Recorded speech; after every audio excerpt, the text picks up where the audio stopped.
The time is coming when it will hardly be possible to write a book of philosophy as it has been do any for so long, the old style.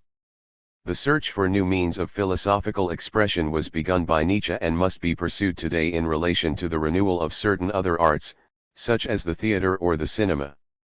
In this context, we can now raise the question of the utilization of the history of philosophy.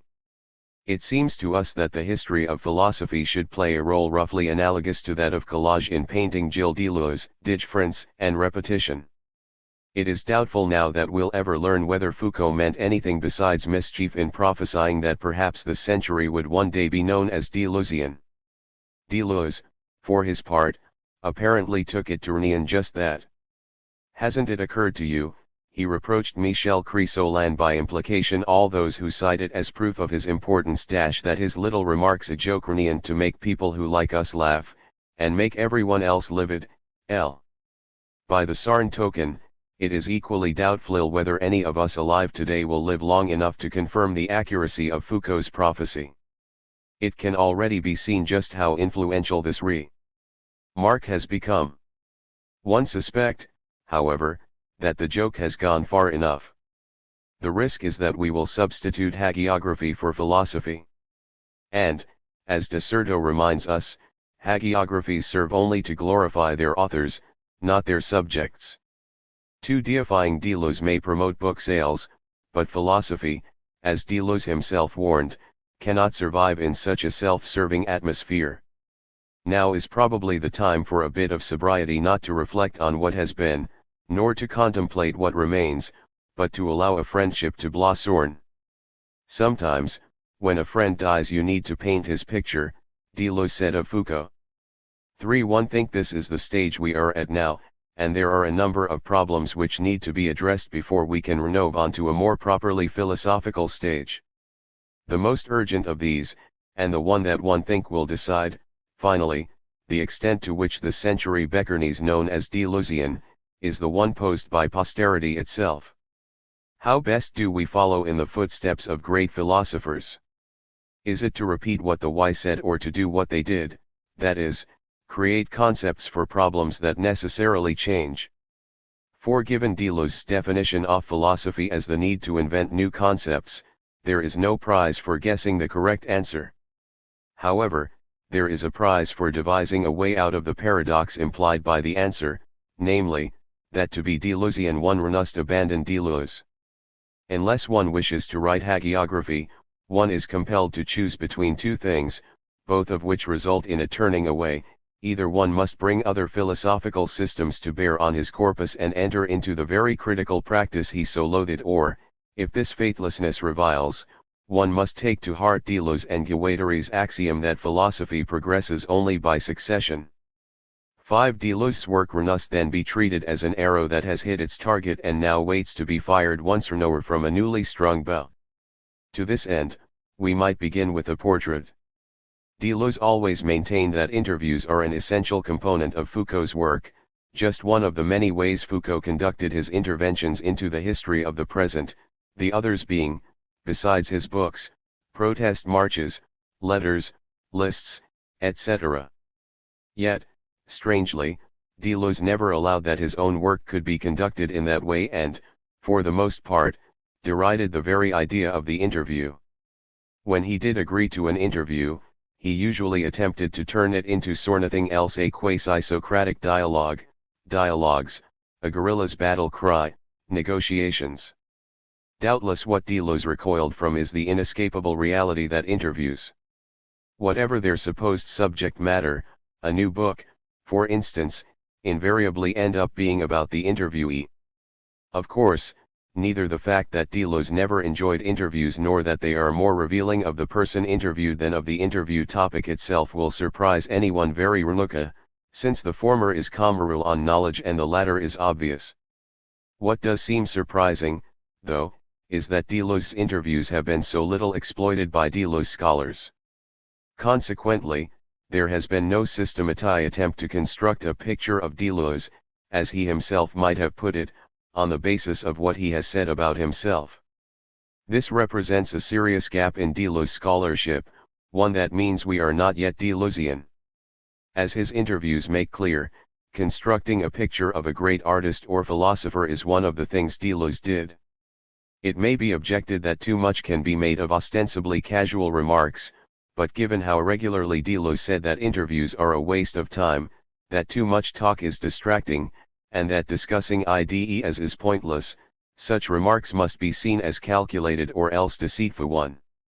6. The question therefore is, what was Deleuze trying to do in his interviews?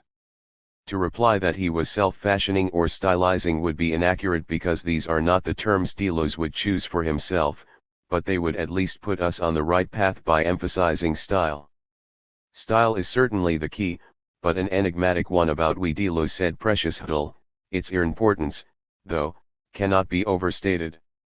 Style is what every great philosopher has, according to Deleuze, and it is always a style of life too, not anything at all personal, but inventing a possibility of life, a way of existing. 7. It is through style, as the unfolding of life and work, that the philosopher becomes imperceptible, a persona, or mediator, rather than a person.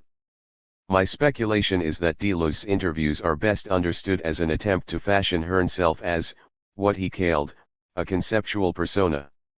8. Therefore, if we can disentangle the features of Deleuze's style being the advertisement, as it were, that a philosophical operation is taking place, 9. We will better understand his philosophy. In other words, painting Deleuze's portrait is not merely desirable, the fond wish of a nostalgia, but a necessary move in the larger game of penetrating Deleuze's thought. Because of its very newness, his philosophical praxis prevents us from utilizing pre-existing philosophical methods, a fact which obviously inhibits the exegetical process. What one want to contrast here, then, are the key features of Deleuze's methodology and those elements of a possible Deleuzian criticism which belong to an outside, not of his devising. My purpose is not to close off discussion, however, but, on the contrary, to open it up. The problematic one want to broach is one that one think will become central to Deleuze scholarship. How can one follow the teaching of Deleuze and remain rigorous where that would remain employing methods and questions from elsewhere? If it is true that Deleuze's interviews fold his life and work into one, then perhaps what he does reveal about himself can be taken as part and parcel of how he wants philosophy to think of her and with him. In effect, what one am looking for is a set of Deleuzian principles for reading Deleuze. That style was a significant feature of Deleuze's philosophical praxis, may be adduced from, among other things, his repeated objections to travel. You shouldn't move around too much, or you least becomings. 11. What it demonstrates is a commitment to a certain stylized way of life, which should not be understood as meaning either pretentious or affected. One have no sympathy with Michel Cresselli's comments on Deleuze's idiosyncrasies of deportment and dress, such as his long fingernails and peasant's coat. Most importantly, Deleuze's unwillingness to travel is not only perfectly consistent with his view of nomads as the ones who do not move.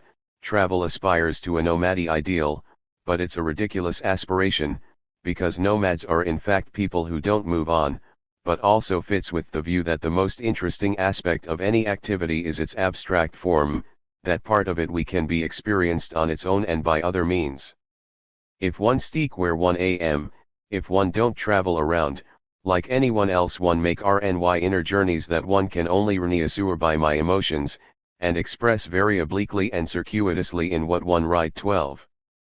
In effect, what Deleuze is claiming here, and this is why it is so important a clue to understanding his work overall, is that it is possible to comprehend, and therefore to write about, travel without ever having actually traveled, except on the inside. We are alerted here to a general principle. What's to stop me talking about drugs without being an idiot, he inquires, if one talk about them like a little bird. 13. Deleuze's response to criticisms from Cressoul, among others, that he should not write about drugs or homosexuality or schizophrenia because he himself was not a junkie or gay or schizophrenia, is not simply, or at least not only, a calculated provocation, for it entails one of the central pillars of his thought, the genealogy of which can be traced right back to his very first book on Hume, namely, the concept of the transversal relation. Hume said relations are external to their terms. Therefore, according to Deleuze's reading, relations are also independent of their terms, or transversal, which means they unite across both subjects and objects and have their own renouement and necessity. 14 The central claim that follows from this is that any effects produced in some particular way, through homosexuality, drugs, and so on, can always be produced by other means. Hence Deleuze's fascination with Henry Miller's great experiment to test whether it is possible to get drunk on pure water. If it is, then one of the most intransigent obstacles to philosophy's investigations, experience as the guarantor of identity, is eliminated. 16. Drugs may while produced a one ire, but if that state is attainable by other means, then one does not have to be an addict to interrogate drugs. The latter point is crucial, especially in this day and age, because it enables Deleuze to sidestep the whole issue of identity politics.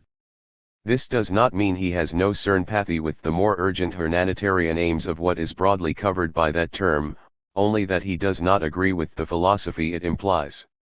We have to counter people, he says, who think LRN this, I'm that.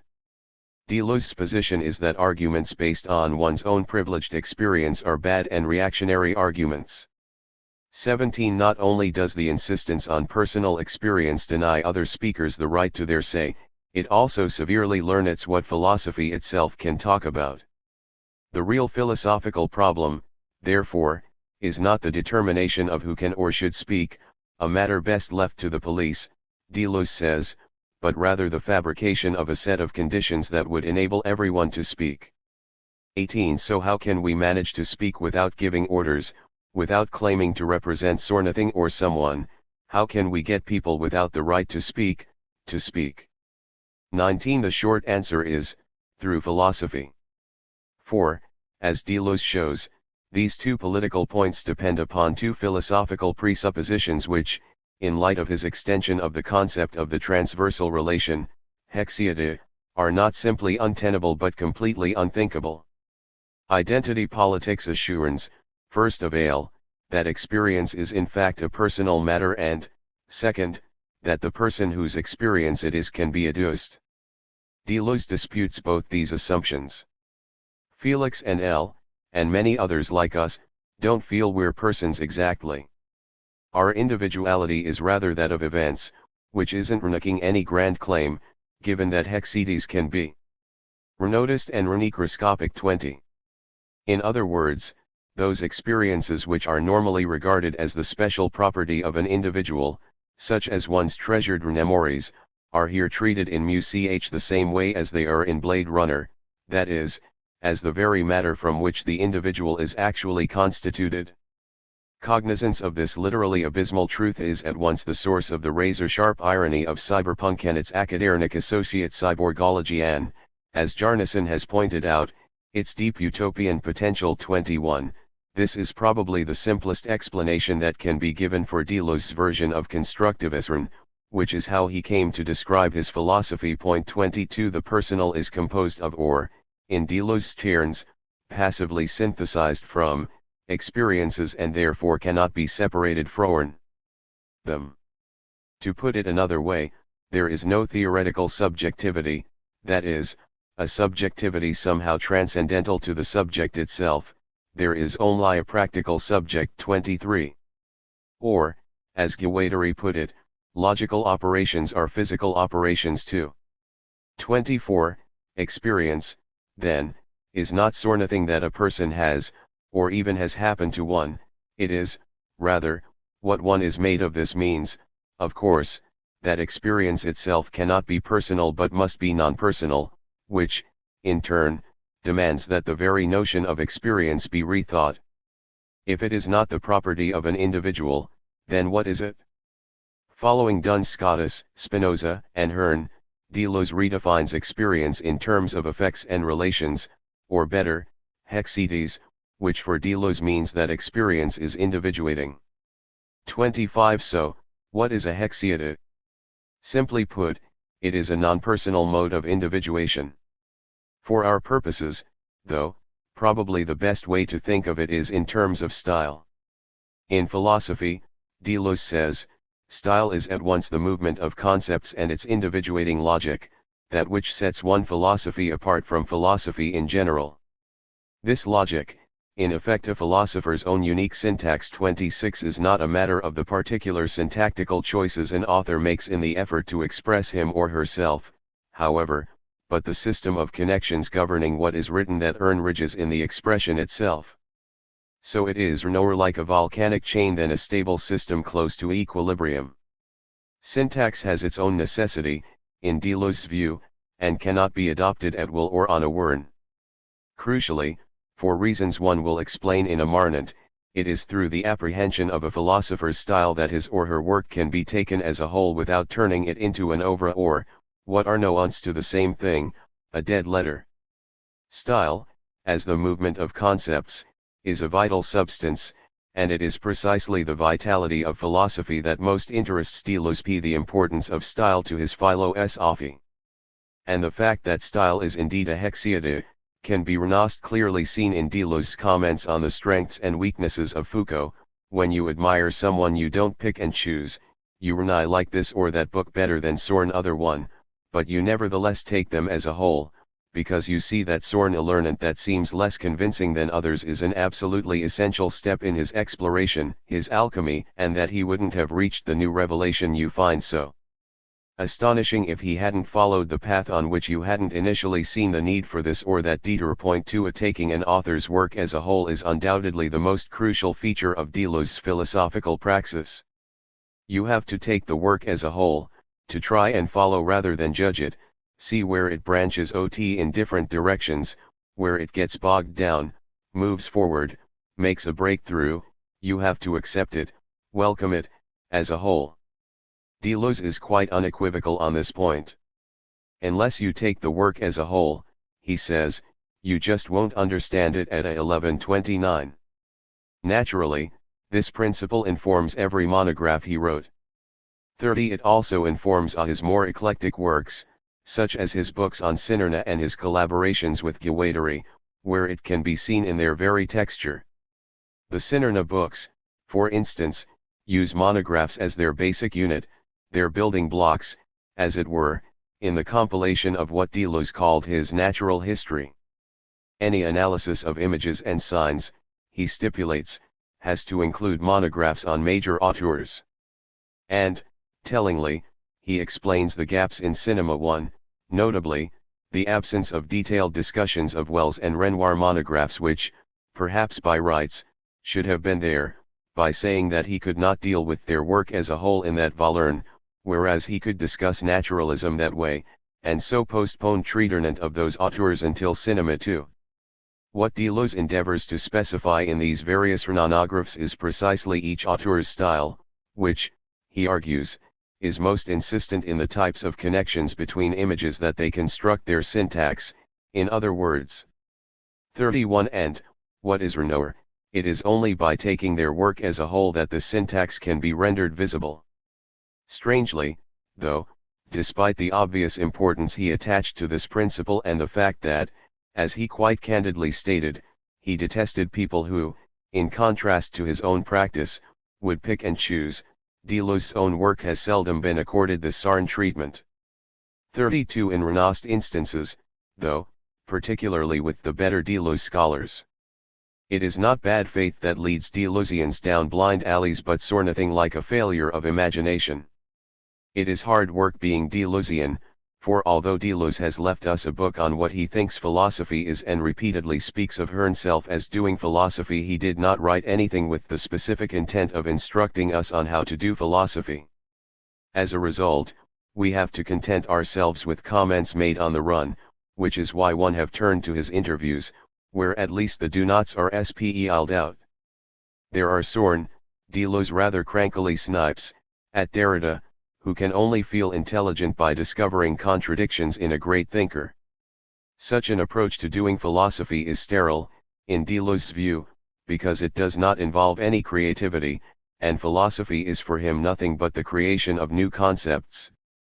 33. He reserves the label "the plague of philosophy" for those critics corrupt enough to criticize without creating. 34 But far from advocating an anything-goes type of philosophy, which it might appear philosophy would beck on were it ever freed from the vigilant vituperations of critics, Deleuze is actually promulgating a quite ruthless philosophical regime. Concepts, he argues, if they are good and rigorous enough, simply supplant one another when new problems and conditions emerge that can no longer be articulated by the existing apparatus, thereby eliminating the need for criticism altogether. This process is utterly pitiless, and Deleuze would not have it differently. The idea of a Western democratic conversation between friends has never produced a single concept. 35 What the philosopher must therefore do is create new concepts.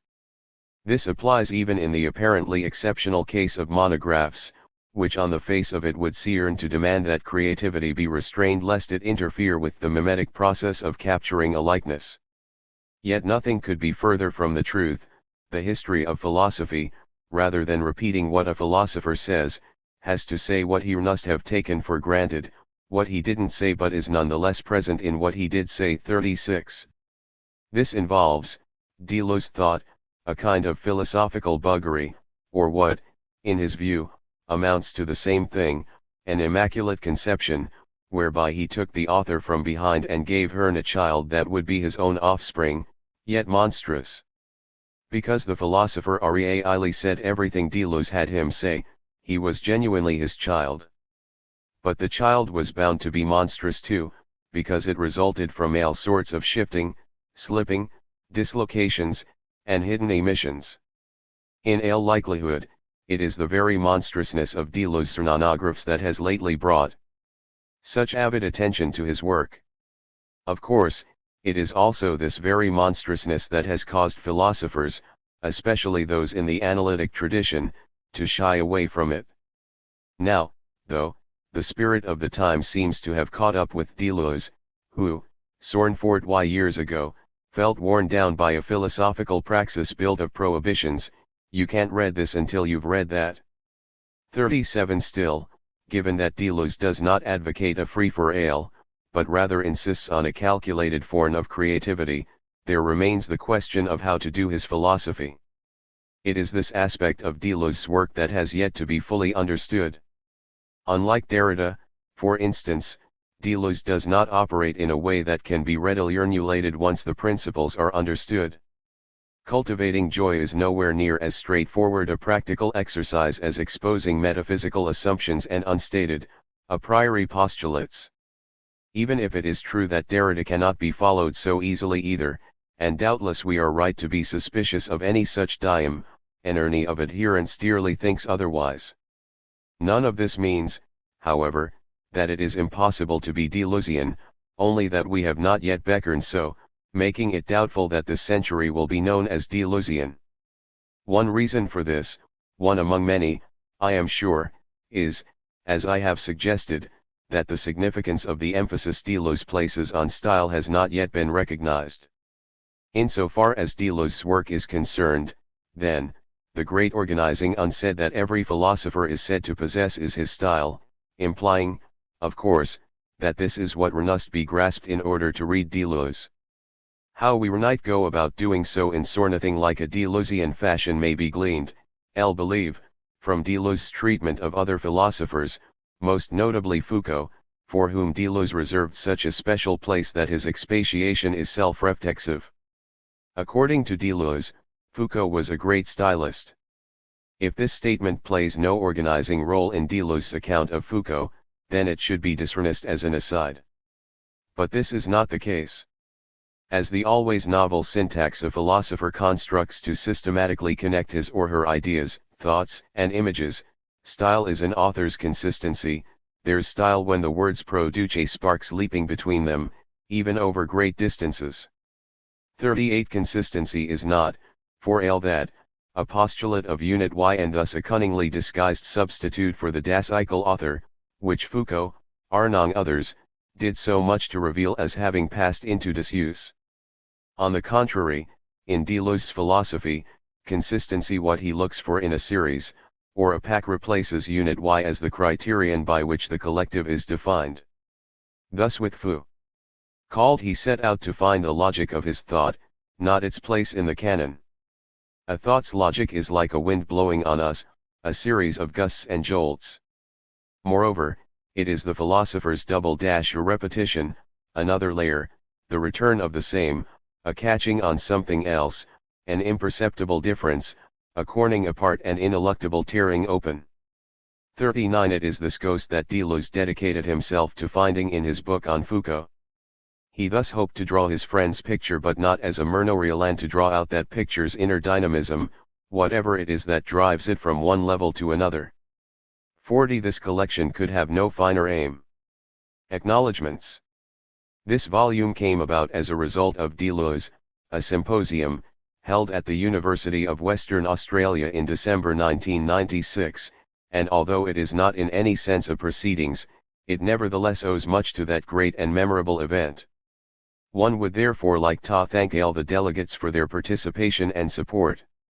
In the same spirit, one would like to thank the Department of English at the University of Western Australia, particularly Bob White, Sue Lewis, and Denise Hill, and the English and Comparative Literature program at Murdoch University, especially Horst Ruthroff and Claire Colebrook, for making the conference possible. Finally, one would like to thank Frederick J. Amison for his inspiring kindness and friendship, and Candace Ward for her humor, patience, and good honest know-how in Deleuze. Frederick Jarnison. We begin, as one so often does, without necessarily wanting to, with Hegel. Heaven only knows if we will also end up in the same place. The motto will be Hegel's prescient analysis of the situation of thought in modern times, which he contrasts to the situation of nascent philosophy in ancient Greece.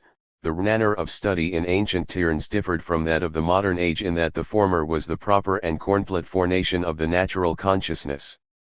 Putting itself to the test at every point of its existence, and philosophizing about everything it came across, it made itself into a universality that was active through and through. In modern times, however, the individual finds the abstract form returned, the effort to grasp and appropriate it is nor the direct driving forth of what is within and the truncated generation of the universal than it is the emergence of the latter from the concrete variety of existence. Hence the task nowadays consists not so much in purging the individual of an immediate, sensuous mode of apprehension, and 14.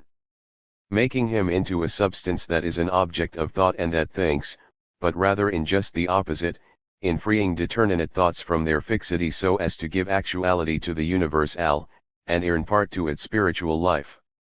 But it is far harder to bring fixed thoughts into a wide state than to do so with sensuous existence. 1.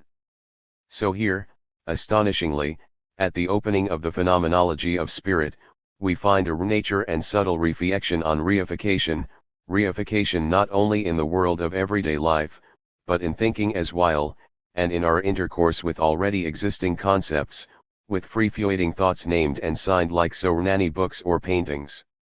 The ancient Greeks had the task, Hegel suggests, of wresting abstract ideas, universals, from the flux of the sensory, of transforming pensée savage into systems of abstractions, of reclaring reason, or the ego, Freud might say, from the morass of the Irrendiet.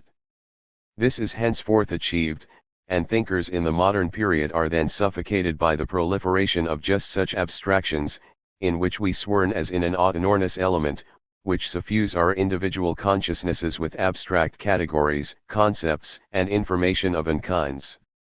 What to reclaim or reconquer from this new morass, which is rather different from what confronted the Greeks in their blooming, buzzing confusion? And who does not see that this holds 1,000 times more true for ourselves in postmodernity and late capitalism, in the society of the spectacle and the realm of the cybernetic, than in Hegel's still relatively information-po or life world? If the Greeks transformed their sensory immediacy into universals, into what can universals themselves be transformed? Hegel's answer is generally interpreted to be reflexivity, self-consciousness, the dialectic and its distance from the concepts it wields and inhabits. That's probably not wrong, but also not very usable under present circumstances, but his own word was actuality. Marx had a better formula, bourgeois thought, he said, which we may also read as Greek philosophy, sought to rise from the particular to the universal. Our task is now to rise, note the persistence of the verb, to rise from the universal to the concrete. To the greatness of Gilles Deleuze, or at least one of his many diomes on greatness, was to have confronted omnivorously the immense field of everything that was thought and published.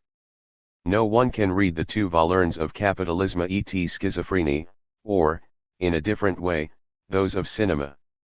15.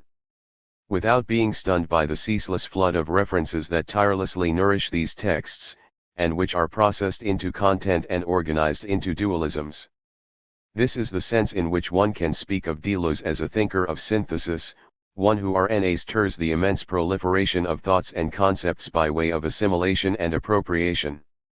If you like dualisms, indeed, and great cosmic or metaphysical oppositions, then you can say that Derrida is his opposite in this respect, tirelessly dissolving all the reified thoughts he encounters in the tradition back into the first impossibilities and antinornies from we the why sprang.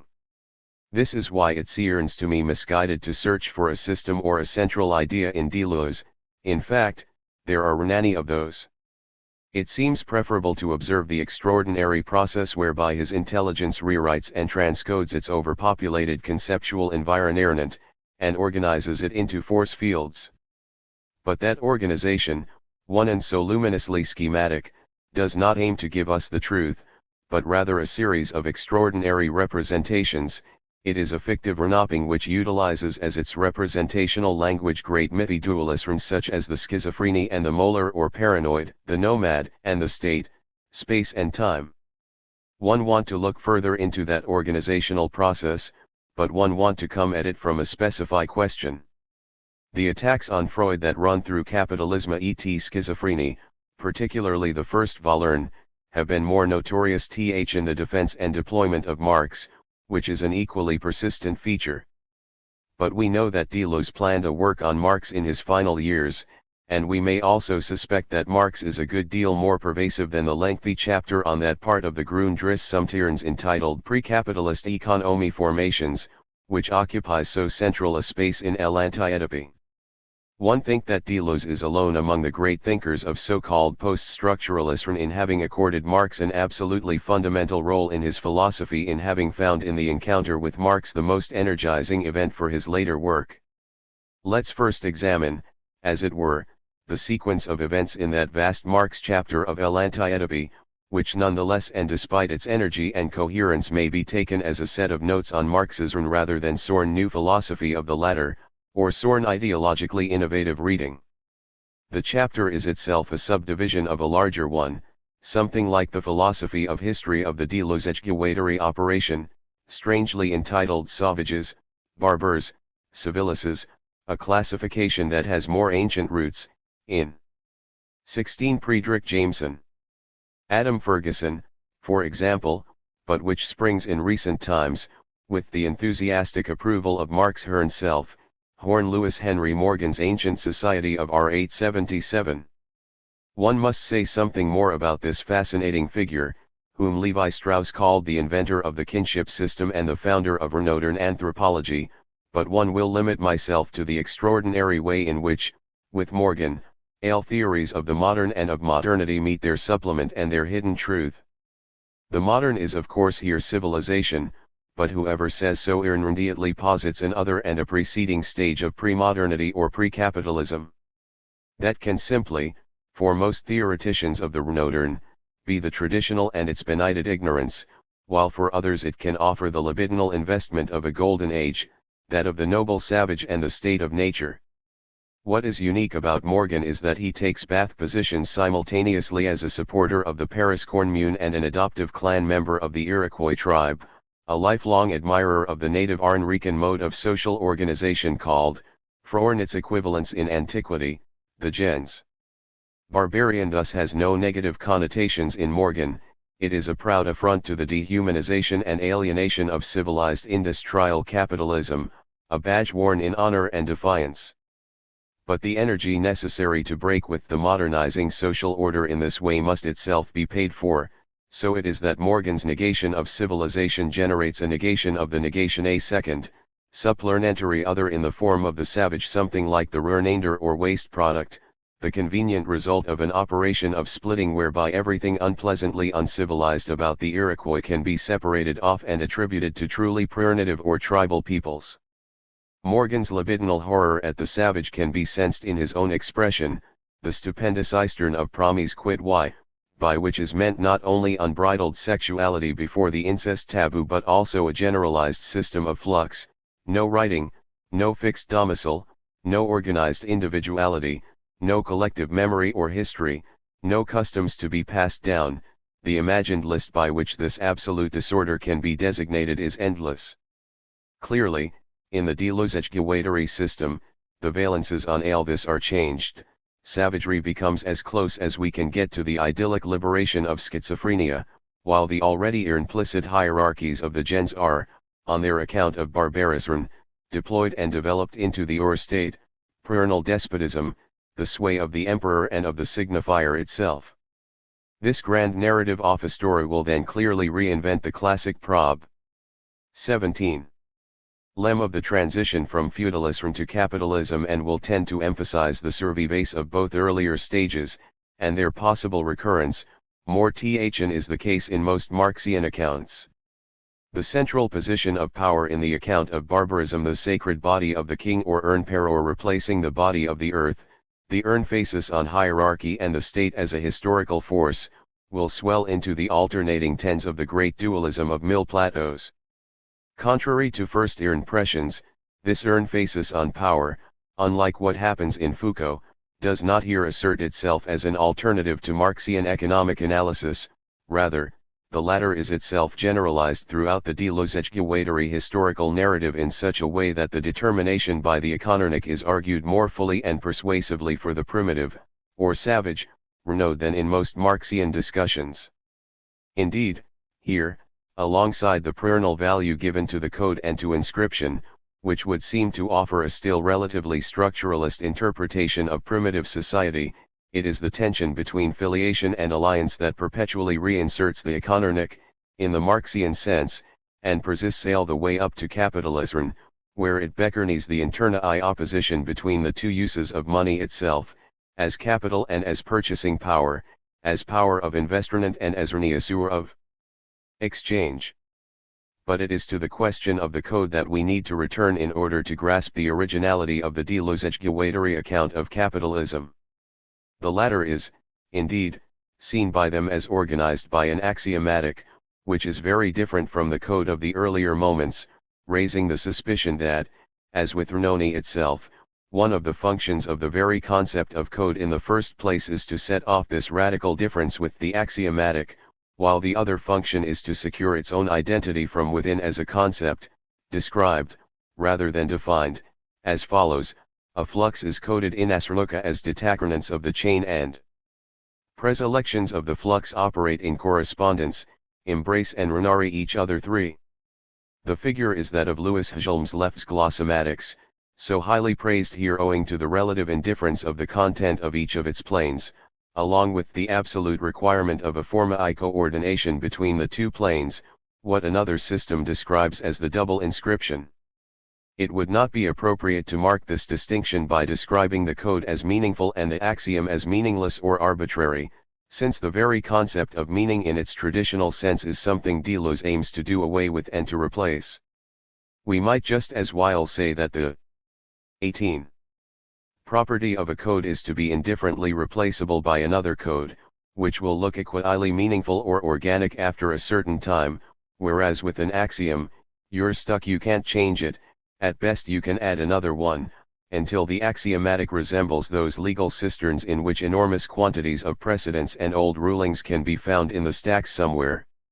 In mathematics, as one understands it, the axiom is the starting point, which cannot itself be grounded or justified, but rather serves as the ground or justification for all the other steps and propositions.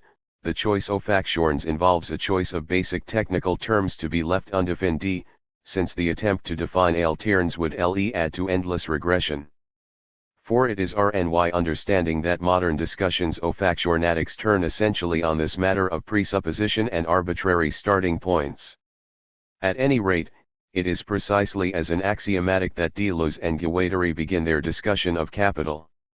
Let me risk the following characterization: codes have a momentary self-sufficiency about them, whether they subsist in the form of decorations, bodily tattoos, for example, or in the form of custom and rnyth, and even though they are prone to transformation into other codes in the immense slippage of history. Axiorns, on the other hand, are operational. They do not offer anything for commentary or exegesis, but rather are merely a set of rules to be put into effect. And this is the sense in which capitalism repairs itself and surmounts its contradictions by adding new axiorns. You are supposed to believe in a pure market system, that is to say, a rather simple axiornatic positing undisturbed exchanges. But when there is a crisis in FIE trade or the gold standard, you add the more complex axiorns of Keynesianism. Those do not renotify the axiomatic of capitalism but merely complicate the operations that make it up. There can be no return here to any simpler axiomati or purer form of capitalism, only the addition of ever newer rules and qualifications, rules against rules, for example, a dismantling of Keynesianism that has to use the latter's structures and institutions in order to fulfill itself. At any rate, this enigmatic but central term must, one think, be grasped in terms of what might be called a Deleuzian semiotics, and indeed, we here urgently need something like a semiotics of the axiom, provided we have already equipped ourselves with a satisfactory semiotics of the code as such. Even so, the question lingers as to the originality of the distinction. Does it do much more than restate the old opposition between the mechanical and the organic, between Gemeinschaft and Gesellschaft, in new and novel terminology? 9. The answer given by L'Anti-Oedipe itself is resolutely textual. Codes are inscribed at the outer limit, inscribed on the body itself, tattoos, scars, face painting, when not on the body of the world. But the axiomatic is not a writing and leaves no traces of that kind. If you prefer the distinction to be staged the other way round, we may say that a code is never economic and can never be. 5. An observation that slowly leads us back to Marx's own account of pre-capitalist formations, which, although alternately organized around a specified type of economic production in them, but unlike what holds for capitalists, are secured by an extra-canonic instance, religion for the Middle Ages, politics for the ancient city-state, to which, after Morgan, the tradition has added kinship for tribal society or primitive commonism. This separation of power from production in non-capitalist societies was then theorized by the Althusserians as the distinction between the determinant, always a form of the economy, and the dominant, which in the social formations mentioned is extra economy. Only in capitalism do the two then coincide. One of the crucial theoretical arguments about socialism today surely turns on this distinction as well, i.e., on whether socialism and other proposed alternatives to capitalism, such as Islami fundamentalism, do not also require some extra economic motivation. The argument about the code, then, is one of the three principal features of the subchapter. The remarkable pages on kinship, we reorganize this concept into a tension between filiation and alliance, furnish the thorn of a second development, turning on the reappearance of this tension within capital itself as the two functions of money. The final discussion on the Oedipus complex happens to interest RNE much less, but it posits a specified and unique form of representation and the production and function of images in axiomatic society, or capitalism, of which the prima Icene and the Oedipal finally become the first form and the exemplar. Meanwhile, from time to time, the authors remember their initial project and ask themselves how desire can be invested in such cisterns. They invoke and reinterpret the falling rate of profit. Most significantly for any political reading, they theorize the tendencies of the system.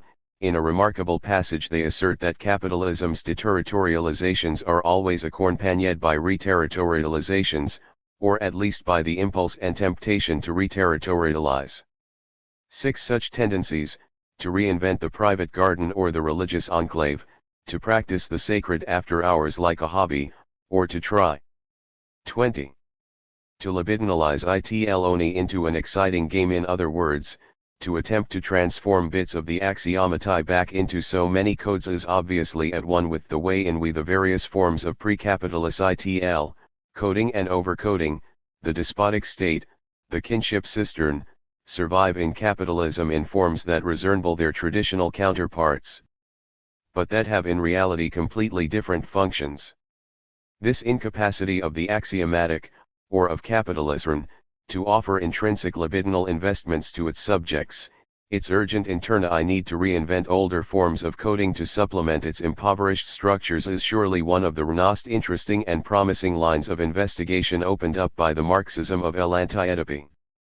Alongside this argument, however, is the other line proposed by the overall title of the two-volume work, Capitalisme et Schizophrénie, AF, affirms that, despite the homologies between the two terms of the slogan, ideal schizophrenia constitutes an alternative to capitalism and stands as its external limit. I'll prefer to come at this from a somewhat lower level of theorization, by way of the more empirical discussions of class. For here the assertions are more revealing. From the point of view of the capitalist axiomatic, there is only one class with a universalist vocation, and that is the bourgeoisie. 7. Deleuze and Guattari endorse the unhappy conclusion into which Sartre argued high idle self in the Critique of Dialectical Reason, namely, that social classes have only a seria being and that only group unities present a radically different and active principle. In that case, the proletariat cannot really have a historical vocation of radical systeme transformation, and indeed it is to the or class, potentially the ideal schizophrenie, that a true guerrilla potential belongs. 8. Those reflections are then continued in the chapter of Mille Plateaus devoted to the state, appareil de capture, particularly in Proposition I4, where the notion and consequences of the axiomatic are further developed and explored. The interrelationship between an increase in constant capital, machines, technology, automation, and the axiomatic itself, and the falling rate of profit is usefully appealed to here for a further elaboration of the internal contradictions of capitalism. 9. But the most interesting features of this chapter for us are clearly those in which Deleuze and Guattari elaborate on the notion of the or class, and, basing themselves on contemporary Italian political thought, wish to develop the idea of a revolutionary Italo movement completely outside the state itself. This is the point at which we get the most vivid sense of the imperial value of 21. That Deleuzian terminology which might otherwise seem merely poetic or speculative, decoding, deterritorialization, the replacement of the older codes by the new capitalist axiomatic that triggers and releases flux ions of all kinds, translated as JLOs by Brian Mashernai, but the older word is perhaps more usefully medical. These have hitherto seemed to be relatively structural. Now, however, we get the real thing. In proportion, as ever more decoded flows enter a central axiomatic, they tend ever nowhere to escape the periphery, i.e., the third world, and to raise problems the axiomatic is incapable of controlling, let alone resolving, even with those special extra axiorns that have been added to deal with the periphery. The four principal flows that tenant the representatives of the world economy or of the axiomati are the following: the flux of energy or matter, i.e., oil and other such goods, flux of population, flux of food products, flux of the urban. 10. Meanwhile, the problem of the location of the working class remains central. As long as the working class remains defined by an acquired status, or even by a state which it has itself theoretically conquered, it still only appears as capital, as part of capital, variable capital, and does not escape the plane of capital as such. That plane at best becomes bureaucraty, i.e., as in the socialist countries.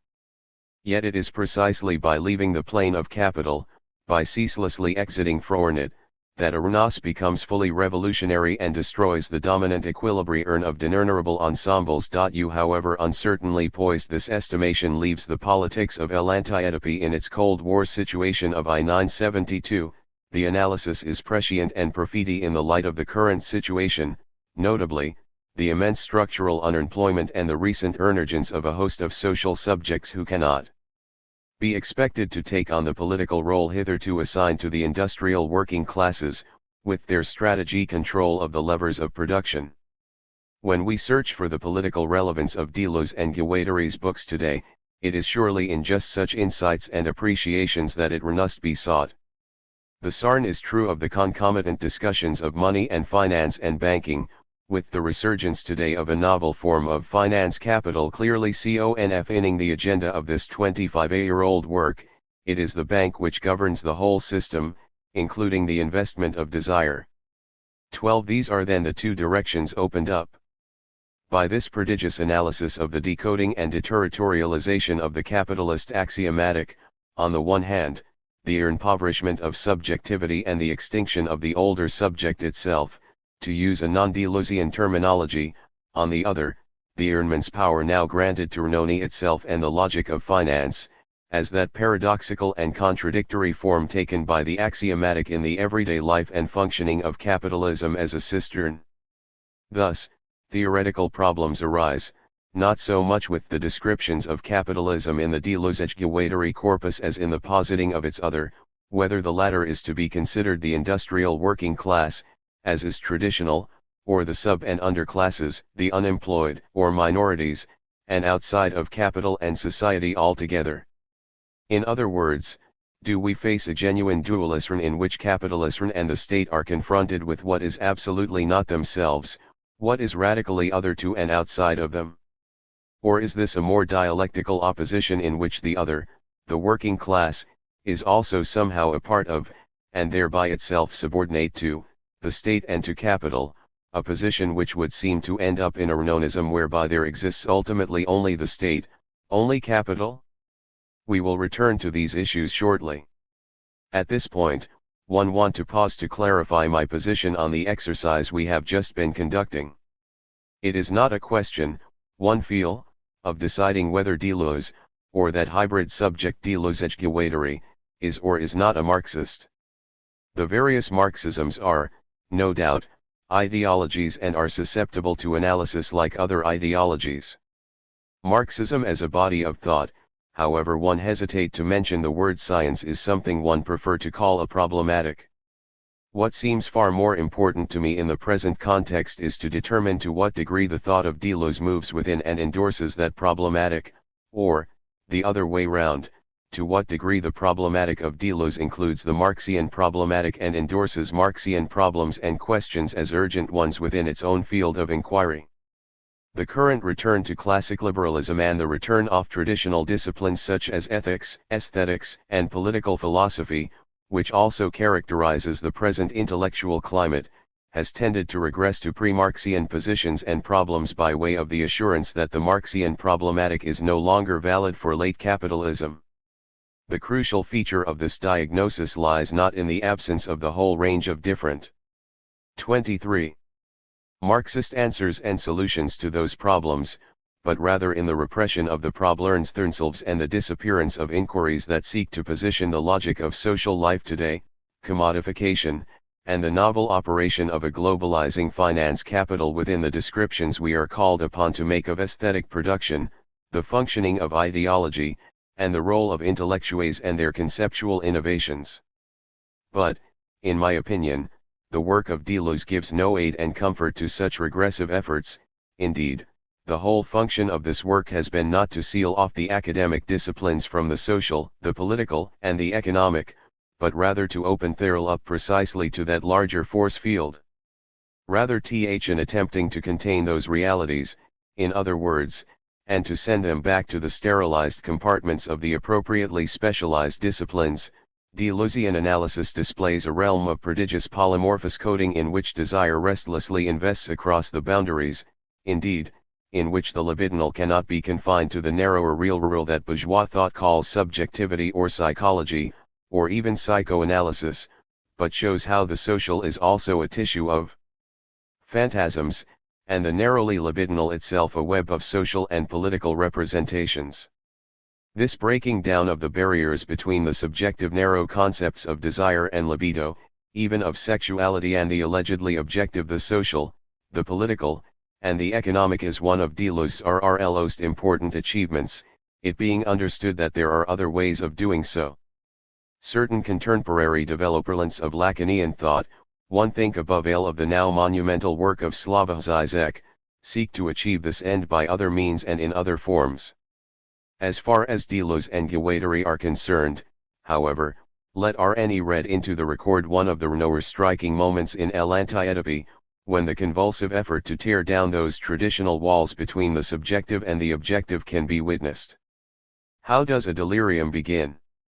Perhaps the cinema is able to capture the movement of madness, precisely because it is not analytical and regressive, but explores a global field of coexistence. Witness a film by Nicholas Ray, supposedly representing the formation of a cortisone delirium, an overworked father, a high school teacher who works overtime for a radio taxi service and is being treated for heart trouble. He begins to rave about the educational system in general, the need to restore a pure race, the salvation of the social and moral order. Then 24. He passes to religion, the timeliness of a return to the Bible, Abraham. But what in fact did Abraham do? While now, he killed or wanted to kill his son, and perhaps God's only error lies in having stayed his hand. But doesn't this man, the film's protagonist, have a son of his own? HRNM. What the film shows to the shame of psychiatrists, is that every delirium is first of all the investment of a field that is social, economic, political, cultural, racial, and racist, pedagogical, and religious. The delirious person applies a delirium to his family and his son that overreaches them on all sides. And what is dramatic and narratively foregrounded in the case of delirium is also at work in the microscopy operation of desire itself, and in general, on a daily basis. This is no longer one of those Freudo-Marxisms in which each side kept its own party structures, as in Sorn Popular Front government of the mind, and cooperated on disputed terrains, sending groups of experts to consult with each other. Rather, it underscores the will to monism in Deleuze, a matter to which one will return shortly, and the way in which that multiplicity of disciplines implied in our opening observation by Hegel is overcome by a prodigious movement of de-differentiation, one that no doubt derives much of its force from the establishment and institutionalization of the disciplines and specializations in an earlier historical moment, but marks a new will to re-establish multiple connections among all those separated things.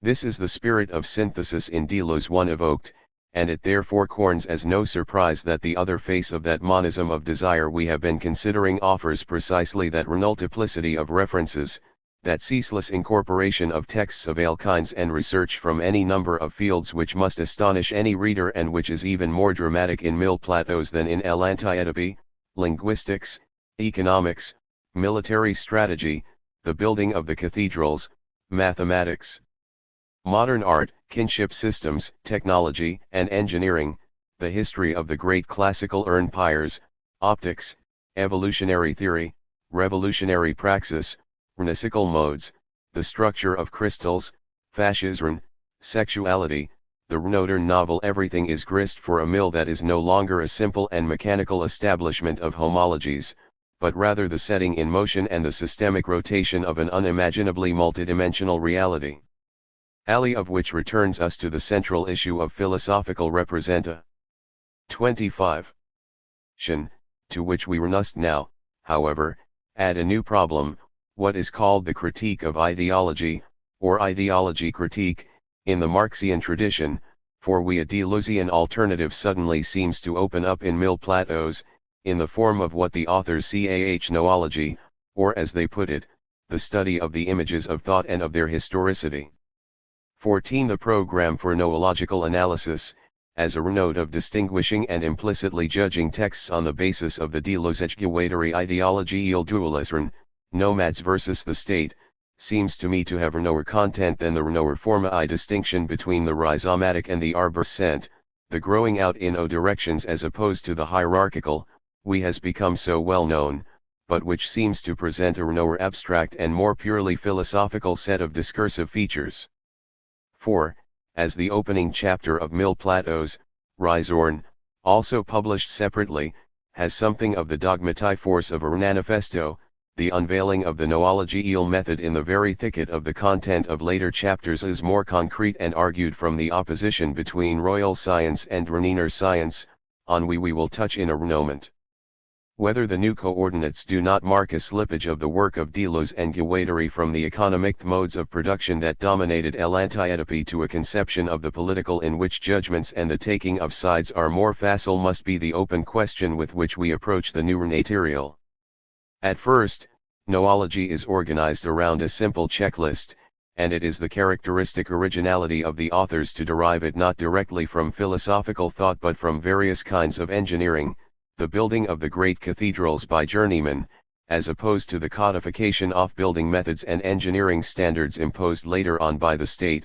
The former is indeed characterized as an inexact yet rigorous method, one that is inexact by essence and not by chance. 15. But what is thereby derived is a way of judging thought according to its conformity with the Renaudal borrowed from the state apparatus, the classic image of thought, and the striage of inental space that it effectuates, lays a claim to universality. In effect, it operates with two universals, the totality as the ultimate foundation of being or as an all-encompassing horizon, and the subject as the principle which converts being into a being for us. A double point of view of being the subject, placed under the direction of a universal method. 16. One think that this kind of classification has become something of a daza in our period, where the reaction against Marxism has produced 26. Any number of reborn anarchisms. On RNY view, the most welcome result of this noology is not so much its conclusion about state-oriented thought as its passionate qualification of the nomadic thinking that is its oppositea dualism if ever there was, and that runs the risk of an association with all kinds of racisms owing to the terms in which nomadic situationality is celebrated, race, tribe, nationalism. But here the authors have a magnificent thing to say: the tribe race only exists at the level of an oppressed race, and of the oppression it undergoes, there are only inferior races, minority races, there is no dominant race. A race is not defined by its purity but rather by the impurity conferred on it by a system of domination, and so on, to the obligatory climactic quotation from the Rimbaud of A Season in Hell. This everyone can subscribe to, it seems to me. As always, the deeper truth of Deleuze and Guattari is to be found on this side of the opposition, in the remarkable intuition of the minor which emerges from their thought, and which has found something of its own codification in the now unfortunately classic thoughts on minor literature and inner subversive language in the Kafka book 18. Saw nothing of a lost chapter to this one, a stray plateau to be added in here. It is thus in the analysis of nomadic texts and micrological warnakines that we will expect to find the most interesting pages. As far as the state is concerned, as the title of the corresponding chapter suggests, it is rather the operation of capture, of appropriation and annexation, exerted by the state over its satellites, its accompanying nomad or guerrilla groups, which will make up the interest of the corresponding analyses. It is in the magnificent set piece on blacksmiths and metallurgy that we find the demonstration of a Deleuzian ideological analysis, one based on the dualisms of Helmsleff's linguistics and which finds its strength in the insistence by Deleuze and Guattari on exteriority.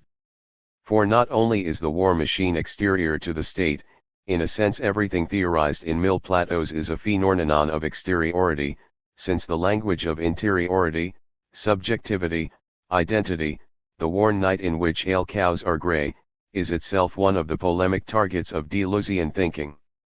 But exteriority, now suddenly meaning relationship, opens a given phenomenon up to the outside.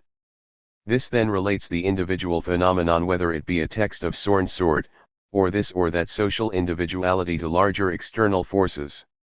The traditional vocabulary of ideological analysis is, to be sure, a relatively learned one, in which for any such individual phenomenon a text.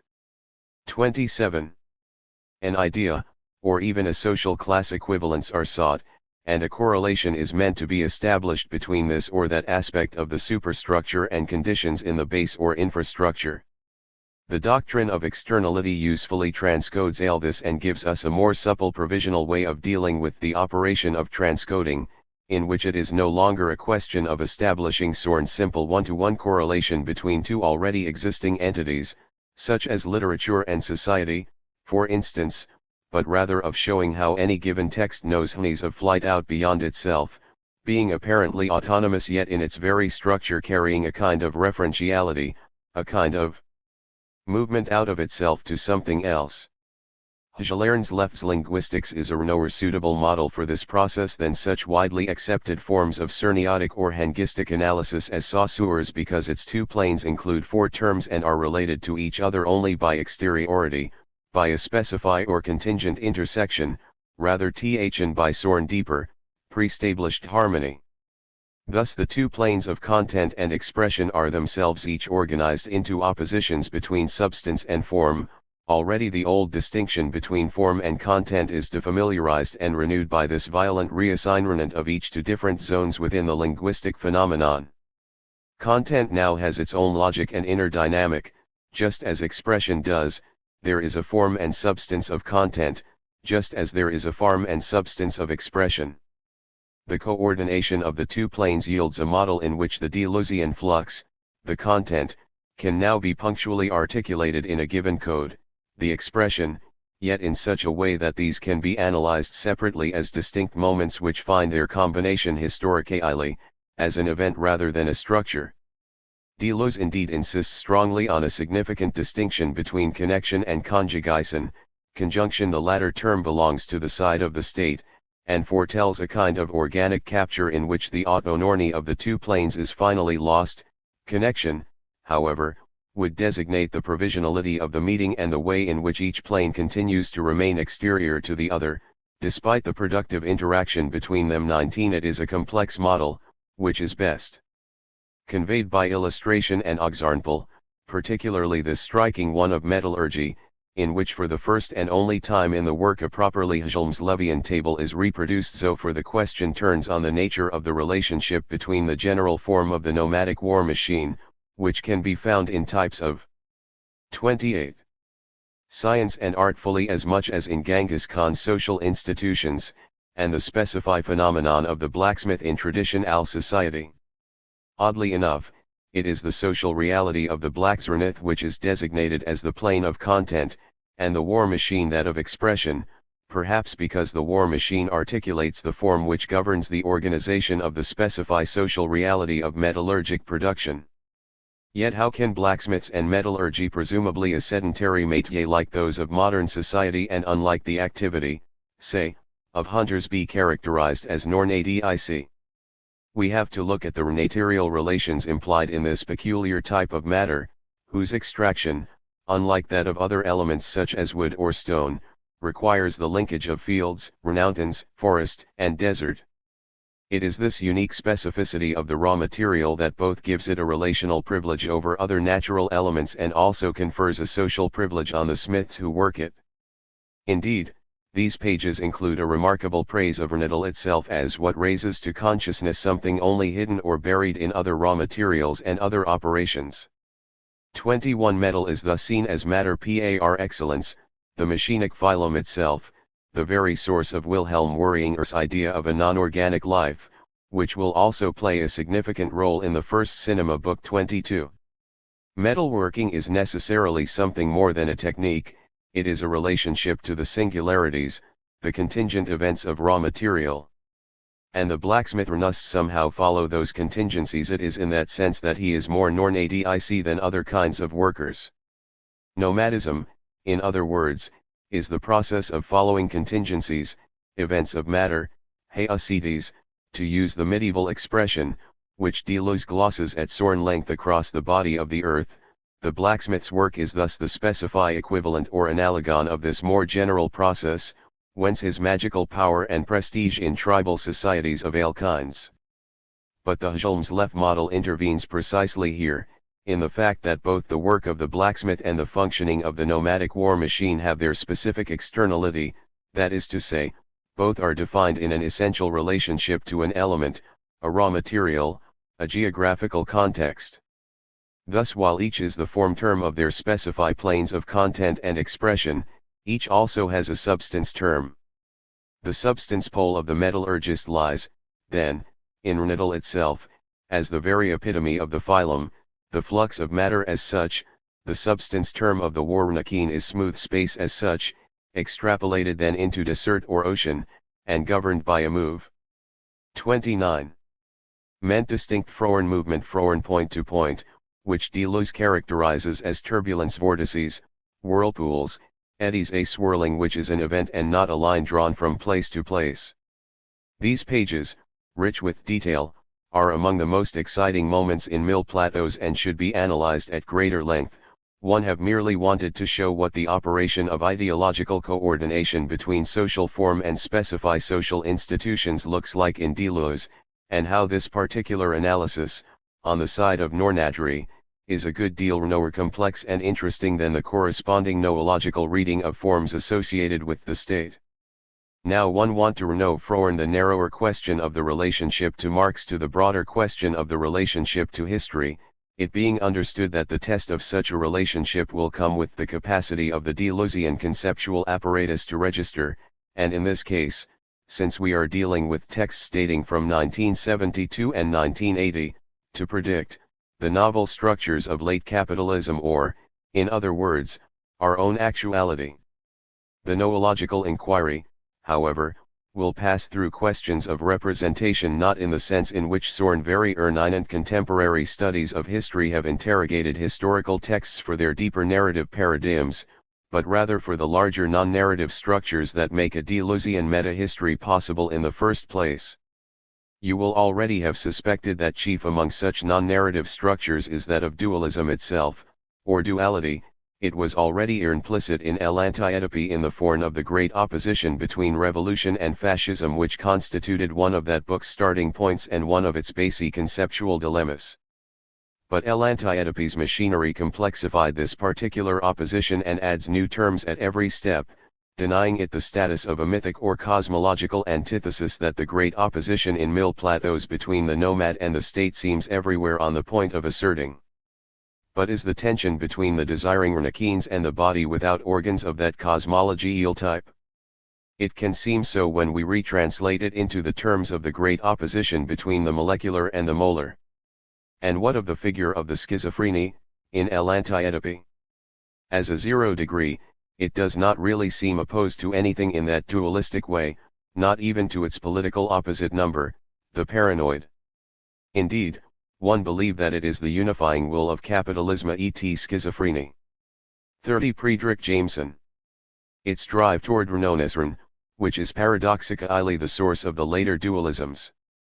For the principle of desire itself would be a monism, everything is libidinal investment, everything is desire, there is nothing which is not desire, nothing outside of desire. This renians, of course, that fascism is a desire, something we now know while, but which was a nor scandalous assertion at the time, that bureaucracy is desire, the state is desire, capitalism preeminently desire, even the much maligned Oedipus complex has to correspond to a certain desire in order to take on its inveterate authority. But how does dualism emerge from Renaissance, when it would seem that the very vocation of Renaissanism lay in the rebuking of all those traditional dualisms and in their replacement by a single principle? It is a numerological question, finale, and Deleuzian numerology, or at least the return of the numerological throughout these pages, may afford an answer. If the remission of the one lies in subordinating illusory pairs, doubles, oppositions of all kinds, then it turns out that we are still in dualism, for the task is conceived as the working through of the opposition, the dualism between dualism and monism. The one may overcome the two, but it also produces it Renai then counter-attack from the other end of the series and seek to undermine the dual by the multiple, or by multiplicity itself, many multiplicities, 1, 2, 3, many Vietnams, as opposed to the one of the multiple itself. 23 Indeed, the whole dialectic becomes intensified if we go even further, as our authors do in Mille-Plateaus, and suggest that number itself has its opposite in the non-denumerable. This is their remarkable solution to the question of reninarities within capitalism, it being understood that the solution also bears on that even more fundamental antithesis developed throughout Mille-Plateaus between major and D minor, royal science versus minor science, for example, and which is, as LVE said, best known programmatical 1y from the formulation of a minor literature and a reniner language in the Kafka book. Here is the fundamental statement: what defines a minority is thus not number, it is the relationships within Nurnberg. A minority may be numerous or even infinite, just like a majority.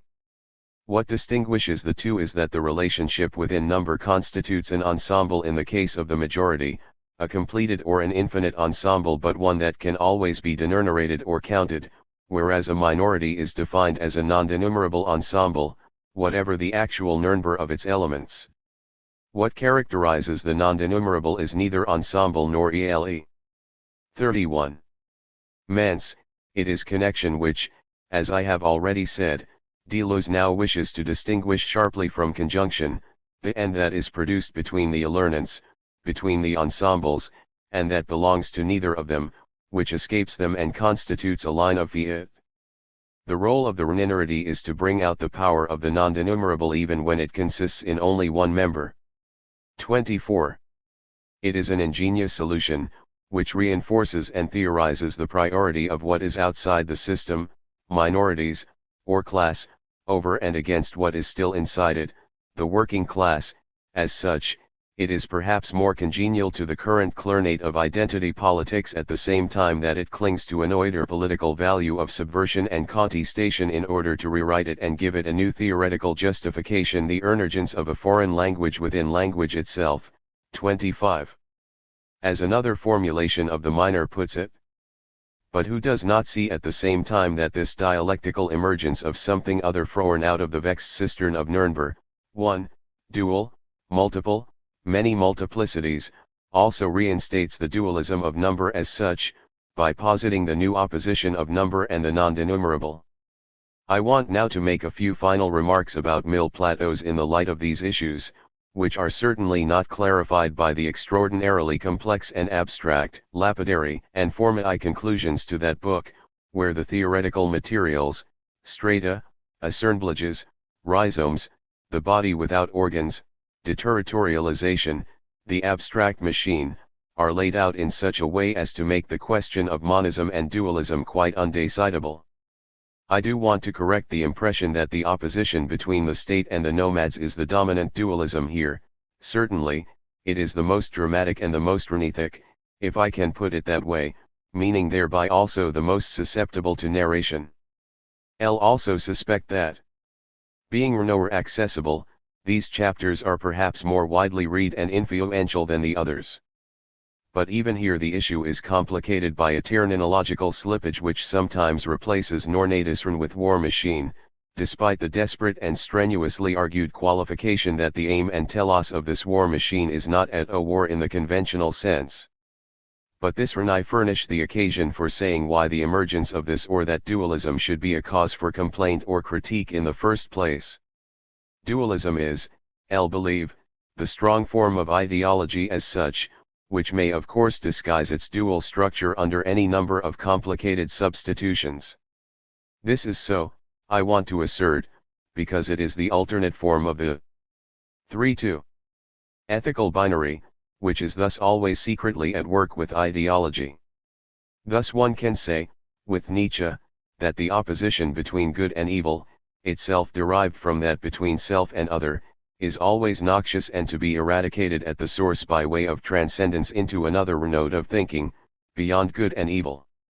This does not mean, as the unthirted or the bourgeois liberals believe, that morals in general are to be done away with and that henceforth everything is permitted, but rather that the very idea of the other always transrented through concepts of evil is to be done away with, perhaps along with the very idea of the self, as so many religions have taught. In passing, one can then even more strongly deplore the revival of disciplines such as ethics today, after the ebbing of that modern period in which such disciplines had proved utterly contradictory and sterile, academic in the bad sense. What the ethical binary now means for other kinds of dualism is that it always tempts us to reinsert the good-evil axis into conceptual areas supposed to be free of it, and to call for judgment where none is appropriate. Nowhere is this more obvious than in the dualisms of Deleuze and Guattari, where the reader feels perpetually solicited to take sides with the schizo against the paranoid, or the body without organs, and with the Nornads against the state. But the example of the war machine may demonstrate how misguided such identification would be. The Deleuzian argument indeed turns on the reassurance that the non-ADIC war machine does not have war as its ultimate end or content, a proposition drawn from Paul Virilio's analysis of the contemporary military-industrial complex, where the latter plausibly suggests the insertion of military technology constant capital as a new axiom, so to speak, of contemporary capitalism that now requires its incorporation as an economic function and no longer as a means of defense. 26. It is the argument with which we have grown familiar, namely, that military spending in and of itself, and not for any actual use or warlike purpose, turned out to be one of the principal post-Keynesian ways of solving the Great Depression. But on the level of judgment, or even libidinal investment, this merit of the late capitalist war machine to solve economic crises rather than to flourish by way of new wars is probably not the same kind of endorsement as what we are asked to accord the nomads when we decipher their hidden mission as a resistance against the state rather than as the scourge of God and the source of bloody raids for their own sake. To what level of icy historical contempt? 33. Plation. The move beyond dualism, the move beyond good and evil, raises us must be an open question, but the example shows at the very least the way in which the ethical solicitations of dualism persist, even within the most complicated continua between various phenomena. Still, the dualism we have been looking at here, nomads against the state, is a very late theme of this book, emerging only after soaring 400 pages on other matters, less dualistic those and impossible to summarize, let alone to examine, here. Much of this material turns on the various forms of reterritorialization provoked by the capitalist axiomatic, and, after a long doctrinal opening about the central Helmsleft linguistic system on which the book is based, takes the form of various accounts of the production of intensities, the capacity of the properties of phenomena to know transformation, and so forth. Intensities and transformations are indeed nothing like that foreign language within our own language which mysteriously passes across the surface, like a minority, like a war machine, and then disappears again. One think that the ultimate appearance of the great, renethic state/nomad opposition is a way of recontaining all this complex and heterogeneous material, so idling like a narrative and even, as LVE suggested, an ideological form that allows us to reorder it into simpler patterns. Whether that reordering is possible conceptually one are uncertain. The dense pages with which the book concludes give no particular confidence that the task could ever be carried to any satisfying conclusion. And this is why one think the work includes its own methodological clues, of what one hesitate to see an aesthetic nature. But we should note that Deleuze and Guattari themselves conclude Mille Plateaus with something like an aesthetic slow movement in the chapter on the Lys and the Stree. The clue here lies in the complex discussion of music, based on Pierre Boulez's theories, in which a dualism of slowness and speed emerges as a kind of pattern in its own right, and which can minimally authorize us to see the whole book as an immanence musical score, whose alternative dualisms and monisms must also be apprehended as a pulsation of this text, and a vast interplay of modes of writing, as the Rekornite lend for reading Nietzsche, where the problem is not so much that of a writing of fragmentation. It is rather that of swiftnesses and decelerations, not writing slowly or swiftly, but rather such that writing itself, and everything else, should be the production of velocities and slownesses between particles. No. 34. Friedrich Jameson. Form can resist it, no character or subject can survive in it. Zarathustra knows only fast or slow turnpa, and the eternal return. The life of the eternal return is the first great concrete liberation of non-pulsed time. 27. It is a rehearsal of the distinction between the two great forms of time, the ion and the chronos. 28. Which will recur so productively in the cinema books. But one might also conclude in another way, with the other post-ideological phone of dualism as such. The latter has been argued to be omnipresent in Deleuze, not least in these materialist collaborations with Guattari, which Sorn have set against, in a properly dualistic opposition, the Renaud-Bergsonian and idealistic tendencies of the works signed by Deleuze as an individual philosopher. In that case, a certain dualism might be the pretext and the occasion for the very overcorning of Deleuzian thought itself and its transformation into something else, something both profoundly related and profoundly different, as in Hegel's transcendence of what he took to be the dualism in Kant. Yet there is another way of grasping just such dualisms which has not been mentioned until now, and that is the form of the production of great prophecy. When indeed the ideological is lifted out of its everyday dualistic and ethical space and generalized into the cosmos, it undergoes a dialectical transformation and the unaccustomed voice of great prophecy emerges, in which ethics and ideology, along with dualism itself, are transfigured.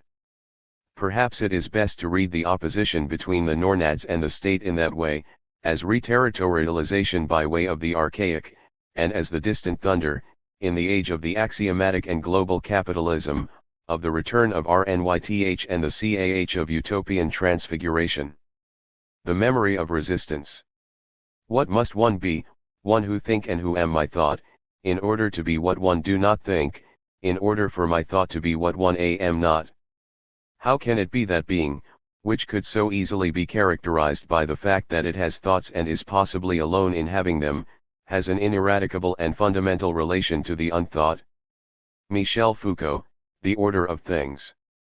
L. Cinema 1, The Movement Image and Cinema 2, The Time Image. Gilles Deleuze recapitulates a number of important ideas and arguments that are worked through more completely in A Thousand Plateaus, Foucault and What 15 Philosophy. While anticipating his extraordinary book on Leibniz, The Fold. Philosophically, the two cinema books also represent a retrospective look. Deleuze's dissertation on cinema recomprises many of the ideas and arguments in digressions and repetition concerning the importance of Bergson, Kant, and Nietzsche for his philosophy of difference. The first volume is a fascinating extension of Deleuze's Bergsonism as a theory of image and movement, while the second volume testifies to the importance of a Nietzschean perspective for both books. From the first volume to the second, Deleuze works through the vicissitudes of renouvellement as concept, from the chronological succession of spatial intervals to absolute renouvellement as universal variation, physis as flux, renultiplicity of forces, and universal becoming, then to the force of time as change or eternal recurrence. Fina Ui, the time image presents a Nietzschean meditation on thought as experimentation, where truth is to be created rather than discovered. In this manner, Deleuze identifies in the time image what he calls an original will to art, which is simulacral. The time image and, through its own will to power, the renouvellement image are paradoxical entities that throw thought off balance. They are unreasonable images since, unlike reason or the dogmatic image of thought, they do not adhere to a logic of representation, identity, or the return of the same. But this is only half of the encounter.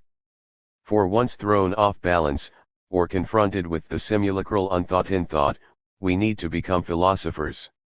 In the name of the time image, Deleuze asks that we the spectators pursue a philosophical activity inspired by the Heideggerian question, what counts for thinking?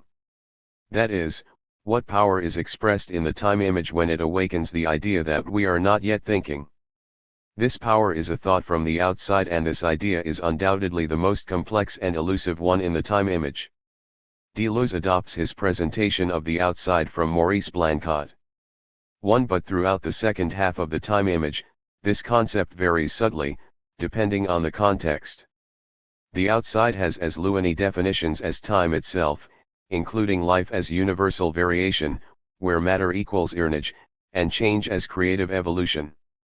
The most fundamental force of the outside undoubtedly derives from time's passive syntheses, including the impersonal form of tyranny that divides the ego from the one and difference in itself expressed as eternal recurrence. In the cinema books, then, the outside refers to three distinct planes of immanence: universal variation, virtuality as the force of time as change, and virtuality as an absolute memory, the memory of resistance, which expresses the powers of the outside. Logically, the outside is posited through any two incommensurable terms that come into contact independent of space. This is the logic of the irrational interval coupure irrationnel, which is not a spatial figure since it neither belongs to any set nor can be incorporated as part of a whole. By contrast, in the movement image the outside is the referent, a space with which the image has both iconic and indexical relations and against which it measures itself. The value of the interval is measured by a spatial commensurability where the whole is the open A web unfolding horizontally through relations of contiguity and continuity and vertically through relations of differentiation followed by integration. Here the world is constituted as image, since the image can exp and to encompass any world with all the subjects and objects in it. However, the time image does not represent in this sense, neither presenting us with an imaginary world cornplate unto itself in which we are asked to believe nor giving us a transcendent perspective from which we are expected to judge the world as false or true, lacking or full. The outside is not space or the actual, but rather the virtual, which acts from the outside, on another plane or in another dimension as force or differentiation. Rational connections present spatial intervals, namely, the indirect image of Tiern as a succession of sets or segmentations of space. But irrational intervals are not spatial, nor are they images in the usual sense.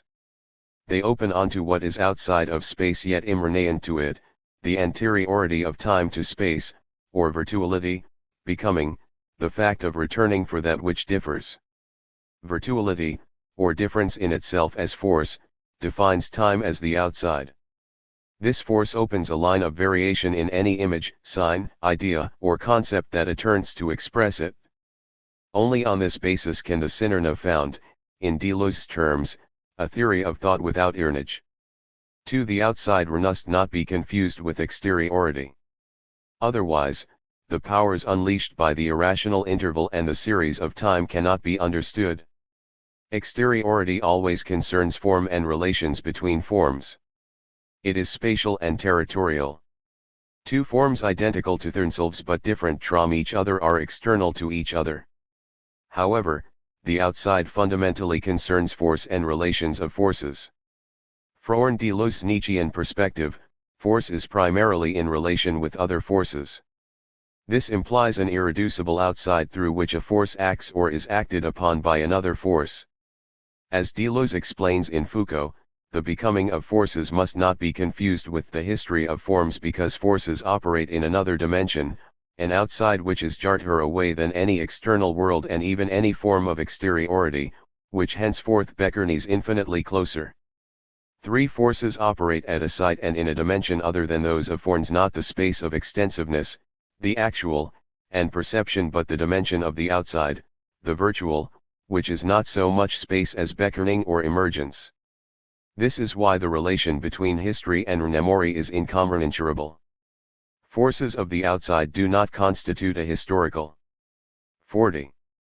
Transformation, or succession of composed events. They are, rather, composing forces, reacting to or with other forces from the outside. Becoming, emergence, and change involve composing forces, not composed forms. In this respect, the time image suggests a political philosophy as well as a logic and an aesthetic. Evaluating the political consequences of the time image requires understanding that force is not equivalent to power. Rather, the great lesson of Foucault is that a historical meditation on force enables us to consider the relation between power and resistance as thought from the outside, or the unthought in thought of new ways of thinking and new modes of existence. Simulacra, including direct images of time, have no other function. Thought from the outside, this unthought in thought, is always the thought of resistance. If, as Foucault implied, the last word of power is that resistance corns first, it is not because resistance blocks power or slows it by friction. For rather, that which resists is mobile, diffuse, non-adic, and deterritorializing. Fueled by its sensitivity to the virtual, that which corns from the outside is a power in Spinoza's sense, the capacity of a body or thought to affect, and be affected by, change. Power in this sense has a special relation to the audiovisuality of contemporary culture, that is, How our culture is defined by its particular stratifications of the space of visibility with that of utterability. 5 Deleuze asks that we consider the two sides of power as understood by Foucault, on the one hand, that which oppresses and occludes, on the other, that which can be affected by, and in turn affect, change. The division of the subject by time exemplifies a fundamental dualism, the difference between a force that acts and one that is acted upon, which Deleuze maps onto other domains, including those of the visible and the utterable in their relation to knowledge, power, and subject formation.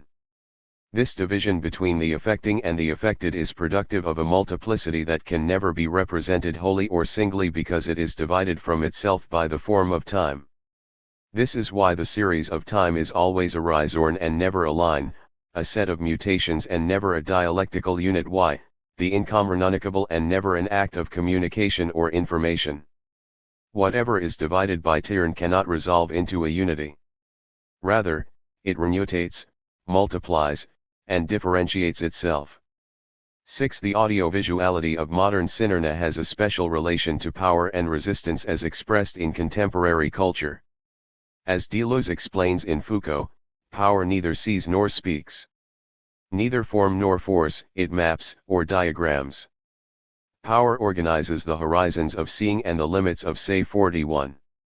The visible and the utterable, in fact the whole audiovisual regime, are caught up in relations of power that they suppose and render actual as diagrams or abstract machines. Power does not repress, it produces. And what it produces are spiritual automata or images of thought that are expressed in art and cinema no less than in philosophy.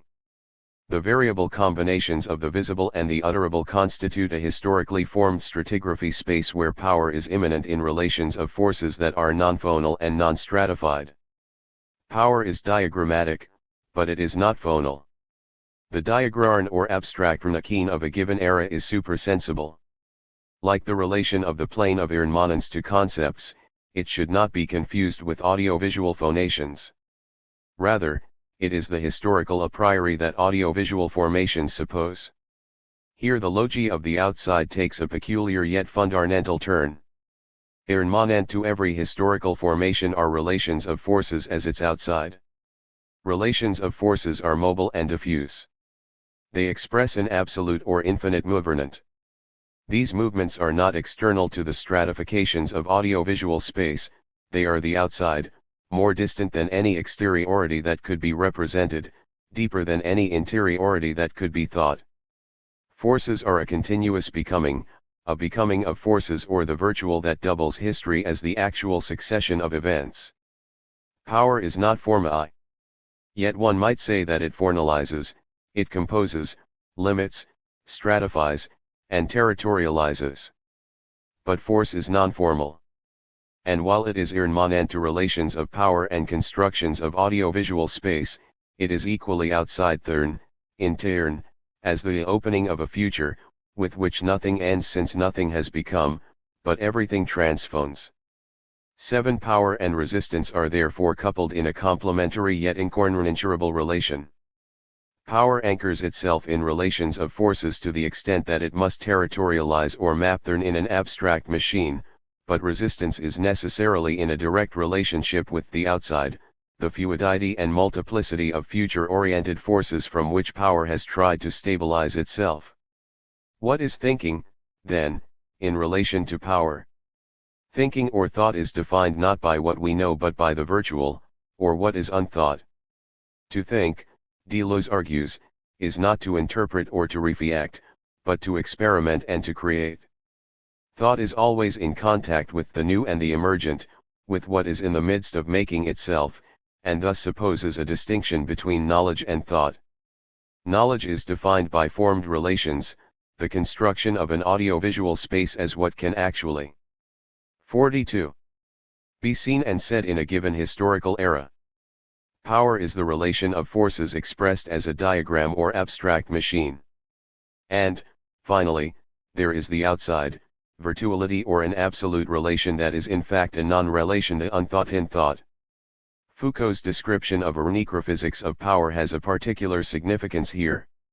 That singular point where life is the most intense, where its energies are most concentrated, is the struggle with power or the marshalling of forces to evade the snares of power. Power and resistance present two sides of force as a reciprocal inside and outside. Power cannot operate, cannot form an abstract Ranakin, without calling on points of resistance, which are in fact primary. And power cannot target life without simultaneously revealing a life that resists power by sustaining a force of the outside which never ceases to shake and overturn abstract machines, awakening what is unthought in them. Another way of understanding the force of the outside and its relation to the unthought is through the distinction between a theorem and a problem. The theorem follows an axiomatic logic that develops internal relationships from principle to consequences. 8. This is a self-contained, deductive logic world not unlike the automata of action images, mental relations. Alternatively, the problem confronts thought as an obstacle or outside. This outside should not be confused with either the exteriority of the physical world or the interiority of a mental one, at least in the context of the direct time image. The Renovement image has its own spiritual alternata, of course, founded on a dialectical relation between the outside and the inside.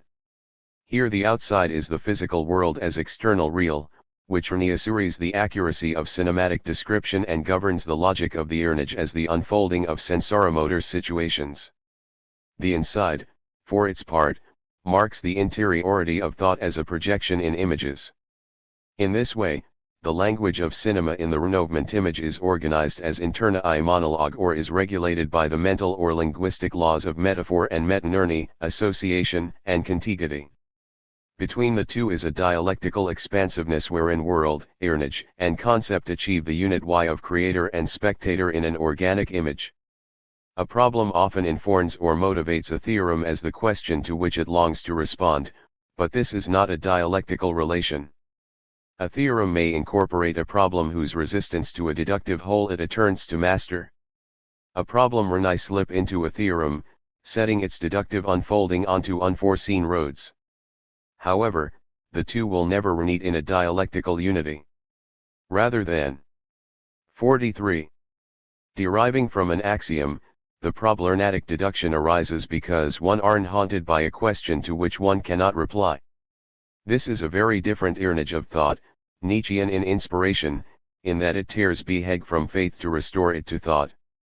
Far from restoring knowledge to thought, or providing thought with the internal consistency and certainty it longs for, the problematic deduction puts the unthought within thought, because it does away with all interiority by hollowing it out with an outside, an irreducible exerg envers, which devours its substance. Thought finds itself carried away by a conviction croyance, outside any interiority of a mode of knowledge. 9. The problem contains its own principle of uncertainty. Rather than resolving itself in a method or model of knowledge, or freezing itself in a proof, thought is pitched into movement, without finality or resolution, by an unanswered question. Lo ali cernulacra are problematic in this sense. But to Kali the time image problematic is also to identify it with a Nietzschean existential ethics. Thus the formulation of a problem is inseparable from choice. Indeed, one of Philron's highest aspirations is the identity of thought with choice as determination of the interminable. This is a cinema of modes of existence, of confrontation of these renodes, and of their relation to an outside on which both the world and the ego depend. In this respect, choice no longer concerns a particular tyranny, but the renode of existence of the one who chooses.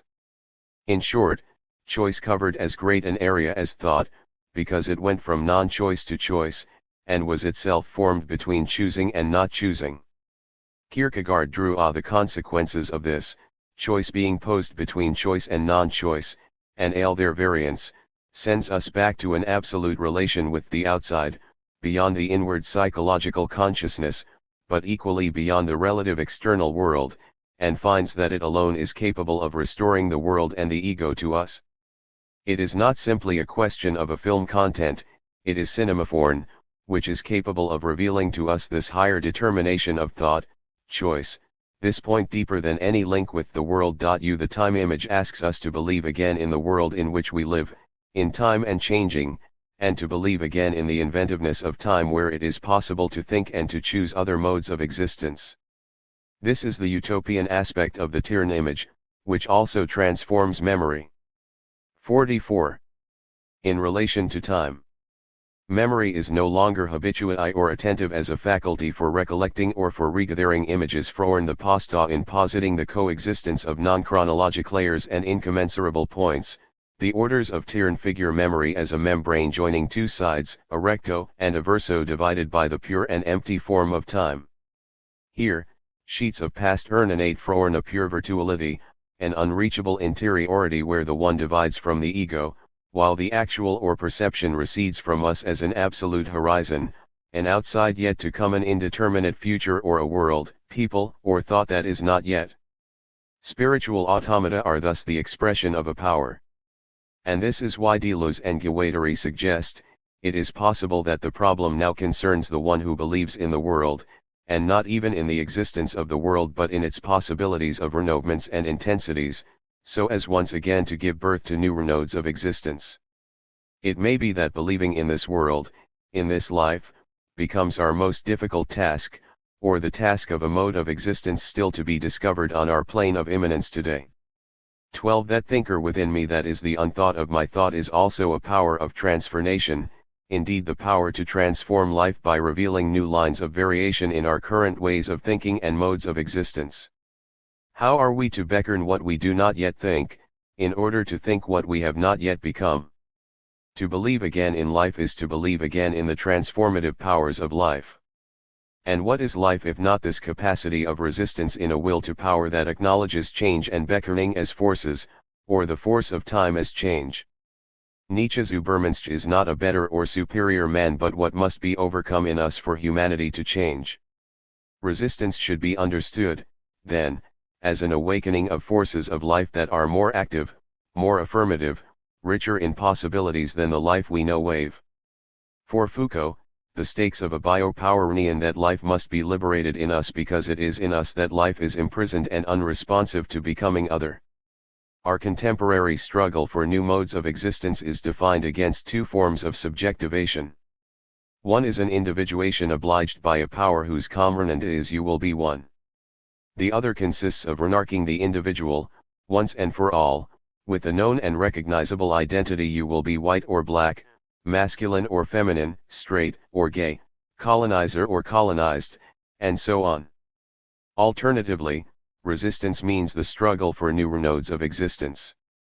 It is therefore a battle for difference, variation, and metamorphosis, for the creation of new modes of existence. However, we could neither invent nor choose new modes of existence if the force of time as eternal recurrence, becoming or change, did not undermine identity with difference. Differentiation maintains an opening to the future, from which we derive our powers to affect life and to be affected by it. The goal of the direct Tirn image and other forms of art, whether successful or not, is to awaken these powers in us. To become other we need an earnage to wake the other in us as what yet remains unthought. That difference returns and so unfolds identity, Deleuze argues, is presented throughout Foucault's work by the me of the double. The double is not a projected interior, but rather an interiorization of the outside, not a redoubling of the one but of the other, as a folding of the unthought within the subject. The double is simulacral. If the spiritual automaton awakens the unthought thinker in us, this is not a reproduction of the same but a repetition of the different. It is not the emanation of an L, Deleuze explains, but nothing that places in immanence an always other or a non-self. It is never the other who is a double in the doubling process, it is a self that lives me as the double of the other, one do not unter myself on the outside, one find the other in me. 13. The other in RNE is the unthought within thought, or the spiritual automaton that lives in me. This redoubling constitutes an absolute memory, a memory of the outside that should not be confused with an archivae or commemorative memory. This absolute memory is the real narn of the affection of self by self. Time is the form through which the mind l'esprit affects itself, while space is the form through which the mind is affected by something else. Time as subjectivation, division of the temporal one from the spatial self, is memory in this absolute sense, a splitting of Tiern where memory doubles the present and the outside and is one with forgetting, since it is endlessly forgotten and reconstituted. Tiern beckons a subject because it is the folding of the outside and, as such, forces every present into forgetting, but preserves the whole of the past within memory. Forgetting is the impossibility of return, and memory is the necessity of renewal. 14 Therefore, to think is not to recall or reconsider the past, but rather to invent the future. The time image is like Ernst Bloch's concept of Vorschein, or anticipatory illumination. It is anterior to or ahead of history. LT does not represent either the real or the imaginary, it is the harbinger of a new. 46. Reality which must yet be invented. What calls for thinking, then, has the most complex and profound relationship to time. According to Deleuze, to think the past against the present, to resist the present, not for a return but in favor, one hope, of a time to corn, Nietzsche this means making the past active and present to the outside, in order, finale, for nothing new to happen, and for thinking always to happen in thought pour tu arrive enfin quelque chose de nouveau, pour que penser, toujours, arrive à la pensée. Thought thinks its own history, the past, but in order to free itself from what it thinks, the present, and to be able, finally, to think otherwise, the future. Point 15 Deleuze argues in De Difference and Repetition that the only aesthetic problem of concern to philosophy is the relation of art to everyday life. Because our contemporary everyday life is immersed in an audiovisual and information culture, cinema's ways of working through the relations of image and concept have become particularly significant to our strategies for seeing and saying. This is not because cinema is the most popular art. Television and video games now arguably have a far greater economic and aesthetic impact. However, cinema's history of images and signs is nonetheless both the progenitor of audiovisual culture and perhaps the source of its unfounding as a cernulacral art. To think otherwise, from the outside, or to find the subtle way out, means thinking through the history of the audiovisual. To this end, art must appeal not to a transcendent world but to the world here and now in which we live. Art must extract from the habitual repetition of the everyday a little time in a pure state, an event or virtuality in the passing present, deeper in any interior, farther than any exterior. Like every art form, the original will to art of the time image consists of extracting difference from repetition by revering copies into simulacra. Art neither represents nor imitates, because it repeats all the repetitions, by virtue of an internal power. An imitation is a copy, but art is simulation, it reverses copies into simulacra. 16 Everyday life is characterized by repetition as the return of the same, primarily in the standardized production of commodities and the proliferation of information. Art is not opposed to this mechanical, stereotyped, and habitual repetition. Instead, it embraces it, or rather incorporates it, the better to expose its limits and to extract what is differential and virtual within it. The task of a work of art, then, is to open a line of flight that passes from the 47 actual to the virtual by interrupting repetition with difference. And gradually, repetition is transformed from the return of same to creation from difference, first the habitual series, repetition without difference, and the chronological series, repetition as a succession of instants in space, but then the fragmentation of the present, the displacements of non-chronological memory, and the fact of returning for that we differs. Simulacra do not represent. Thought cannot confirm itself in an initiating image there. Rather, it forces us to think, if we are able. Through the construction of events we can calculate and rationalize the passing of time as the succession of so many segments in space. This is a passing of the virtual into the actual, where thought recognizes itself in its own image. But the event is what happens in between an entre-temps between segments that disjoins thought from itself. Time can only appear for itself in the fissures opened by irrational intervals. In the synarna, events and their corresponding powers emerge only when the force of Tyran returns as difference, unhinging the chronological unfolding of space with seriality, interrupting repetition by relinking series on irrational intervals. The force attached to thinking is neither the exercise of an innate faculty nor the acquisition of a knowledge preconstituted in an external world. Should we then characterize the outside as an aleatory force? The formation of series shows that this is not precisely the case. What the irrational interval determines in direct images of Tyran is analogous to the logi of Markov chains, a sequence of partial relinkings where what corns after is partially determined by what corns before. The outside is a line of variation determined not by continuous and chronological succession, but rather in a relinking on irrational intervals that mixes contingent and dependent forces. Thinking here is organized in new figures, an extraction and relinking of singularities, as well as the organization of singularities into series. What is common to singularities is that the YL come from the outside. Singularities of power, caught in relations of forces, singularities of resistance, we prepare renutations, and even savage singularities we rest suspended outside, without entering into relations or letting themselves be integrated. Only here does the savage take its meaning, not as an experience, but as what has not yet entered experience. 18. In other words, where time is rendered incommensurable with space, the virtual opens a vast territory of potentialities in every present that passes. Through events, virtuality unfolds as a vast reserve of future acts, each of which is equally 48. Possible in itself, yet incompossible with all the others. Thus the event is pure immanence of what is not actualized or of what remains indifferent to actualization, since its reality does not depend upon it. The event is immaterial, incorporeal, unlivable, pure reserve. It is no longer time that exists between two instants, it is the event that is a meanwhile un entre temps. The meanwhile is not part of the eternal, but neither is it part of Tyran, it belongs to becoming. 19 Events are immanent to every renouement of times passing yet remain both outside and in between the passage of Tyran.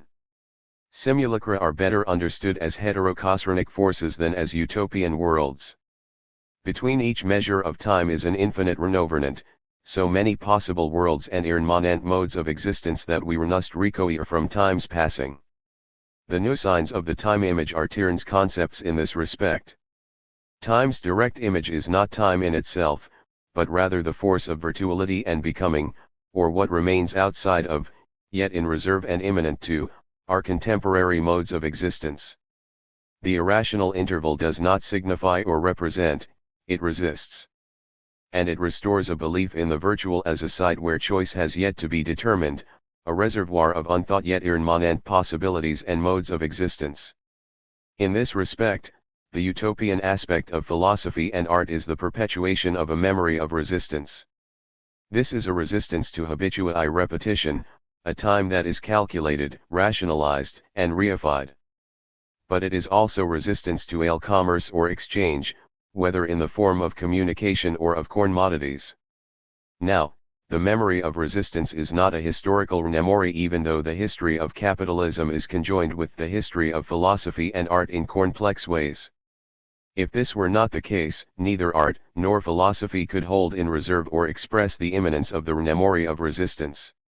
Capitalism no doubt has produced its own image of thought. 20 Indeed, Deleuze and Guattari's complaint is that, in the information era, thought has been reduced to cornrunners, with the concept as its commodity and conversation or common sense its form of exchange. By the SAITL token, philosophy does not have exclusive rights to the forces of deterritorialization. Capital produces its own diabolical forces, what Deleuze and Guattari call its relative deterritorializations, in the forms of imperialism and multinationalism. These and other forces uproot individuals from their land and alienate them from their work and their thought. Deterritorialization can also mean the transfer of wealth out of the earth and the labor 49. Of individuals and into the hands of capital, without respect for borders. Capital has its own concepts and forms of immanence. Marx's great analysis and critique has not lost its force in this respect. It still testifies to the necessity of a critical encounter between philosophy and capitalism.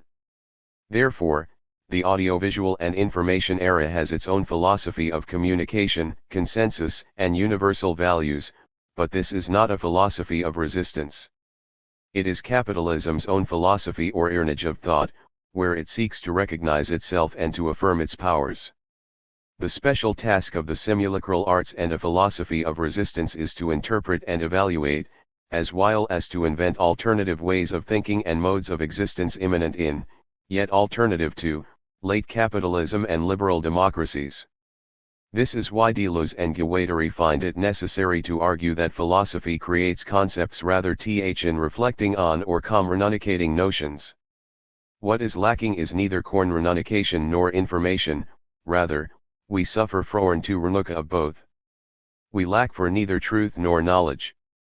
What we lack is creation and the will to experiment. We lack resistance to the present, they insist.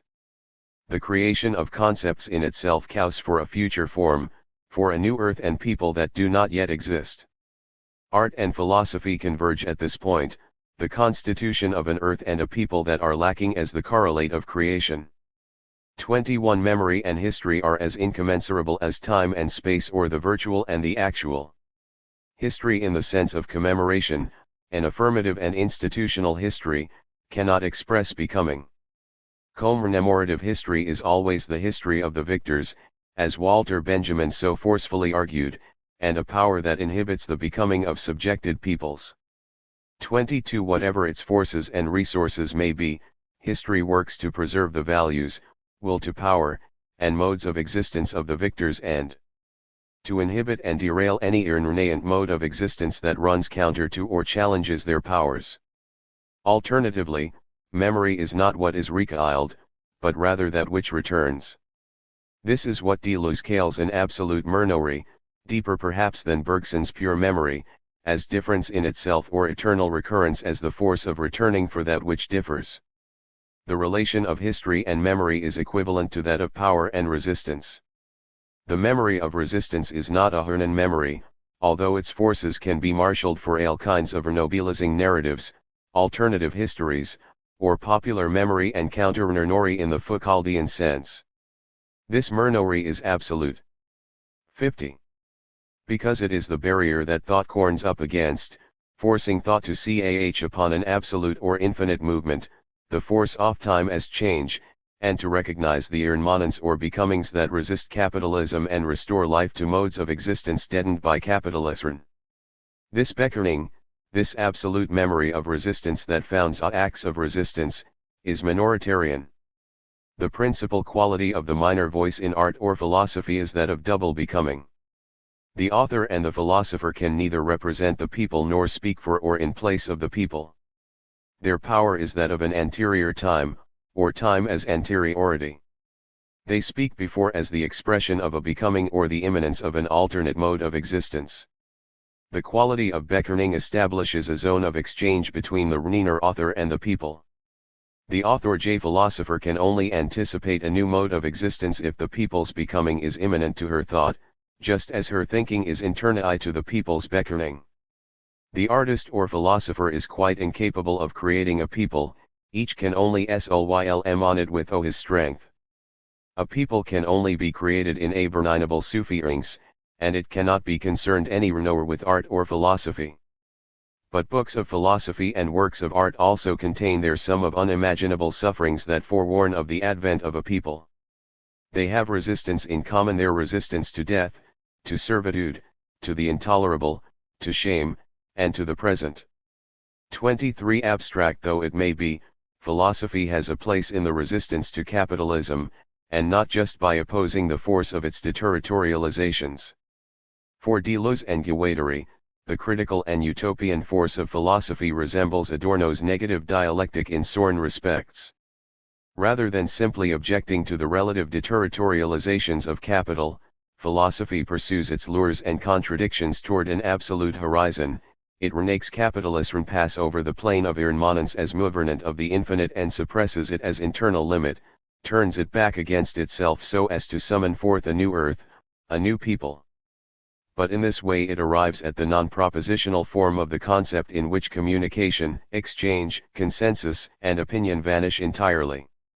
24. The non-propositional phone of the concept is not silence, but what readies itself to speak, not speechlessness, but an absolute resistance to what is, in favor of what must come to be and has not yet been thought. The idea of utopia conjoins philosophy with his 51. Torical epoch, that of late capitalism, as resistance and critique rather than consensus and collusion. Philosophy is the caretaker of utopia for a given epoch, forging its concepts and sustaining its forces. It sustains the qualities of infinite movement and so achieves a political and critical force. In this way the concept of utopia forms its own time image. The Tyrn image of utopia is drawn from Samuel Butler's concept of Eruhan, both nowhere and now here. 25. Deleuze and Guattari note that, eternologically, utopia stands for absolute deterritorialization but always at the critical point at which it is connected with the present relative milieu, and especially with the forces stifled by this milieu. The concept of utopia is risky, for there are as many or more affirmative, transcendent, and authoritarian utopias as there are utopias of contestation, irremanence, and liberation. The direct Tyrnirnage, however, is one expression, like revolution, of a utopia of immanence. Utopia is not dream or fantasy here, or the unrealized and unrealizable hope that consoles. On the contrary, Deleuze and Guattari argue, it is to posit revolution as plane of immanence, infinite renouement and absolute survey, but to the extent that these features connect up with what is real here and now in the struggle against capitalism, relaunching new struggles whenever the earlier one is betrayed. The word utopia therefore designates that conjunction of philosophy, or of the concept, with the present milieu political philosophy. 26. Does this mean that the cinema of the Tyrnirnage is a revolutionary and political cinema? Not necessarily, and if so, only in limited cases. As acts or events, art and philosophy are not inherently political in the sense of organized forces capable in themselves of transforming social relations.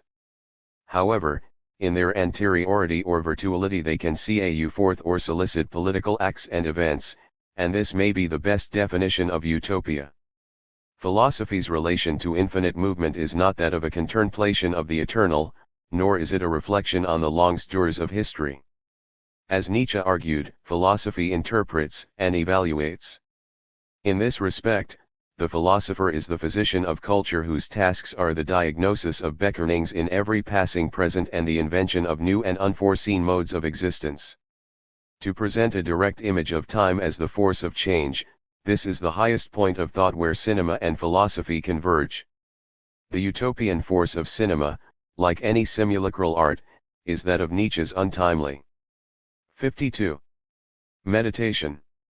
Acting counter to the past, and therefore on the present, for the benefit, let us hope, of a future, but the future is not a historical future, not even a utopian history, it is the infinite now, the none that Plato already distinguished from every present, the intensive or untimely, not an instant but a becoming. 27. This beckoning is outside history and thus distinguishes a creative force that only philosophy or art can express. Perhaps utopia is not the best concept in this respect because it is not outside history but opposed to it. Thus it is a historical concept, an ideal or motive force housed within history. Alternatively, becoming is the concept itself. It is born in history, and fans back into it, but is not of it. In itself it has neither beginning nor end but only a milieu. To create is to resist, pure becomings, pure events on a plane of irremanence.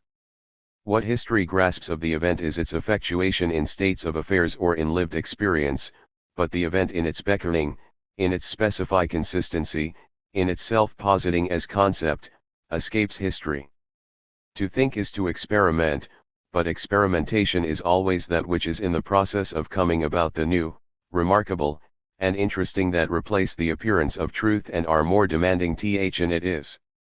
What is in the process of curling about is no RRL or what ends than what begins. History is not experimentation, it is only the set of almost negative conditions that make possible the experimentation of something that escapes history. Without history, experimentation would remain indeterminate and unconditioned, but experimentation is not historical. It is philosophical. 28 Foucault expresses a similar idea in his distinction between the actual and the present. From a Bergsonian perspective, one might be tempted to see the actual as the completion of the virtual. Foucault's actuality, however, is the continuous becoming of virtuality. The actual and the present are two sides of the passing present, and between these two sides the untimeliness of the passing present as the now of becoming is what actuality portends. The present is what we are, and therefore what we are already ceasing to be. But Foucault's actual is not what we are now, but rather what we are now beckoning, what we are in the process of becoming, that is to say, the other, are becoming other. It is not that the actual is the utopian prefiguration of a future that is still part of our history. Rather, it is the now of our becoming. 29. 53. The creation of concepts proper to cinema does not reconcile, it calls forth. It summonons or solicits the relations of forces or will to power that express the immanence of newer nodes of existence. As avatars of becoming, art and philosophy have a special relation to the virtual. They do not actualize a virtual event, the why incorporate or embody it. They do not represent or communicate, nor do they reconcile, commemorate, or celebrate the past, or rather, the task of art is to confide to the ear of the future the persistent sensations that embody the event, the constantly renewed suffering of men and women, their recreated protestations, their constantly resumed struggle. Will this and be in vain because suffering is eternal and revolutions do not survive their victory?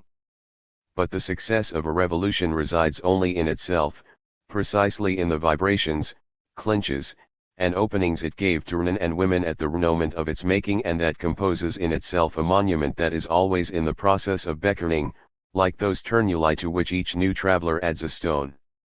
The victory of a revolution is imminent and consists in the new bonds it installs between people, even if these bonds last no longer than the revolution's fused material and quickly give way to division and betray appeal. Like every simulacrum, the synarna of the Timirnage and the philosophy of resistance share an arduous task, beyond the codes of past, present, and future, to transrenate something that does not and will not allow itself to be codified. To transrenate it to a new body, to invent a body that can receive it and spill it forth, a body that would be our own, the earth's, or even something written. 31 From the synarna of the body to the cinema of the brain, the Tirn image forges a special relation to both subjectivity and thought. Organized by irrational intervals, the time image continually interrupts the virtual actual circuit. This accounts, perhaps, for the difficulty, the boredom, and the miscomprehension inspired by modern cinema. But these difficulties must also be understood as missed opportunities. Our relation to the image is neither determined nor dialectical. With the circuit interrupted, we lose a present perception wherein we can harbor ourselves in the calm waters of attentive recollection.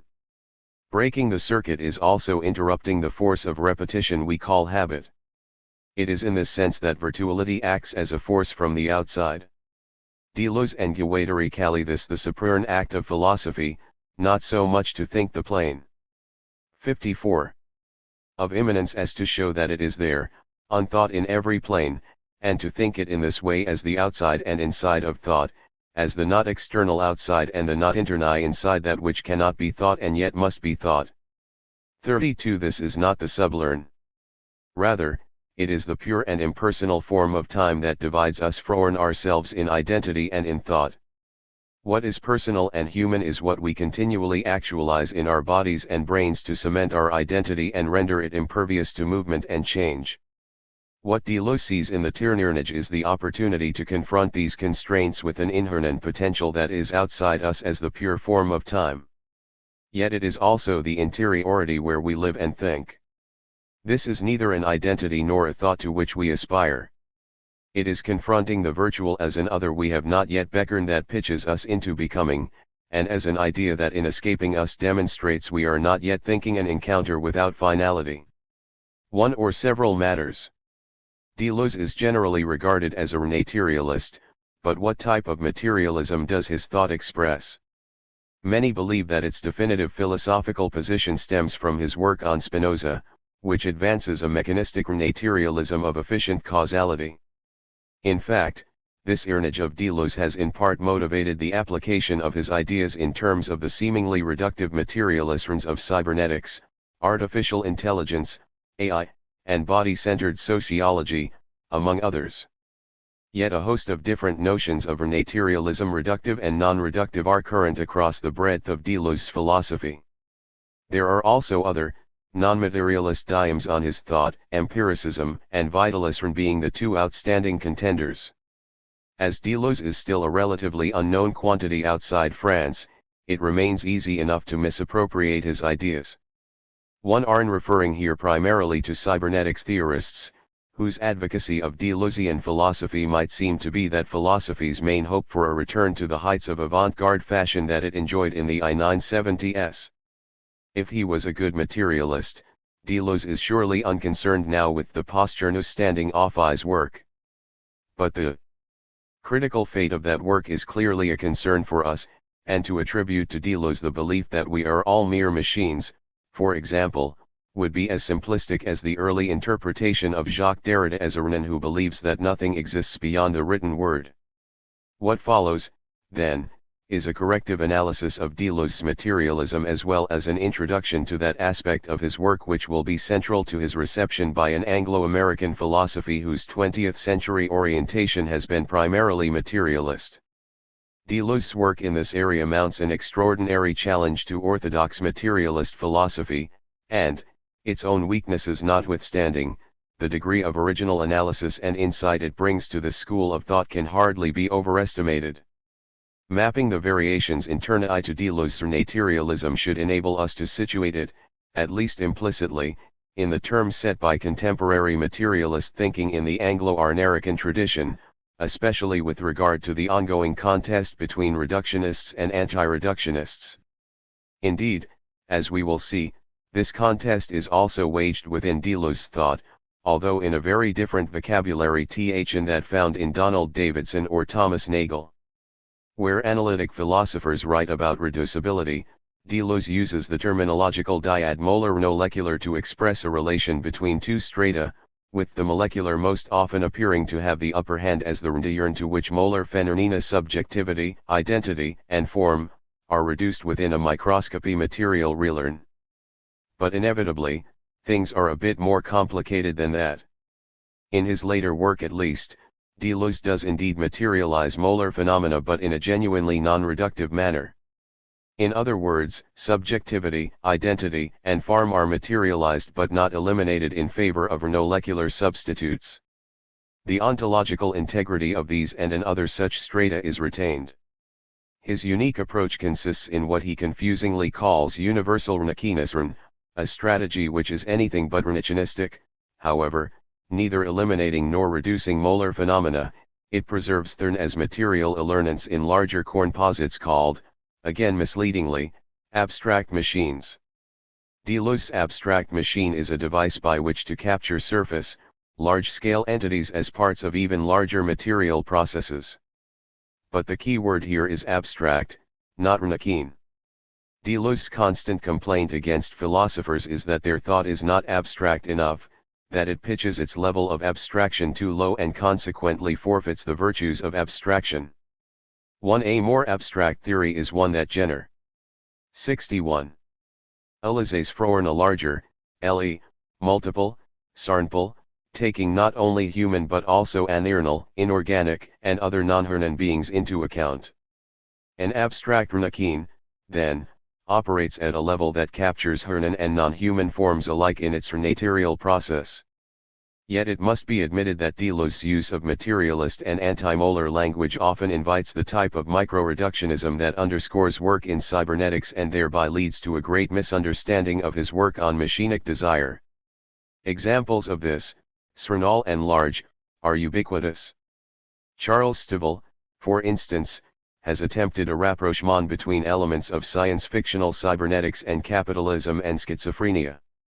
A collective assemblage is read in terms of fluid hours of information, while the enormous figures found in 8,000 plateaus are explained through the idea of cyborgs, or, neurohen, of the interface with cyberspace.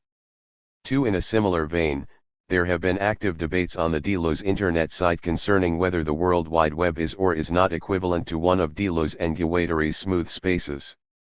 3. Of course, the renounced concrete example of cybernetic materialism corns with the image of the cyborg, or cybernetic organism, attendant to the belief that cybernetics is the language cornman to the organic and the mechanical. 4. Significantly, some have been tempted to connect the cyborg with Deleuze's desiring machines. As the cyborg is said to blur the boundaries between the natural and the artificial, the vital and the mechanical, in a manner wholly identifiable with its supposed Deleuzian equivalents. Now, the contemporary significance of the cyborg is founded on the great ease with which one can become such an entity these days, needing only to have a pacemaker or an artificial limb, or to be dependent on a dialysis machine or respirator. 6. But this is problematic when linked to Deleuze's theorization of desiring machines, which has never depended on any human technological innovation.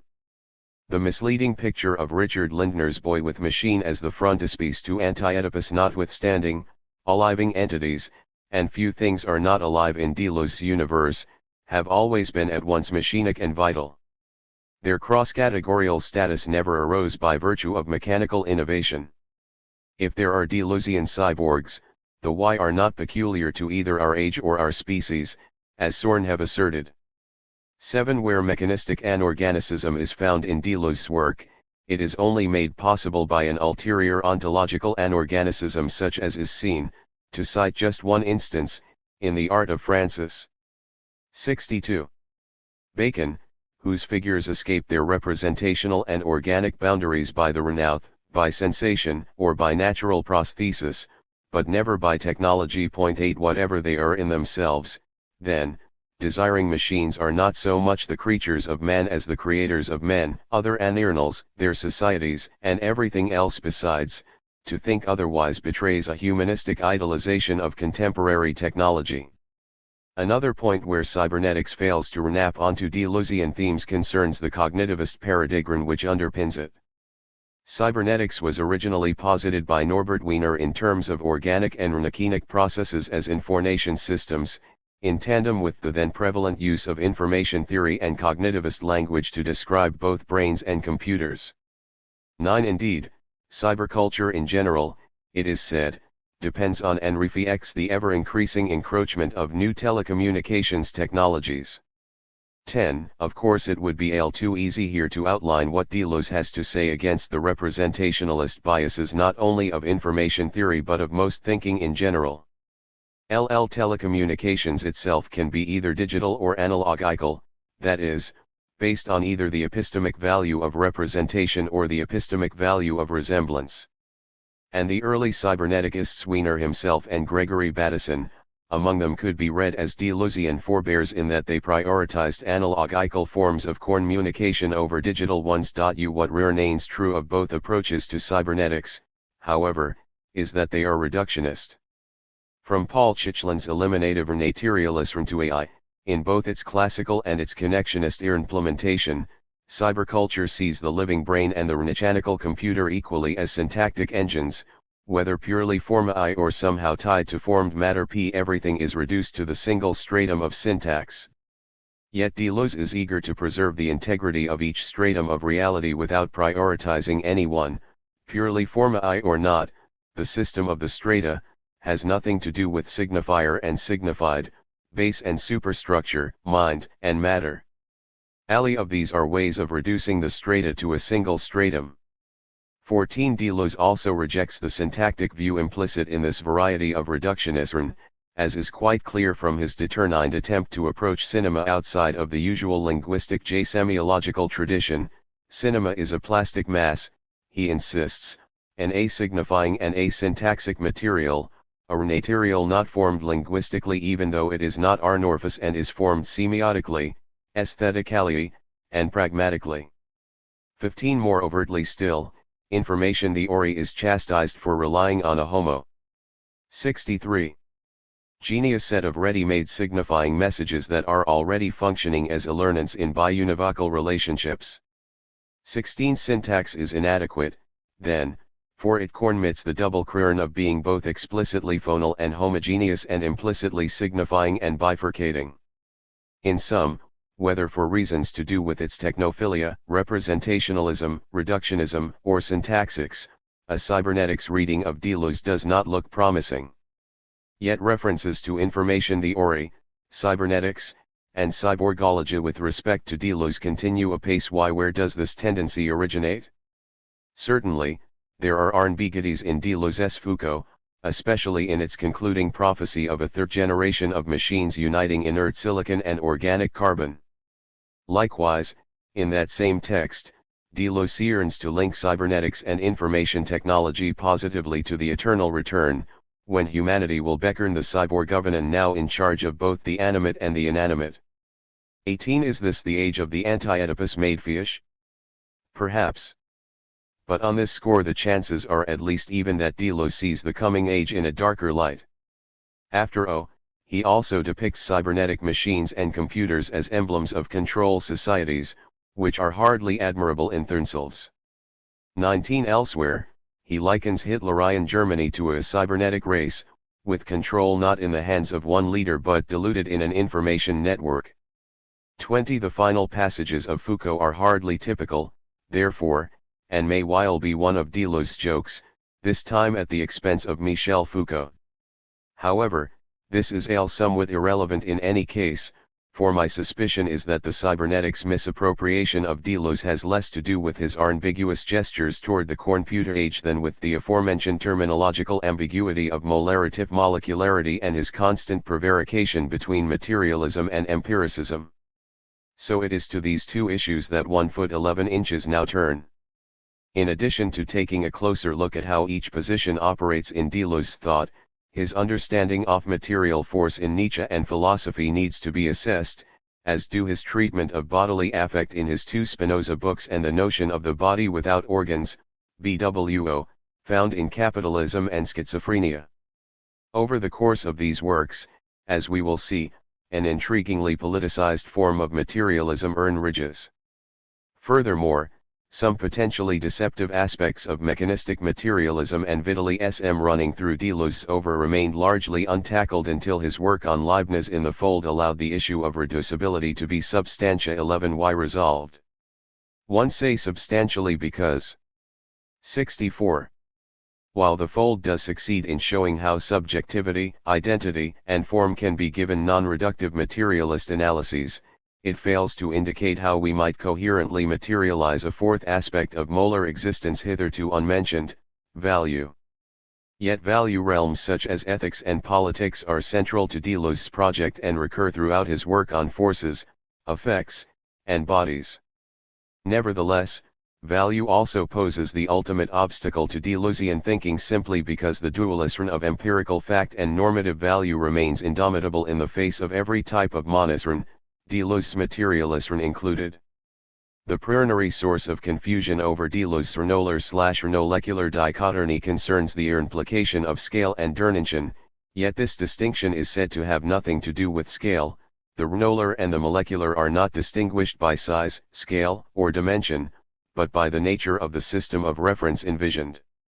21. By system of reference here, Deleuze means a particular node of composition, organization, or consistency among the SARN elements: sedentary, biunivocal, arborescent, linear, striated, static, extensive, and divisible on the molar side, nomadic, polyvocal, rhizomatic, transversal, serneuth, processive, intensive, and indivisible on the molecular side. Deleuze also insists that no dualism is implied here, for the two types of organization are always intermixed in any concrete manifestation, although, of course, a de facto combination of two alertnants does not preclude the possibility of a de jure dualism. Yet despite such assertions, both Deleuze and Guattari tend to use language suggestive of scale, majority, renager, massive, big, renas, collective, whole, global, macro-, super-, over dash, and molar itself on the one hand, partial objects, part organs, larval selves, reninerity, min or, local, part, component, small, miniaturization, sub-dash, micro-dash, and renolecular itself, on the other. Sometimes the molar is equated with statistical accumulations, with references to large scale, large number, and large aggregates. 22. That the molar and the molecular have been taken to imply a difference in scale is not surprising, then, nor is the consequent implication of micromaterialism. 23. Another misunderstanding, which stems from this one of SCAIE, ISO tempts Renani to interpret Deleuze's analyses as reductionist, to wit, that there is an ontological hierarchy between molarity and molecularity, with the molar thereby unreal and everything genuinely molecular. 24. Anypor. 65. Sieved molarity must be an illusion or imposition to be disrenantled or reduced. Certainly, the trenchant attacks in Anti-Oedipus on self, family, and state as molar representations that tyrannize and stiff our individual becomings lead one in that direction. But in works prior and subsequent to that book, Deleuze Renastahen posits a multiplicity of tyrannies, Hernan and non-Hernan, organic and inorganic, renolar and renolecular, microfascist as well as macrofascist. The only aspect of renolar representation that is consistently rejected is its supposedly singular and anthropocentric phone, as handed down through the tradition beginning with Kant. Nevertheless, the misimpression that Deleuze would dissolve molar beings into an unearnest molecular fetus has brought him much criticism from at least one quarter, namely, feminist philosophy. Indeed, when Deleuze wrote that what he termed a renolar entity was, for example, the Warnen as defined by her form, endowed with organs and functions and assigned as a subject, 25, and espoused the idea of Beckerning woman, whereby these molar women would searingly disperse into imperceptible atoms, it caused considerable controversy. Luce Irigaray, for one, asserted that the Deleuzian emphasis on the renakinic and the consequent loss of the organic self were all too farniliernal responses to fernal bodily form. 26. Elizabeth Grosch has recently echoed this sentiment. By invoking the notion of becoming Warnen in place of a concept of being women, she charges, Deleuze and Guattari participate in the subordination, or possibly even the obliteration, of women's struggles for autonomy, identity, and self-determination, an erasure of a certain, very concrete, and real set of political struggles. 27. Admittedly, Deleuze did respond, saying that he would categorically allow women their renolar politics, but that their real goal should be to become woman in order that the man also becomes or can become woman. But this MN with feminist philosophy highlights a more general problem in the reception of Deleuze's work. Often, his categories are mistaken for those of more orthodox theorists, as can be seen here in the context of Deleuze's adorns of womanhood that would comprise any becoming Warnen. 28. Such a notion is clearly a cross-categorial concept, remixing a molecular process, atoms, with molar, phenomenal behavior, womanhood. And cernular examples abound in Deleuze's work. The idea of a bird, for instance, is not derived from its genus or species but from the corn position of its postures, colors, and songs. 29. Most significant here is Deleuze's treatment of the brain. Much of his work on the Sinerna, but 66. Also on concepts and even on philosophy itself, was inspired by the microbiology of the brain rather than the usual paradigms of psychoanalysis or linguistics. Crucially, however, his use of the brain, despite appearances, is never reductive. Deleuze sees cinema as operating at the renolar level to shock the brain into forming new synapses, connections, and pathways. 30. His treatment of the brain in What is Philosophy? Goes even further.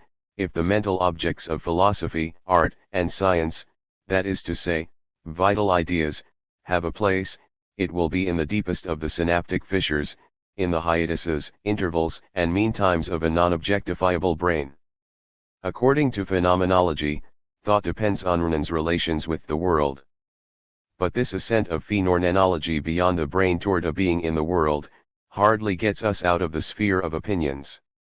Will the turning point not be elsewhere, in the place where the brain is subject, where it becomes subject? 31. Here we see Deleuze's enterprise in its true colors, as an attempted escape from the traditional philosophical impasse of a singular, irreducible Herrn-Liff world in opposition to an anonymous, lifeless realm of pure matter in motion. His own categories of the molar and the molecular signify much more than that. However, the problems of his interpreters do have some real basis in Deleuze's work and not merely because of the confusing language he sometimes employs. Some of the ideas themselves are bare one why adequate to the task of creating a non-reductive molar/molecular materialism, simply asserting rather and justifying the ontological integrity of these categories. A case in point is Deleuze's ethical and political deployment of naturalistic concepts, to which one will return in discussing his treatment of force, bodily affect, and the BWO. Even more disturbing, though, is the impression Deleuze gives of not being a materialist at all, but rather an empiricist with an attendant view of nature that utterly diverges from the type of naturalism one would expect to find within a materialist position. At first glance Deleuze seems unquestionably materialist, even physicalist, citing as he does the Stoics' belief that physics is at the heart of philosophy. 32 Beyond the arguments themselves, his language is full of physical imagery, points and lines, surfaces, strata, machinic and biology. 67. Cesses. Almost the entire sociological dimension of 8,000 plateaus, for instance, revolves around a distinction between an all-natic and sedentary society which itself turns on a dualism of Srnuth and striated space. Yet none of these physical images is intended as a metaphor, but rather as a subtle point about the nature of material reality. This is what makes Deleuze's version of a philosophy of difference quite unique, for he seeks the principle of difference not just in language and signs but even more so in applied mathematics, differential calculus, biology, epigenetic differentiation, and physics, differential energy, potential, and temperature. Specifically, his materialist analyses of difference focus on four areas: universal machinism, psychiatry, and the unconscious, language, and time. The first of these, of course, remains the best-known instance of Deleuzian materialism. Everything is a machine, we are told in Anti-Oedipus, producing machines, desiring machines everywhere. Hardly less important in that work, however, is its proposal of a materialistic psychiatry. In the heyday of family-based theories of psychosis, Deleuze and Guattari stood out as advocates of a biochemistry of schizophrenia. 33. It is noteworthy here that Deleuze's approach returns to the knower physically oriented perspective of Melanie Klein's object relations theory rather than maintaining the linguistic turn Lacan took with her ideas, which was so influential in France.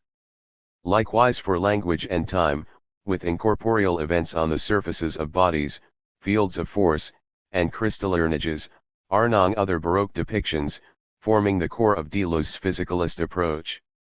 In another philosopher's hands, Bergson's or Whitehead's, for example, time might have been deemed a non-material entity, yet in Deleuze's treatment, including his use of Bergson's and Whitehead's process philosophy, matter retains its primacy. The event is seemingly hypostatized as a hekiide, a thisness or principle of individuation among incorporeal but nonetheless bodily transformations. Although Spinoza is purportedly Deleuze's inspiration here, his reading interprets Spinoza's materialism only as a corrective to the view that mind is superior to body. Spinozian materialism denies any primacy of the one over the other.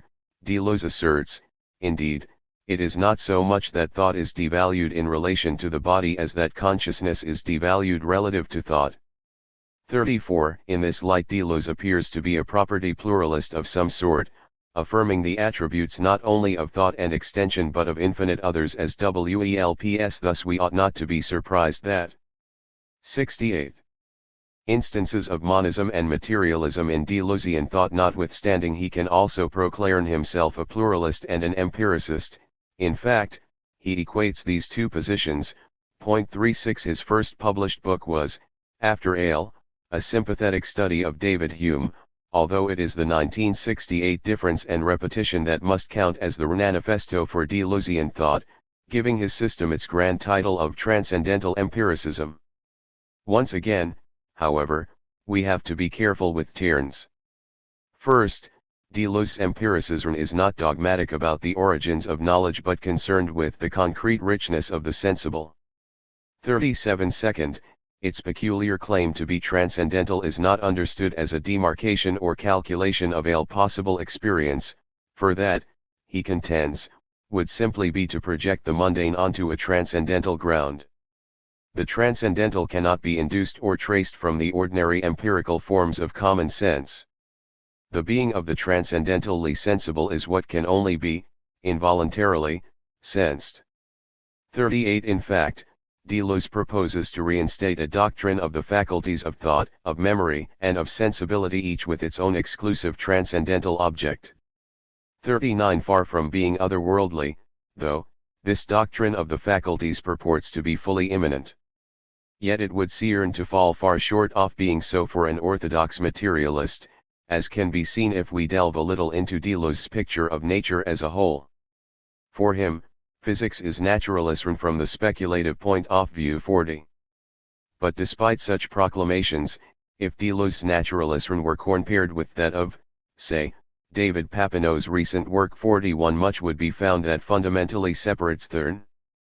Papineau aims to defend the view that Hernans are material objects living in a material world. This is the meaning of his naturalism, which is connected to the position that all reality boils down or reduces to mass energy. As a label, of course, naturalism once denoted the belief that everything could be explained through the Hernan and natural sciences without any recourse to supernatural entities. Now it means that even the human is reducible to the natural realm, or, rather, that it is reducible to the scientific and materialist view of the natural realm. Deleuze could not be called a naturalist on this score. At one level he clearly does want to see the unit Y of human beings and nature, though not at any price. 42. In contrast to scientific naturalism, Deleuze's project of a new naturalism refuses to devaluate nature by taking away from it any virtuality or potentiality, any immanent power, any inherent being. To this extent, he sees himself in that anti-Cartesian line of naturalists. 69. Running from Spinoza through Nietzsche and down to present-day philosophers.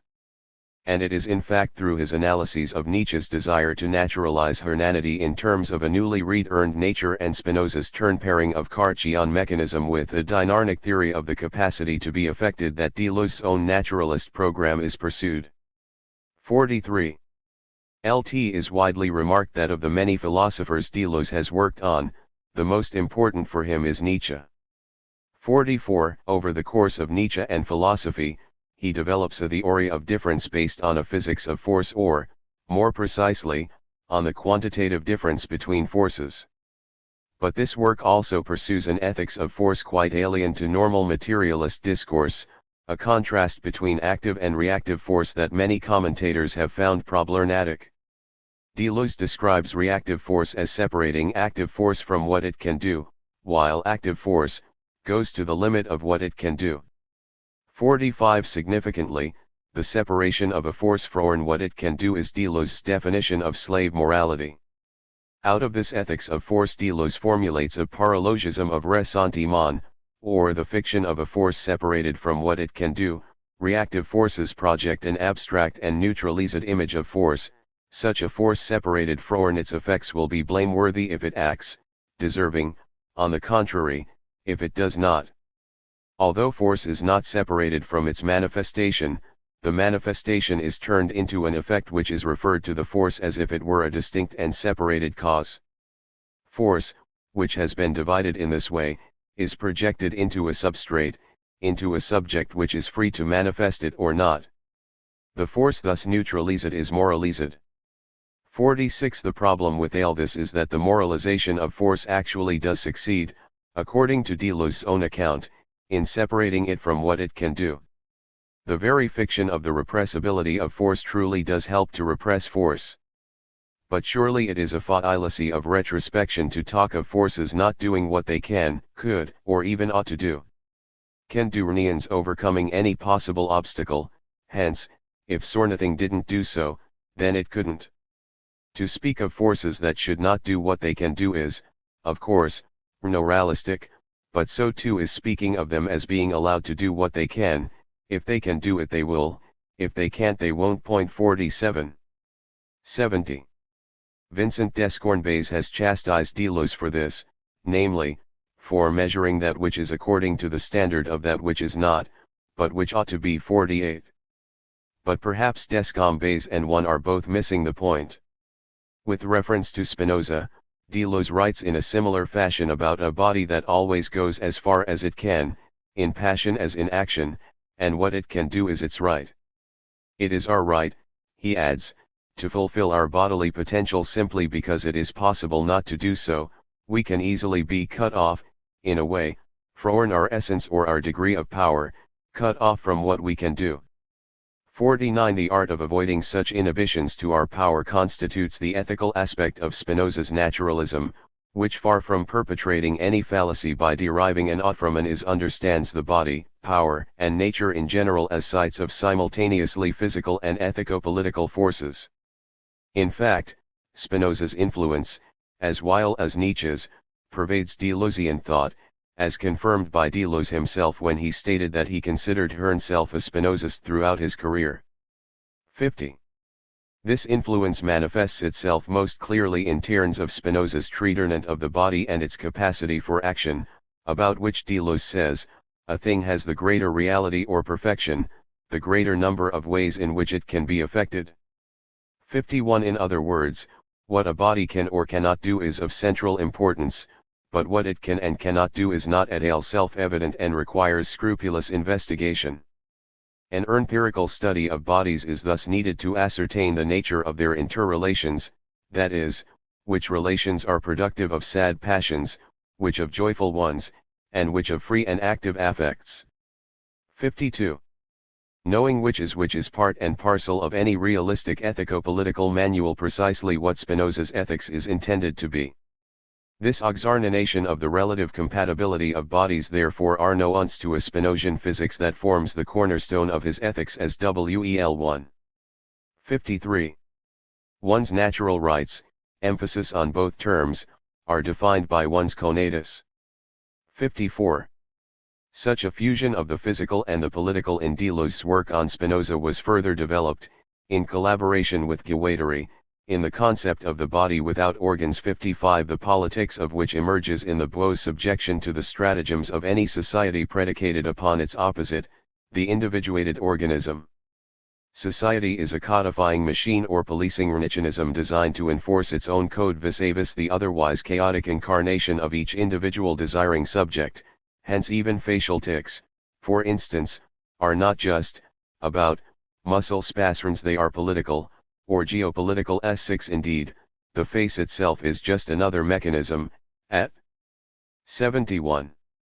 Once political and physical, by which otherwise vital forces are repressed or codified. This politicization of the factual realm, physical or metaphysical, continues even in Deleuze's own process philosophy.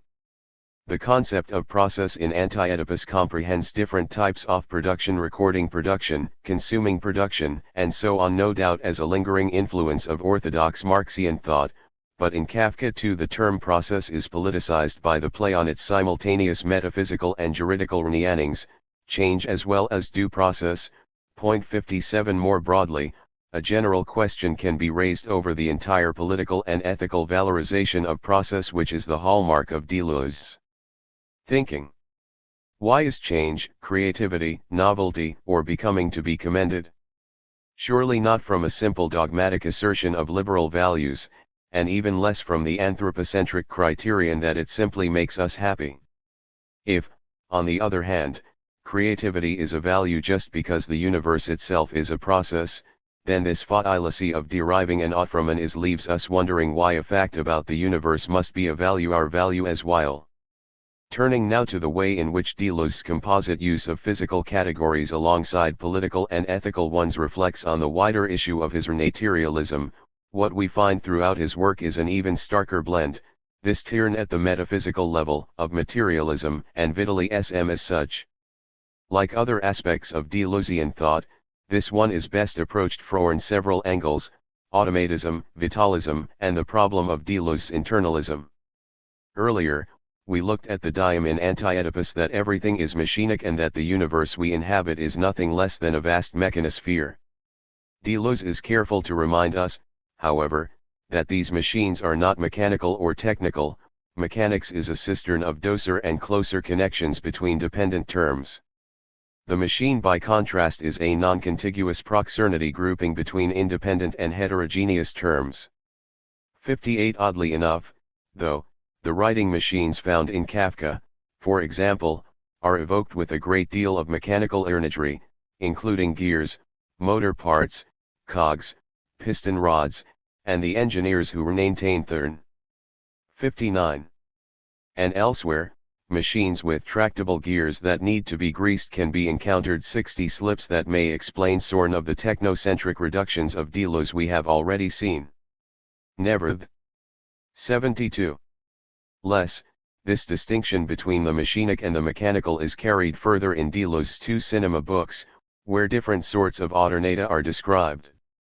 The inspiration for this endeavor is Deleuze's initial picture of Sinerna as a type of spiritual automaton, that is, as an automatic movitlant.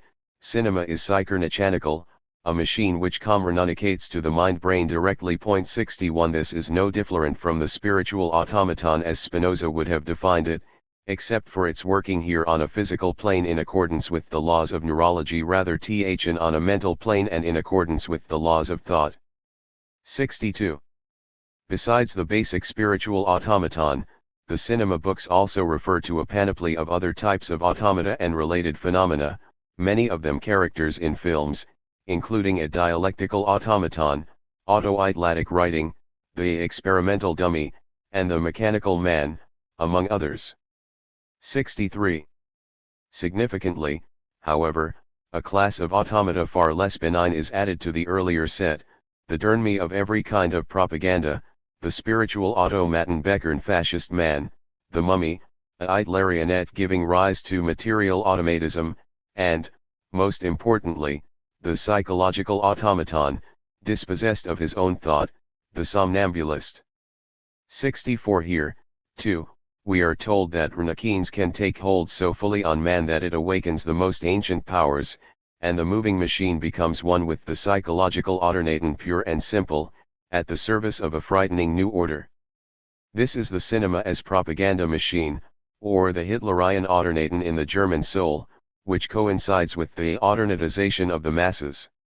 65. Accompanying this newfound caution in the face of universal automatism is a concern about cretinization through the ubiquity of the cliched image. Physical, optical, and auditory cliches are everywhere, all around us and inside us, thinking for us, making of us a cliche, a bad film, an urban cancer. 66. The task facing the cinema of the future is to create a genuine image in spite of the stifling omnipresence of the cliché. Cinema today, sadly, reflects mental deficiency rather than any invention of cerebral circuits, organized mindlessness. 67. But it is what underlies this condemnation of automata and the cliché which is significant for us, namely, the vitalist tendency in Deleuze's thought. For running alongside his physical and spatial imagery is a host of organic and vitalist images, eggs, rhizomes, becoming anernal, vegetal cinema versus animal cinema, and so on. Everything LVE written is vitalistic, he announced in I-988.68. No surprise again, then, that many consider Deleuze a vitalist, albeit of a high-tech brand. 69. Like Nietzsche and Berg. 73. Son before him, Deleuze Ohen wrote life with a capital L to accentuate the difference between this metaphysical category and any mere living organism whose health could actually be disturbed when in the grip of a life too great for it to embody adequately. 70. But that this vitalism should be pursued in tandem with materialism demands a proper explanation of how these categories are to be fused. While Deleuze states that he prefers non-organic life to organic life and that it is the molecular lines of life and not renolar animas which are the positive object of his thought, this sounds as problematic as preferring the idea of becoming woman to real molar women themselves. Something more needs to be said. And renower might have been said in Anti-Oedipus, which aspires to surmount the impasse of vitalism and mechanism. The solution given there is not so much a genuine rapprochement, however, as a sidestepping of the entire issue. Mechanism is said to invoke a structural unit Y to explain the organism's functioning, vitalism to invoke an individual unit Y rendering the organism autonomous and subordinating any mechanisms connected to it, but both unities are spurious, as they are molar aggregates. Mechanism and vitalism are equally inadequate, failing to account for the nature of desire and its role in mechanic production.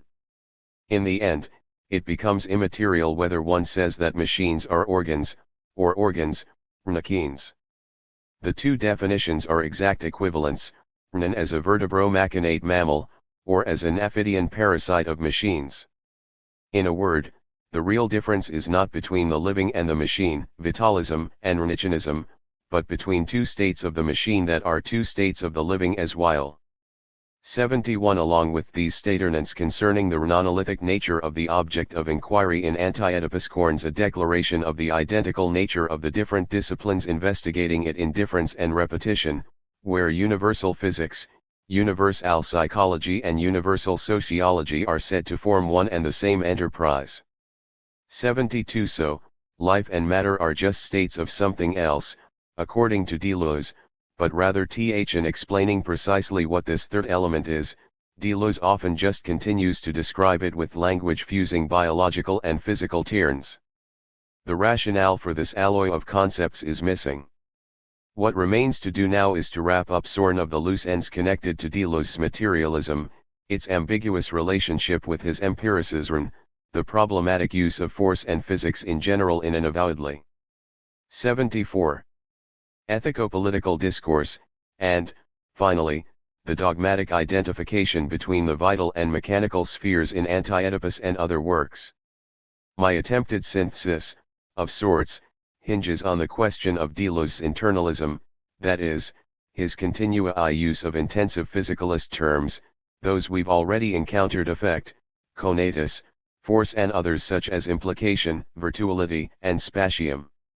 Most of these belong to a dyad, intensive/extensive, implication/explication, virtual-jactual, spatium/extensio, in which the first element is deemed the properly physical component, while the second is but a shadow of the same, reflected in a merely empirical state of affairs.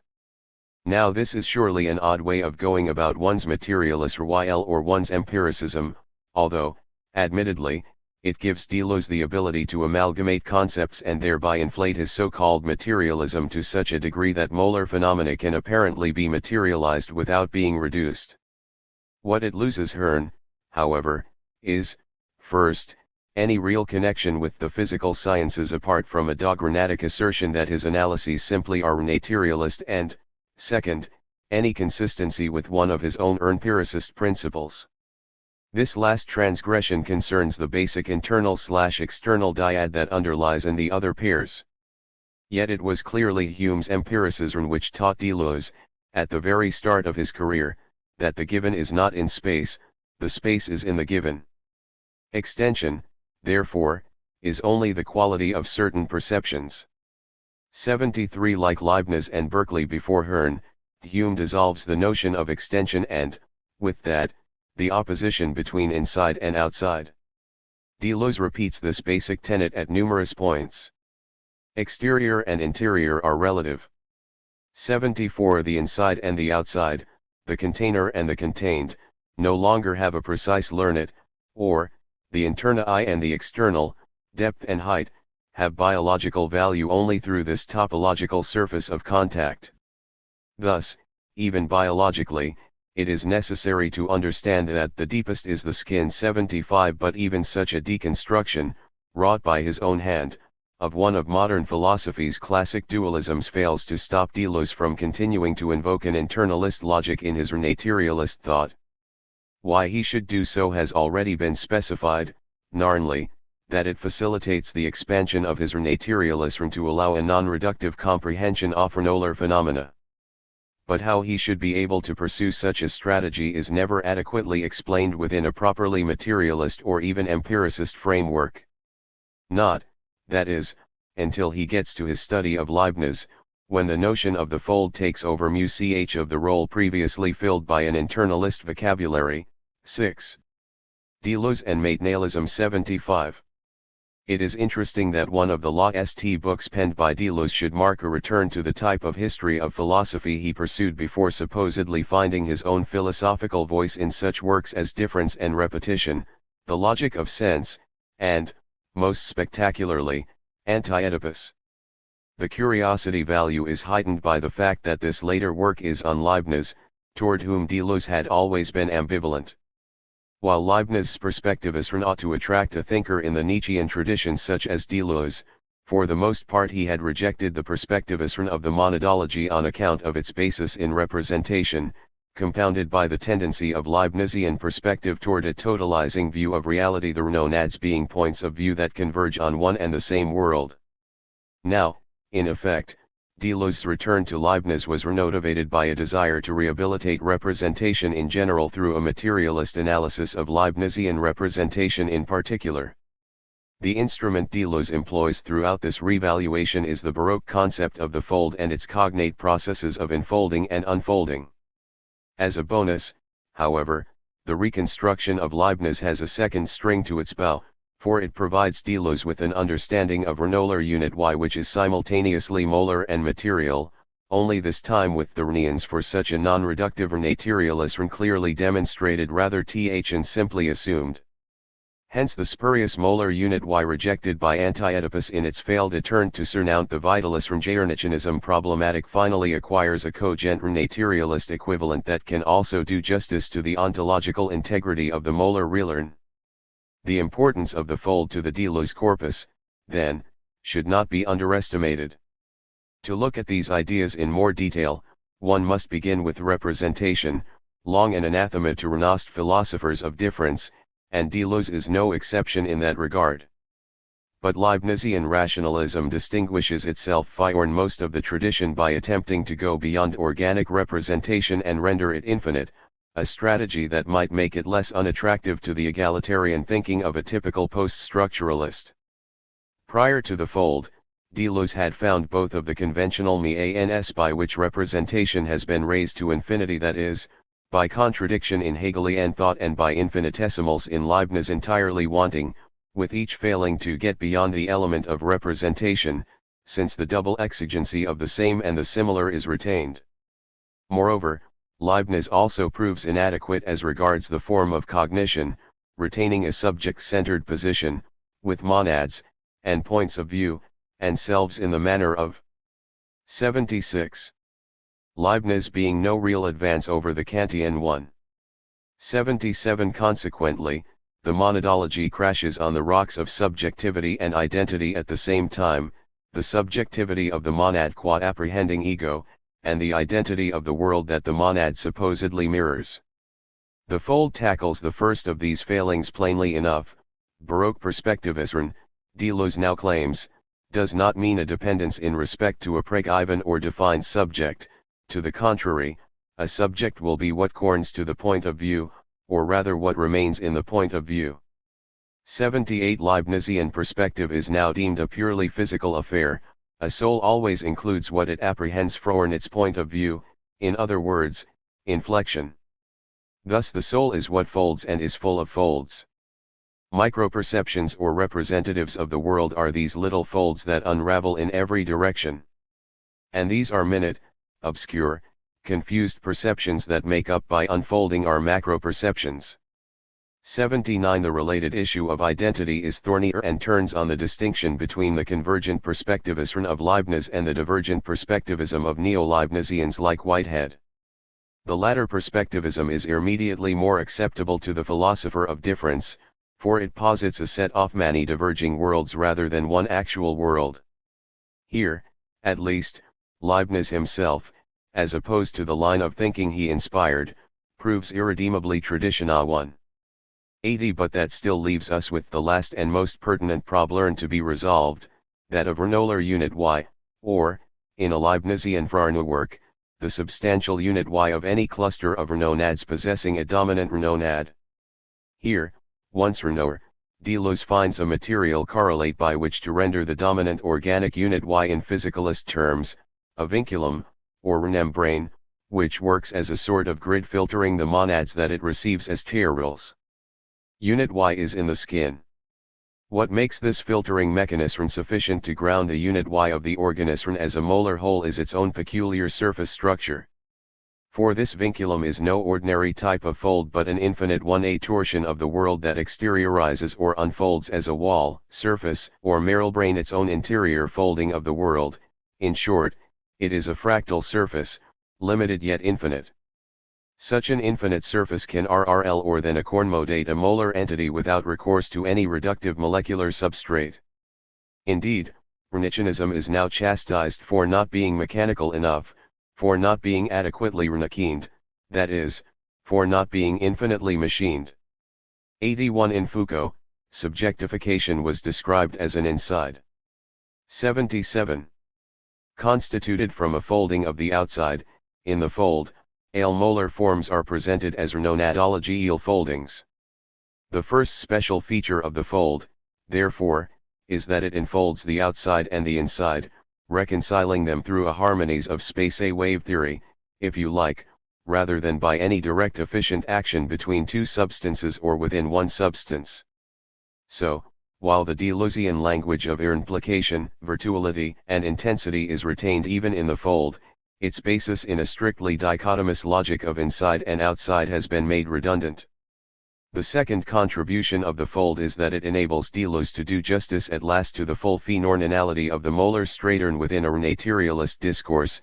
As a topological concept, the fold is a complication of surfaces that offsets any tentation to step beyond the wholly immanent plane.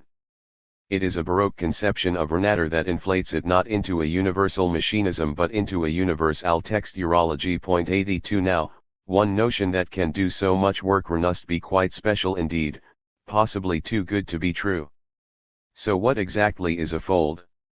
Deleuze develops his analysis at a number of points in this work, with folds exemplified by the diurnal surfaces of the embryonic body, harmonies, Dornestei architecture, fabrics, draperies, and costumes. What these myriad cases of folds alternately uncover is an abstract folding process that comprehends physical, psychological, and cultural phenomena at a levels.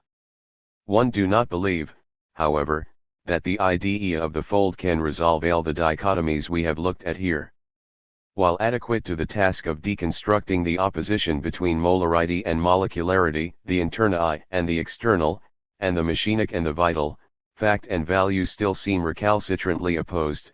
After all, even if the universe already has certain values irreducibly enfolded into its very texture, a meta-theoretical gap remains between that fact and the altogether different idea that we ought, therefore, to pursue those values ourselves, assuring we were free to do so anyhow.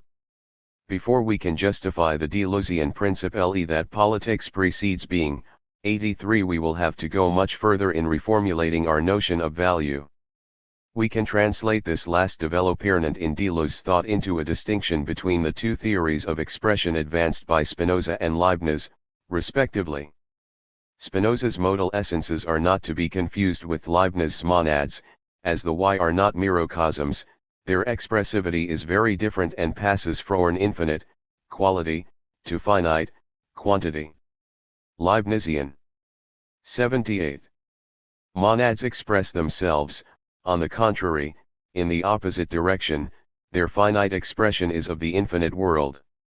In Deleuze's turn to Leibniz, therefore, we see a switch of philosophical orientation from a bottom-up naturalism predicated on a monism of substructural matter or plane of immanence, Spinoza's infinite substance, in other words, to a top-down view that non-reductively materializes the dominant unit Y of each individual form on account of the enfolded intricacy of its material content. 84 As for cybernetics, then, some final words need to be said.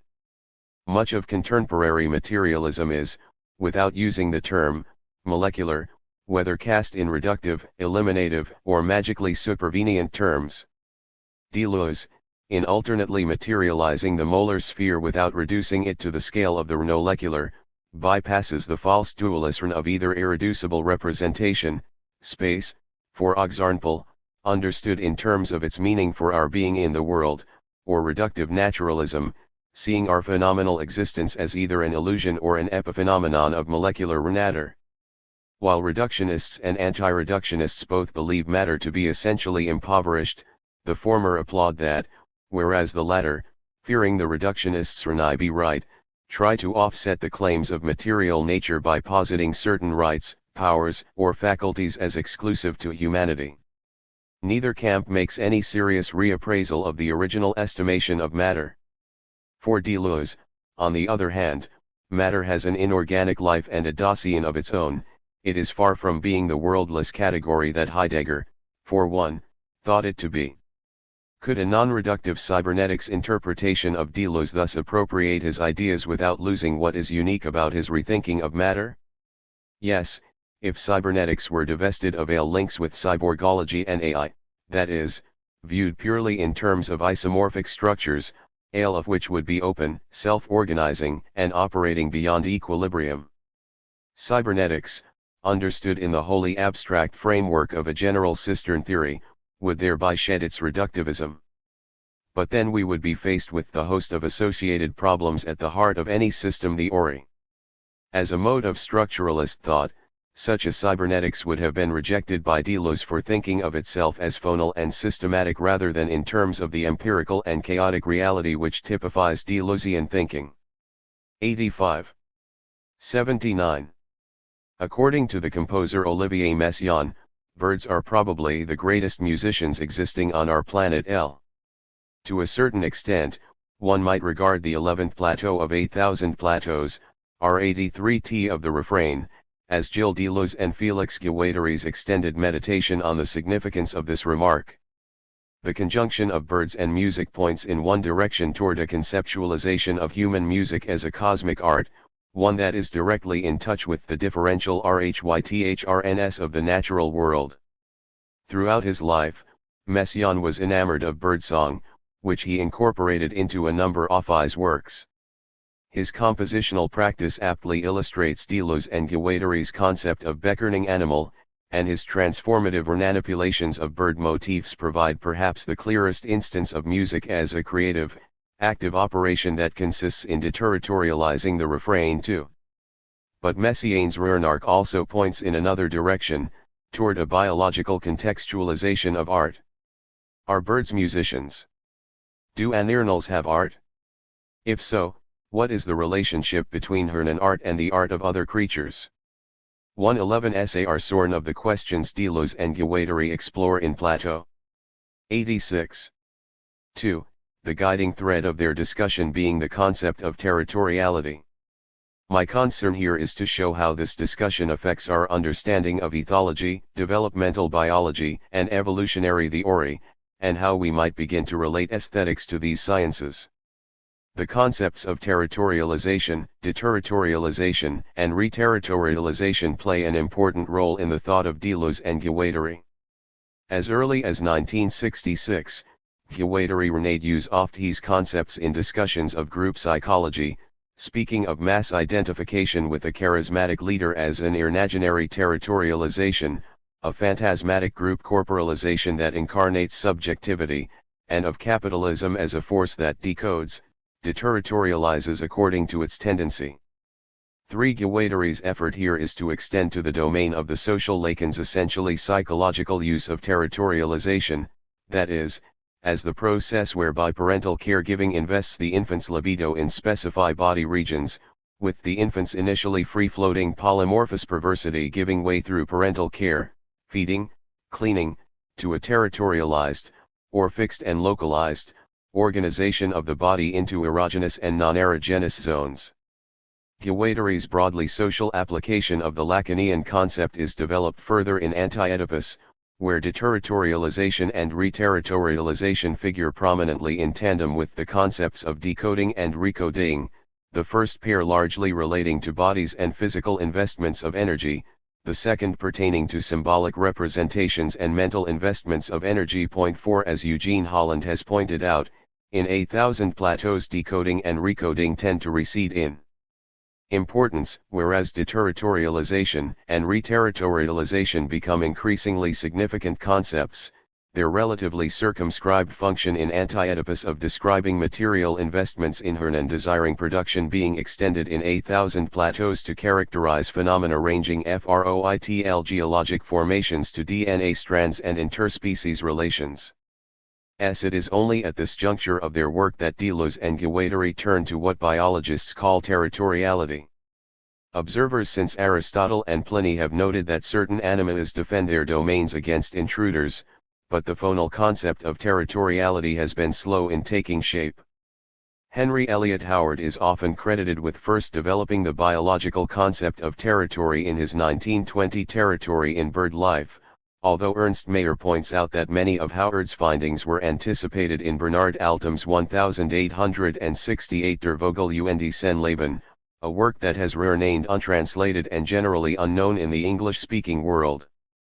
6. Alan Stokes notes as well that the concept of territoriality 87 may be found in C. B. Moffat's largely ignored 1903 essay The Spring Rivalry of Birds. 7. In the 1930s and 1940s, J. S. Huxley, Nicolaas Tinbergen, Konrad Lorenz, and others extended these analyses of territoriality in birds to other animals, and gradually the concept became established as a basic notion in ethology. From the earliest studies by Altum, Move, and Howard, the idea of territoriality has been related to aggression. In a 1956 survey of the literature on territoriality in birds, R. A. Hind reviewed a number of definitions of the concept and concluded that G. K. Noble's 1939 characterization of territory as any defended area could serve as a standard, Renaniernal formulation of territoriality. 8. Several functions have been attributed to territorial behavior: limitation of population density, facilitation of pair formation and maintenance of the pair, reduction of interference with reproductive activities, defense of the nest, defense of food supplies, reduction of losses to predators, reduction of time spent in aggression, prevention of epidemics, and prevention of inbreeding and crossbreeding. 9. But the predominant view is that territoriality is a mode of social organization whereby the strongest males, generally, secure mates and desirable habitats, establishing through various aggressive communicative actions with conspecifics an equilibrium of population density across a given area. Perhaps the best known and most fully developed study of aggression and territoriality is Lorenz's On Aggression, a 1963 work that articulates with particular clarity the assurances predominant in the field. Lorenz sees hunger, sex, fear, and aggression as the four great biological drives. Intraspecies fighting has Darwinian survival value in that it is always favorable to the future of a species if the stronger of two rivals takes possession either of the territory or of the desired female. 10. Territorial aggression ensures that the resources of a region will not be exhausted through overcrowding, that the strongest will obtain the most desirable mates, and that progeny will be sheltered within the defended domain. The environment is divided between the members of the species in such a way that, within the potentialities offered, everyone can exist. The best father, the best renother are chosen for the benefit of the progeny. The children are protected. Various territorial signes, the bright poster-like color patterns of certain tropical fish. 12. The songs of numerous birds, the olfactory markings of deer, rabbits, or dogs, diverse ritual behavior patterns such as the zigzag dance of the stickleback, serve as substitutes for fighting, hence as derivative means of establishing and maintaining distance between rivals. According to this familiar mechanistic, stimulus-response model, Ter. 88. Territoriality is simply a random outgrowth of the primary drives that has proven to possess survival value. Birdsong, far from being an animal art form, is merely an instinctual communicative signal at the service of the drives of sex and aggression. Lorenz's influential thesis, in Deleuze and Guattari's Jugement, seems to have little foundation. 13. They do not deny the connection between aggression and territoriality, but they do question the primacy accorded to aggression as territoriality's explanatory cause. Aggression is organized differently in a territorial species and in a non-territorial one, just as other functions, renating, rearing, food gathering, etc., are differently configured or in certain cases newly created, such as in various forms of dwelling construction. But no function explains territoriality, rather, it is territoriality that explains the reorganization of functions. These functions are organized or created only because they are territorialized, and not the other way around. The T factor, the territorializing factor, must be sought elsewhere, precisely in the becoming expressive of rhythrn or melody, in other words, in the emergence of proper qualities, color, odor, sound, silhouette.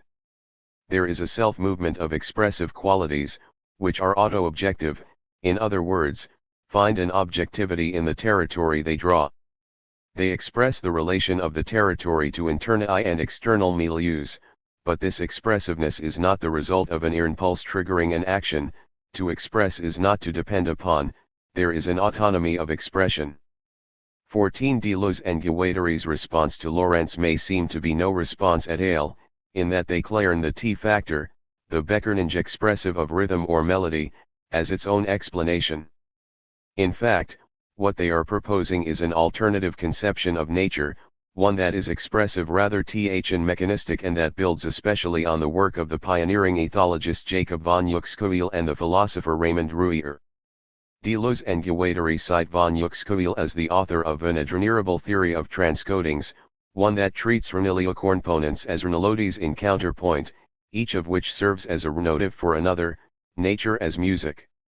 15 The work in which the nature-rhenesic connection is most evident is von Uexküll's I-940 study Bedeutungslehre, which appeared in French translation in I-956 as Théorie de la Signification.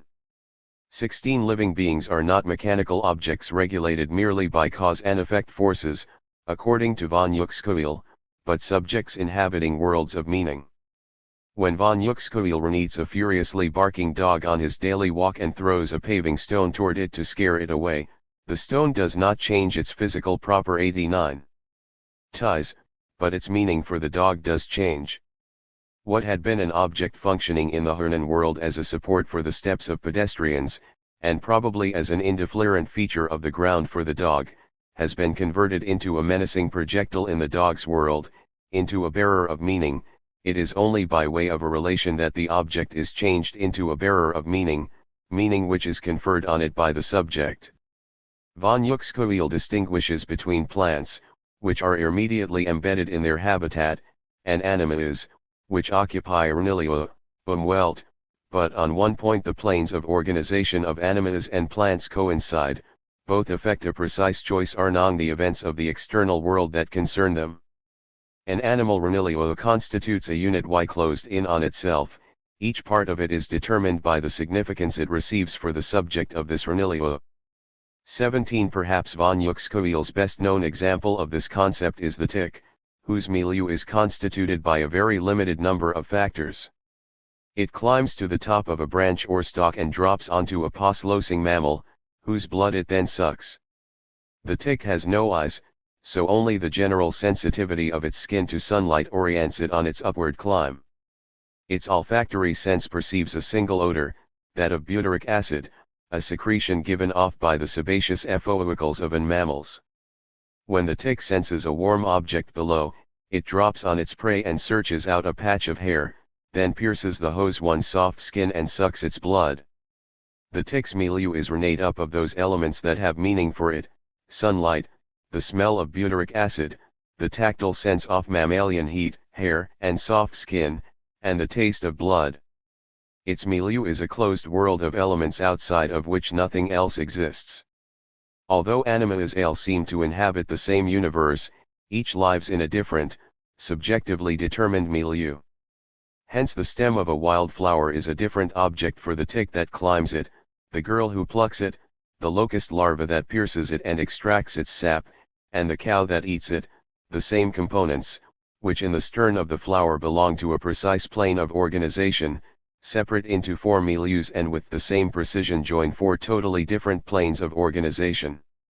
18. From a behaviorist's perspective, this is simply to say that animas respond to different stimuli. Von Uexküll insists, however, that the passage from perception to action is to be understood not as the induction of an electrical current through a wire, but as the induction which passes from one sound to another in the unfolding of a melody. 19. That is, as a unifying theme that expresses a meaning. Furthermore, such melodies go uniting perceptions and actions, are inextricable from the developmental melody that guides the gestation and maturation of each living being, a melody of growth or an imperative of growth that regulates the individual tonalities of the germinative cells. Hence von Uexküll can refer to gastrulation as the simple melody with which every superior animal's life begins. 20. To emphasize the interconnection of biological beings and their habitats/milieus, von Uexküll speaks of the relationship between an interpreter and a bearer of Rnianing as a contrapuntal relation, that is, as a harmonious concurrence of 2 or more melodies. For an oak tree, rain is a bearer of meaning that it utilizes as nourishment. The oak's leaves, fashioned with gutter-like veins, are spread like the tiles of a roof to form a melodic point in harmony with the counterpoint of the rain. In a similar fashion, the octopus's muscular pocket, which it contracts in order to swim, is a developmental melody that, in counterpoint with the incompressibility of water, makes such hydraulic locomotion possible. More complex are the contrapuntal relations between species, such as between bats and certain nocturnal butterflies. The chief predator of ch butterflies is the bat, which uses sound for a variety of purposes. The butterfly, equipped with a very limited sonic apparatus, is capable of recognizing only a narrow band of frequencies, but it is one that corresponds precisely to the cry of the bat. The same sound emitted by the bat has different meanings for the 2 species. Given that the range of perceptive signas of the bat is extended, the sharp sound it perceives is only one tone among others. By contrast, the range of perceptive signas of the nocturnal butterfly is very limited, for its ranilio contains only one sound, that of its enemy. How is it that the structure of the butterfly contains an apparatus suited to perceiving its enemy? The rule of development of butterflies contains from the beginning instructions for forming an auditory organ attuned to the cry of the bat. 21. Clearly, the butterfly's behavioral melody of perception and action presuppones a developmental melody, both butterfly rhinolodies being constituted in counterpoint with the rhinolody of the bat. And it is meaning that is the guiding concept in this analysis, not the rhinozerable rule of causality which can see no further in one step in front or one step behind, and remains blind to broad structural relations. 22. The same determinative role of meaning in relation to development may be seen in the spider. Its web is ideal for capturing flies, with a tensile strength sufficient to withstand the fly's struggles and gaps in the mesh. 91. Proportion to the fly's dimensions. The web's radial filaments are more solid in its circular arcs, hence while suited for conveying vibrations and guiding the spider to the site of a disturbance, the finer circular strands, unlike the radial spokes, have a sticky glue for imprisoning the fly, and the threads of the web are fine enough to be invisible to the fly. What is most surprising is that the spider weaves its web before even having encountered a real fly.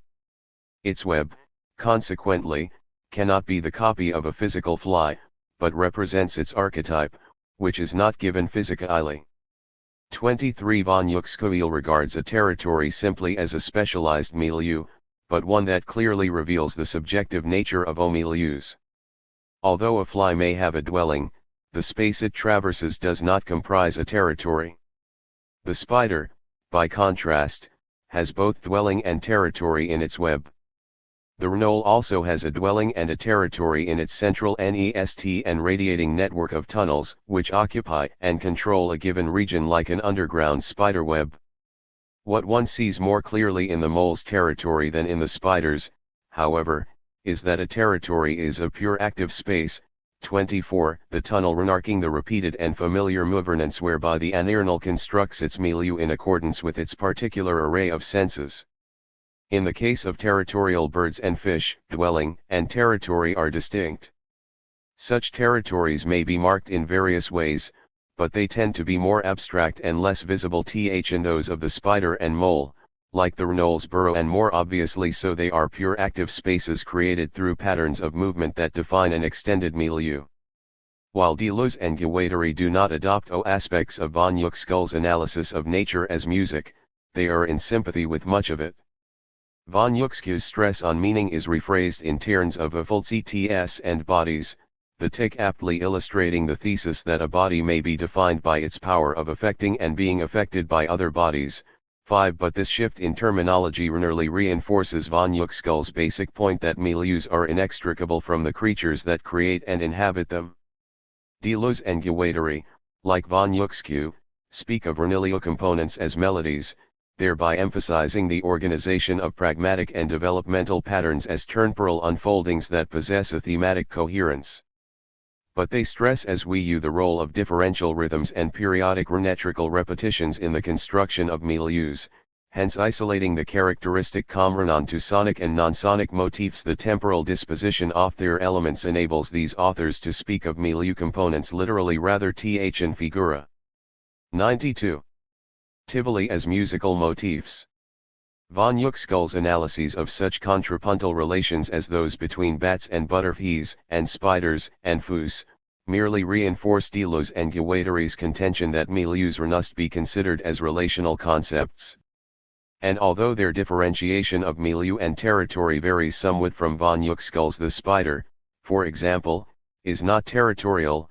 According to Deleuze and Guattari 26, they regard territory as a specialized rhythmic organization of milieu components. Von Uexküll recognizes the importance of developmental melodies in the symphony of nature, but for a detailed elaboration of this notion one must turn to Raymond Rouyer, a philosopher whom Deleuze and Guattari cite with sourn frequency in a series of books, including La Conscience et le Corps, 1937, Elements de Psychobiology, 1946, Néofinalisme, 1952, and La Jeunesse de Formes Vivantes, 1958. Rouyer articulates a philosophy of biology centered on the phonative activity of all living beings. His controlling insight is that the morphogenesis of a living entity can never be explained on the basis of a reductionistic causality through contiguity model, but must presume the existence of a formative theme or melody guiding its development. Following Whitehead, Rouyer distinguishes between living phones, self-shaping, self-sustaining, and self-enjoying entities, and aggregates, quantitative collections of entities whose forms are determined by external forces and hence explicable in terms of reductionistic causal relations. Examples of aggregates are dowds, ocean currents, geologic formations, and human crowds. Living phones extend from the smallest self, sustaining subatomic particles through viruses and bacteria to the most complex multicellular organisms. A living form is a process, an ongoing formative activity that Rouyer equates with consciousness. Consciousness is every active process of formation, in its absolute activity, and every process of formation is consciousness. Rouyer is not advocating a mind-body dualism or a vitalistic dualism of entelechiae and organic rnakine. Consciousness is not a separate ingredient or a spiritual substance. It is an intelligent or instinctive act, always in the process of organizing, according to the Thurn that it assures, subdomains themselves in the midst of a process of organization. 28. Rouyer also differentiates his position from panpsychism, which adopts human consciousness as its renodel and then ascribes such a consciousness to other entities. For Rouyer, however, human consciousness is a very specialized, idiosyncratic instance of a general formative activity exhibited by all living. 93. Entities. Hence embryologists are former embryos who, in the course of their morphogenesis, have developed a most complicated and indirect cognitive tool, adulthood and consciousness, with which they try to learn what every embryo already knows, how to grow into a mature individual. According to Rouyer, morphogenesis proceeds in a temporal, horizontal sequence, but always according to a vertical transspatial and transtemporal theme, an individualized melodic theme which can either be repeated as a whole or can be distributed in variations, in which the initial, repeated theme serves as its own development, in the runical sense of the term. 29. This organizing and regulating theme exists in a virtual, ideal domain immanent within the entity undergoing actualization. The theme, however, is not a complete blueprint or code for the construction of a living being, for Ruyer is not proposing to replace a mechanistic preformationism, which he finds in conventional explanations of morphogenesis as the implementation of genetically coded instructions, with a metaphysical version. Morphogenesis proceeds in accordance with the theme, but not as the copy of a fully phoned model. The organism phones itself with risks and perils, it is not formed. The living being is at the same time agent and material of its own action. The living being phones itself directly according to the theme, without the theme having first to beck all idea image and represented renodel. 30. The vertical melodic theme, a virtual notive immanent within the actualizing process of morphogenesis, is consciousness, which is nothing other than phone, or rather the active process of phonation, in its absolute existence. 31. To emphasize the derivative, specialized nature of human consciousness, Ruyer distinguishes among three different kinds of phones. Phone 1 is the fundamental foreign, the self-sustaining, auto-conducting, self-enjoying activity to all living beings. Phone 2 is a particular case of form L, a reflective, representational consciousness created through the development of organs of perception and motor schematization. Phone 3, a subset of form 2 found only among humans, appears when utilitarian perception, which serves only as a signal or index of instinctive life in animals and in hernans insofar as they lead an animal life, changes its role, and when the signal becomes discernible, manipulable by itself, and detachable from every context of vital or immediate utility.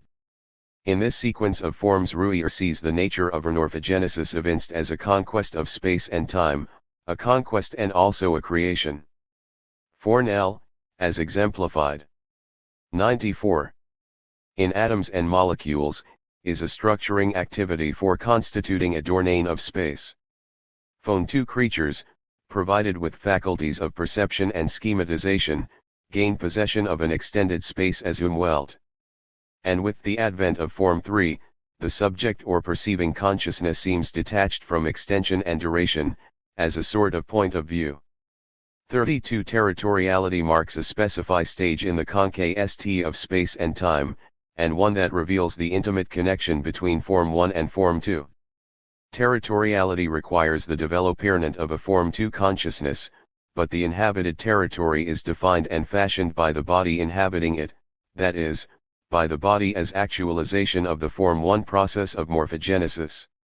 Territory and animal constitute a single biology field, a morphogeneti theme directing at once the organe and the extra-organe, internal circuits and external circuits, the biotope and the psychotope, that which is inside and that which is outside the skin. Organe movement includes the milieu. The Umwelt is a subordinated thing in the organe form before being differentiated into a distinct extra-organic form as territory. 33. Ruyer does not discuss the role of birdsong, display markings, or other indexes used to demarcate territories, but his remarks on the relationship between animal and human artistic activity suggest what his analysis would be. The display feathers of the peacock form a complex, organized pattern, each feather developing as if it could see from the outside its position in the overall design. The mystery of such self-decoration, however, arises only when we analyze it from the perspective of an artist before a canvas. Instead, we should reverse the situation and treat an art as a subcategory of organe creativity. A man tattooing himself is essentially no different from a peacock forming its ornamental display, except that in the hernon being the ornamental theme appears first as an idea in the cerebral tissues and thn is executed through a complex neuromotor circuit of eye-hand-brain activity. In the peacock, on the other hand, there is no such specialization of functions, with the morphogenetic formative activity of the organism operating as the equivalent of an undifferentiated eye-hand-brain circuit. Human art, then, is merely a specialized and indirect manifestation of the organism's ongoing phonative activity, one that is increasingly detached from other life functions. The expressivity of perceived forms is detached from the vital situation, we permits artistic play and the gratuitous creation of aesthetic forms, that live their own life and develop as if by themselves, although they are naturally always at 95. Attached to possible perceptions, that is to form 2, itself always attached to the form 1 of the organism 34. Birdsongs and display remarkings, we may infer, are cernply components of the territorial time-space system that reflect a certain level of specialization in the organism's morphogenetic formative activity and a specific degree of detachment from other life functions. Ruier's expressive biology, with its emphasis on the dynamic process of actualization as the expression of immanent virtual themes, clearly resonates with Deleuze and Guattari's philosophy in a fundamental way. 35 What is important to note here, however, is the continuity are non-living phones that Ruier exhaustively establishes, as well as the increasing degrees of specialization and detachment he points out at various stages in the development of complex organisms. Every living phone is the unfolding of a virtual melodic thern, but in the emergence of Form 2 from Form 1 and of Form 3 from Form 2, one sees a growing autonomy in the organization of time and space, an increasing separation of subjectivity from morphogenetic formative activity and an augmenting independence of aesthetiphones from their vital context. In essence, what Ruier is describing at such length are biological instances of deterritorialization, of the detachment or unfixing of elements and their reorganization within new assemblages. Ruier's work, then, supports Deleuze and Guattari's contention that a territory, in the biology sense of the 10, is created through the general processes of deterritorialization, whereby Renilio components are detached and given greater autonomy, and reterritorialization, through which those components acquire new functions within the newly created territory. Although Deleuze and Guattari emphasize the distinction between milieus and territories, the continuity of living forms across that divide is suggested in their concept of the refrain, which can serve as a point of organization for a milieu, can delimit the dimensional space of a territory, and can open a line of flight from a territory toward the cosmos. These three manifestations of the refrain, however, are not three successive moments in an evolution but three aspects of a single thing. 36 One might concede that Ruier and Deleuze-Guattari have demonstrated the ubiquity of deterritorialization, yet still question whether this is a self-explanatory phenomenon, and hence challenge the assertion that a territory emerges through the self-movement of expressive qualities. What remains to be seen is how von Uexkull's ethology of contrapuntal Umwelten and Ruier's developmental biology of analytic living forms can 96. Be accommodated to evolutionary biology. It is, after Hom the neo-Darwinian model that the primary explanatory power of Lorenz's account of territoriality is derived, and any alternative to that account must address the issues raised by evolutionary theory. A useful approach to the subject that embraces many of the insights of von Uexkull and Ruier while largely according with Deleuze and Guattari's thought is the so-called Santiago theory of Umberto Maturana and Francisco Varela, to which Guattari briefly refers in Les Trois Ecologies and Chaosmos. 37 Maturana and Varela are among a number of researchers who have been studying self-organizing systems, or cisterns whose patterns of order emerge spontaneously from chaotic states.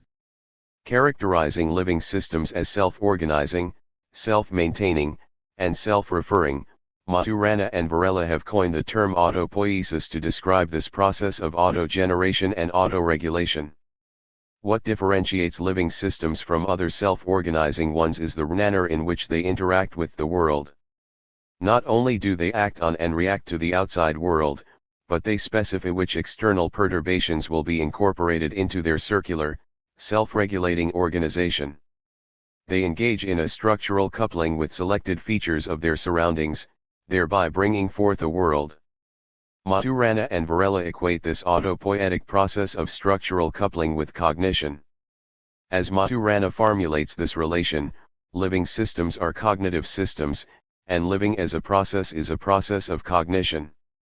38 In the Embodied Mind, Varela and his colleagues Evan Thompson and Eleanor Ross, offering a critique of neo-Darwinism, outline an alternative approach to evolutionary theory based on the notions of autopoiesis, structural coupling, and natural drift.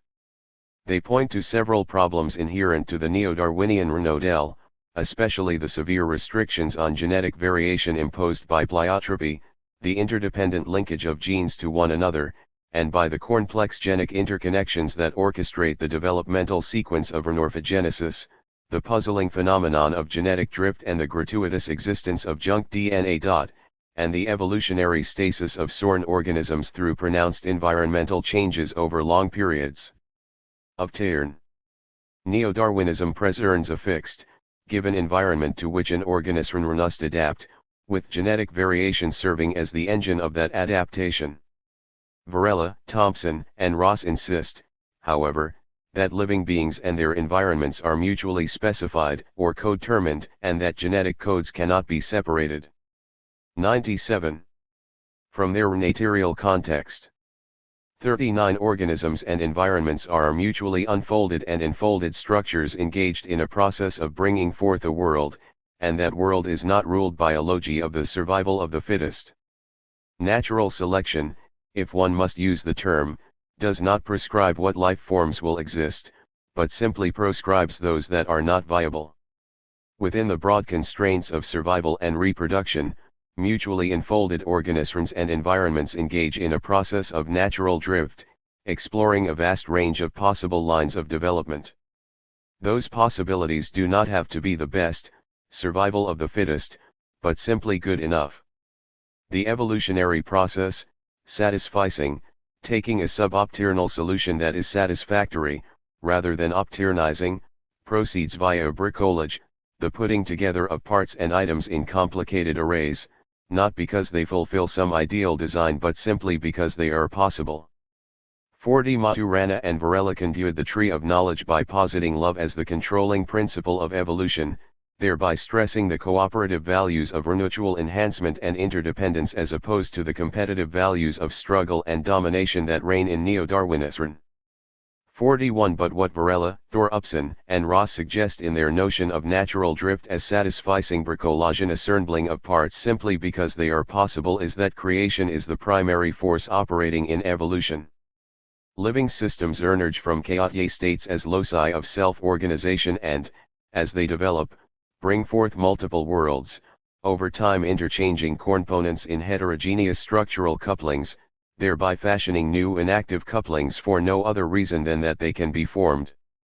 The broad constraints of survival and reproduction allow myriad structural couplings but dictate none.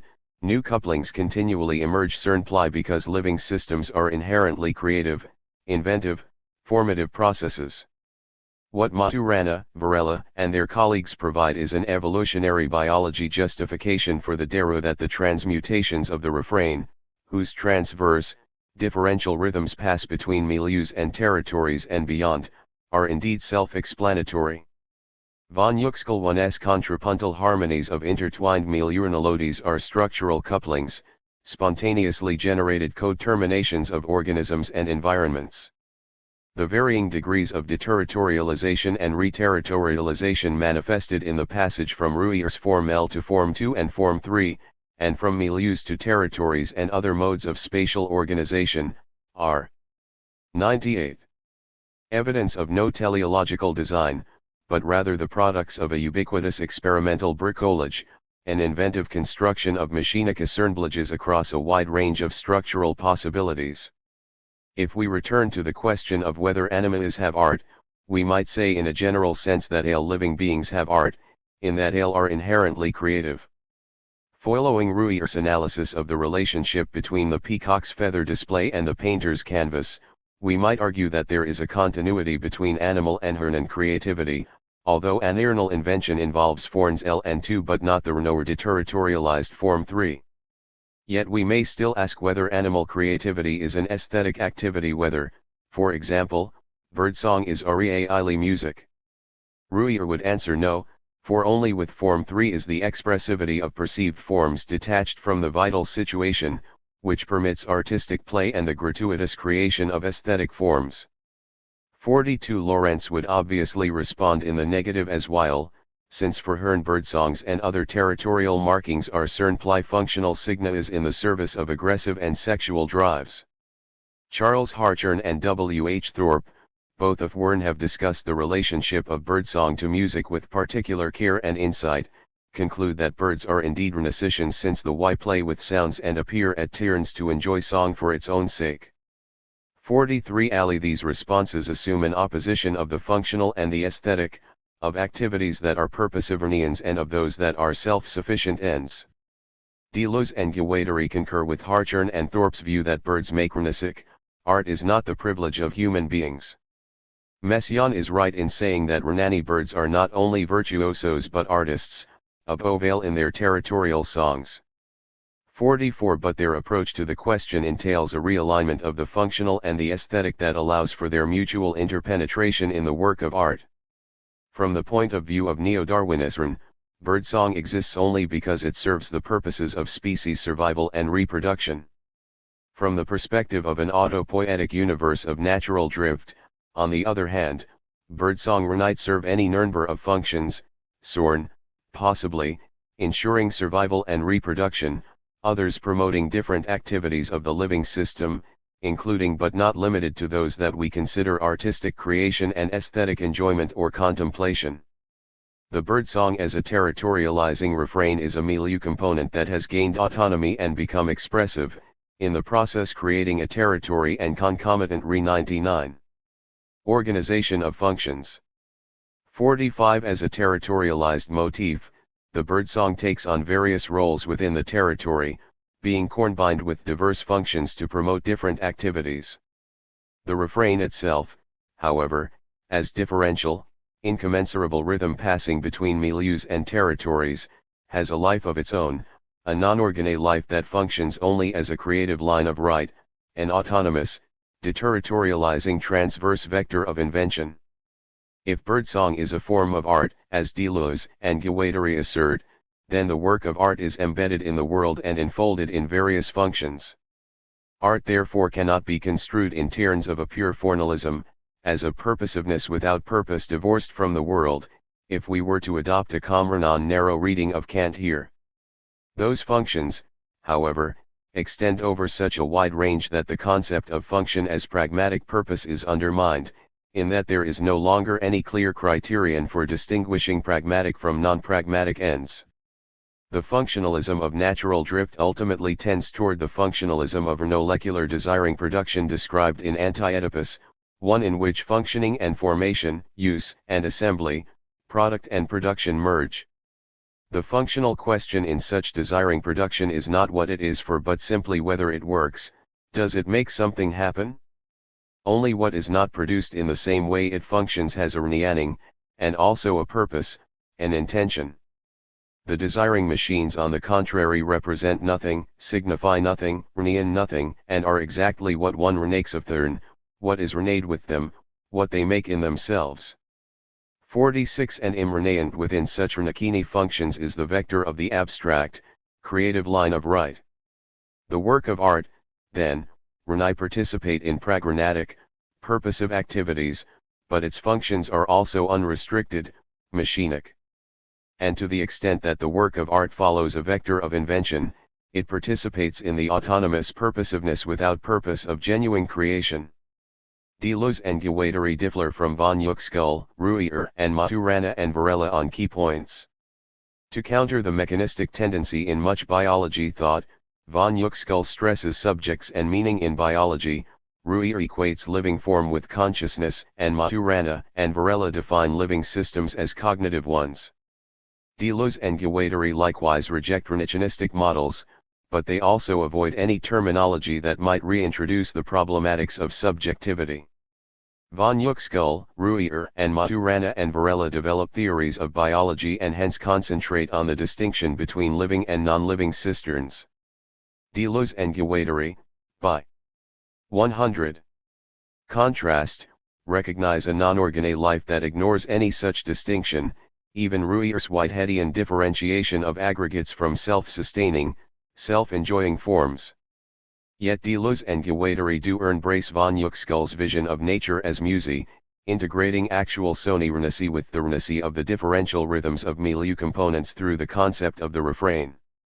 The isomorphic use of Ruier's notion of virtue adivipernenti melodies, articulating his analysis of the differing evils of autonomy in forms L, 2, and 3 within a general theory of deterritorialization. And their approach to evolutionary biology broadly accords with Maturana and Varela's conceptualization of evolution as autopoietic natural drift. It is within the context of such a melodious, contrapuntal nature, a cosmos of inherently creative structural couplings engaged in a movement of unpredictable, open-ended nature drift, that we must place the work of art. We at times is functional in a pragmatic sense, but is always functional in a mechanic sense, ever disclosing the course of an autonomous, transverse line of invention. Deleuze and Cultural Studies Lan Buchanan. No theory today escapes the marketplace. Each one is offered as a possibility among competing opinions, all are put up for a choice, all are swallowed. There are no blinders for thought to don against this, and the self-righteous conviction that my own theory is spared that fate will surely deteriorate into self-advertising. But neither need dialectics be muted by such rebuke, or by the concomitant charge of its superfluity, off being a method slapped on outwardly, at random. The name of dialectics says no more, to begin with, than that objects do not go into their concepts without leaving a remainder, that they come to contradict the traditional norm of adequacy. Theodore Adorno, Negative Dialectics. Cultural studies displays a common assurance that its object is ready ornate and that theory is something one simply applies. 1. But as Adorno points out, this cannot ever be the case. The object of theory is not nothing immediate, of which theory might carry home a replica. Knowledge has not, like the state police, a rogues gallery of its objects. Rather it conceives them as it conveys them, else it would be content to describe the facade too. Theory and its object are born together, Deleuze insists. 4. Accord. 104. Ing to the Nietzschean verdict, you will know nothing through concepts unless you have first created them, that is, constructed them in an intuition specified to them, a field, a plane, and a ground that must not be confused with thorn but that shelters their seeds and the personae who cultivate them. 3. One wonders, then, what a Deleuzian, that is, a transcendental empiricist, cultural studies would look like. The problem of the formation of the subject Deleuze finds in Hume should, L believe, be at the center of any attempt to produce a Deleuzian cultural studies, not the question of which concepts can be applied to a reading of the social, as is usually the case. That problem may be stated as follows: how can a subject transcending the given be constituted in the given? 4. But in order to fully see what Deleuze means by transcendental empiricism, it is best if we begin with empiricism and then see how it becomes transcendental in Deleuze's WORL. The classical definition of empiricism is, of course, that knowledge not only begins with experience but is derived from it. This definition, proposed as it is by the Kantian tradition, foreshadows the Kantian turn to the question of how a priori synthetic judgments are formed and therefore conceals a certain tendentiousness that needs to be exposed. As Deleuze asks, why would the empiricist say that? And as the result of which question? Deleuze has two main objections to this definition. First of all, knowledge is not the most important thing for empiricism, but only the means to certain practical activity, and second, experience for the empiricist, and for Hume in particular, does not have this univocal and constitutive aspect that we give it. The classical definition, which casts empiricism in experiential terms, completely ignores the role of relations. For Kant, relations depend on the nature of things in the sense that, as phenomena, things presuppose a synthesis whose source is the Sarn as the source of relations. This is why critical philosophy is not an empiricism. Yet for Deleuze, it is precisely the manner in which relations are derived that is decisive. We will call non-empiricist every theory according to which, in one way or another, relations are derived from the nature of things. 5. The empiricist catch-cry that emerges is as simple as it is profound: relations are external to their terms. 6. We can begin to see the operational importance of relations to empiricism in Deleuze's repudiation of the experiential definition. Since neither of the two senses of experience that Deleuze attributes to Hume is constitutive, it cannot contribute to a theory or definition of empiricism, rather. 105. It is relations that present themselves as constitutive. In the first sense, experience, as a collection of distinct perceptions, cannot be constitutive because relations are not derived from it. In fact, it is precisely in experience that relations, which are the effect of the principles of association, constitute the subject. In the second sense of the word, denoting various conjunctions of past objects, we should again recognize that principles do not come from experience. On the contrary, experience itself must be understood as a principle. Our experience of the world is meaningful only insofar as we institute relations between perceptions. It is these relations that make experience cohere sufficiently to be called understanding. As such, our construction of the world is an integral aspect of our experience of it. In fact, we experience it as we construct it. In short, it seems impossible to define empiricism as a theory according to which knowledge derives from experience. 7. According to Deleuze, the determination that relations are external to their terms is the condition of possibility for a solution to the empiricist problem of how a subject transcending the given can be constituted in the given. It is this solution, as it were, that gives rise to transcendental empiricism. Thus, in order to ascertain whether empiricist methods are going to be valuable to cultural studies, we have to determine whether the externality of relations can contribute anything to an understanding of how culture operates. To begin with, what does it mean that relations are external to their terms? It means, foremost, that ideas do not account for the nature of the operations that we perform on them, and especially of the relations that we establish among them. In other words, the relations among ideas do not inhere in the ideas themselves but in human nature. A collection of ideas will never explain how the same simple ideas are regularly grouped into complex ideas. 8. If the method of grouping ideas is in principle external to what it groups, then the relations among ideas that it institutes are also external.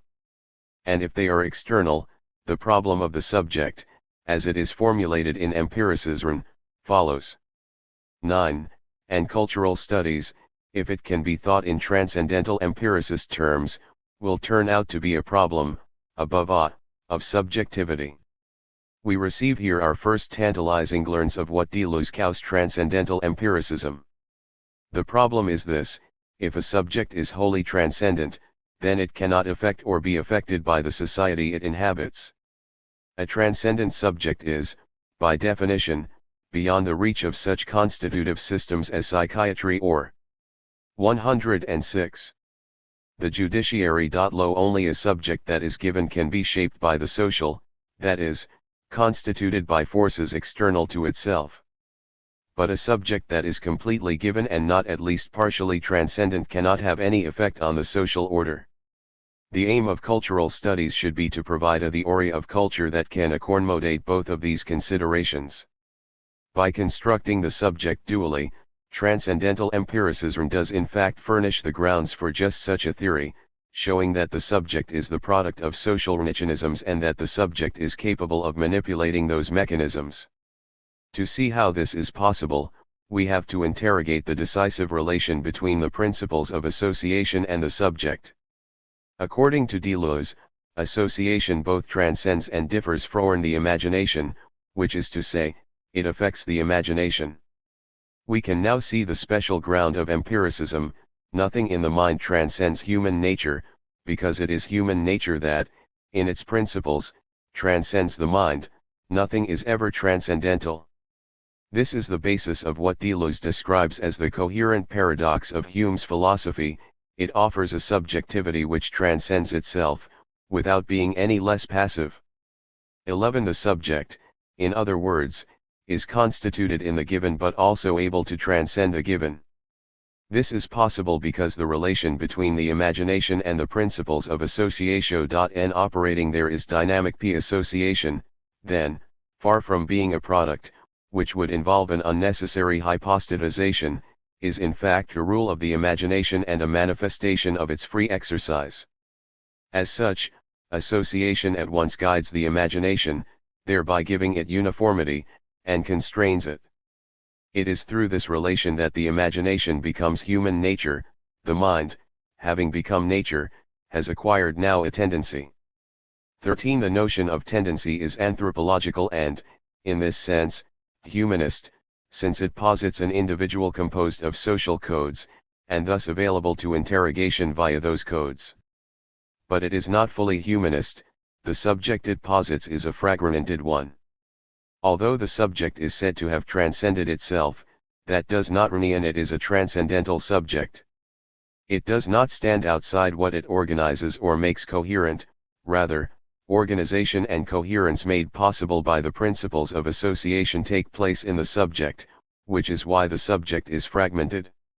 As the site of the instance of coherence referred to as subjectivity, the subject is not the principle of totalization that would supply that coherence. Empirical subjectivity is constituted in the mind under the influence of principles affecting it. The mind therefore 107 does not have the characteristics of a pre-existing subject. 14. It transcends itself to the extent that the mind becomes a subject. 15. In Hume's empiricism, Genesis is always understood in terms of principles, and itself as a principle.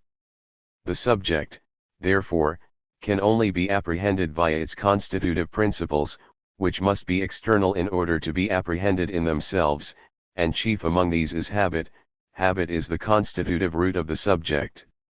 16. The paradox of habit is that it is formed by degrees, therefore constituted, not constitutive, and a preformed principle of nature, therefore constitutive, not constituted. But as Deleuze shows, this implies no contradiction. The subject invents the very norms and general rules it lives by. Why, despite appearances, habit is not the same thing as habitus, not as Bourdieu understands the term anyway. In his formulation, habitus is an acquired system of generative schemes with an infinite capacity for generating products, thoughts, perceptions, expressions, and actions whose limits are set by the historically and socially situated conditions of its production. 18. The transcendental empirical subject, in contrast to Bourdieu's conception, is as much the product of self-invention as it is the consequence of conforming to an existing structure. To put it another way, in the given the subject is without agency, he or she is simply one particle among many and must renove and sway with the ebb and flow of the social tide. To gain agency, the subject must transcend the given. How the subject does this is perhaps the most vital question we can ask of Deleuze's version of empiricism.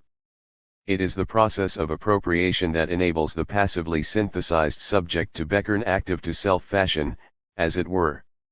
19. By appropriation one means precisely what Deleuze describes in reference to our thought as the necessary effort to think. This concept of appropriation posits uses as creative acts. It is through the practices of everyday life, the multiplicity of uses to which social structures, the regulatory bodies that shape culture and cultural coordinates, the already appropriated and about to be appropriated items that combine with desire to produce a culture, are put that the passively formed subject becomes active.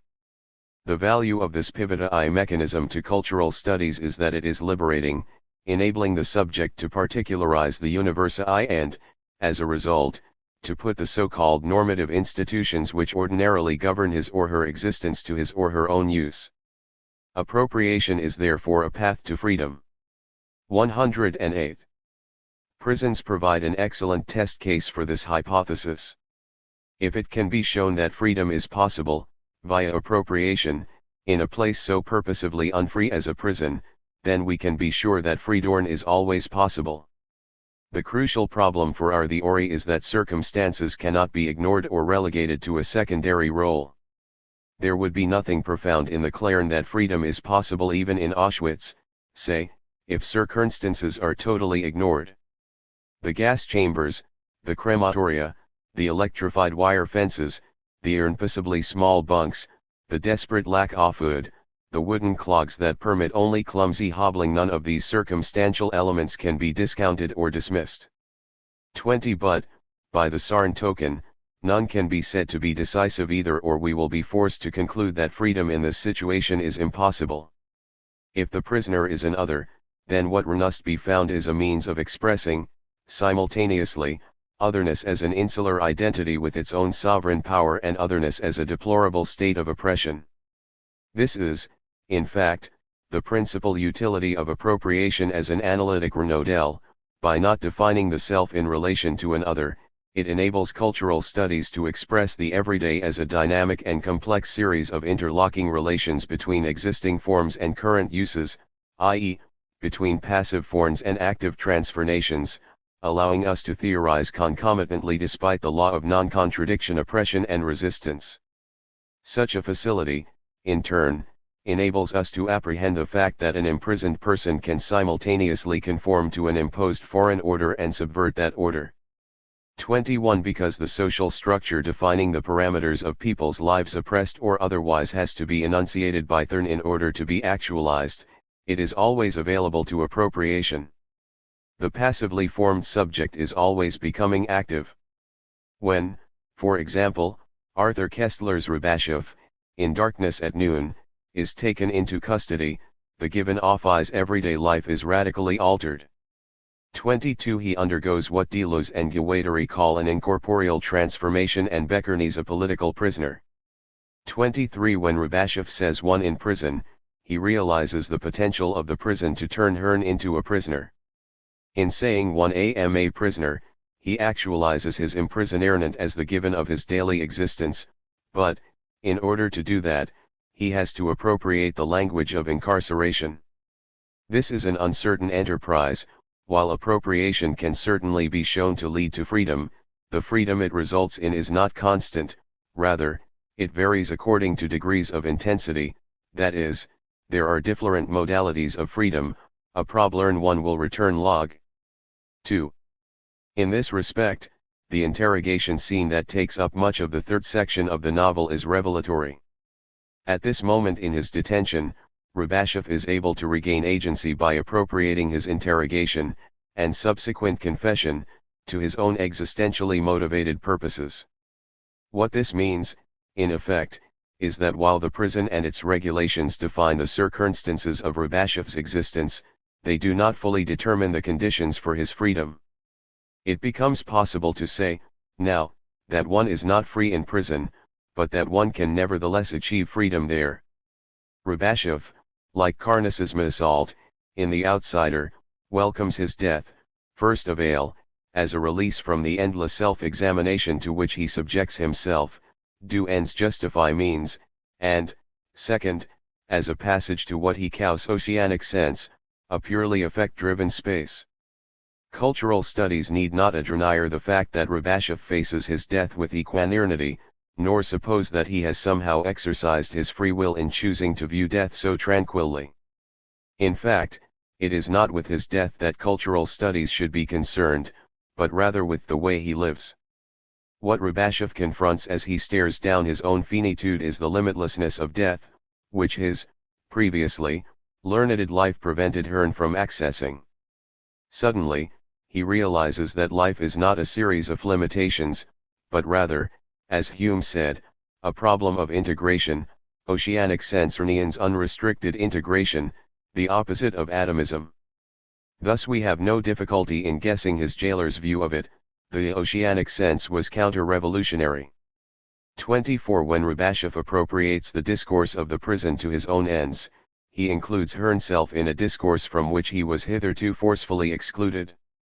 He is not supposed to enunciate the discourse of the prison as in one, he is not supposed to say one et o, and it is only on the eve of his death that he finally does say iu5. Atomism is thus an inability to say one.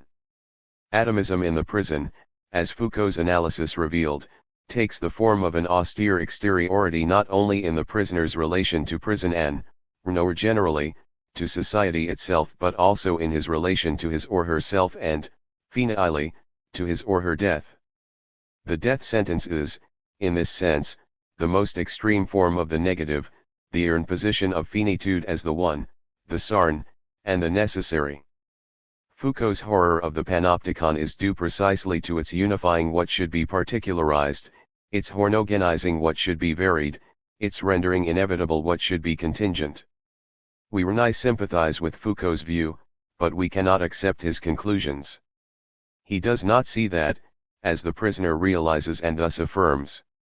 110. The one, the same, and the necessary, he or she transfers them into the multiple, the different, and the aleatory. Thus cultural studies could perhaps say, contra Foucault, that delinquency is not a product of the penal system but of the prisoner's system, delinquency being the prisoner's own affirmation of the prison as his/her milieu. And, as Deleuze shows, it is precisely such affirmation that sets becoming in notion. 26. Even in Auschwitz freedom could be attained, as Primo Levi found, and his collection of tales, pointedly titled Moments of Reprieve, clearly shows that he was not alone in doing so. There is the marvelous example of Leon Rappaport, who, amidst the horror, could say, with a little initiative, even here you can find something good every so often. If one meet Hitler in the other world, 1 foot 11 inches spit in his face and 1 foot 11 inches have every right to because he didn't get the better of me. 27. Given that freedom is experienced by subjects whose lack of it appears to be beyond question, we need to devise a means of apprehending that freedom. Deleuze's answer is, as we shall see, a fact. Affect is the experience of freedom raised to the highest power, but how is that experience experienced? The answer to that is appropriation, which raises the following theoretical problem: affect, if it is to be both empirical and ethical, must be produced by appropriation and be inherent in the relation between a subject and his or her circumstances. Here we can see the importance of the externality of relations. If we do not wish to hypostatize the world or ontologize the subject by making either one a ground, then the relations in question must be independent of their terms. Transcendental empiricists view freedom not as a property to be obtained but as an effective relation to be entered into. Both Spinoza and Nietzsche, two crucial thinkers in Deleuze's genealogy, advocate this position. Spinoza, Deleuze argues, regards freedom in the same light as truth. Neither is given, in principle, but only appears as the result of a determined activity through which we produce adequate ideas and which liberates us from the sequence of external necessity. Spinoza's inspiration, says Deleuze, is in this respect profoundly empiricist. 28. For Spinoza, one is never free through one's will and through that on which it patterns itself, but through one's essence and through that which follows from it. 29. Nietzsche realized that one's essence, though finite, is not a uniform or homogeneous substance. It is, in fact, composed of a hierarchy of forces. Essence is qualitative, the qualities of force are called active and reactive. 30. Here, reactive corresponds to the empiricist given, while 111. Active is cognate with transcendence. Freedom is thus achieved to the extent that active forces not only dominate reactive ones but actively transmute them. This transmutation involves the appropriation of the given of everyday life and henceforth living it according to one's own desires. As we have seen, appropriation is a creative process. Like Nietzsche and Spinoza, Deleuze prizes the creative. 3. He locates in creativity a special power of transformation that enables a subject to transcend the homogenizing pressures of the social and to carve one from the indifferent stone of the universal. Such acts, in the event that in one results, are necessarily passages to freedom. In this formulation, one cannot be an unfree subject. Conversely, acts that have a deleterious effect on the subject's capacity to say one lead, regressively, to unfreedom and desubjectification. The subject is returned to that primordial and passive homogeneity from which he or she first enriched. Appropriation is thus a means of creating pluralism where homogeneity had previously reigned. This is true even of concentration camps, which are so overwhelmingly oppressive that heterogeneity of any sort is eradicated. As Jean Amory shows, Nazism was nothing other than a naked attempt to recreate primordial universality, the power structure of the SS state towered up before the prisoner monstrously and indomitably, a reality that could not be escaped and that therefore finally seemed reasonable. No matter what his sick philosophy may have been on the outside, in this sense here he became Hegelian. In the metallic brilliance of its totality the SS state appeared as a state in which the idea was becoming reality. 32 For Amory, not even that other space, which we can see after Blancat, the space of literature, where death is a flickering but comforting cand, i.e., was accessible to Hearn. He had to enunciate the camp just as he was instructed. He never managed to appropriate the camp. One recall a winter evening when after work we were dragging ourselves, out of step, from the IG Farben site back into the camp to the accompaniment of the capo's unnerving Len, 2, 3, 4, when for God knows what reason a flag waving in front of a half-finished building caught my eye. The walls stand speechless and cold, the flags clank in the wind, one muttered to myself in mechanical association. Then one repeated the stanzas somewhat louder, listened to the words sound, tried to track the rhythm, and expected that the emotional and mental response that for years this hold Erlen poem life's 112 middle had awakened in me would emerge. But nothing happened. The poem no longer transcended reality. 33. It might be speculated that the reason Amory found the Carn so utterly hopeless was precisely because the space of literature was so profoundly deracinated from his repertory of survival tactics. In Primo Levi's case, it was that very space of literature which enabled him to survive. Reciting Dante's canto of Ulysses on the way to the soup dispensary led to an epiphanic mornant, when he saw in a flash of intuition, perhaps the reason for our fate. He found, in this frozen, spatialized moment, an enormous reservoir of life-offering hope. 34. Through poetry, Levi was able to enunciate the camp differently, to metaphorize it, albeit for an instant, and so, managed to escape without leaving. Although by no means free, he found freedom. The same conclusion should be reached for the outsider. It is only when Meursault becomes fully cognizant of his death sentence that he realizes true freedom. Both Levi and Carnas's character appropriate their certain deaths to their own effective purposes and thus triumph over the given. With death so near, Mother must have felt like someone on the brink of freedom, ready to start life all over again. No one in the world had any right to weep for her. And L, too, felt ready to start life over again. It was as if that great rush of anger had washed me clean, emptied Rne of hope, and, gazing up at the dark sky spangled with its signs and stars, for the first time, the first, one laid my heart open to the benign indifference of the universe. To feel it so like myself, indeed so brotherly, made Rne realize that Rd been happy, and that one was happy still. 35. As one have already said, transcendental empiricism does not consider unfreedom to be a sociological problem, it is a philosophical problem. Although it must be addressed in the social, it is first of a problem of subjectivity. But it should not be thought of as something imposed by the social, on the contrary, it is the given of the social, a primordial universality from which the subject emerges only with difficulty and only by means of particularization. According to Deleuze, this is a view to which both Nietzsche and Spinoza subscribe.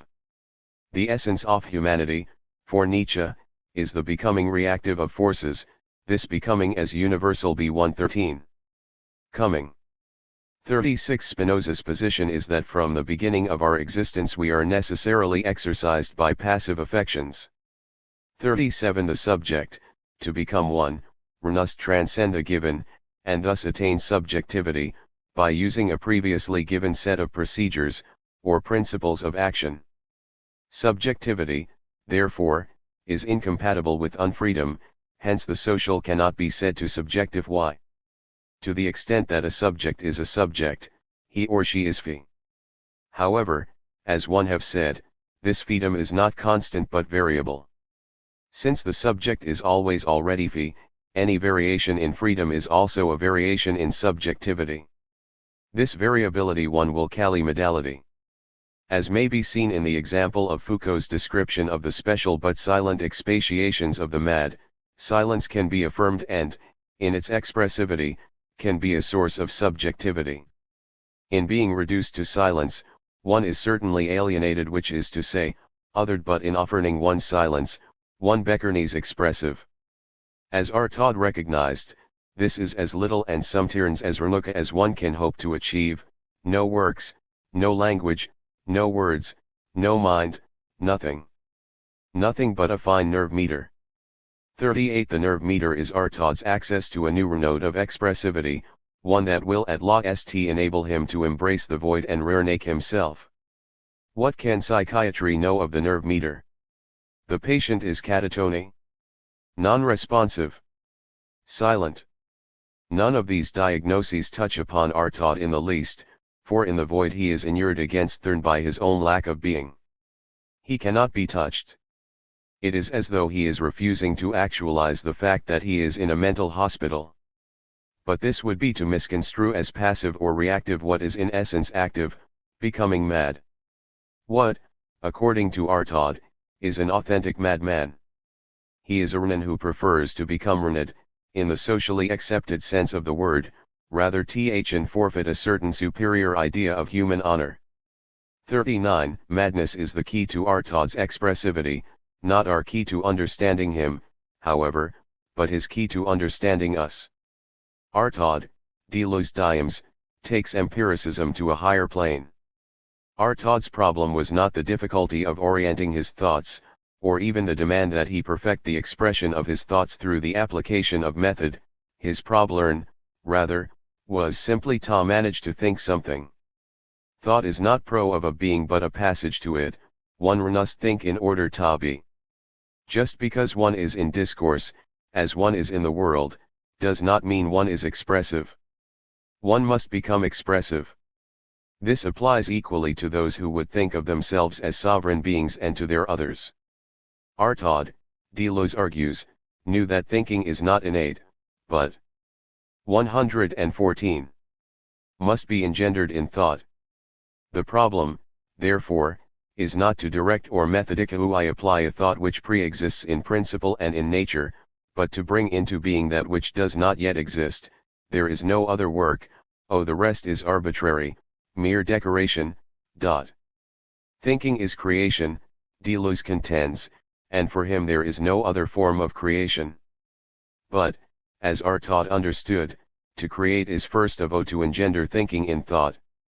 40. We thus arrive at what Deleuze calls, without irony, either superior empiricism or transcendental empiricism, and while transcendental empiricism attained its greatest refinement in Artaud, it began with Hume.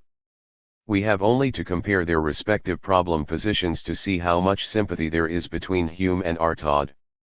41. For Hearn, the question was, how does the mind become a subject? His answer was, as an effect of thought, not thought as a pre-existing idea, but rather as a principle of action. Acts of the mind, for Hume, do not refer to a disposition, or habitus. They do not mean that the mind is active, but that the mind, having been activated, has become subject. 42. Transcendental empiricism, concerned with the issue of what it takes to become a subject, is in flight from any notion that subjectivity might be innate. In this respect, the exchange of letters between Jacques Rivière and Artaud is, according to Deleuze, exemplary. 43 Words, shapes of sentences, internal directions of thought, simple reactions of the mind are in constant pursuit of rnyinte being. 44 His thoughts having abandoned him, he has no being. Thinking must be engendered in thought, not in its flight, if he is to have being. Artaud suffers from what he calls a powerlessness to crystallize. 45 Which is exactly the transcendental empiricist problem. How does one become a subject? How does one crystallize? A Deleuzian cultural studies would, I am sure, begin with the question of the subject, but it would not ask, what is a subject? Rather, as we have just seen, it would ask, how does one become a subject? It is only by asking how does one become a subject that cultural studies can avoid objectifying subjects. Only by asking how is a subject formed can we avoid the reductive question, what is a subject? So long as we persist in examining subjects in terms of an ostensive what is, we will continue to objectify them. Perception, itself, objectifies. This, in effect, is Foucault's charge against sociology. It names phenomena, that is, it brings them into being as objects according to the rules of representation, but does not come to grips with the concrete forces of subjectification. It treats the social as the 115 milieu in which the subject conducts his or her actions, not as the background against which the subject emerges. If we assure subjects to be always already there, to be somehow ready-made, and only attempt to map their renovernance, we will inevitably reduce their everyday lives to a series of points on a graph and thus neglect the event. 46 But, as I have tried to show, the subject is not ready-made. There can be no question, therefore, of charting highs and lows, or such other quantifying procedure. It is rather a question of determining conditions of existence. What appears to be a sociological problem, calling for a certain type of quantification, is in fact, Deleuze would likely say, a philosophical one, demanding the creation of new concepts. Immanency and transcendence in the genesis of form. Manuel de Anda. One constant in the history of Western philosophy seems to be a certain conception of matter as an inert receptacle for forms that come from the outside. In other words, the genesis of form and structure invariably seems to involve resources that go beyond the capabilities of the material substratum of particular forms and structures. In certain cases, these resources are explicitly transcendental, eternal essences defining geometric forms which are imposed on compliant and infertile materials, themselves incapable of any spontaneous morphogenesis. Aristotle's distinction between material and phonal causes seems to fit this pattern, as do most Platonist philosophies and, until recently, most scientific theories of matter. Yet, as Gilles Deleuze showed in his work on Spinoza, not every Western philosopher has taken that stance. In Spinoza, Deleuze discovered another possibility, that the resources involved in the genesis of form are immanent to matter itself. A simple example, one not used by Deleuze himself, should suffice to illustrate this point. The simplest type of immanent resource for morphogenesis seems to be the endogenously generated stable state. Historically, the 120 first such states to be discovered by scientists studying the behavior of matter, gases, were energy minima and the corresponding entropy maxima. The spherical form of a soap bubble, for instance, emerges out of the interactions among its constituent molecules as these are constrained energetically to seek the point at which surface tension is minimized. In this case, there is no question of an essence of soap bubbleness somehow imposing itself from the outside, an ideal geometric form, a sphere, shaping an inert collection of molecules. Rather, an endogenous topological germ, a point in the space of energetic possibilities for this molecular assemblage, governs the collective behavior of the individual soap molecules and results in the emergence of a spherical shape. In his important difference and repetition, Deleuze repeatedly makes use of these spaces of possibilities, called state spaces or phase spaces, and of the topological forms, or singularities, that shape them.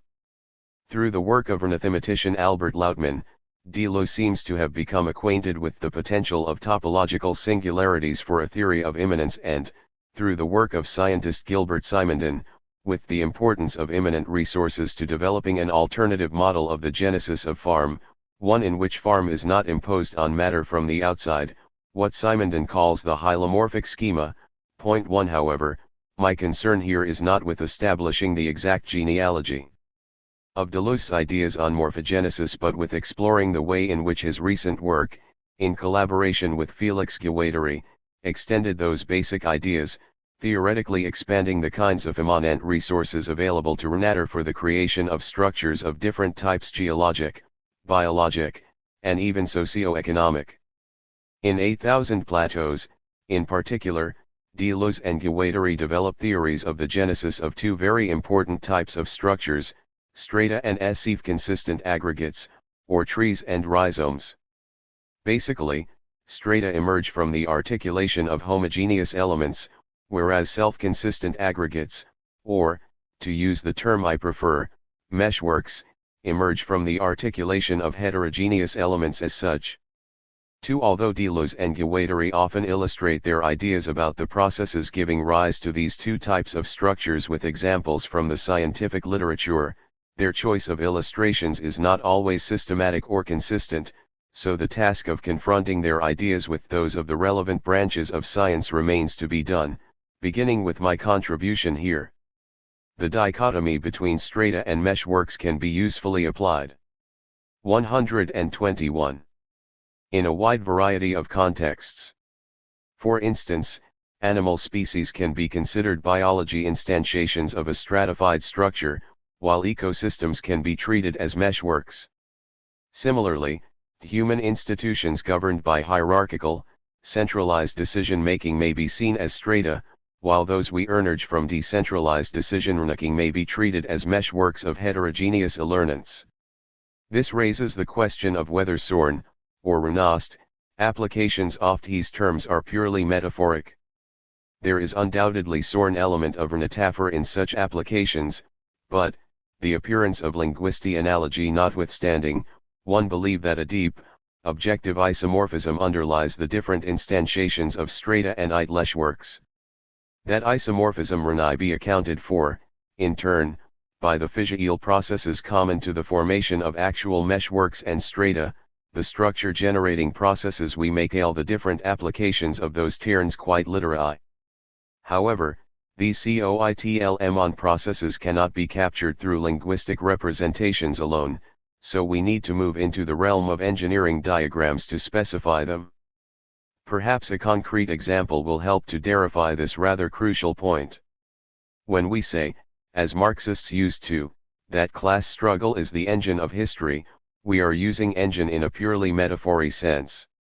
On the other hand, when we say that a hurricane is a steam engine, we are not simply making a linguistic analogy, rather, we are saying that a hurricane embodies the Sarn blueprint used by engineers in building steam engines, hence that it contains a reservoir of heat, that it operates via thermal differences, and that it circulates energy and matter through a, so-called, Carnot cycle.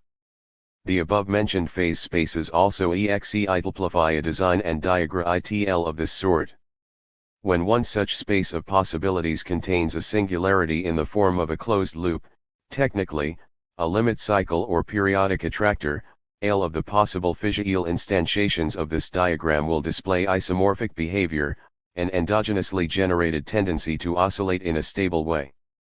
Whether one is dealing with a socio-technology structure, example a radio transmitter or a radar device, a biology one, example CD metabolism, or a physical one, example a convection cell, the same latent resource will dictate the different oscillating behavior of each structure.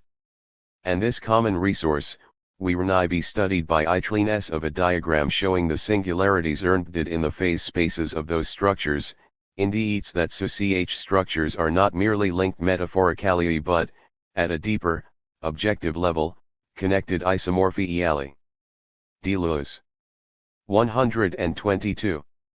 And Guattari refer to the common diagrams or blueprints of the morphogenetic processes that yield different physical assemblages as abstract machines. Our question is, therefore, do abstract machines also underlie the processes that generate strata and meshworks? Let's begin with hierarchical structures and, in particular, those of social strata.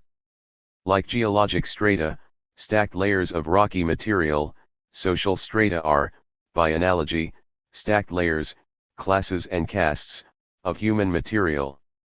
To the extent that this is that is clearned, strata, as used by sociologists, is clearly a Renatafer. Is it possible, however, to claim a deeper isomorphism?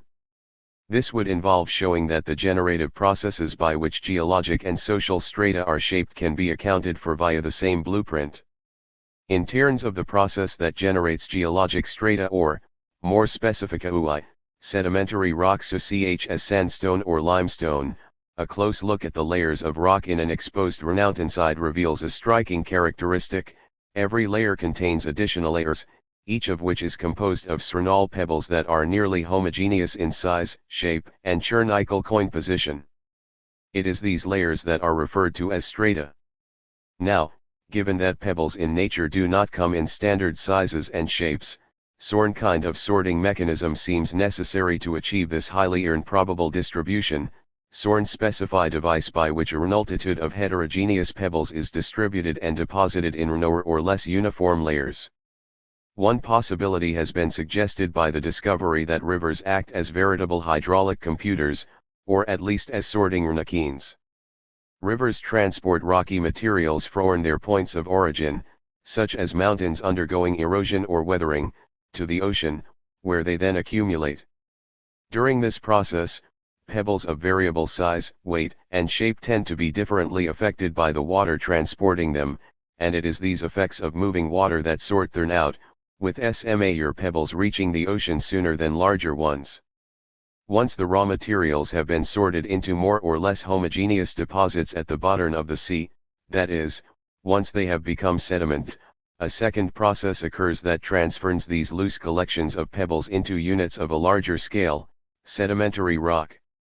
Cementing is carried out by soluble substances, example silica or hematite in the case of sandstone, which penetrate the sediment through the pores between pebbles.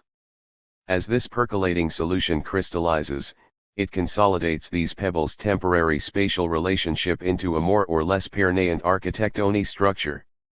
3. Thus a double articulation transforms structures at one scale into structures at another scale. Deleuze and Guattari call these two operations content and expression, or alternatively, territorialization and coding, and they warn us against confusing them with the old, philosophical substance and form, since each of these two articulations involves both substances and forms. Sedimentation is not just a matter of accumulating pebbles, substance, but also entails sorting them into layers, form, while consolidation not only affects new architectonic couplings between pebbles, phone, but also yields a new entity, sedimentary rock, substance. Point 4. Moreover, these new entities in turn accumulate and sort out, example the alternating layers of schist and sandstone that compose alpine mountains, then consolidate when tectonic forces cause the accumulated layers of rock to fold and become an entity of an even larger scale, a mountain. 5. In the Deleuze-Guattari model, these double articulations constitute an abstract machine of stratification that operates not only in geology but also in the organic and socio-economic domains.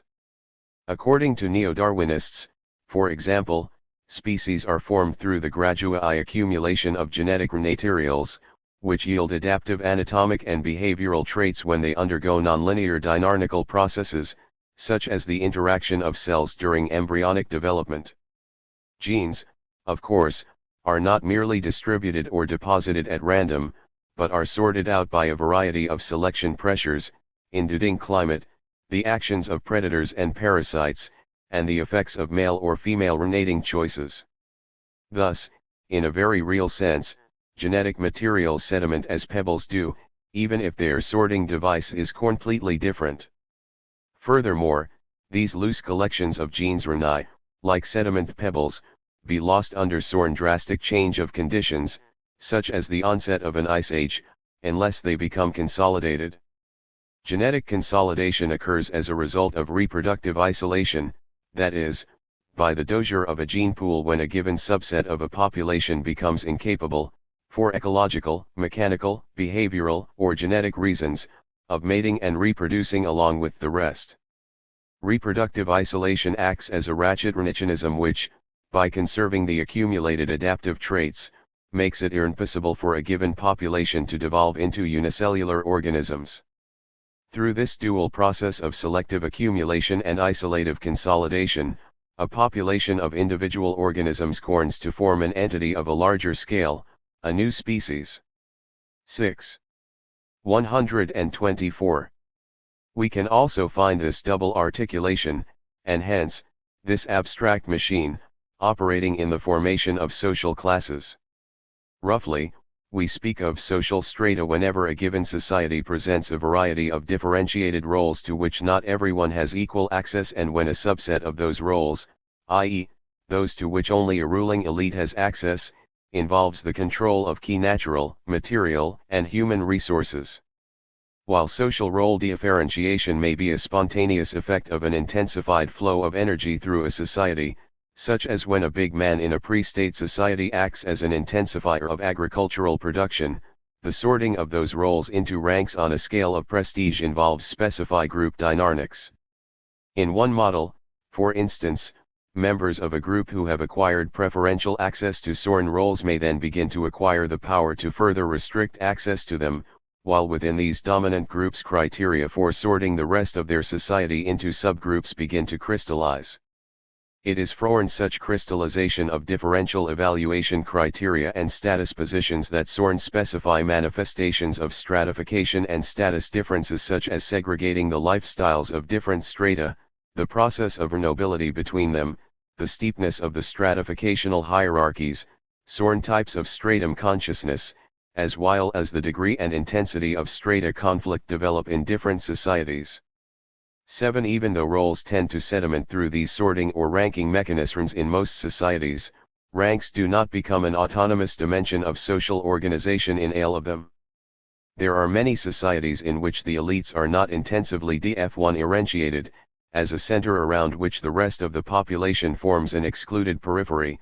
Surpluses do not accumulate, they may be destroyed in ritual feasts, and primordial relations, of kinship and local alliance, tend to prevail.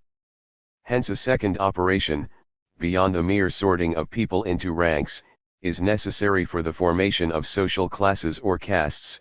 The informai sorting criteria must be given a theological interpretation and a legal definition, and the elites must become the guardians and bearers of the newly institutionalized tradition, that is, the legitimators of change and delineators of the limits of innovation.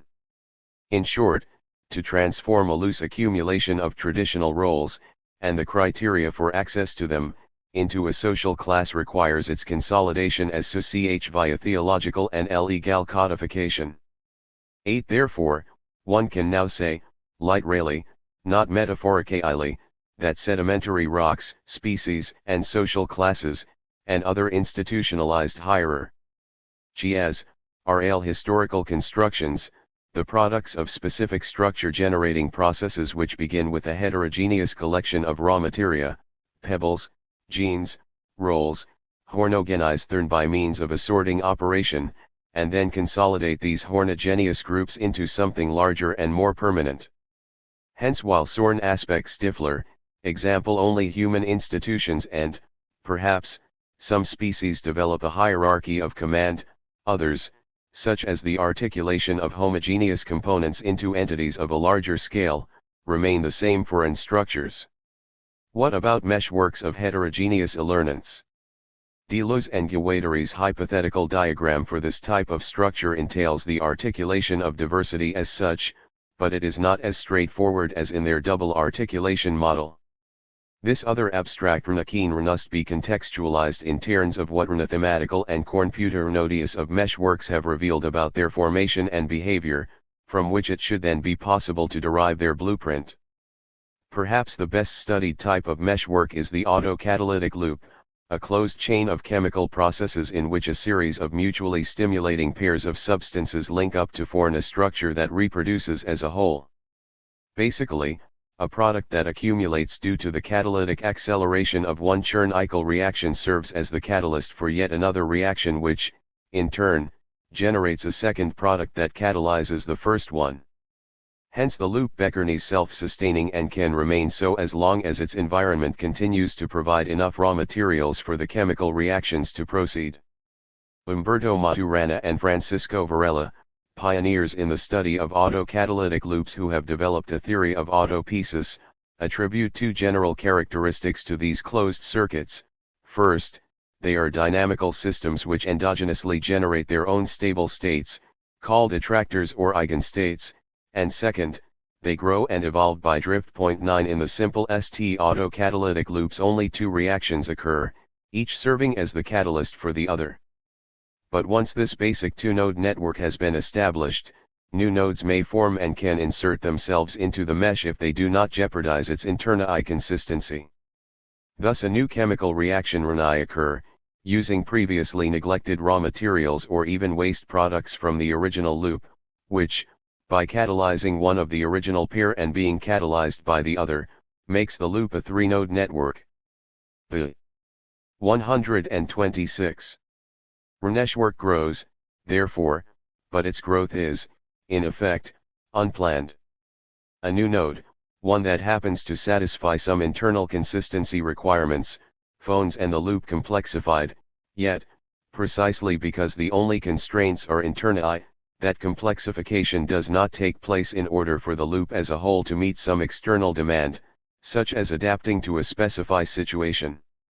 The surrounding environment, as its source of raw materials, certainly constrains the growth of the meshwork, but more in a proscriptive than a prescriptive way. This is what Maturana and Varela describe as growing by drift. 10. The question now is whether from these and other empirical studies of meshwork behavior we can derive a structure-generating process abstract enough to generalize as a geologic, biologic, and social operation. Deleuze and Guattari's model entails a sequence of actions involving three kinds of elements. First, a set of heterogeneous elements must be brought together through an articulation of superpositions, that is, an interconnection among diverse but overlapping elements. In the case of autocatalytic loops, the nodes in the circuit are joined to each other by their functional complementarities. Second, a special class of operators, intercalary elements, is needed to effect this interlock by serving as local connections. In our case, this role is played by catalysts inserting themselves between two other chemical substances to facilitate their interaction. Finally, the interlocked heterogeneities must be capable of endogenously generating stable behavioral patterns, such as those occurring at regular temporal or spatial intervals. Deleuze and Guattari's blueprint for self-consistent aggregates is much less well-developed than their double articulation model. However, the centrality to their machinic philosophy of a non-homogenizing articulation of diverse elements is beyond doubt. Indeed, what they term machinic is precisely the synthesis of heterogeneities as such. 12. Is it possible to find evidence of this three-element diagram underlying radically different morphogenetic processes? Let's return to geology and that other great class of rocks exemplified by granite igneous rocks. Granite, unlike sandstone, is not the result of sedimentation and cementation but the product of a very different construction process. Igneous rocks form directly out of cooling magma, a viscous fluid constituted by diverse molten materials. Each of these liquid components has a different threshold of crystallization, and therefore each undergoes the bifurcation toward the solid state at a different critical point in temperature. This means that 127.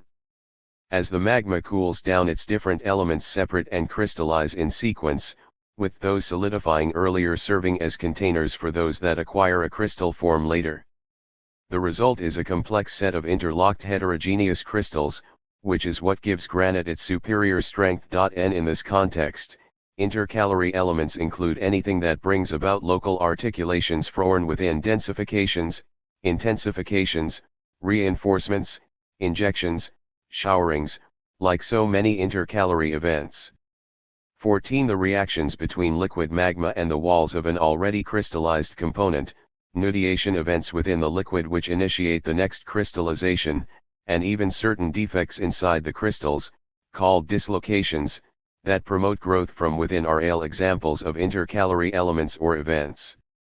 Finally, Chern-Eichel reactions within the magma can generate endogenous stable states. Those reactions involving either autocatalysis or cross-catalysis function as veritable chemical docks in which an alternating accumulation of materials from the reactions occurs at perfectly regular intervals. This rhythmic behavior is not imposed on the system from outside but generated spontaneously from within, via an attractor. When a reaction like the one involved in chemical docks is not stirred, These temporal intervals become spatial intervals, forming the beautiful spiral and concentric Sirti patterns that can so idle times be observed in frozen forn in soitle igneous rocks. 15 Granite may thus be regarded as an instance of a network or self-consistent aggregate.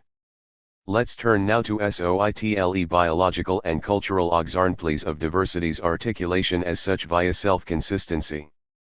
As we saw before, a species, or, more precisely, the gene pool of a species, may be considered a prime example of an organic stratified structure. Similarly, an ecosystem represents a biologic realization of a self-consistent aggregate. While a species may be a highly homogeneous structure, especially if selection pressures have driven many genes to fixation, an ecosystem links a wide variety of heterogeneous elements, animals and plants of different species.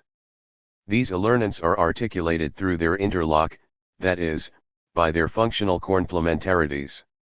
Since one of the I-plane features of ecosystems is the circulation of energy and matter in the form of food, these particular complementarities are allelatory. Prey predator and parasitic host are two of the most common functional couplings that make up food webs. In this situation, symbiotic relations can act as intercalary elements, aiding the process. 128. Of building food webs by establishing local couplings. Examples include the bacteria that live in the guts of many animals, enabling them to digest their food, and the fungi and other microorganisms that form the rhizosphere, the underground food chains of interconnected roots and soil. Since food webs also display endogenously generated stable state 16L3 operations of the Deleuzian abstract machine seem to occur in this case. And the socio-economic sphere, pre-capitalist renarchets may be considered examples of cultural meshworks. In many cultures, weekly markets have traditionally been the meeting place of people with heterogeneous needs for goods and supplies of them. Matching complementary demands, i.e., interlocking these people on the basis of their needs and supplies, is performed alternatively by the price mechanism. Prices not only transmit information about the relative or monetary value of different products, but also create incentives to buy and sell. The price mechanism is at work when prices drop in the face of an excess supply and trigger a slowdown in the production of the relevant goods. Of course, this mechanism can only be said to work automatically when prices set themselves. Therefore, we must imagine that there is no local wholesaler who can manipulate prices by dumping, or hoarding, large quantities of a given product, and no guild or other hierarchical structure which can set prices arbitrarily. In the absence of pre-manipulation, money, or even a primitive currency such as salt blocks or cowrie shells, may be said to perform the function of an intercalary element, that is, with pure barter, two complementary demands must be matched by chance, but when money is introduced such a chance concurrence becomes unnecessary and complementary demands can be snatched at a distance, so to speak. Finally, markets also seem to generate endogenous stable states, particularly when commercial centers form trading circuits, as can be seen in the Sile behavior of their prices, such as the so-called Kondratiev Siles. An important issue must be raised at this point. As Deleuze and Guattari argue, neither networks nor strata occur in pure form, and more often than not we are confronted with mixtures of the two.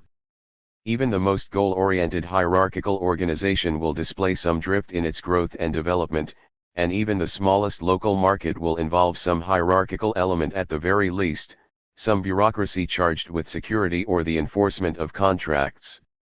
Moreover, hierarchies give rise to meshworks, and meshworks to hierarchies. Thus when several bureaucratic 129 size coexist, governmental, academic, ecclesiastic, in the absence of any superstructure to coordinate their interactions, the whole set will tend to form a network of hierarchies, articulated namely through local and contingent links. Similarly, as local renarchets grow, such as into those gigantic fairs of the Middle Ages, they give rise to commercial hierarchies, with a money market on top, a luxury goods market below, and a grain market at the bottom. 18. A real society, then, consists of complex, changing mixtures of these two types of structures, and in only a few cases will it be easy to designate a given institution as exclusively meshwork or straightern. However, if we keep in mind the relativity of the distinction and the ubiquity of remixtures, it is still possible, and enlightening, to say that sedimentary rocks, species, and social hierarchies are an instances of strata, while igneous rocks, ecosystems, and pre-capitalist renarchets are meshworks. And if this typology, within its underlying immanent, topological mechanisms, is correct, then many interesting philosophical consequences follow from it. At the very least, Deleuze and Guattari have shown us how to make non-metaphoric comparisons like these, that is, how to go about identifying the roots of these deep isomorphisms. Beyond that, their co-ilception of specify abstract machines that govern a variety of structure-generating processes blurs not only the distinction between the natural and the artificial but also that between the living and the inert. It points us toward a new kind of materialist philosophy, a neo-materialism in which raw matter energy, through a variety of self-organizing processes and an intense, immanent power of morphogenesis, generates all the structures that surround us. Furthermore, such a neo-materialist account renders raw matter energy flows, rather in the structures thereby generated, the primary reality.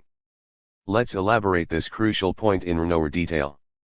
There is a sense in which the thin, rocky crust that we live upon and call home is not a fundamental part of reality but simply a side effect of deeper morphogenetic processes. Indeed, if we waited long enough, if we could observe planetary dynamics at geologic time scales, we would witness the rocks and mountains that define the most stable and durable traits of our reality dissolving into the great underground lava flows which drive plate tectonics. In a sense, these geologic structures represent a local slowing down in this flowing reality, a temporary hardening in those lava flows. Similarly, we can say that our individual bodies and minds are linear coagulations or decelerations in the flows of biomass, genes, renerns, behave. 130. Chiral patterns established and maintained through imitation, and norms, patterns originating in and reinforced by social obligation. Here too we, as biology and social entities, would be defined both by the materials we are temporarily binding or chaining into our organic bodies and cultural minds and by the time scale of that binding operation. With longer scales, what matters is the flow of biomass through food webs, as well as the flow of genes through generations, not the individual bodies and species that emerge for these flows. Given a long enough time scale, our languages would also beckon momentary slowdowns or thickenings in a flow of phonology, semantic, and syntactic norms. Standard languages would thus result from institutional interventions to slow down the flow, to rigidify a set of norms, while pidgins and creoles would emerge from accelerations in the flow, with such languages as Jarnaican English and Haitian French being produced in a few generations. 19. The worldview that this geological philosophy generates can be encapsulated by means of certain technical terminology. First of all, the fact that meshworks and strata occur honestly in combination makes it convenient to have technical labels for these combinations. Let's call a mixture in which strata, or hierarchical components, are dominant a structure with a high degree of stratification, while calling its opposite, a combination dominated by meshwork components, a structure with a low degree of stratification. Since, as one said, hierarchies give rise to meshworks, and vice versa, we can say that these mixtures undergo processes of destratification as well as restratification. Finally, let's refer to the relatively unformed and unstructured matter energy flows from which strata and meshworks emerge, this flowing reality emanated from within by self, organizing processes constituting a cauldron of non-organic life, the body without organs, BWO. The organism is not at all the body, the BWO, rather it is a stratum on the BWO, in other words, a phenomenon of accumulation, coagulation, and sedimentation that, in order to extract useful labor from the BWO, imposes upon it phones, functions, bonds, dominant and hierarchized organizations, Organized transcendences. The BWO is that glacial reality where the alluvions, sedimentations, coagulations, foldings, and recoilings that compose an organism and also a signification and a subject occur. 20. 131. We can apply the term BWO to these unformed, dest-ratified flows as long as we keep in mind that what counts as dest-ratified at any given time or space scale is entirely relative. That is, the flows of genes and biomass are unformed relative to any given individual organism, but the Y themselves have internal forms and functions. Indeed, if we expanded our planetary perspective into a truly cosmic one, we would view our entire planet, together with its flows, as a merely provisional hardening within the vast flows of plasma that permeate the universe. Deleuze and Guattari speak of bodies without organs, in the plural, when referring to locally limited processes of destratification, while they speak of the body without organs, or plane of consistency, in reference to the hypothetical absolute limit of such processes. Immanent to the BWO is a set of abstract machines, the blueprints or diagrams that capture the dynamics of certain structure-generating processes, the two most general of which may be those to do with the formation of strata and self-consistent aggregates. But there are others. For instance, when the sorting device, affecting the first articulation of strata, is coupled with the ability to replicate with variation, as in the sorting of genes, memes, or norms, a new abstract machine emerges, in this case a blind probe head, or searching device, capable of exploring a space of possible forms. 21. These abstract machines may be viewed as if equipped with knobs for controlling certain parameters, which in turn define the dynamical state of the structure-generating process and hence the nature of the generated structures themselves. Key parameters include the strength and thoroughness of the sorting process and the degree of consolidation or reproductive isolation for the double articulation machine, the degrees of temperature, pressure, volume, speed, density, and connectivity serving as parameters in the generation of stable states in meshworks, or the rates of mutation and recombination that set the speed of the probe head, as well as the strength of biomass flow and of the coupling between co-evolving species, which dictate the kind of space it explores. Therefore, using these abstract diagrams to represent what goes on in the BWO is equivalent to using a representational system in terms of intensities, since it is ultimately the intensity of each parameter that determines the kind of dynamic involved and hence the character of the structures generated. Indeed, one way of picturing the BWO is as that glacial state of matter energy which results from turning in those knobs to zero, that is, the absolute minimum de 132 degree of intensity, and thereby bringing all production of structure germ to a halt. As Deleuze and Guattari put it, a BWO is made in such a way that it can be occupied, populated only by intensities. Only intensities pass and circulate. Still, the BWO is not a scene, a place, or even a support upon which nothing corns to pass. It is not space, nor is it in space, it is matter that occupies space to a given degree to the degree corresponding to the intensities produced.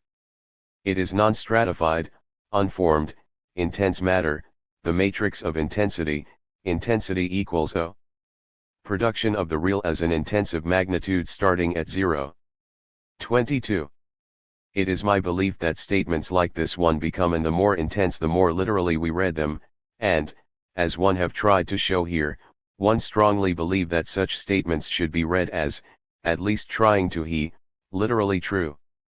That is, their context is the most rigorous philosophy of physics, one that does not content itself, however, with meditating on the findings of orthodox, academic and industrial, physics, but a philosophy that dares to launch ahead, pushing its conceptual innovations to their limits.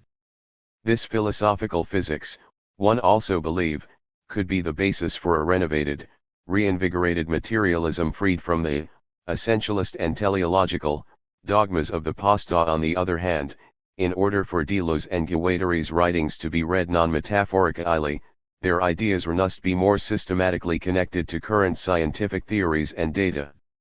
As a contribution to this task, and to the development of a coherent neo-materialism, one hoped to have shown that certain basic ideas in Deleuze and Guattari's later work cohere rather well with the relevant scientific findings.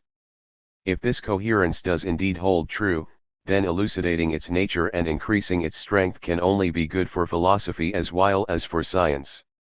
Comment put on Être Deleuzian? Pursuing a twofold thought. Charles J. Stivale. This is a chapter about a title, or at least about an expression. No sooner had one proposed this title to Laurence Kritzmann, for one of the 20th century French Studies Division panels of the I-996 MLA Convention, than one recognized the dilemma, or at least the conundrum, in the question. Convenant put on Être Deleuzian. How can one be Deleuzian, is an obvious reference to Montesquieu's well-known ironic formulation in the Lettres persanes, Cornment put on Être persan. How can one be Persian, which evokes at once the haughty elitism of Parisians gazing on the Oriental other and Montesquieu's self-deprecating Herner in placing this question, addressed to the Persan, in the mouth of a Parisian. Besides occasionally feeling like this other in the post-structuralist critical domain of the past 2 decades, many commentators on Deleuze's works, written with and apart from Félix Guattari, have found themselves confronted by the second reference in my titular question, the Être Deleuzian enunciated by Michel Foucault in his 136. Now overexploited declaration that un jour ce siècle sera put être Deleuzian. One as rendered in an English translation, perhaps one day the century will be known as Deleuzian. 2. Foucault's statement is cornplacated by the passive voice. For the century to be known as Deleuzian suggests that an assemblage of privileged knowers will somehow come to recognize the Être Deleuzian of the century and even of or among themselves. Foucault's own explanation, now buried in his 4-volume collected interviews and occasional pieces, Dits et écrits, was originally given during a 1978 interview published in the Japanese journal Sekai. 3. Opening Theatrum Philosophicum with a wink aimed at the few Deleuzian initiates in 1970 who would read this review essay in critique on difference et repetition and logique du sens. Foucault had implied that one day, perhaps inevitably, le siècle or l'opinion commune would come to recognize itself as Deleuzian. 8 years later, he added, etje dirais que canm petra que Deleuze est une philosophie important, and one would say that this takes nothing away from Deleuze's being an important philosopher. Point 4. If the number of recently published translations is any indicator, Deleuze's works, and Deleuze and Guattari's, have entered into just such a process of machinic assemblage and metamodelization, to put it in Deleuzo-Guattarian. That is, despite or perhaps because of the work, at once serious and snickering, that we have undertaken in studying Deleuze and Guattari, their writings now function as cogs in the machinery of socio-cultural and material interrelations and representations extending into many domains: pedagogy, university institutionalization and professionalization, and competition between academic and commercial presses, to name but a few. In short, their works are now in circulation as part of what has come to be called cultural capital, in an oddly schizo sort of way that Deleuze and Guattari might have appreciated, or maybe not. Of course, producing this paper, with this title, in this public venue, is to participate fully in those very machinic assemblages. My hope here is to reflect briefly on certain paths that may allow me, if not to leave this siècle Deleuzian behind, then perhaps to scramble its tracks a bit, or at least to explore my own practices and modes of apprenticeship. As for answers to the somewhat facetious question in my title, the most obvious one corns from Guattari. When one asked him in 1985 which aspects of capitalism and schizophrenia he thought remain the most valid, he replied, "They're not valid at all. Me, one don't know, one don't carrel, it's not my problem. It's however you want it, whatever use you want to make of." 137. It. 5. As tempting as it might be to accept this apparently outright rejection of the operative query, such a gesture would be tantamount to falling into what Foucault, in his preface to Anti-Oedipus, calls one of the main traps of the Deleuze-Guattari enterprise, its Herner, so many invitations to let oneself be put out, to take one's leave of the text and siam the do or shut. Yet, as Foucault also maintains here, it is precisely in this use of humor and play that nothing essential and highly serious takes place, the tracking down of varieties of fascism, from the enormous ones that surround and crush us to the petty ones that constitute the tyrannical bitterness of our everyday lives. 6. Referring to Anti-Oedipus, and asking Deleuze and Guattari's forgiveness for doing so, as the first book of ethics to be written in France in quite a long turn, Foucault then suggests one reason for the book's broad appeal beyond a specialist readership: being anti-Oedipal has become a lifestyle, a way of thinking and living. He goes on to specify a set of goals and principles that accords with this anti-fascist art of living, as a guide to everyday life: free political action from male unitary and totalizing paranoia, develop action, thought, and desires by proliferation, not by subdivision, prefer what is positive and multiple, over uniformity, unities, systems, over what is sedentary, avoid sadness in political militancy, use political practice as an intensifier of thought, individualize by means of renultiplication and displacement, and do not become enamored of power. 7. One understands why Foucault asked Deleuze and Guattari's forgiveness in advance. Their sense of humor and their rejection of Cyrenani would seem to have run counter to such an exercise of renatomodalization, however well meant. Nevertheless, one want to elaborate Foucault's way of thinking and living, even at the risk of pursuing what Deleuze and Guattari would no doubt reject, namely, as a twofold thought that brings into play a number of principles geared not to an être but to a devenir, becoming, or, if you will, a devenir Deleuzian Guattarien. A principle of becoming in and through constant mutation, displayed and enfolded in the profusion of multiplicities developed, for example, in Plateau 10 of 8,000 plateaus, a principle of becoming a chevauchement astride the Anglo-French divide, for example, Byronians of the mutations of linguistic cross-fertilizations and monstrous realizations, a principle of intermezzo, dans le milieu, intersections at once. 138. Of micro-relations to ongoing processes of smooth becomings in diverse projects, however disparate, and of macro-relations, debates in a milieu or a profession.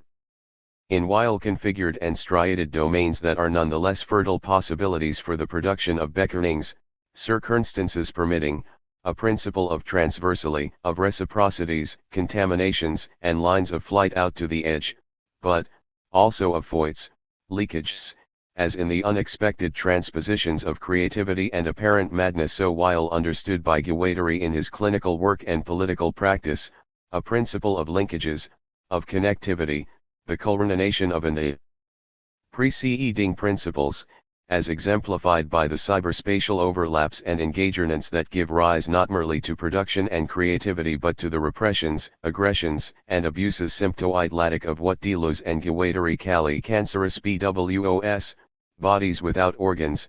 Point 8. And of these principles underlie nodes of becoitling and hence inform nodes of practice.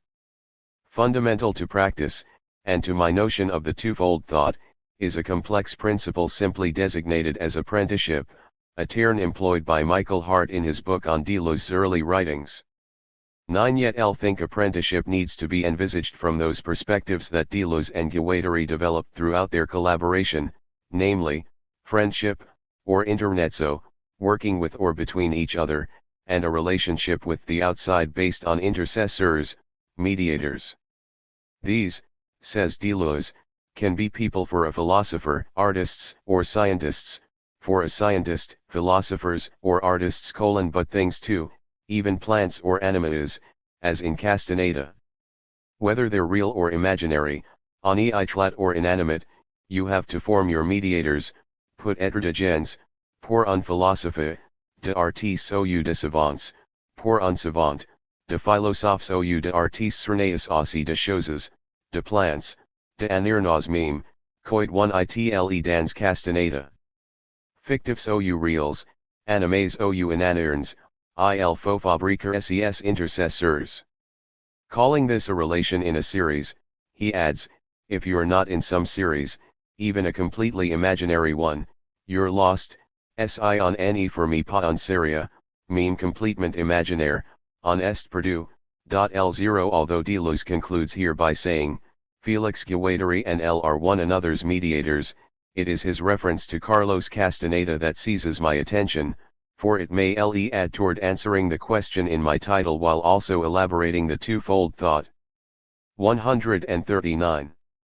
Deleuze and Guattari's collaborative work is punctuated by crucial references to the early volumes of Castaneda's conversations with Don Juan Matus, particularly Tales of Power. Why Castaneda's apprenticeship to Don Juan appears to be a reconceptualized student-teacher relationship.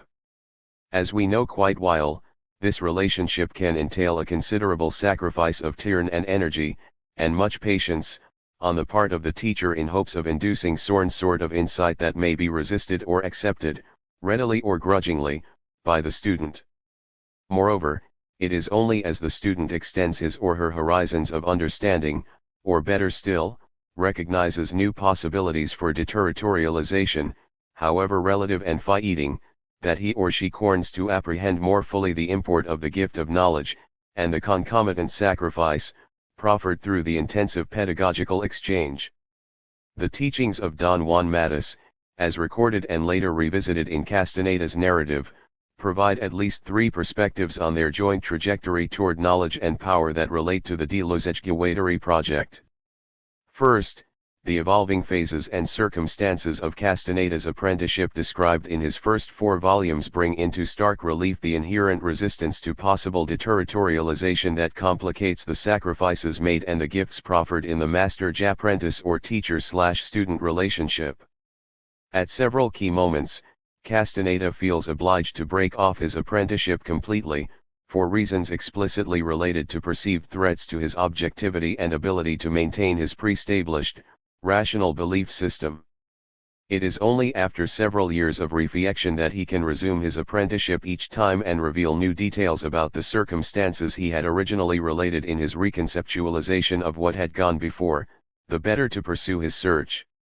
These breakjafios suggest the extent to which various processes of production and anti-production and their diverse beckonings can operate within a particular node of apprenticeship, indeed as the very dynamic of the pedagogical exchange. Second, the Castaneda-Don Juan exchange may also allow us to consider apprenticeship in terms of a space of affect, that is, as the thisness of events that Deleuze and Guattari call Hexaedia 12. The Hexaeda's combination of relative speed and feeling corresponds here to a precipitation of the gift of knowledge as a result of both sacrifices made and concomitant resistances maintained, yet another set off breakjafios that also establishes an effective rhythm within the teaching-learning process. This precipita 4 degrees becomes evident in the 2nd through 4th volumes as Castaneda, having somehow resolved his fear upon reviewing his earlier experiences, hurries to resituate successively each series of field notes and recognizes the previously unappreciated, and predictably misunderstood, depth of the teachings made available to him by the sorcerer Brujo Don Juan. Third, that the Brujo conceives of his teaching and Castaneda's apprenticeship as coterminous with the latter's acquisition of power, as defined by Don Juan, is quite relevant for understanding the potential of the gift of knowledge to carry the student toward a point beyond, or better perhaps, outside, the gift. The exchange between teacher and student is one in which the latter's understanding and applications of the gift can transform the former's sacrifice in unexpected ways, leading the student not simply to power, at once threatening and beneficent, but also to insight about the use of power and knowledge, that is, to wisdom. This concept of power would seem to be at odds with one of the principles elaborated by Foucault from his reading of Anti-Oedipus. Do not become enamored of power, but in fact the relation to power in Don Juan's teachings is anything but a love affair. Rather, it constitutes a practical means by which to approach one's existence, relationships and circumstances at once cautiously and efficiently, that is, out on an edge productive of the dismantlings of hierarchies, yet with a foothold maintained in a plane of consistency. In Plateau 6 of 8,000 Plateaus, Deleuze and Guattari ACI, what does it mean to disarticulate, to cease to be an organism? How can we convey how easy it is, and the extent to which we do it every day. And how necessary caution is, the art of dosages, since overdose is a danger. You don't do it with a sledgehammer, you use a very fine file. Que veut dire desarticular, cesser d'être un organisme? Comment dire à quel point c'est simple, et que nous le faisons tous les jours. Avec quelle prudence nécessaire, l'art de doses, et le danger, overdose. On nyva pas à cause de marteau, mais avec un lime trace fine p. They then refer specifically to Don Juan's pedagogy, describing how Castaneda is compelled first to find a place, then to find allies, and then gradually to give up interpretation, to construct flow by flow and segment by segment. 141. Lines of experimentation, beckoning animal, becoming molecular, etc. For the BWO is all of that, necessarily a place, necessarily a plane, necessarily a collectivity, assembling ilernance, things, plants, animals, tools, people, powers, and fragrance of all of these.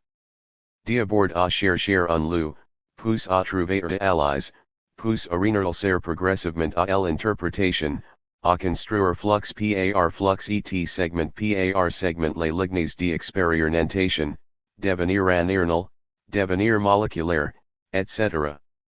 Car lecsos tout cela, nécessairement un lieu, nécessairement un plan, nécessairement un collectif, agent de elements, de choses, de végétaux, de anérnos, de outils, de humanities, de puissances, de fragrances de tout ca.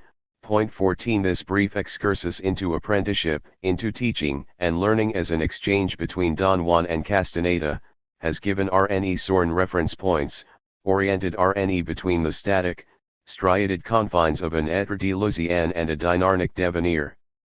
Deleuzian/Guattarian becoming as a process of teaching and learning, hardly undertaken and never finished but always to be recommenced. Diverse devenirs Deleuzians participate, or at least have the potential to do so, in the dimensions and socio-cultural strata opened up through various activities that we might designate as rhizomatic and to which Brian Massumi has recently addressed himself in an essay conveniently entitled Becoming Deleuzian. Among a number of provocative insights, Macherny argues that the Deleuze text challenges the reader to do something with it and that, through this pragmatic rather than dogmatic insistence, readers are invited to fuse with the work in order to carry one or several concepts across their zone of indiscernibility with it, into new and discernibly different circumstances. 15. While the reference points I have sought here would seem to contradict the concept of continua I devenirs, I can formulate Sorn questions about possible rhizomatic activities. What concrete, actual, and pertinent examples of fusion and newer nodes of discernibility could clarify these devenirs Deleuzians as intersections of strata and everyday life? What modes of teaching and learning, of apprenticeship in its Hernani senses, could extend such devenirs? In what ways could these modes of apprenticeship be articulated or constructed by an individual such that the why would not appear to be renarly banal, anecdotal, inapplicable, or even inhospitable to one's interlocutors? As a matter of fact, nearly every recorded conver. 142. Sation with Deleuze and/or Guattari reveals their concern with the learning/teaching process, including the role of intercessors, or mediators, as Arnians to further their, and our, work, to extend their concepts and find new ones. These concepts are not learnets to which we necessarily remain bound, but rather, to paraphrase, serve as that little plot of land to which we can return after a hard day of deterritorializing. 16. At the same turn, the process of exchange in apprenticeship can lead us out toward that edge of the world which Castaneda confronted again and again, where he learned to experiment and to see, that is, to become a seer in the sense that Don Juan, and Rimbaud, understood it. First on a panel and now in a publication devoted to the Deleuzian century, I have been tempted to conclude that the tracks of a siècle Deleuzian and an être Deleuzian are all the more deeply etched through my perhaps predictable reinforcement of their assemblages and concomitant reterritorializations. Still, the devaneirs that I have ISO evoked must occur outside of these pages, beyond this localized event, through reconnect ions, explorations, and transmissions, pedagogical, cyberspatial, or interpersonal, as one prefers. These devaneirs invoked alongside Deleuze's name depend on continua I experimentations v. life experimentations, that Renai somehow punctuate striated Frarna works, even minearnally, and thereby produce zones of mutual apprenticeship, friendship, and, with a little luck or work, devaneirs monstruos beckoning, monstrous. Marx and post-structuralist philosophies of difference. Eugene W. Holland. One of the many misfortunes suffered recently by Marxism was the death of Gilles Deleuze before he could complete the book he was writing on Marx. This misfortune was, however, mitigated by the publication of an important book on Marx by Jacques Derrida, which appeared shortly before Deleuze's death. Together, Deleuze and Derrida had formed the philosophical backbone of French post-structuralism, putting difference on the agenda in the wake of structuralism with two major books in the late 1960s, Deleuze's Difference and Repetition and Derrida's Of Grammatology. A quarter of a century later, their quite different career paths notwithstanding, both were writing books on Marx. Although Derrida's Spectres of Marx is not the book Deleuze would have written, of course, it Renai by comparison reveals something of what Marx meant to Deleuze nonetheless and raise sorn of the issues that Deleuze's book might have addressed. 2T11e stance Derrida takes toward the legacy of Marx in this courageous book is, to say the least, a careful and complicated one. 3. The figure oft ghost or spectre, insistently cast by Derrida in the plural, serves, among other things, to enable 146. Him to choose among a plethora of Marx's ghosts, to respectfully embrace some and frankly castigate and reject others. Of course, since Althusser, at least, the idea of making unpromising choices among different Marxes is nothing new in itself. But the figure of the ghost enables Derrida to raise the spectre not just of an early, still Hegelian Marx, as per Althusser, but of an Enlightenment Marx, a Marx who is dependent on the metaphysics of presence and is therefore afraid or suspicious of ghosts. A hostility toward ghosts, a terrified hostility that sometimes fends off terror with a burst of laughter, Derrida suggests, is perhaps what Marx will always have had in common with his adversaries, for he himself, by contrast, finds the figure of the ghost appealing and useful, since ghosts belie the binary oppositions of presence and absence, of matter and spirit, of present and past. Also, understandably, those aspects of Marx's work that Derrida is most at pains to detect and reject are the very ones, the predeconstructive ones, Derrida calls them, that would rely on presence or self-presence as grounds for his critique of ideology or capital. With regard to Marxism, a metaphysical materialism, a metaphysics of matter, of self-present reality, of the real world would in principle take the Sarnforn, and be just as baneful, as a metaphysical idealism, a metaphysics of spirit, like that of Hegel. Much of what Derrida targets as metaphysical in Marx involves the latter's rhetoric of ideology critique. Marx himself often represents historical or economic actors as haunted by ghosts, but only in order to dispel such illusions as ideological. In this regard, Derrida suspects Marx of invoking a solidly grounded, self-present reality as a referent by which to conjure away the ghosts of ideology. 5 More importantly for our purposes here, since Deleuze himself had little use for the notion of ideology, Derrida makes the same kind of dime about the distinction between use value and exchange value in Marx, that use value serves as a self-present reality which gets corrupted only ex post facto by the vagaries of exchange value and eventually of capital itself. This is a complicated, and potentially important, issue. It may well be that many of Marx's formulations of the relations between use and exchange value court metaphysics and leave ample room for, indeed even foster or imply, ontologizing interpretations. At the same time, it could be said that at least Sorn of Marx's statements rather forcefully suggest the opposite, far from being the ground for a metaphysics of utility or an 47. Anthropology of needs, the content of use value as such, he says at one point, fails outside the sphere of investigation of political economy. 6. But the point is not to diem that Marx was always right or always wrong. As Derrida has shown, dealing with contradictory statements in a given corpus requires reading, and his book on Marx points up the need for such a reading, without ultimately profaning it. For this reason, the terms of his argument turn out to be very revealing, and bear closer examination. In discussing the relation of use and exchange value within the Kornrenotity form, Derrida takes up an illustration from Capital in which the existence of a wooden table qua table is contrasted with its existence as a Komrenotity, to say that the same thing, the wooden table for example, corns on stage as a commodity after having been but an ordinary thing in its use value is to grant an origin to the ghostly moment. Its use value, Marx yearns to imply, was intact. It was what it was, use value, identical to itself. This kind of purity, of course, raises Derrida's suspicions. The phantasmagoria, like Capital, would begin with exchange value and the Kornmodity form. It is only then that the ghost corns on stage. Before this, according to Marx, it was not there. Not even in order to haunt use value. But whence corns, this supposed use value, precisely, a use value purified of everything that renates for exchange value and the commodity form. 7. Where else, for Derrida, but for a metaphysical comreniternant to the purity or self-presence of use value as ontological ground?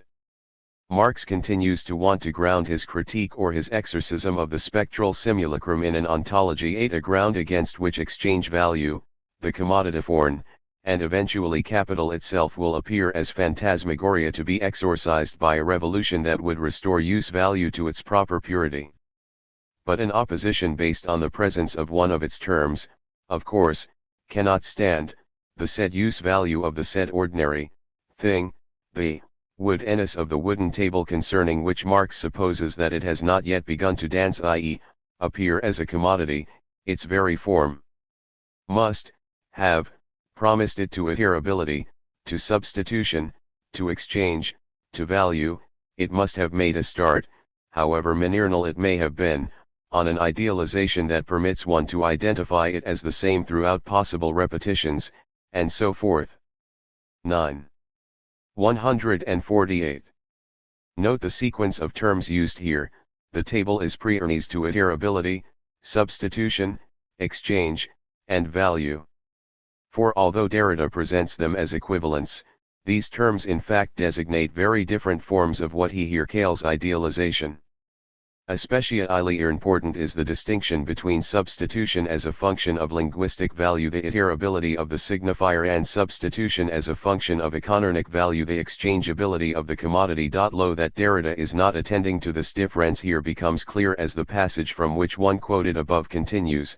Just as there is no pure use, there is no use value which the possibility of exchange and commerce, by whatever name one calls it, meaning itself, value, culture, spirit, signification, the world, the relation to the other, has not in advance inscribed in an out-of-use excessive signification that cannot be reduced to the useless. 11. But exchange is not meaning itself, commerce is not the same thing as signification, and precisely this distinction lies at the heart of Deleuze's analysis of capitalist society. For he agrees with Marx, the Marx of veil that is solid melts into air, that what makes capitalism unique, and, moreover, makes such a thing as universal history possible is the predominance of economic value over linguistic value. Contrasting capitalism with other social formations in Anti-Oedipus, Deleuze and Guattari discuss the dominance of economic value in terms of axiomatization. Organized on the basis of directly interpersonal, that is to say, political, relations by means of linguistic or semiotic codes of various sorts, these other formations define the value of things, persons, and behaviors according to qualitative relations of similarity and dissimilarity, as coded by a society's cultural order. Capitalism, by contrast, organizes society impersonately, by means of the market, the value of goods and labor capacity along with the persons and behaviors that take them to market and back is determined by the cash nexus, by quantitative relations embodied alternately in the abstract, universal equivalent of money. Capitalism undermines or decodes established meanings and beliefs, replacing them with sets of axioms that govern the conjunction of decoded phytos of money, labor capacity, raw materials, skills and technologies, consumer tastes, and so forth, in the pursuit of surplus value. This is what Deleuze and Guattari describe as the basic cynicism of capital. 149. Ist Aktiornitization u with Behags and meanings striately subsidiary to the conjunction of quantified flows and continually subject to decoding as capital transforms itself in the process of self-expansion. Given this a signifying cynicism, it should be clear that capitalism itself has no need for a concept or content of use value. And neither does Marxism, inasmuch as Marx's critique of political economy remained internae to its dynamise rather than being imposed on it from an external, Archimedean vantage point. An immanent critique of what exchange value enables, under certain conditions, namely, the formation and ensuing self-expansion of capital, in no way depends on assigning content to use value as a standard by which to judge and condemn the commodity form. This analysis of capitalist axiomatization provides the basis for contextualizing the post-structuralist critique of representation and valorization of difference historically for Deleuze and Derrida alike. First, however, we need to back up a bit and consider the projects informing their respective philosophies of difference. The urn of difference and repetition, arguably Deleuze's single most important contribution to post-structuralist philosophy, is to restore difference to its rightful place in relation to identity. The primacy of identity defines the world of representation. But Renaudin thought is born of the failure of representation, of the loss of identities, and of the discovery of the forces at work beneath the representation of the Identität 13. Extending lines of argument from Spinoza and Nietzsche, and arguing along with them against most of the Western metaphysical traditions starting with Plato, Deleuze insists that difference and renultiplicity are the primary categories and that identity must henceforth be conceived as secondary and dependent on them rather than the other way around. Such a condition can be satisfied only at the pre of a general category il reversai according to we being is said of becoming, identity of that which is different, the one of the multiple, etc. That identity not be first, that it exist as a principle but as a second principle, that it revolve around the different, such would be the nature of a Copernican revolution. We opens up the possibility of difference having its own concept, rather than being maintained under the domination of a concept in general already understood as identiteu. For this reversai in turn transforms the concept of repetition, or rather, to illustrate the process while describing it, such a reversai produces. In 150. Internai differentiation in what we understand by repetition, which is now different, now differs from itself. For it will henceforth be necessary to understand repetition as involving not identity or equivalence among terms but difference and variation. What Deleuze spare or merely mechanical repetition of the same must be distinguished from authentic or creative repetition, that is, repetition of the different. Plato and Platonism in its Renani versions are major targets throughout the book. Repetition here below word usage, for example doesn't imperfectly mimic a heavenly realm of even eternal, transcendent forms, rather, repeated word use merely projects such forms as sidernanted, ideal identities, which real repetitions at most approach only asymptotically, if at ls for Deleuze, difference and repetition, creative repetition, are what is given, they then get betrayed and distorted by operations of mechanical repetition, which result in identity, or a sense of identity. At the very beginning of difference and repetition, Deleuze identifies the two orders of mechanical repetition, or generality, that suppress difference, the qualitative order of resemblances and the quantitative order of equivalences. 16 In other words, to revert to the terminology of anti-Oedipus, codes and axioms. Capitalism, by subverting codes in the mechanical operations of axiomatization, unleashes difference in the process. Then, in order to profit from difference, and surplus value is, after all, nothing but a difference between M and M, capital tries to recapture it by continually adding new axioms P, but it never completely succeeds. Difference continues to emerge in between decoding and axiomatization. Its appearance on the agenda of post-structuralism can thus be seen as a response to the acceleration of decoding and the trials of global axiomatization during the period of intense capitalist expansion that followed World War II. Accordingly, the express aim of Deleuze's philosophy of difference would be to salvage or sustain difference, to prevent its subordination to identity by the operations of either old-fashioned resemblance in codification or increasingly of the newfangled equivalence embodied in capitalist axiomatization. We are now in a position to understand Deleuze's appreciation of the notion of universal history as propounded by Marx, surely one of the more controversial aspects of the Marxian legacy. Capitalism can open up the possibility of universal history because its mode of suppressing difference axiomatization is not only different from but antithetical to 151.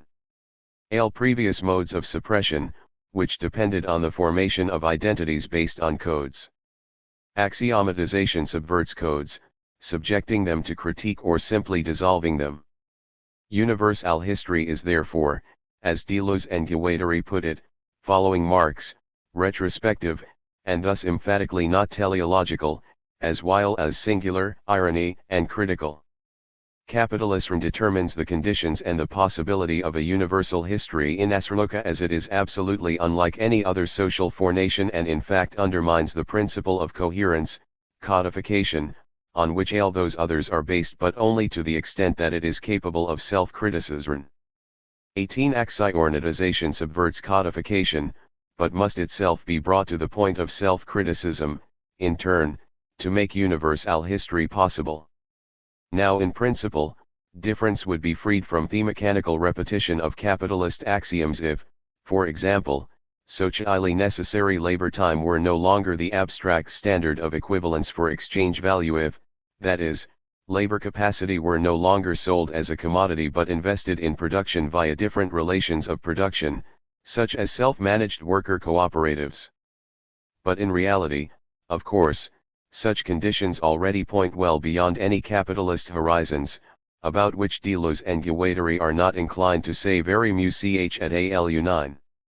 If we return, then, to a comparison of Deleuze's philosophy of difference with that of Derrida, we must note that in the early stages of his career, at least Derrida focused primarily on the operations of resemblance constraining difference, on the dynamics of representation or cognition, on linguistic or semiotic rather than economic value, and on codes rather than axioms. Even the writing of the architraves, which underlies both speech and graphic writing, remains a cognitive or precognitive operation, fundamentally a matter of representation and of its impossibility. And when, later on, Derrida turns his attention to questions of economic rather than linguistic value, his concern is largely with the dynamics of gift and debt beyond exchange, as he puts it, rather than with exchange per se, as we shall see. Difference for Derrida designates the sheer mobility of linguistic value, the impossibility of ever pinning down meaning whether of a thing or an experience or a word. The initial sources and targets of deconstruction were Husserl and Saussure, and vintage deconstruction concentrated for the most part on the realms of meaning, experiential and 52. Linguistic, respectively that those two figures circumscribe. Given this focus on the structure and dynamics, that is, the impossibility, of Reasoning itself, Derrida elected to take what might be termed a deontological stance, according to which we must avoid and disallow the ascription of determinate meaning to the pure, present being of things and words in contempt of the way that we, now, know experience and language to actually work, that is, differentially so. But Deleuze was able to avoid this dilemma. Instead of choosing between an ontology of being and a deontology, he spent the early stages of his career developing what one will provisionally call an ontology of becoming, based on his readings of Bergson and Nietzsche, as Michael Hart has recently shown. 21. If what is given ontologically is neither being nor nothing, but rather difference and change, becoming in the old, philosophical sense, then repetition must really entail variation, differentiation, improvisation, except to the extent, the very considerable extent, alas, that persons and behaviors succumb to the identifying operations of resemblance and equivalence, in various forms of subservience, habit, economic compulsion, etc. Yet beckoning is not really the right term for Deleuzian ontology, ifs too passive or contemplative, as if change and difference were nothing happening out there, outside us. Nature is in constant flux, on this view, despite our misguided attempts to impose notions of being, essence, and permanence on it. Drawing on Spinoza, Deleuze refuses the subject-object polarity underlying this view of becoming. Rather, we are part of nature, and human activity contributes as renuka to the development or self-differentiation of nature as nature does to our own development. Hence Deleuze and Guattari's insistence in Anti-Oedipus that nature equals industry, nature equals history. 22. Deleuze's position would in this light be better turned an ontology of practice than an ontology of becoming, provided that we understand practice, as its other meanings suggest, as a matter of productive repetition. The world, and we along with it, constitutes itself ontologically by continually repeating itself, but always with a difference. Whereas Derrida turns to the figure of the spectre to avoid the risks of metaphysical materialism and to deconstruct the opposition of spirit and matter, past and present, Deleuze develops an ontology of productive practice, whereby nature industry equals history. Point 23. Marx and Philosophies of Difference 153. Such an ontology, only adumbrated, perhaps, in difference and repetition, which is informed by Nietzsche, Bergson, and Freud rather than by Marx, becomes an explicit embrace of materialism in Anti-Oedipus, a materialism derived from Marx and Spinoza as well as from Nietzsche and Freud. Although Deleuze and Guattari never address the relation of use value and exchange value directly, they do attach great importance here, following Marx, to the historical emergence of abstract labor as a singular property of capitalism, the emergence, that is, of labor power as a commodity. Point 24. Part of what they mean by production, what they call social production, involves the becoming concrete of abstract labor power, or its use value, its capacity to transform the world, and ourselves. In the process, it should be clear that such use value is never purely present, but always in process, undergoing transformation, on which basis, incidentally, Marx claimed that consumption, products use values, and human needs are also always in a constant state of ux or process of transformation. But the other component of production, desiring production, in Anti-Oedipus involves not matter but spirit, the production of reality not in the physical, but the cognitive and libidinal, sense. The other of exchange value is thus never solely a matter of use for Deleuze and Guattari, but also and indistinguishably a matter of pleasure and joy. These two aspects of production, labor power and libido power, taken together produce the us, and the boundary between them is strictly undecidable. To adopt the Derridean term, point 26. Deleuzian ontology of productive practice thus involves itl or than just industrial labor practices. It also includes, and may indeed favor, insofar as they would be more likely or better able to elude axiornitization, the arts, the sciences, mathematics, philosophy, psychiatry, and so on. Such a view of productive practice has little to do with an ontology of fixed or pure use value, and indeed yearns to square with Derrida's suggestion that we should interpret Marx and his materialism from the perspective of work and production and not from that of material substance.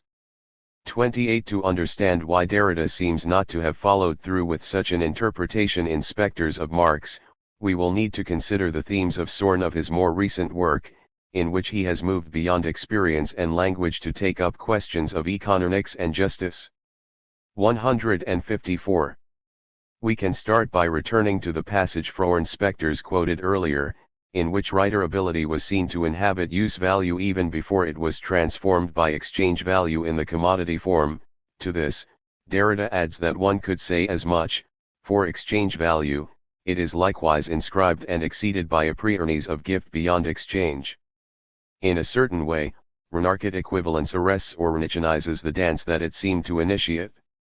Only beyond value itself, beyond use value and exchange value, is grace promised, if not given, but never rendered or given back to the dance. 29 Like use value, then, exchange value is never pure. It can in turn be deconstructed in light of the concepts of the gift and justice, which appear markedly different from the restricted rationality of Western economics and political philosophy. Gifts and justice, or what Derrida sometimes simply calls the gift of justice, instantiates nothing beyond commercial exchange and legal retribution. Like Georges Baudelaire and Claude Lévi-Strauss before him, Derrida draws on the work of Marcel Mauss in order to question and suggest alternatives to liberal society, based as it is on exchange and contract law. 30 But what this Arnaud wants to, as is clear from Mauss's work itself, is a vision of society based on personal obligation instead of renarchate exchange on an ethic of responsibility, so patently lacking in liberal societies, of one person to another or to others in general.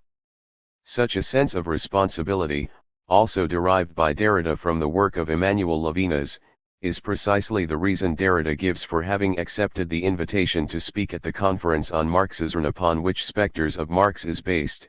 If one take the floor at the opening of such an impressive colloquium, it is first of all so as not to flee from a responsibility. 31 This responsibility, Derrida explains, is that of an errand. It is not his alone. O men and warnen, all over the earth, are today to a certain extent the heirs of Marx and Marxism. Whether we like it or not, he goes on, we cannot not be its heirs. There is no inheritance without a cau to responsibility. An inheritance is always the reaffirmation of a debt. 155. But a critical, selective, and filtering reaffirmation, which is why we distinguished several spirits, i.e., spectres of Marx. By inscribing in our subtitle such an equivocal expression as the state of the debt, we wanted to announce, above all, an uneffaceable and insoluble debt toward one of the spirits inscribed in historical memory under the proper narns of Marx and Marxism. 32 Given his commitment to deontology, the one debt to Marx or Marxism that Derrida wants to reaffirm involves what he calls, following Walter Benjamin, the weak messianic force, or the messianic and emancipatory promise as preearnings, and not as onto theological or tele-eschatological program or design. 33 Since in his selective affirmation of the debt to Marx, Derrida categorically dismisses the whole concrete history of the worldwide labor movement as ontological, the emancipatory promise of the labor renouvrement is to be fulfilled instead by justice, a carefully crafted yet abstract notion of justice without concrete content, a justice never reducible, he insists, to laws or rights, a justice of absolute hospitality and openness to the future, precisely the thorns of much of his recent work. 34 And so, when Derrida defines the new international that also appears in his subtitle, it turns out to designate not some new form of political organization but a link of a FFI suffering, and hope, the friendship of an alliance without institution, whose main concern is the analysis, and reform, of international law, for above all, one would have to analyze the present state of international law and of its institutions. 35 Deleuze, by contrast, is not concerned with reaffirming any debts, not even selective or filtered ones. Nor is he interested in reassigning personal responsibilities and obligations. And, in line with Spinoza and Nietzsche, Deleuze would almost certainly view rights and laws as the mere residue or expression of relations of force and would want to focus on transforming those relations rather than on reforming the law. But more important, and this is a fundamental distinction between Deleuze and Derrida, the emancipatory pluralness of universal history for Deleuze lies not in renoving beyond exchange, but precisely in preserving exchange value and the market as the potential for freedom inherent in decoding, while at the same time expunging the power component of capitalism, which severely limits the realization of that freedom. In order to understand why this is so, and how the economic component and the power component of Capi 156 Taylism interact, in Deleuze and Guattari's view, we must return to the process of axiomatization. According to Deleuze, decoding constitutes the positive moment of axiomatization, inasmuch as it frees repetition from the constraints and distortions of codification. One corollary for Deleuze of the immense productivity of capitalism so admired by Marx is that it frees practices from fixation in established codes. But the emancipatory decoding effects that stem from this economic component of capitalist society are always accompanied by opposing recoding effects that stem from its power component, which rebind freed libidinal energy onto factitious codes so as to extract and realize privately appropriable surplus value. This opposition between decoding and recoding derives not so much from the classical, 19th century contradiction between outright owners of capital and the dispossessed as from the contradiction between the generally socialized production of surplus value, on one hand, and its private ownership and management, on the other. On the one hand, capitalism devotes itself to production as an end in itself, developing the productivity of socialized labor to the utmost, yet on the other hand, due to private investment in the means of production, social labor and life are restricted to regimes of production and consumption that valorize only the already existing capital stock. In the third volume of Capital, Marx outlines these two moments of capital's ongoing self-expansion. First, a wave of new, more productive capital stock transforms the pre-existing apparatuses of production and consumption. This continua revolution of the means of production that for Marx characterizes capitalism spawns decoding throughout society. But then this progressive movement is abruptly stopped and everything is recoded, with the evolving apparatuses of production and consumption alike tied down to what is now obsolete capital stock solely in order to valorize it and realize a profit on previous investment. 36 A wave of decoding liberates and kinds of creative energies, in consumption as well as in production, at the same tinel that it revolutionizes and socializes productive forces, then recoding supervenes, yoking the relations of production and consumption to the deadweight of private surplus appropriation.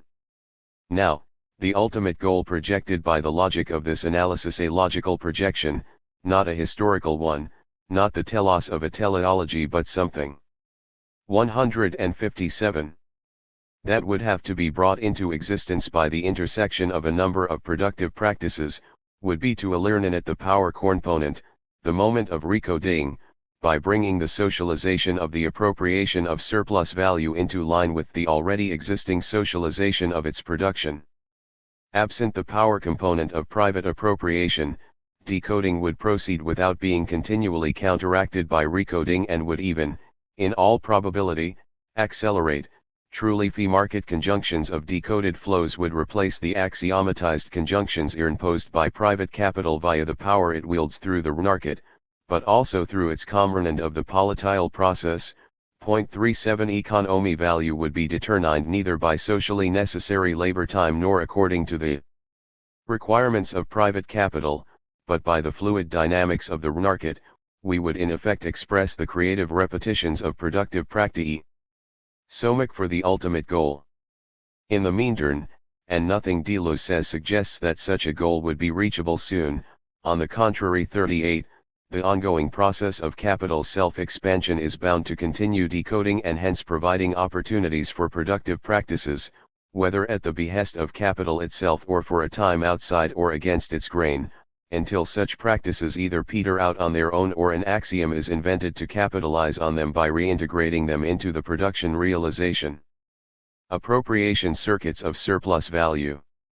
In the short to medium term, then, it may be feasible to realize some of the freedom that the market makes possible, by surfing the waves of decoding generated via continuing technological revolutions and by trying to keep out of each wave before the inevitable moment of recoding sets in. The image of surfing, incidentally, comes from Deleuze himself. 39, in order to maximize impact, however, these would have to be group practices of transformation rather than merely individual lines of flight opened up by market decoding. But that's another topic altogether. 40. For Deleuze, then, the greatness of Marx, apparently the working title of his book, would have included, among other things, no doubt, the discovery of the world historical significance of the distinction between the qualitative order of resemblances and the quantitative order of equivalences as enemies of difference in repetition, the distinction, that is, between codification and axiomatization, for it was Marx who recognized. 158. The potential for freedom in the latter and its importance for an irony universae history, and who then brought the process of factionization to the point of self-criticism. How to compose or arrange productive practices so that their combined effect is to finally liquidate capital and realize the emancipatory potential of the market would be a question and the challenge, that Deleuze left to us. Straining to hear, Deleuze, Tessa Dwyer. Early in I-995, one passed a flyer advertising an upcoming conference on a century of cinema, Australian and French connections L. My interest was caught by the number of papers on Gilles Deleuze featured in the program. On attending the conference, one was interested to note what one now regard as a particularly prevalent phenomenon within contemporary film studies, the practice of identifying specified films as either good or bad exemplars, that is, according to how well they fit something else. In terms of Deleuze's project, one film may be considered inspirational, while another may prove ultimately unable to realize the radical potential of his reconceptual philosophy. Regardless of their negative or positive judgments on specified films, such analyses position film itself as illustration, reducing the diversity of its signification to a fixed static, silent, wunderlentionally still. Meaning is approached as though it were a stable essence rather than an active field of contestation. 164. Stop. One start, instead, with a stop. My discussion here of Hong Kong, HK, action films has begun by referring to a type of theoretical practice that one am at pains to avoid, to stop. What one do not want to produce is a reading of HK action films on the basis of a particular theoretical model, such as that proposed by Deleuze in his two-volume Cinema.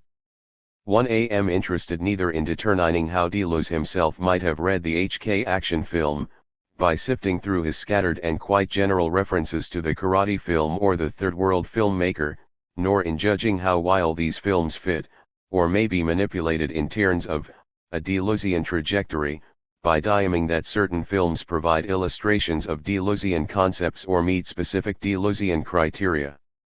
To do so would be to assume a natural, unproblematized passage from the filmic to the theoretical, and vice versa, to posit translation as an ultimately one-way process. Such objectives run counter to the type of philosophical project under construction throughout Deleuze's two cinema books. In starting with a stopping motion or notion to stop certain practices in order to enable others to be activated, one immediately begin to borrow from Deleuze, to position myself within a decidedly Deleuzian framework. In professing his commitment to the interval, the gap, the end, and the in-between, Deleuze effectively stops film theory in its tracks.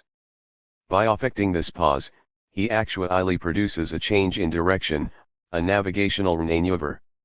This is how one understands Deleuze, in Stops and Starts, through his various stagings of the stop and the start. To start with a stop is to posit the indistinguishability of these two actions, reconfiguring such modalities as interventions of the in-between, as pauses or moments of temporary stasis that are thoroughly invested in future past scenarios of activity. Stopping does not put an end to movement, but rather causes its radicalization, its aberration. The interval designates the point at which movement stops and in stopping gains the power to go into reverse, accelerate, slow down. 3. Approaching Deleuze in terms of such activity makes it possible to investigate his writings at the level of their production, their methodology intervening within their space of construction. 1. am interested in the way in which renouement is virtually present within points of stasis, in how, with stopping and starting, activity Beckernes virtui, anticipated, are implied, recoiled. Movement and stasis, the actual end. 165. The virtual, collide and crystallize in Deleuze's texts as he traces the radically of such processes, configured as instances of becoming, the actual becoming virtual, the virtual becoming actual. Within his cinema project, the virtual image and the actual image form a circuit, they run after each other and each is reflected in the other four. By both constructing and collapsing the hunies of distinction between actual and virtual, movement and time, action and stasis, Deleuze seeks to engage the radically hybrid nature of film theory, identifying it as a discourse of translation that must continually traverse two unlike terms or modes, the finnic and the theoretical. But how are such operations of translation affected when the texts themselves remain in translation? Where does the HK action film figure within such relations? How does it pause the translation of film into theory, calling for time out, for a moment of respite in which to stop, look around, rethink one's present surroundings, and plan future directives? How is translation staged, and in what language? What gets lost in translation? How might we begin to consider translations of or between cultures? 5. 1. Figure 1. Produced through various stopping devices, my discussion revolves around three stills, or pauses, the first of which introduces the particular method of film reading that operates within the Deleuzian text. 6. In 8,000 Plateaus, Deleuze and Guattari's discussion of smooth and striated space introduces their notion of holy space, which, they diem, communicates between the two. They illustrate this notion with a scene, and a still, from AI 924 Eisenstein film. An image from the film Strike presents a holy space where a disturbing group of people are rising, each emerging from his or her hole as if from a field mined in all directions. 7. The image itself is simply captioned holy space. Deleuze cinema books, by contrast, contain no images and, in particular, no film stills.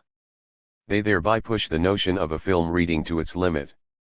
The representation of holy space featured in 8,000 Plateaus, however, may be read as an illustration of the particular manner in which Deleuze approaches the relationship between image and text, film and the ori.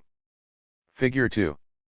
My second image, a publicity still Trom the Killer, a 1989 HK feature written and directed by John Woo, has already appeared in a recent issue of Film Quarterly. 8. I have also seen it reproduced on the net and in Sex and Zen. 6. A bullet in the head. 9. This image is instructive in terms of a prevalent methodology within contemporary film, the ori, that is, the use of the still as the primary means by which a film is positioned relative to text and translated within the pages of the ori.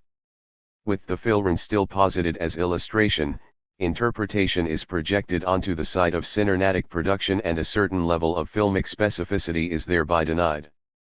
Figures 3 and 4. Images that approach stillness from and a different angle, being at once active and static, interrupt our reading and interpretation of a film, producing moments of illiteracy and dysfunction. Lowell suggests, however, that when translated into a predominantly Western theoretical context, the HK action film holds its ground through its characteristically illegible subtitles, regarded by Sorn English-speaking viewers as offering 169. An occasion for uproarious fun. Why the subtitle shifts the focus, directing our attention toward the bottom of the screen and forcing us to attend to distinction, differentiation, and disjunction to the operations of translation. Similarly, the phenomenon of films on video has crucially affected the way in which the HK action film enters and entertains the West. Why one aren't particularly interested in the possibilities of temporal manipulation afforded by the pause function of the video cassette recorder, ver. By engaging the HK action film through the processes and practices of video recording and subtitling, we can extend Deleuze's notion of translation, specifica UI, in reference to this genre's Western reception and circulation. Holy space. Deleuze stages his philosophical intervention into film, the ori, with his two-volume Cinema, taking the integral unit of this discipline, the film reading, as both beginning and end. He inundates us with references to films, film directors, and film genres, yet Deleuze remains conventional in more than just this sense. On closer inspection, his focus becomes dearer, namely, European and American auteurs. As he himself said in reference to the movement image, one don't, first of all, dime to have discovered anyone, and all the auteurs one cite are well-known people one who I admire. 13 Eisenstein, one of a long list of such admired auteurs, forms part of a canon that Deleuze's texts cannot help but perpetuate. In basing his discussion of cinema on the figure of the auteur, he constructs a particularly traditional and self-referential framework. 14 The manner in which Deleuze positions himself within the confines of a particular disciplinary domain, philosophy, psychoanalysis, literary criticism, art history, or film theory, suggests that he posits convention, structure, and staticity as nodes of actualization that enter into complex relations with the radical activity of the virtual. Deleuze's cinema books expose the untenability of the notion that film can be read rather than seen, watched, or heard. He warns against the assumption that film can be subjected to modes of theoretical interpretation from other Deutlanes. Film criticism faces twin dangers: it shouldn't just describe films, but nor should it apply to them concepts taken from outside film. Linguistics, for example, provides only concepts applicable to cinema from outside, the symptom for instance. But that immediately reduces the synarnatic image to an utterance, and its essential characteristic, its motion, is left out of consideration. If not to psychoanalysis or linguistics but to the biology of the brain that we should look for principles, because it doesn't have the drawback, like the other two disciplines, of applying ready-made concepts. 15. Deleuze's film readings thus situate, and complicate, themselves within the discourse and practice of translation. He stresses the need to register differences in language so that the authoritative voice of theory does not subsume that of film. Rather, he strives to preserve the filmic as a vital energy within his own discourse, unfettered by the staticity of the written word, by the articulation of textual fixtures and theoretical concepts, structures, or frameworks. In remaining attentive to the radical activity of film, Deleuze emphasizes the gap, or interval, between film and the ori.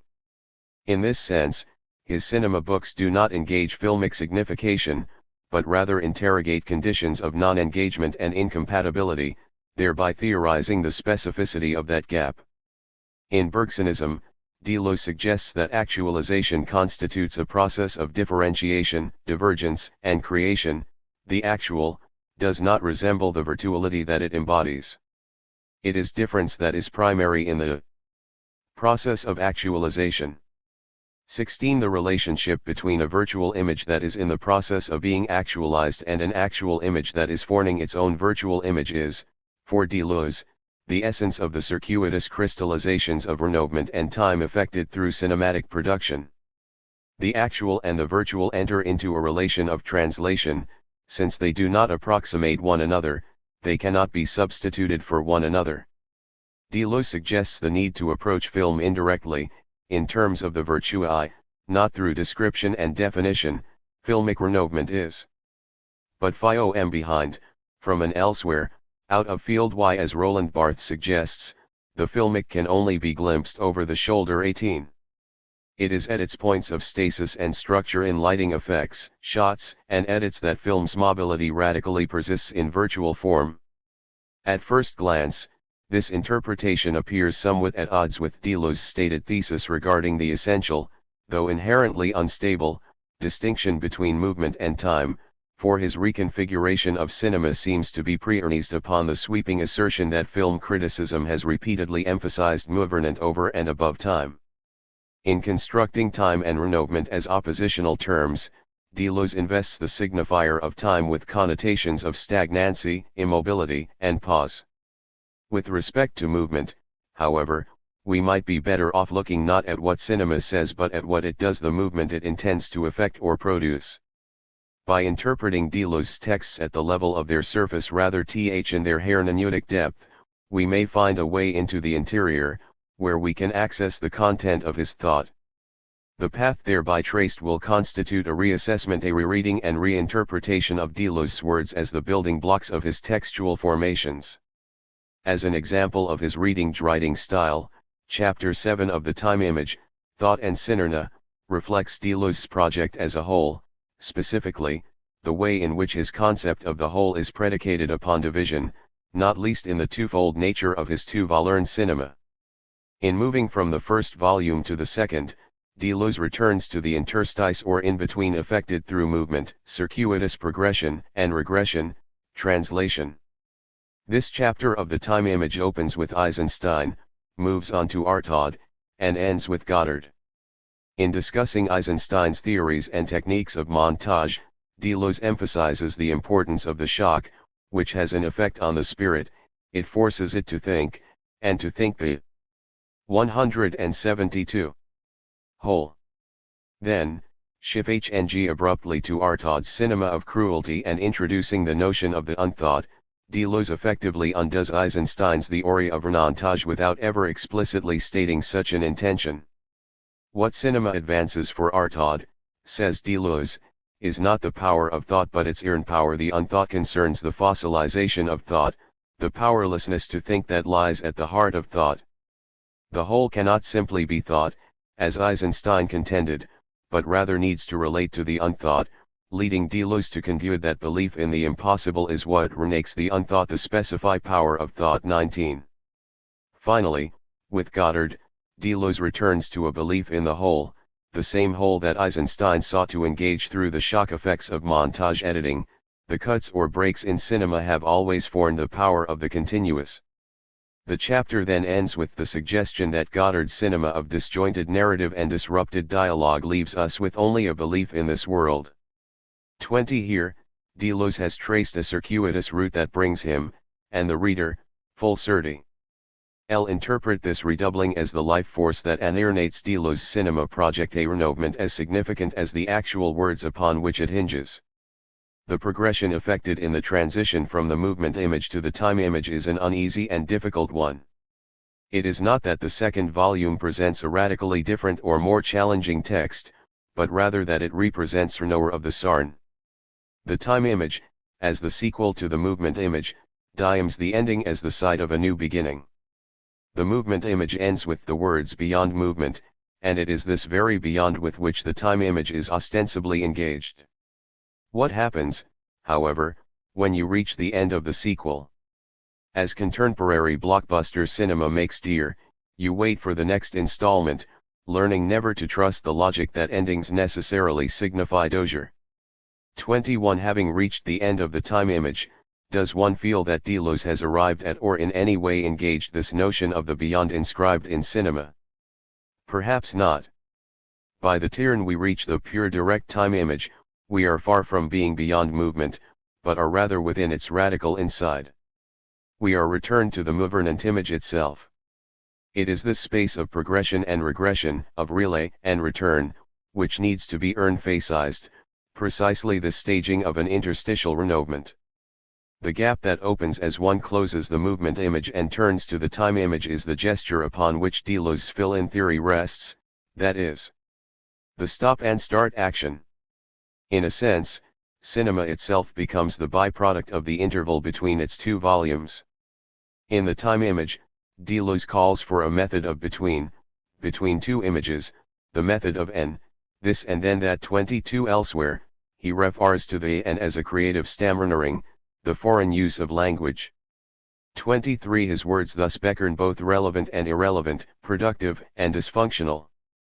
They are invested with a new naturality and a certain wastefulness. This feeling of waste is necessary. It belongs to the naturality and lifespan of the structural unit which Deleuze identifies as integral to thought, language, and knowledge production. Structure depends on unnecessary production.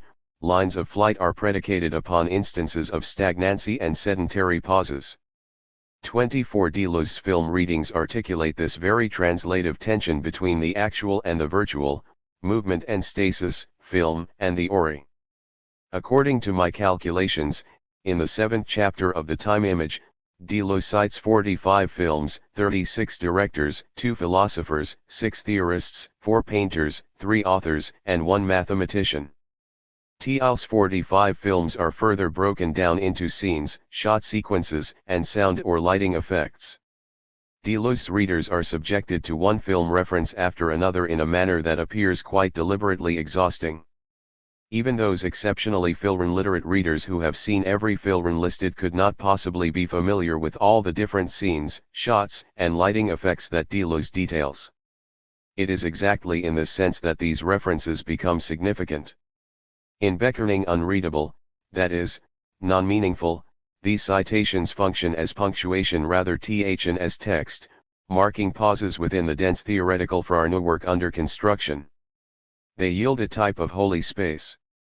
The manner in which Deleuze treats the films of various auteurs is, more often than not, frustratingly brief, cursory, unelaborated, and inaccessible.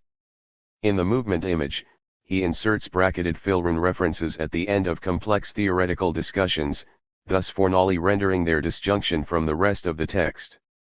Often, these brackets simply contain a list of film titles and / or directors. 25 Personally, one find these references most effective when one am unfamiliar with the film in question, when I can let Deleuze's words wash over me, momentarily relieved of the often unrewarding task of constructing meaning. To view the film reading as a punctuating interval is to engage with what it enacts as well as what it has to say. As one have already mentioned, cinema contains no images, unlike other works such as 8,000 Plateaus. 26 This exclusion accentuates a theleutic of illustration all the more. It constitutes a dramatic device that stages, and continues to rehearse, hnees of differentiation between image and text, viewing and reading, film and the ori. Mickey Mouse and Dumbo.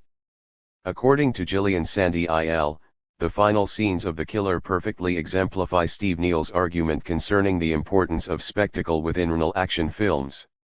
Sandel reads in Wu's films nostalgia for a time when male intimacy was a celebrated and valorized aspect of masculinity. 27 Still Froern The Killer, see Figure 2, inserted into her text functions as an illustration of an illustration and reveals how the film itself can be used to illustrate or exemplify a particular argument. In this case, both Neal's and Sandel's. 28L regard this type of reading as the norm or dominant paradigm within contemporary film the ori, which, in seeking to discover or interpret the meaning of a particular film, effectively denies its radical indeterminacy. In this still, the killer's two central protagonists hold each other at gunpoint, eyes and arms locked in a moment of suspense, or pause. Killer, Jeff, and cop, Inspector Lee, come face to face for the first time in the apartment of the killer's blind girlfriend, Jenny. The stalemate produces a sense of hesitation, an interval in which reflection becomes possible. Killer and cop recognize themselves in one another, and, in an act of empathy and compassion, form an alliance to relieve Jenny's distress. Wishing to mask the potential danger of the situation into which they have been drawn, Killer and cop create playful tags for one another. In order to convince Jenny that the Y are friends, they refer to each other as Mickey Mouse and Dumbo. As Steve Rubio notes, these nicknames are an invention of the translator J. Subtitler, intended to approximate for a Western audience the cultural familiarity of the original Chinese nicknames. 29 These Disney character names register the manner in which translation operates via various out-of-fields, virtual points of contact behind the scenes or out of frame. Although Rubio identifies Mickey Mouse and Dumbo merely as nicknames which the subtitles have given to the two primary heroes, they also relate to the dubbing process. Prior to May 9, 1994, when a subtitled version was released under the UK label Made in Hong Kong, the only available English-language video of The Killer was in fact dubbed. 30 This distinction between a subtitled print and a dubbed soundtrack illustrates the effects of intercultural translation. In this case, with dubbing an audio rather than a visual technique, the effect is of translation not seen but heard. In other words, making translation audible rather than visible silences the subtext of the subtitle. Moreover, while the subtitle is necessarily subordinated to the image, dubbing amounts to an overlay and erasure. This is not to say, however, that dubbing and subtitling oppose one another, rather, their proximity establishes a relation of apposition. Meaning is modified and qualified. By accentuating sound, dubbing suggests the need to listen not to what is being said but to what remains unspoken, to disarticulation and to escient communication. According to Barthes, the essence of film is precisely that which cannot be articulated by any other means, that in the film which cannot be described, the representation which cannot be represented. 31 For Barthes, film theory cannot engage film without listening to the filmic, a practice that he regards as a veritable mutation of reading. The subtitle adds a new dimension to this listening-reading relation, further qualifying Barthes's notions of cultural differentiation and distanciation. Tracing the subtle. 176. Ties of translation as a discursive mode that pulls in different directions. The subtitle seems to belong to the language of both original and copy and to neither one.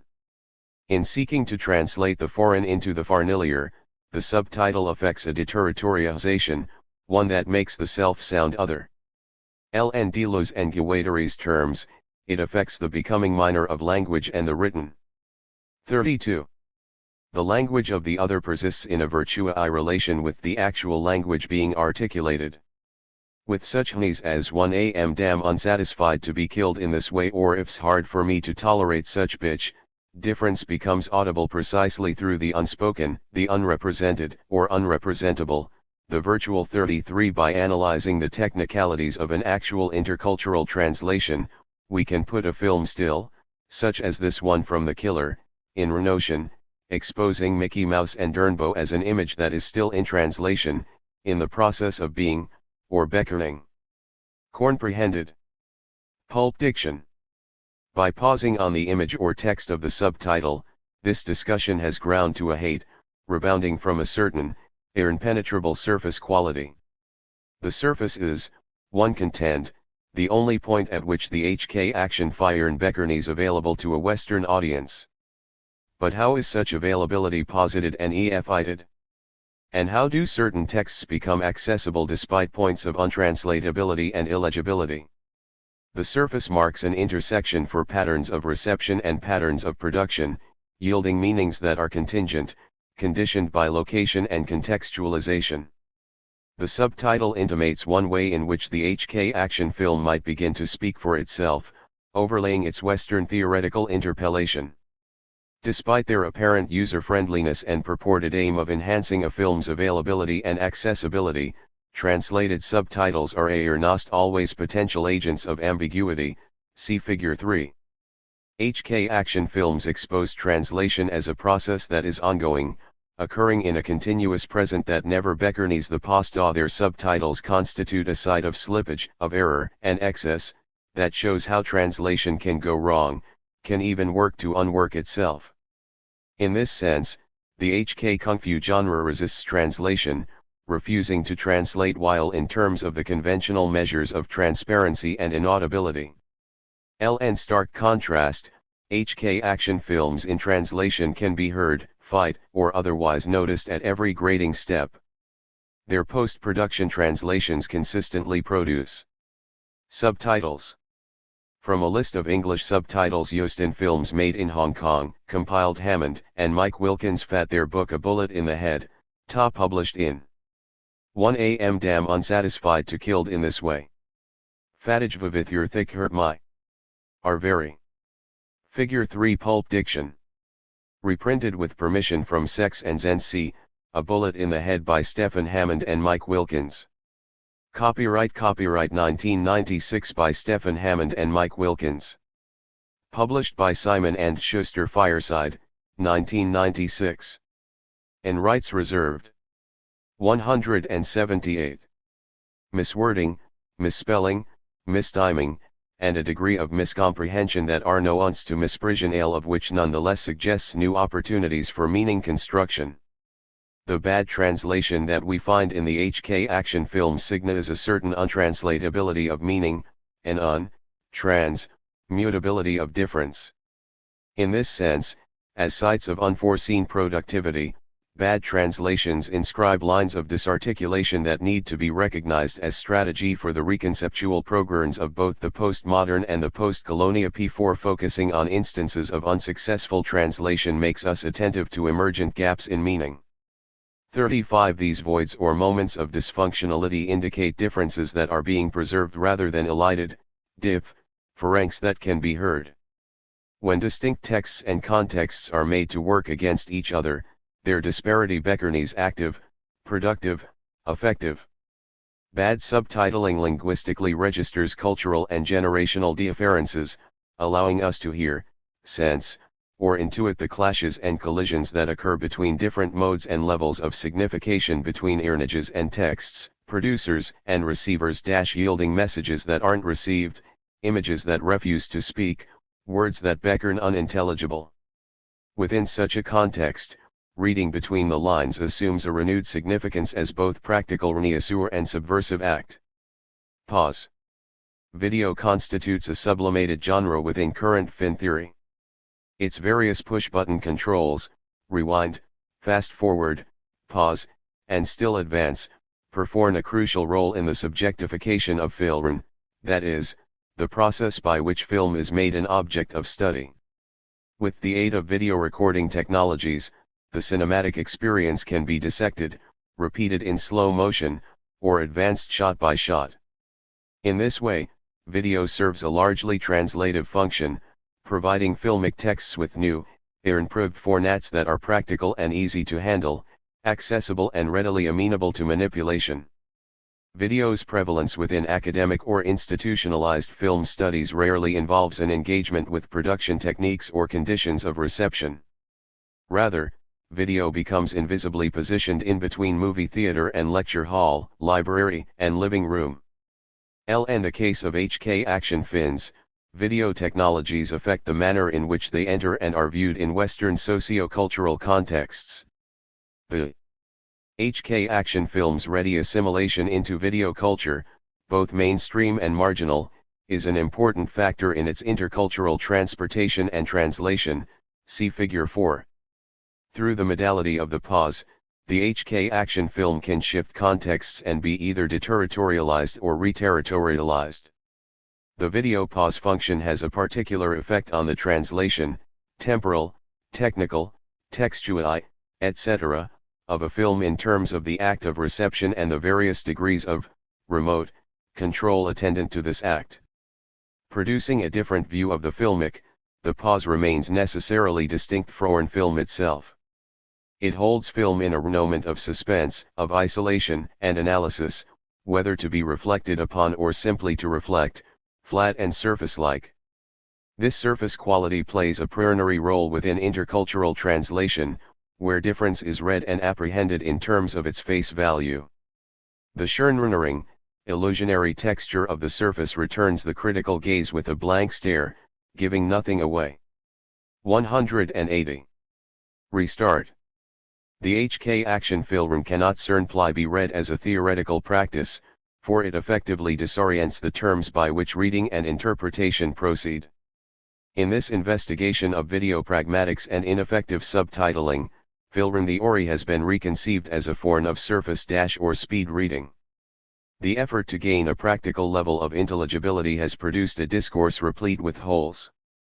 Deleuzian film theory accentuates the instrumentality of such a holy space, producing problematic film readings that remain attentive to instances of incompatibility, to gaps of meaning opened up by radical differences in kind. Deleuze's cinema texts do not merely speak, they listen.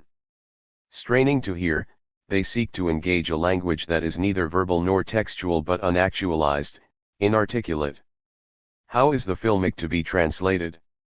Translation constitutes a process of meaning construction that is active, on the move, presently under construction. With translation, signification remains mobile and multidirectional. In this sense, it extends beyond the realm of the actual. It cannot be pinned down or affixed to a stable point of reference, but rather occurs, or intervenes, within a space that may be termed in between. By stressing points of interval rather th and stasis, Accentuating modes of translation over interpretation, we can reconfigure the film still as pause or interruption, disarticulated and incomplete. Stopping occurs midway between action and stasis, and thus remains invested in a dynamic of movement. Press pause on a ver and the image freezes. Press pause again and movement restarts, activity is activated. Deleuze and the body, eluding Kafka's little death sentence Horst Rotherov. Gilles Deleuze has made a major contribution to the critique of conceptuality. Yet unlike Derrida, who treats concepts as formae and so rejects the very notion of their fitness for describing the significatory relations of writing, Deleuze retains part of Husserl's eidetic approach. 11 Lys places the concept in close proximity to formae definition, even if Deleuze carefully distinguishes his concepts FRO in propositions and so avoids the equivocation of formal and natural language sense found in the Phrygian analytic tradition. Deleuze also maintains Kant's distinction between the stipulated concepts of logic and empirical concepts as well as philosophical, speculative concepts, which, as Kant says, have no secure boundaries and the analysis of which is never complete. Yet we cannot help but note a certain tension between the formalism of Deleuze's earlier works and its radical critique in the writings he co-authored with Félix Guattari. Such antistructuralist terms as rhizome, becoming animal, becoming crystalline, desiring machine, Reniner language, nornatism, body without organs, deterritorialization, and order word paradoxy. 184. Kali inspire our theorizing while resisting any ready reconciliation with the rigorous apparatus of Deleuze's logic of sense and even with certain hidden conceptual ground rules that shine through in 8,000 Plateaus and What is Philosophy. Tracing certain of these quasi-formae rules enable us to liberate Deleuze's synesthetic concepts the dominance of his eidetic commitments. If we wish to elude Kaf 1a's little death sentence, 2 as Deleuze and Guattari put it, the retention of any kind of idealized sense must prove detrimental to the sort of description of language they have in Renind. Although Deleuzian scholars will be able to test my diems against their more comprehensive reading of the Deleuze-Guattari corpus, their very doseness to the real Deleuze also tends to produce a more homogeneous theoretical mapping than is warranted in the face of such questions as the following: how are the mots d'ordre able to fulfill their task in Deleuze's semantic politics, and how do they fit into his pragmatics? What is an signifying sign, and how do signs relate to Deleuze and Guattari's amorphous atmospheric continuum? How does Deleuze proceed from an empirical corporeality to the incorporeality and absoluteness of the concept? Does this idealization serve the triadic analysis of science, art, and philosophy? At the center of Deleuze's semantic politics stand the mots d'ordre, or order words, a notion that deserves careful attention. In 8,000 Plateaus, Deleuze and Guattari sharpen the already inverted relation of Renaudely over proposition in linguistic expressions by defining Renaudely broadly, and politically, as the earned position of power. The compulsory education machine does not communicate information, it imposes upon the child semiotic coordinates possessing all of the dual foundations of Grammar, masculine feminine, singular plural, noun verb, subject of the statement, subject of enunciation, etc. In this view, grammar is always first a power marker rather than a syntactical feature. At the same time, with the inversion of the usual dominance of propositional content over modality goes the reversi of information and transmission. As Deleuze and Guattari tell us, information is only the strict minimum necessary for the emission, transmission, and observation of orders as commands. 3. Language gives life orders rather than being a part of life, achieving this dominance by way of the mot d'ordre, which suggests not merely a slogan, watchword, or military order, nor a particular category of explicit statements, for example, in the imperative, but the relation of every word or. 185. Every statement to implicit presuppositions and every act that is linked to statements by a social obligation.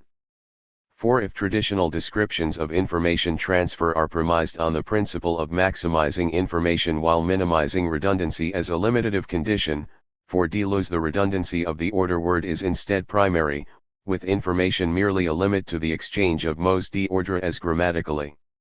It is consistent with this position that Deleuze would also be opposed to differentiating information from communication and to idealizing signification. For signifiance cannot be shown to occur without a dominant signification or subjectification outside of an order of subjection. Here Deleuze distinguishes subjectification as the formation and fixing of subjectivity from subjectivation, or the self-positing of subjectivity. Order words result in the former to the detriment of the latter.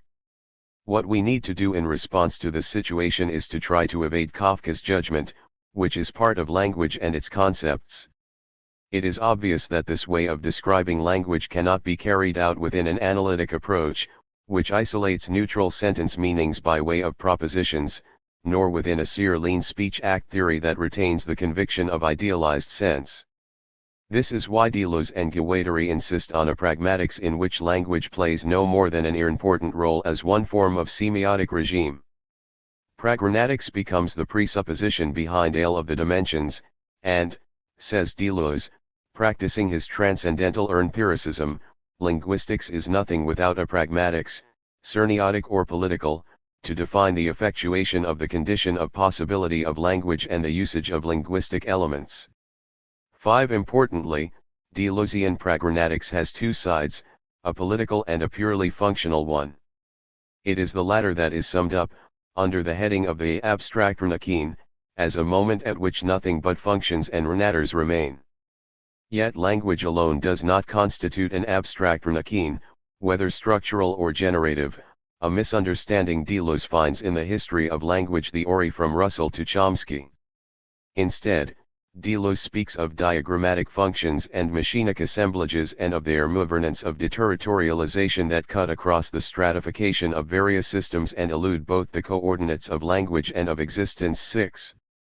Neither logic nor syntax, but only a regime of signs or a semiotic machine 7 can serve as a ground for such relations. We are dealing here with a machinic pragmatics that has political effects. So we need to 186.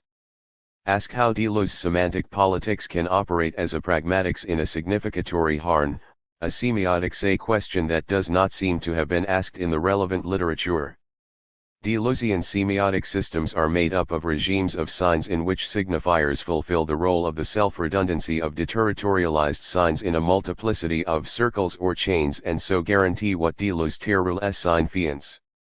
The perpetuation of signifiance is secured in turn by interpretance, or infinite interpretation, forever feeding on earlier interpretations. In this semiotic relativism, the ultimate signified is therefore the signifier itself, in its redundancy or excess. 8. At this point we glimpse Deleuze's signifying sign, a sign that has become a pure event, and no longer signifies anything outside of that which it is. 9. This strikes me as important, for we ought to be able to clarify the function of this concept and suggest an answer to the question of whether the signifying sign is no more than a limit case in the Urge evolution of Hernan communication. Seen in evolutionary terms, the signifying sign appears to be a necessary outcome of the change of regions of signs from an iconic, pre-signifying semiotic, through a norlatic, counter-signifying semiotic, and the signifying regime of despotic societies characterized by the signifier as visagify, or the signifier made face, to the post-signifying semiotic of authoritarian subjectification. What we also note here is the trajectory of disappearing corporeality. Deleuze and Guattari distinguish sharply between such an actual intermingling of bodies as occurs in eating bread and drinking wine, or communing with Christ, and what happens when we turn this into signs, perceptual interpretation or language, or abandon all corporeality. When knife cuts fish, when food or poison spreads through the body, when a drop of wine fails into water, there is an intermingling of bodies, but the statements, the knife is cutting the fish, one air eating, the water is turning red, express incorporeal transformations of an entirely different nature, events. 11 Such transformations are certainly different events from those involving physical social interaction. But the contrast appears to be drawn too starkly, as if we were suddenly in the realm of formae ideality. Radical incorporeality, however, is possible only in full-fledged formae systems consisting of nothing but syntax or the combination of two kinds of syntax in a formae semantics 12 as in the whirl of Rudolf Carnap. By contrast, we retain traces of the body via Vorstellung as necessary and socially. 187. Controlled acts of fantasy in ale natural language signs on a scale of diminishing corporeality from the most concrete to the most abstract terms. Given the arbitrariness of most signifiers, at the level of the signified we are iconic beings, precisely what Deleuze and Guattari appear to affirm in exclaiming, representations are bodies too. 13. Yet do representations play a role in linguistic signs for Deleuze and Guattari? The author's characterization of the concept, especially Deleuze's earlier schema of concept formation, bars corporeal representations from doing so. Nevertheless, it is precisely in the interest of their semantic politics for representations to play a preeminent role in linguistic signs. Strictly speaking, the only signifying signs we have are formal signs in hornosmiotic systems, pure syntax, hence signifiers that act as nothing more than placeholders for whatever variables we wish to substitute. Natural language, by contrast, always bears traces of the corporeality of the social world. Natural language signs are part of a heterosemiotic and only partially linguistic cistern that strains under formalization. Consequently, the description of language, especially from the perspective of a politically engaged pragmatics, gains nothing from the stipulation of empty signification, such as a signifying signs. What, for Deleuze, are natural language concepts, then, and how are they able to function as order words? In what is philosophy? Concepts are characterized as fragmentary, with an irregular contour that reflects the totalized assemblage of their components. Concepts, which have a meaning, a pedagogy, and a history, cut out new contours in a field of problems and are forever being reactivated and recut. In its formation, a concept is in a state of becoming during which it enters into new relationships with other concepts situated on the same plane. Every concept is endoconsistent and exoconsistent. Its endoconsistency, or inherent cohesion, is guaranteed by the inseparability of its heterogeneous components, which are ordered so as to meet in voisinage the concept's heterogenesis, forming thresholds of indiscernibility. By contrast, the exoconsistency of the concept is defined by its relations with other concepts on the same plane. It accords with the formae character of such a description that the concept should be condensed to a point, the point of coincidence at which its components are accumulated and surveyed. As these authors put it, the conceptual point constantly traverses its components, rising and falling with them. 14. Accordingly, the concept is defined by the inseparability of a finite number of heterogeneous components, traversed by a point of absolute survey at infinite speed. This idea is reiterated when Deleuze and Guattari speak of the concept as an act of thought, operating at infinite, although greater or lesser, speed. While the concept has meaning and intensity, it cannot have representational features since it is incorporeal and an energetic. It is pure event, a hexietic, yet also an entity, a focused vibration. The formal nature of the concept is further strengthened by the observation that it is not discursive and by the contrast between the absoluteness it achieves as condensation and its relative status vis-a-vis its components and other concepts on the same plane. Put simply, as a whole it is absolute, but insofar as it is fragmentary it is relative.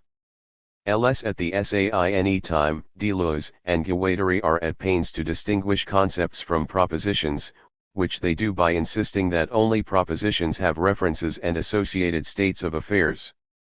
One might object that formae propositions do not have references either unless applied to external systems, so are tenser to their notion of concepts than these authors would like, as is their picture of the genesis of the concept. The task of philosophy when it creates concepts, entities, is always to extract an event from things and beings, to set up the new event from things and beings, always to give them a new event, space, time, matter, thought, the possible as events.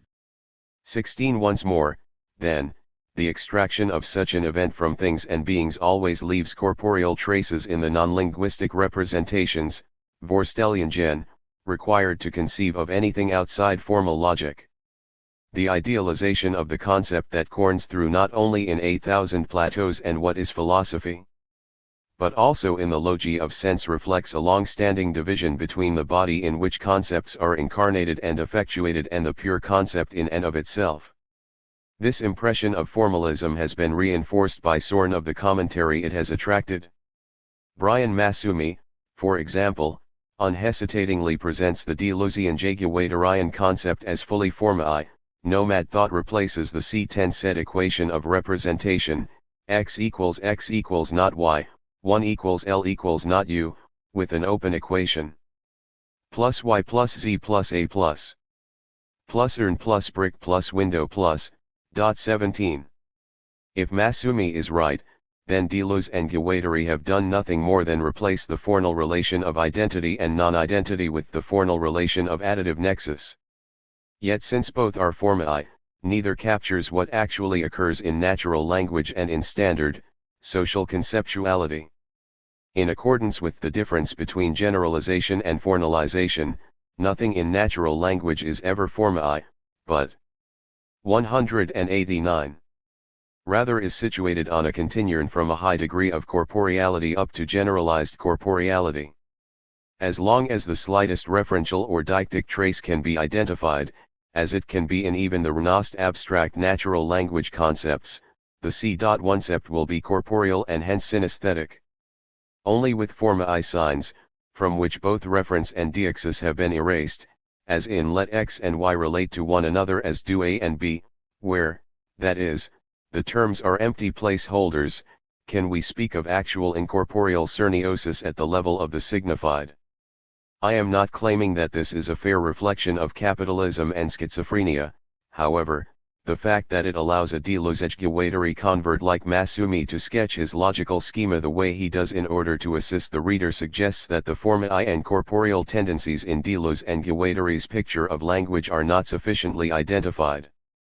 Moreover, if concepts are to play the role the Weyerian to play in the system of order words, they must in some way reflect tangible social obligations, and their full formalization prohibits this.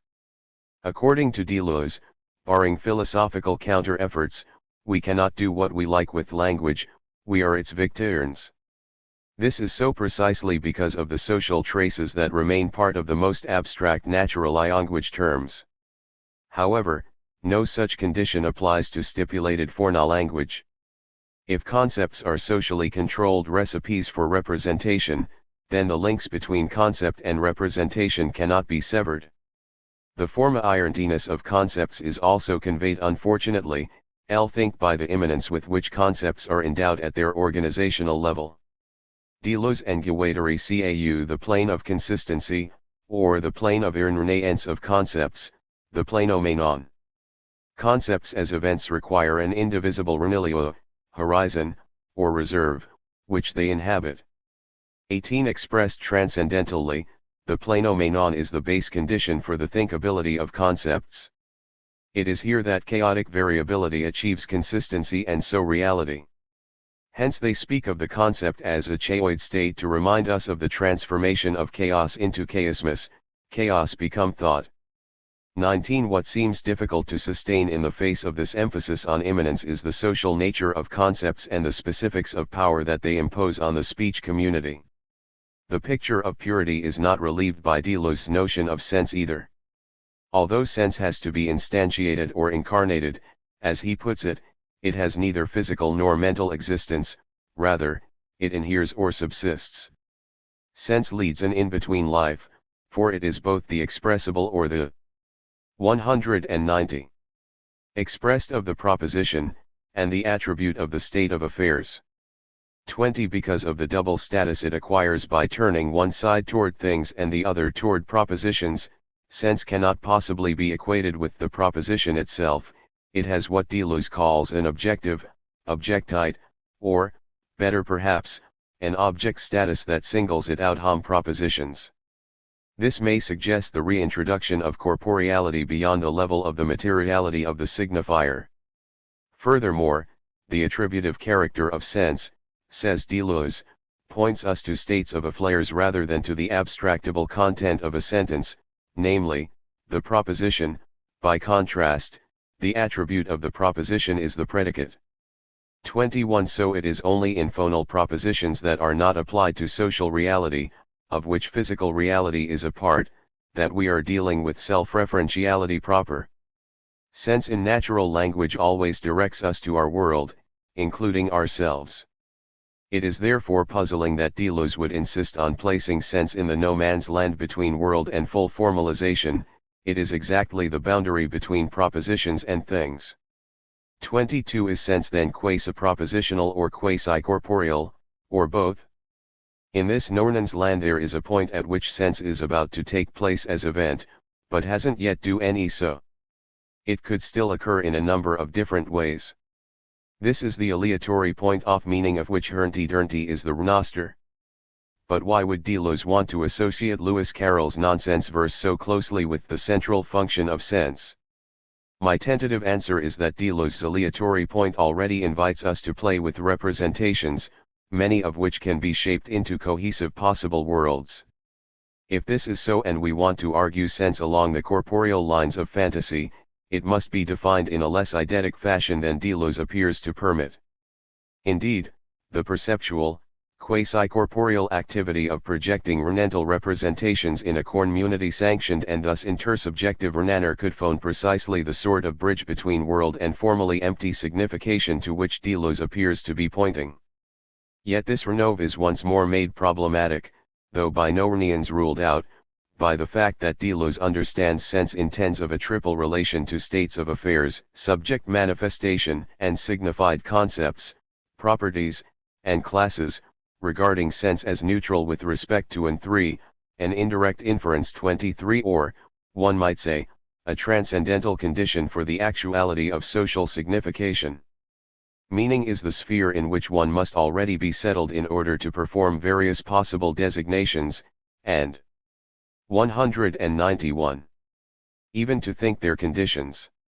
It follows that it must be indifferent to questions of truth or falsehood, existence or non-existence, designation, it must have no fixed and stable objects or subjects, designation and manifestation, and it must be devoid of any irreversible relations of implication, including relations of cause and effect, before and after, bigger and smaller, etc. Signification. 24. What emerges is an entity which is difficult to imagine except as something stripped of any corporeal, hence also any representational ingredient whatsoever, a forma formation. In distinguishing the role of philosophy from those of both science and art, Deleuze and Guattari lead sense and the concept further down the road toward eidetic idealization. While science works with propositions and functions, art with sensations, philosophy works with and reworks concepts. As a result, philosophy brings forth events. Art erects renouements with its sensations. Science constructs states of affairs with its functions. Deleuze and Guattari sum up this relation with a general hypothesis in What is Philosophy? From sentences or their equivalent, philosophy extracts concepts, which must not be confused with general or abstract ideas, whereas science extracts prospects, propositions that must not be confused with judgments, and art extracts percepts and affects, which must not be confused with perceptions or feelings, later adding that the three thoughts intersect and intertwine but without synthesis or identification. 25. The three domains of the creative regulation of chaos, science, art, and philosophy are characterized as separate, irreducible planes of immanence, the plane of immanence of philosophy, plane of composition of art, plane of reference or coordination of science, form of concept, force of sensation, function of knowledge, concepts and conceptual personae, sensations and aesthetic figures, figures and partial observers. 26. Deleuze and Guattari suggest that the achievements of these three domains are also distinct, with the greatness of a philosophy being measured by the kind of events its concepts produce in history. This looks attractive, except that one could with equal justification assume the opposite, namely, that the emptier the philosophical concept, the less effect it will have in this very respect. Put positively, such concepts as the will to power and capital and oppression are so effective precisely because they are not immanent, but rather require a representational reactivation. They seduce us, as it were, by making us accomplices in imagining what the why suggest. That they make us complicit in corporeal acts is in 192. Voked in 8,000 plateaus but undenied in what is philosophy, where force of sensation is dissociated from the philosophical concept. It therefore does not come as a surprise when Deleuze's interpreters are confused as to the role of representation in the concept. Philip Goodchild, for example, insists that one no longer asks what it means, but forgets this important dime a few paragraphs later when he illustrates the analysis of the term deterritorialization. This concept first makes us think of workers who were forced to leave their lands in the Industrial Revolution, so as to provide the labor which capital requires. Labor is no longer guaranteed by a relation to the land, and so we must find a different place and reterritorialize the town and the factory. A little narrative follows, full of imaginative representations and the force of sensation, telling us what the concept means after ale. And to demonstrate that one am not mischievously bending the evidence, let me quote Goodchild's Return of the Repressed. Deterritorialization means an encounter with a different formation which changes one's nature so that one no longer has the same bonds with one's previous proper domain. 27. Far from making a mistake here, Goodchild is nearly forced by his very attention to the detail of the Deleuzian text to demonstrate the impossible consequences of the notion of immanence. This is underlined in his additional comment that the concept remains inexact, nor is it possible to arrive by way of a higher degree of abstraction at the elusive level of absolute deterritorialization. 28. Furthermore, the impossibility of demonstrating the significatory purity of the concept is compounded by a larger problem, the metaphysical implications of Deleuze's relativist semiotics.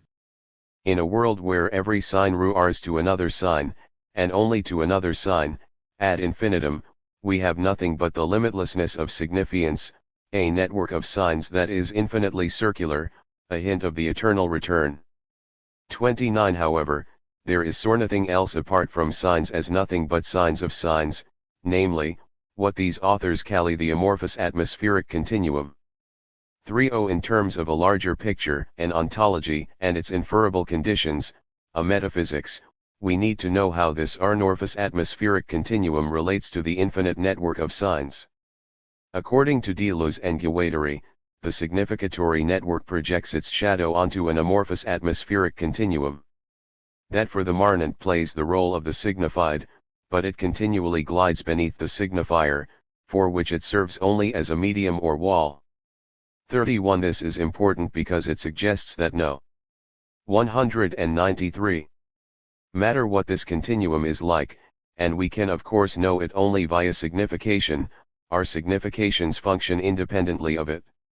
Yet the other crucial question is whether that amorphous atmospheric continuum also throws its shadow on the network of signs. If it does not, then any set of regimes of signs will do, resulting in a rampant relativism and no answer to the simple question of how it is that in so many respects, especially those having to do with the basic conditions of the body, cultures produce very similar texts. This massive coincidence should not occur in any radically relativistic metaphysics.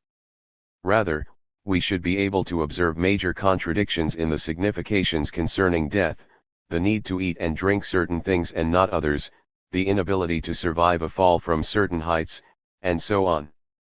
Yet the culture whose order words make us jump out of 20th-story windows with the assurance that this will be to our benefit certainly disappears. Why? Have its signs violated nothing that perhaps does after and throw its shadow on our significatory practices? Deleuze does not duck the question altogether, but he evades the kind of answer one have indicated, one which is based neither on a naked empiricism nor on a metaphysical realism. There is a post-Kantian path that is look closer to the Deleuzian project, that of an intersemiotic cernentics, which allows for the restoration of the missing body. Deleuze and Guattari proposed their redefinition of concept and meaning in the face of two powerful orthodoxies, are, definitional cernetics, with its idealized sense or eidos in the phenomenological tradition, the eidetic husserl, and its formae semantics in the Frege/Carnap tradition, and, 2, empiricist, and naturalist, semantics. Both have fundamental flaws. Definitional semantics assures that natural languages behave in principle like their formae cousins, so we understand language terms because we share their cernetic definitions. This is to be rejected for two reasons. First, in natural languages social reasoning practice comes first, then dictionaries get written. Second, the descriptions in dictionaries are not really definitions in any strict sense but merely strings of signifiers of varying length, depending on the size of the dictionary. In other words, meaning descriptions are a priori in formae systems and a posteriori in natural language. They are chalk and cheese. The empiricist tradition of the theory of meaning, on the other hand, is grounded on the tenet that meaning is the result of our linking syntax and world as naturalistically given. This disallows the 194 constructivist insight that the world, as we can know it, is always already to a great extent the result of our significations, including linguistic ones. Hence what we have here is a massive case of begging the question. The alternative one have offered elsewhere and which one believed to be relevant to the Deleuzian project is an intersemiotic and heterosemiotic semantics. 32 In this scheme, there is no meaning in language, much less in the dictionary. Meaning is the event of linking diverse sign practices, such as activating linguistic expressions by means of tactile, olfactory, gustatory, haptic, aurae, and visual readings. Concepts, in turn, are regarded as the social recipes for aligning specified mixes of heterosemiotic elements under prescribed circumstances. This intersemiotic event can be hghly schematic as a result of abstract concepts or richly representational at the more concrete level. Yet no natural language term, no matter how abstract, is exempt from traces of corporeality in this scenario. If Deleuze were right in saying that language does not function as a link between perception and words but only as one between words, then we could speak the signifiers of a language we did not know and still produce sense. However, while we might do so for speakers of that language, we certainly would not to ourselves. Why? The reason lies in the fact that we would not have been instructed on which nonverbal significations should be activated when we uttered those foreign sounds.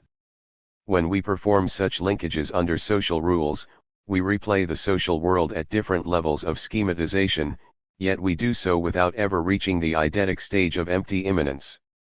Not even syncatagormatic terms of natural language such as either jor or and, unlike their formae, fully dereferentialized and demodalized cousins, retain traces of corporeality, a position not altogether alien to the Deleuzian picture.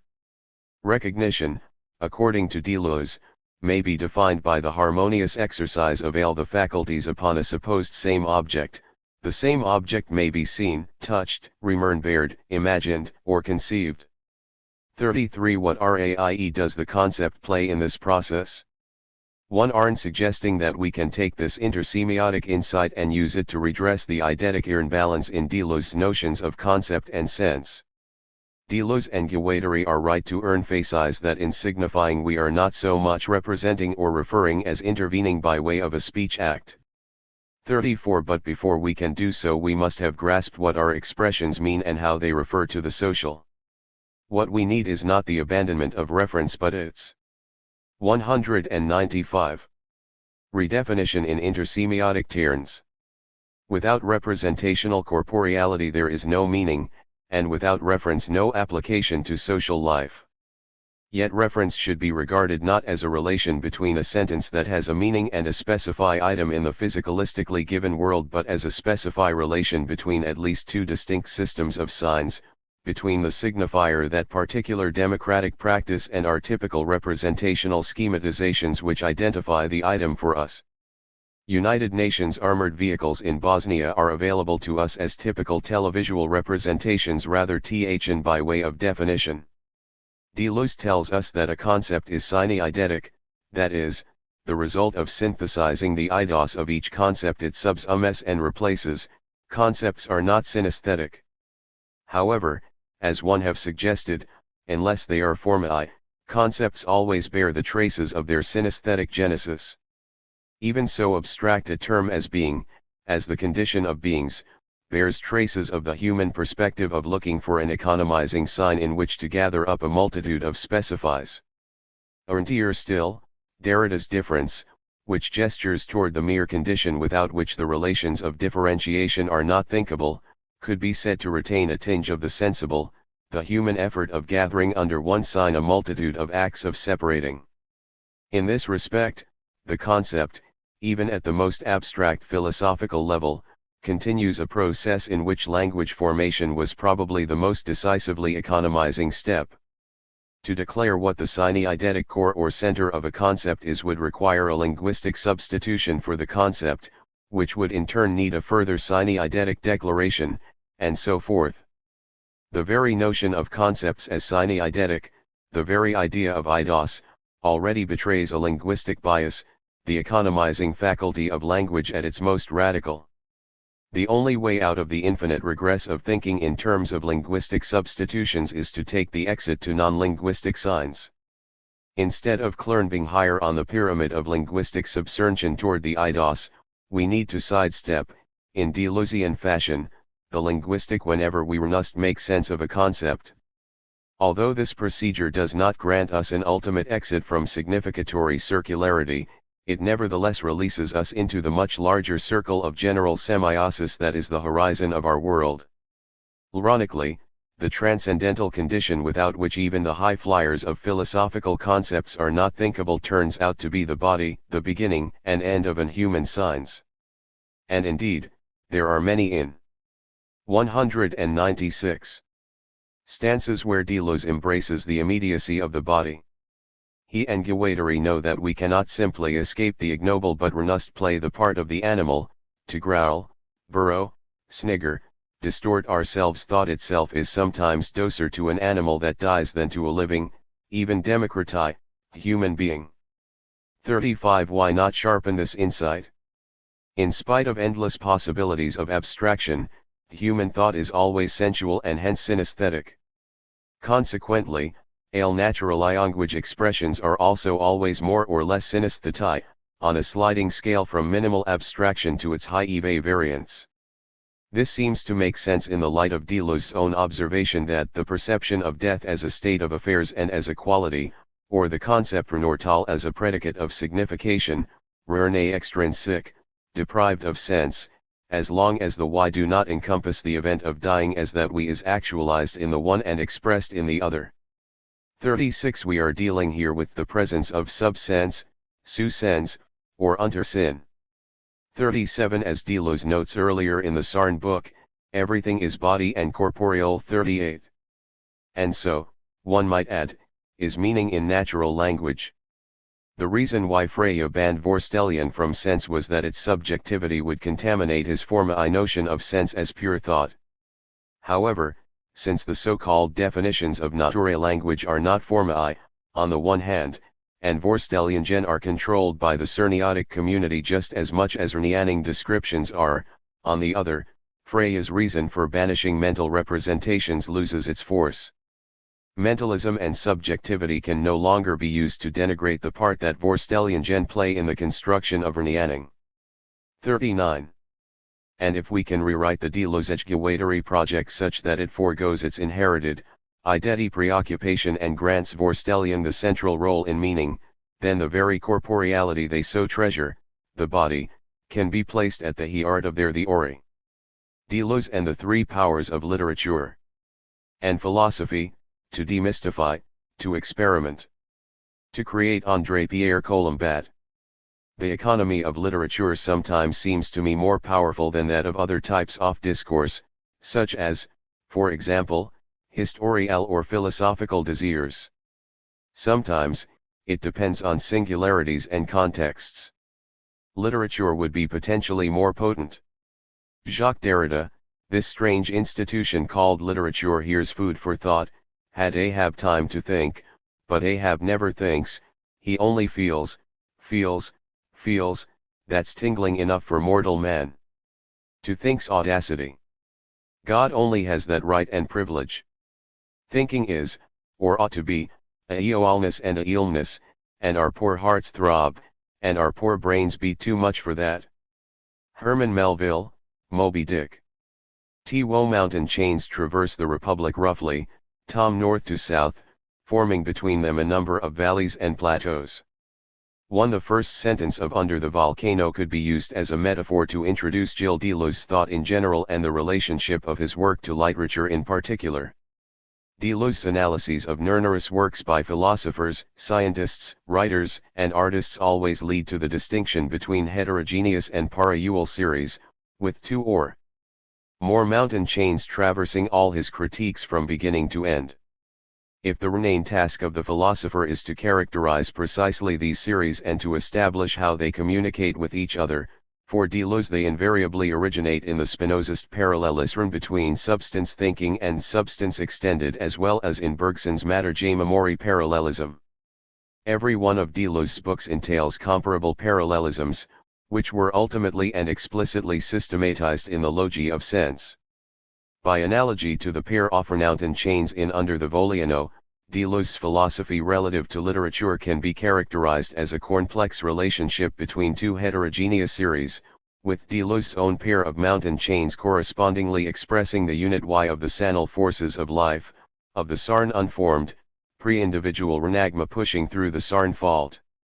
Deleuze's entire oeuvre largely revolves around the question of the link between the multiple and the one that it produces beside its parts. Here again, Spinoza serves as his main inspiration.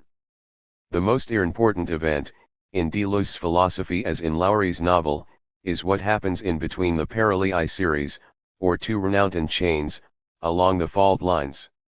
Life and forms of life, including thought, literature, and philosophy, proliferate in between the shaped renatter and a deadly fa 1t, it is also in a perpetua I in between mouvernant, or perpetuum mobile, that philosophy, literature, and all other forms of thought's expression are interconnected. In between their two mountain ranges, always threatened by a line of death, Lowry's characters evolve and try to invent their own ways of surviving. In a similar manner, Deleuze's concepts and his conceptual personae constantly try, in Rimbaud's words, to reinvent life itself. 3. This movement, with its comings and goings, its experiments, its successes and failures, AISO takes place between the boundaries created by philosophical and literary works. Deleuze's resistance to privileging the philosophical expression of thought over the artistic, the scientific, or that of any other domain is clear from his Spinozist acknowledgement of parallelism issuing from a Kuhlmann source. 4. The rest of Lowry's first paragraph allows us to bring another aspect of Deleuze's philosophical work to bear on literature, overlooking one of these valleys, which is dominated by two volcanoes, lies, 6,000 feet above sea level, the town of Quaunawak. It is situated while south of the Tropic of Cancer, to be exact. 201. On the 19th parallel, in about the same latitude as the Revillagigedo Islands to the west in the Pacific, or, very much further west, the southernmost tip of Hawaii, and as the Port Tsukuks to the east on the Atlantic seaboard of Yucatan near the border of British Honduras, or, very much further east, the town of Juggernaut, in India, on the Bay of Bengal. Here, the two series of mountains and valleys described in the opening sentence are stretched across a flat renap. These horizontal, geographic dimensions also establish territorial, political, and historical relationships, making it clear that the story that is about to unfold is connected to the entire planet. This story has to do with the relations among a great variety of honeys of force, of fluxes, of both shaped and unformed territories and other entities situated on the same plane of immanence. My reading of this paragraph is, of course, greatly influenced by Deleuze and Guattari's Thousand Plateaus, but it is also informed by Deleuze's reading of Spinoza. In short, if we are Spinozists, we will define something neither by its shape, nor by its organs or its functions, neither as a substance nor as a subject. To borrow medieval terms, or geographical ones, we will define it by longitude and latitude. A body can be anything, it can be an animal, an acoustic body, a soul, or an idea, it can be a linguistic corpus, a social body, a collectivity. We call longitude of any given body the ensemble of relations of speed and slowness, of rest and movement, between particles that constitute it from this point of view, that is, between unformed elements. We call latitude the ensemble of affects that occupy a body at each moment, that is, the intensive states of an anonymous force, force to exist, capacity to be affected. Thus we establish the cartography of a body. The ensemble of longitudes and latitudes constitutes nature, the plane of immanence or of consistency, always variable and never ceasing to be altered, constituted, reconstituted, by individuals and collectivities. 6. This passage clearly defines the primordial role played by geography relative to history in Deleuze's work. Its correspondence to the first paragraph of Under the Volcano suggests that telling or creating stories is a force-mapping art, a cartography of active beckonings open to new and unforeseeable connections. 202.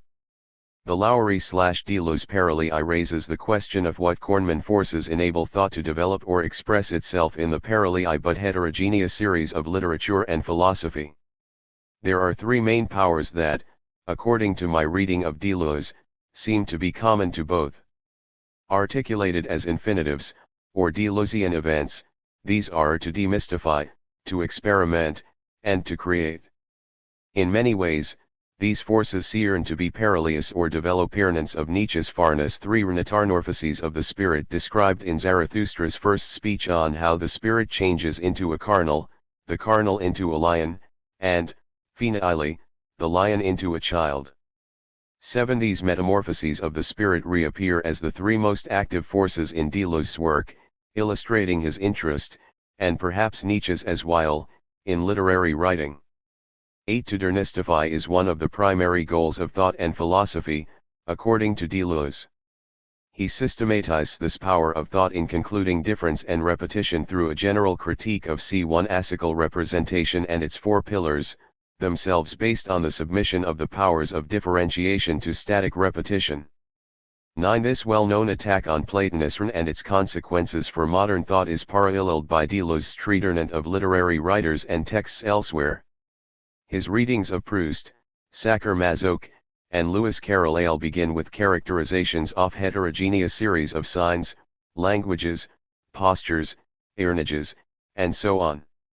Deleuze then goes on to use these heterogeneous series and the way they communicate with each other to characterize a given work. What is demystified here is the behavior in an organic or totalizing unit Y that would expia in a writer's work and, alternately, the world itself.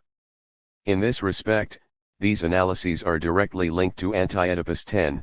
In doing philosophy or when reading a literary work, Deleuze's first step is to characterize and C1 asify heterogeneous series in order to think of the multiple in and of itself, its movement, its becoming multiple without ever reducing it to an organic unity. The concept of representation is always the main target of the power of demystification in thought, in literature, and in philosophy. For Deleuze, the first philosopher, i.e., Lucretius, holds forth on nature instead of on gods. Then, the myth is always the expression of a false in. 203. Finite and of the confusion of the soul. 11. This raises a crucial problem as a considerable portion of literary production in general, and many texts that Deleuze admires in particular, are largely based on RNYTHS. Far from simply ignoring the importance of such widespread ethical texts and fables, however, Deleuze always made clear his strong interest in medieval literature and its RNYTHS. Indeed, along with Guattari, he created a concept that shed new light on Theton. MyTH, as defined by dictionaries, is a narration such as a fable, often of popular origin, in which various beings incarnate the forces of nature or aspects of the human condition in symbolic form. In Deleuze and Guattari's view, such fables, myths, and mythical beings remain crucial to later literary texts but never as founding principles. Myths and fables in which a state or power is symbolically founded, for example, constitute precisely the kind of centripetal, territorializing representation that Deleuze and Guattari criticized. It was such a centrifugal reading of RNYTHS, characters, or even animas in literature that led them to devise the concept of the anomal, from the Greek omalia, meaning alike or similar, plus the privative prefix an. The anomal is the extraordinary or unique, anomalous, individual who is at once inseparable from the pack, from his or her gang, and the outsider, hence also in constant contact with the outside of the pack.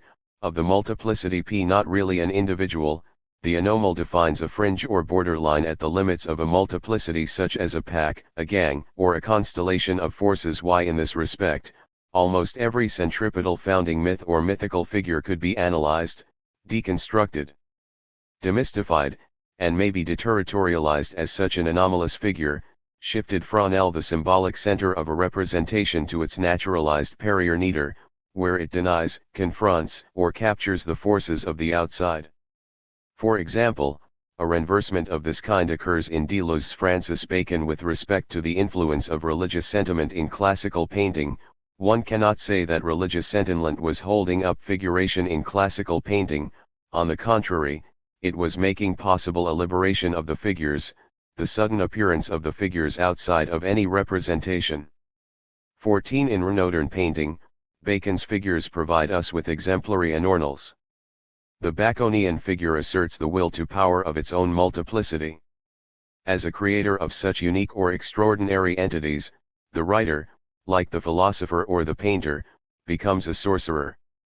204. Sorcerers have always had an anomalous position, at the edge of the fields or the woods. They haunt the edges. They are at the border of the village, or in between two villages. The important thing is their affinity with the alliance, with the pact, which gives them a status opposite to that of filiation. The relationship with the anomalous is one of alliance. The sorcerer is in a relationship of alliance with the dernon as the power of the anormalous. 15. At the limits of this process of demystification, one becomes receptive to the signs or concepts created by the writer or artist, who, in turn, as a sorcerer becomes sensitive to the forces of the outside. For this reason, a reading must be demystified as much as possible from preconceived representations, or at least their validity must be questioned. At that point, the second event that characterizes Deleuze's thought and his reading of literary texts occurs, the power to experiment. Such experimenting consists, first of all, in following a lead, a direction, a becoming, in thought so as to evaluate its active and reactive powers. This opening up to signs and expressions, then to thought, is depicted by Deleuze as the power to be affected. The absolute necessity of opening one's faculties to a work was explained by Deleuze during the very first session, October 22, 1985, of his seminar on Michel Foucault. You students must trust the author you are studying. Proceed by feeling your way. One must run in it, gathering and regathering the notions. You must silence the voices of objection within you. You must let him the author speak for himself, analyze the efficacy of his words, the style of his own obsessions. His thought invents its own coordinates and develops along its own axis. 16. The power of demystification should allow us to silence within ourselves the voices of objection. Then the power of experimentation could enable us to become more sensitive to an artist's signs or a philosopher's concepts by connecting our receptivity to the way in which a given work affects us. Similarly, to paraphrase a well-known Deleuzian comparison, a cabinet maker has to become sensitive to the signs of wood in order to know how to work with them. In this respect, Deleuze's thought is always striking for its extraordinary ability to capture, characterize, and organize what makes. 205.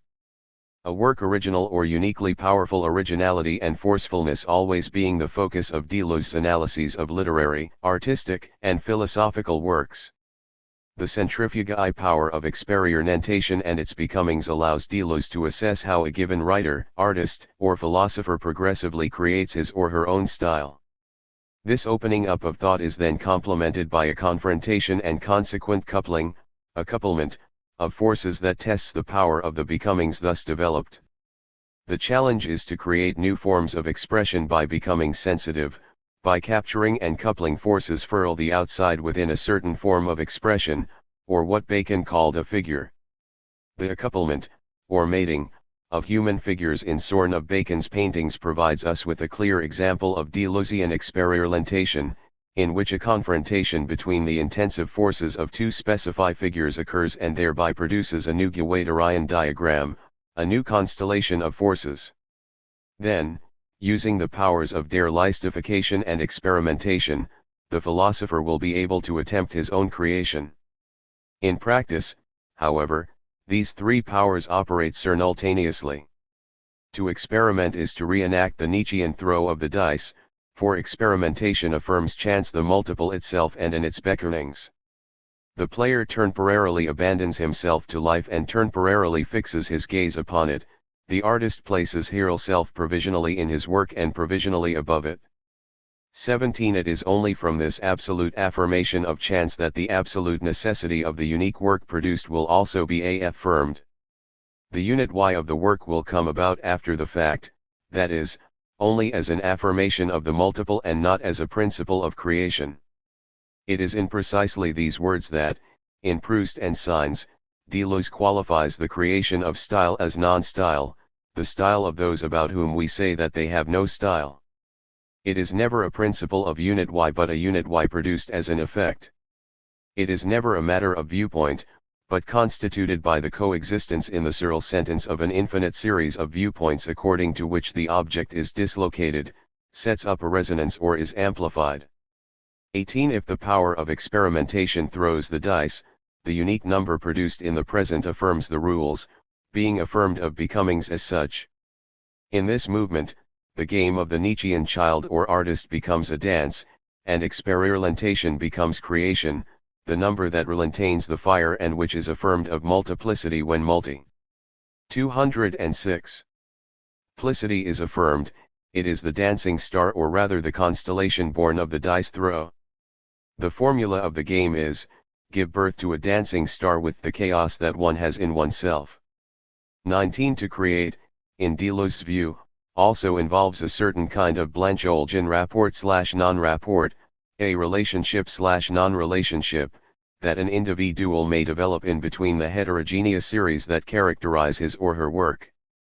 Deleuze derives this creative power largely from his reading of Bergson, whose study of the parallelism of matter and mind, for example, led to his formulations of E1 and vital anthony as duration. Similarly, Deleuze's theory, in the end, arrives at the ability of becomings to enable the creation of new, dynamic shapes for life or conceptual thinking. Becomings, continuous variations of the vital force, ultimately create new life forms. 20. For this reason, Deleuze's concepts are of a new kind. Like any living shape or Spinozist body, they are in constant motion and metamorphosis. They represent temporary shapes to be affected, captured, or connected to other series of thought and, ultimately, to be completely transformed so as to open the way to new creations in many different fields of thought. Here again, to create means to explain, that is, to unfold the pleats of thought and connect them to other dynamic series in nature, to develop fully the becomings opened up by new connections with the powers of the outside of a natura naturans. These connections largely correspond to what Guattari called the diagrammatic. More recently, Alain Badiou has defined this process of creation as a truth or the real process of a fidelity to an event. 21. However, it is clear that the power of creation is inseparable from a line of death, from a constant death threat. To create is to take the risk of a violent and possibly very destructive confrontation with the purely intensive forces of life itself. 22. When confronted with the purely intensive world of the outside, one can take refuge from the threat of self-destruction in the shape of a concept and the structure of a method. These become folds from which forces can be captured and singularities connected to each other in order to open new paths for thought. As Deleuze and Guattari put it, maybe art begins with the anernal, at least with the anirnal that carves out a territory and makes a house. The two are correlated and sometimes even the same in what we call a habitat. 23. Art, thought, and life itself need to take shape in order to proliferate. But these shapes have nothing to do with Aristotelian forms, they are Bergsonian. 207. Nebula, Deleuzian problem constellations, Hewatarian diagrams, Badiou situations, Spinozist bodies, Bacon's, or Cézanne's, figures, Deleuzian anomalies or outsiders, in literary texts. They are open shapes in constant motion, caught up in continuous variation and metamorphosis. The distinctiveness of Deleuze's thought can also be traced to his absolute rejection of the powers of the negative, that strange sacralization of death which dominates modern and postmodern thought. Deleuze's theory of the event, his redefinition of the concept, and his open cistern of thought protect his work Frohen Nihilism. They enable Hearn to combine the affirmative forces of Nietzscheanism with the active powers of Spinoza's thought so as to strive for Rimbaud's reinvention of life itself. Death here is not characterized in a negative manner. To use a neo-Kantian and constructivist distinction, death is not to be considered the passive negation of life, but rather to be endorsed as the active negation of actual forms of fate. To this extent, destiny and death appear to be expressions of life itself, conceived as a dynamic and differentiating power. In this respect, Deleuze's thought intersects with any aspects of constructivism. John Elster, a constructivist thinker, reminds us that, according to Kant, a distinction must be made between passive and active negations. So, for instance, if a proposition states that A believes P, its passive negation would be no, A believes P, while its active negation would be A believes non-P. The negative reigns over the former, but in the latter the negation appears only as the shadow of another necessary affirmation Z4 in a Deleuzian context. The first, passive negation, constructs a relation between being and nothingness, with the difference characterized as a non-repetition. The second, active negation, renders thinking as a battlefield of forces continually affecting each other. The active negation would mark only the point where two different or even opposite powers of affirmation come in contact with one another. The inability to distinguish between these two forms of negation is quite common and characterizes what Elster calls the prurnative mentality. Alley of Deleuze's work revolves around active negation and denounces the myths and illusions of representations based primarily on passive negation.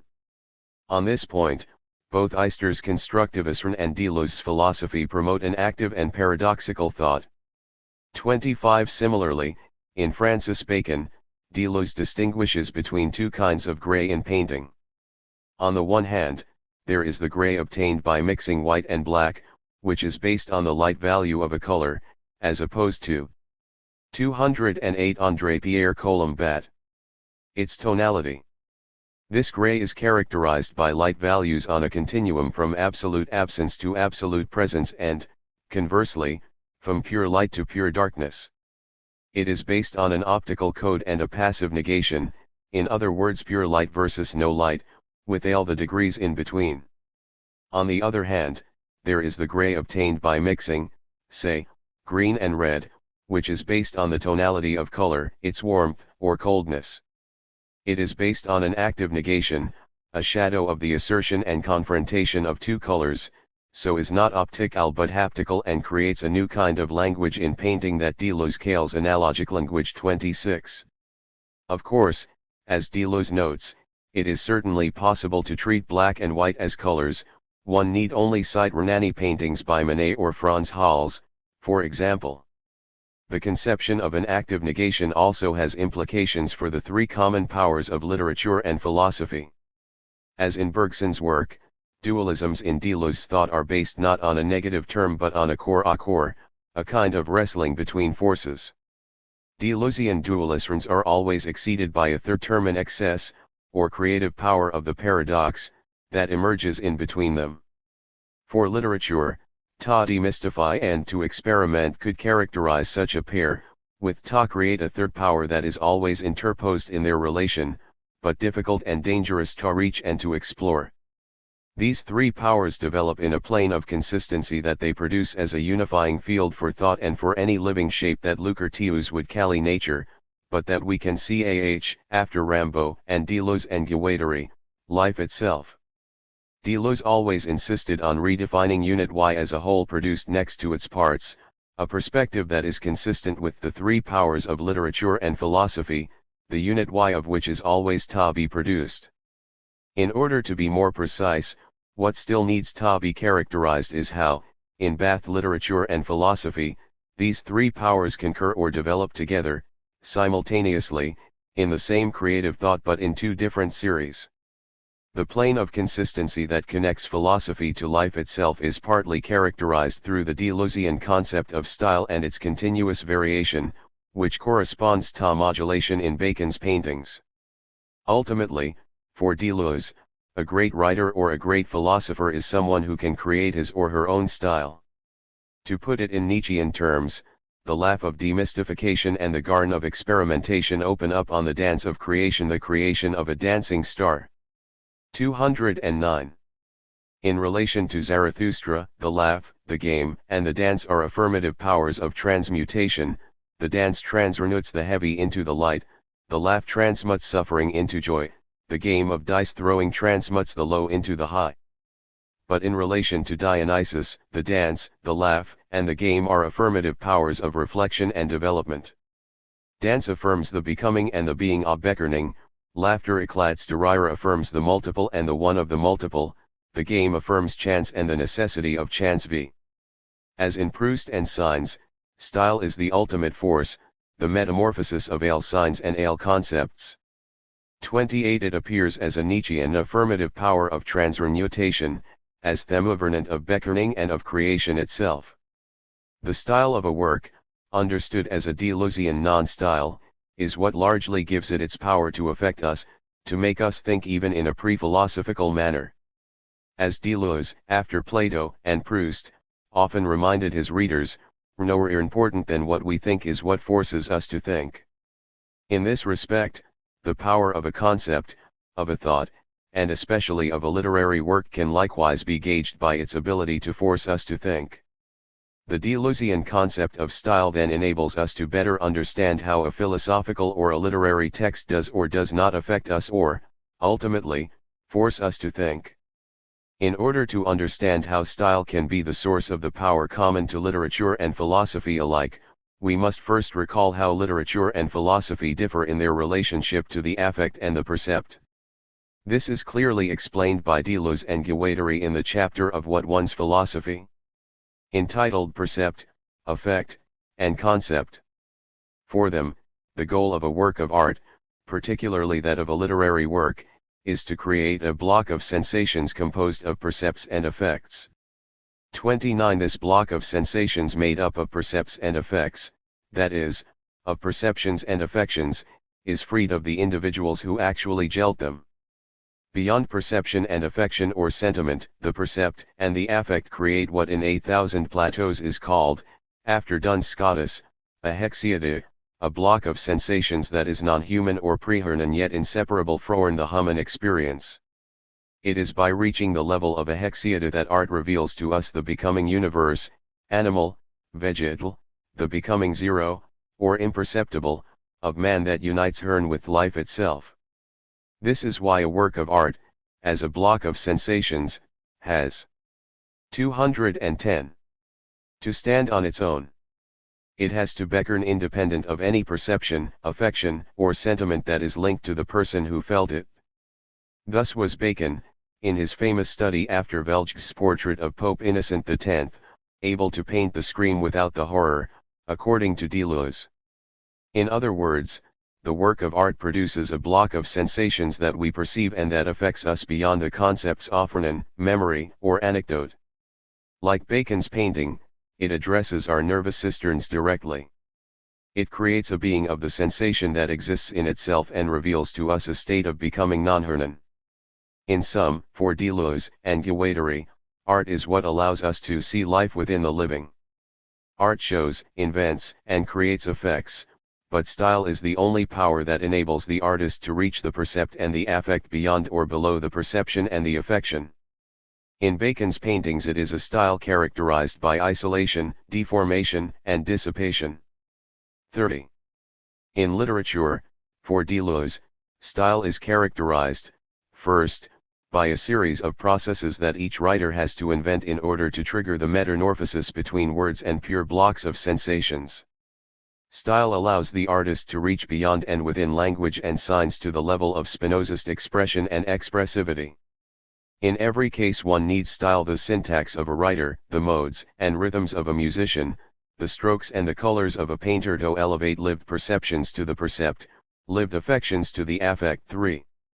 Style allows the writer to free his or her work from pure narration and the anecdote, from the person and then from the individual. 32. It is clear that with style, nothing else is at stake, something other than mere representation or simple narration. As Deleuze and Guattari say in What is Philosophy, the writer uses words, but by creating a syntax allows them to become sensation that makes everyday language stutter, or tremble, or scream, or even sing. It is the style, the tone, the language of sensations, or the foreign language within language, that calls for a new people to come. 33. Deleuze's work repeatedly addresses the characterization of such stylistic qualities as Baconian isolation, deformation, and dissipation. Style enables the metamorphosis of language into blocks of sensations by means of three Renan powers: to vibrate, to couple, and to rupture, or, as Deleuze and Guattari put it, to make language vibrate, to couple it, to break it open, faire vibrer, a coupler, fendre. One important point remains to be considered: the function of style in philosophy as it links its own powers to those of literature and its creation of blocks of sensations. Style is what enables becomings to develop as it 211 establishes oblique or cross communications between parallel series that do not communicate in a static representation. It creates aesthetic figures, blocks of sensations, hexetes. However, beckonings function quite differently in literature and in philosophy. As Deleuze and Guattari note in two key passages of What is Philosophy, aesthetic figures, and the style that creates them, have nothing to do with rhetoric. They are sensations, percepts and effects, landscapes and faces, visions and becomings. But didn't we define the philosophical concept precisely by its becoming, and even in the same terms? However, aesthetic figures are not identical to conceptual personae. They then go on to explain the difference between becomings in literature and becomings in philosophy. Sensory beckoning is the act through which something or someone never ceases to become other, while continuing to be what it is, sunflower or Ahab, whereas conceptual becoming is the act through which the common event itself eludes what is. The latter is heterogeneity grasped in an absolute form, the former is alterity engaged in a matter of expression. 34. Thus beckonings in literature, via style, have to do with heterogeneity, with becoming other, as a matter of expression rather than absolute form. Such matters of expression as blocks of sensations, percepts and effects constitute a writer's style, which is then capable of transversally, of establishing cross-connections between different series. Eventually, these blocks of sensations and their becomings may produce a hexeity or an event in thought, but only because there are sensations of concepts and concepts of sensations.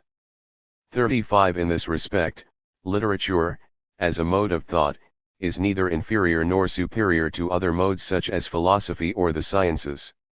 However, the specified matter of expression of literature is composed of aesthetic figures defined by blocks of sensations and their becomings. It does not create concepts or heterogeneity grasped in an absolute form but sensations of concepts, with events and hexetes that are expressive, not absolute, which could be interpreted as a new or developed version of Spinoza's parallelism between Renator and Renan that was so crucial to Deleuze. Philosophy, on the other hand, deals with and produces heterogeneity within an absolute form, the form of the concept. In writing about literature, the philosopher need not deal with sensations of concepts, as this can be left to the literary critic. The philosopher deals instead with the concepts of sensations that can be derived from a writer's work. When Deleuze wrote his two-volume Cinema and his essays on Bacon and Beckett, his 212 goal as a philosopher was always to specify those events in thought, those concepts, and their absolute forms that are necessary to the creation of a field of expression. An event in literature is inseparable from an event in thought, but the two are qualitatively different, parallel yet heterogeneous, like two Spinozist modes of expression. While the literary critic concentrates on aesthetic figures and sensations of concepts, the philosopher tries to characterize the concepts of sensations and conceptual forms that are created or modified by the same event in thought. For example, in What One's Philosophy? Deleuze and Guattari use this very distinction between philosophy and literature to conceptualize the fluid esh, the house, and the cosmos within a more general analysis of art. But even though they distinguish philosophy from literature, Deleuze and Guattari also insist on the parallelism between them as modes of thought. While philosophy creates or must try to create concepts, literature creates blocks of sensation and a foreign language within language itself, its becoming intensive. Literature develops the becoming other of language itself, the beckoning sensation of language, while beyond any concept of communication. 36 Literature opens up on visions and auditions of images and sounds never seen or heard before, new percepts and effects, new blocks of sensations. These constellations constitute what may be called ideas or dynarchic, elementary shapes of thought. Such ideas are pre-philosophical but essential to philosophy, which, in a parallel enterprise, creates its own concepts. Here again, it is clear that Deleuze's conception of the powers of both literature and philosophy owes much to a naturalism inherited from Lucretius. As he wrote in an appendix to the Logi of Sense, never had anyone before Lucretius pushed the enterprise of dernistification so far. The myth is always the expression of the false infinite and the confusion of the soul. One of the deepest characteristics of naturalism is to denounce everything that is sadness, everything that causes sadness, everything that needs sadness to exercise its power. From Lucretius to Nietzsche, the Sarn goal was pursued and reached.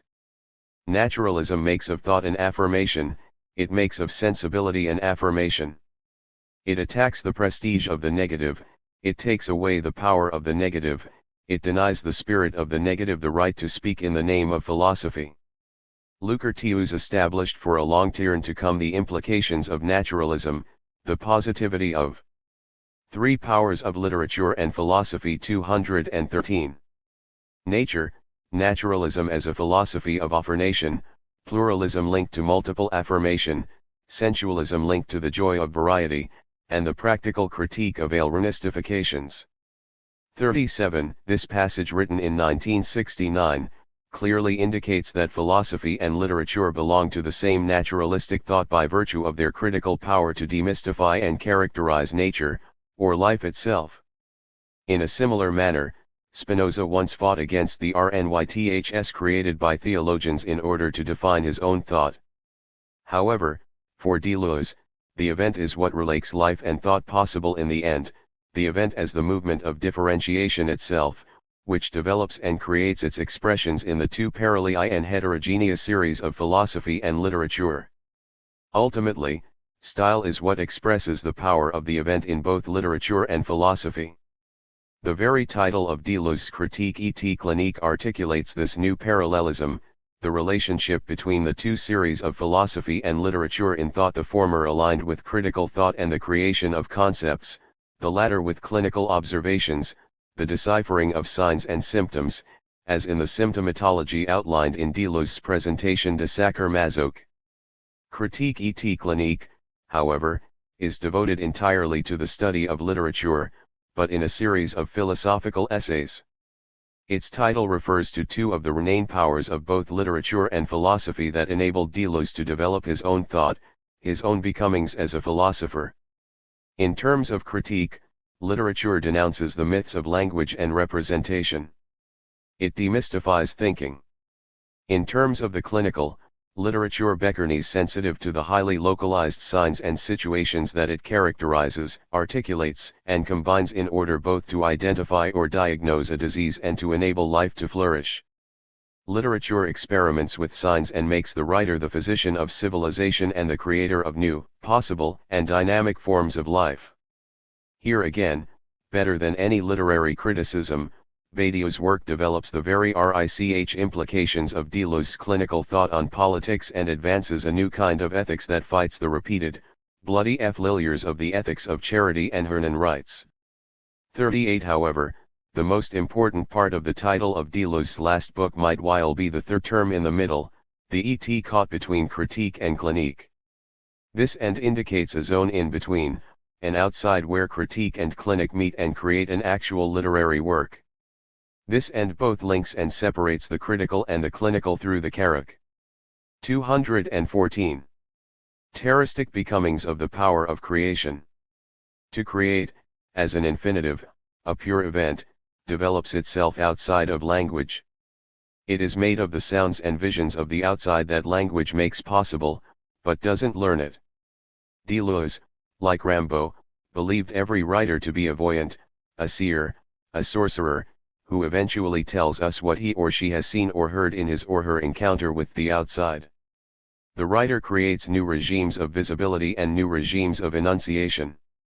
The three powers of literature are listed in the preface to Critique et Clinique as en décomposition ou en destruction de la langue moderne, mais aussi l'invention d'une nouvelle langue dans la langue, par création de syntaxe, a decomposition or a destruction of one's mother tongue, but also the invention of a new language within language, through the creation of syntax.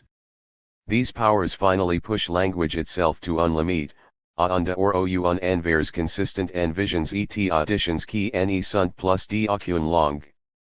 Ces visions ne sont pas de fantasmes, mais de véritables idées qu'écrivain voit et entend dans les interstices du langage, dans les cartes de langage. L'écrivain comme voyant et entendant, but de la littérature, c'est le passage de la vie dans le langage qui constitue les idées. A limit, toward an outside or a reverse side consisting of visions and auditions that do not belong to any language.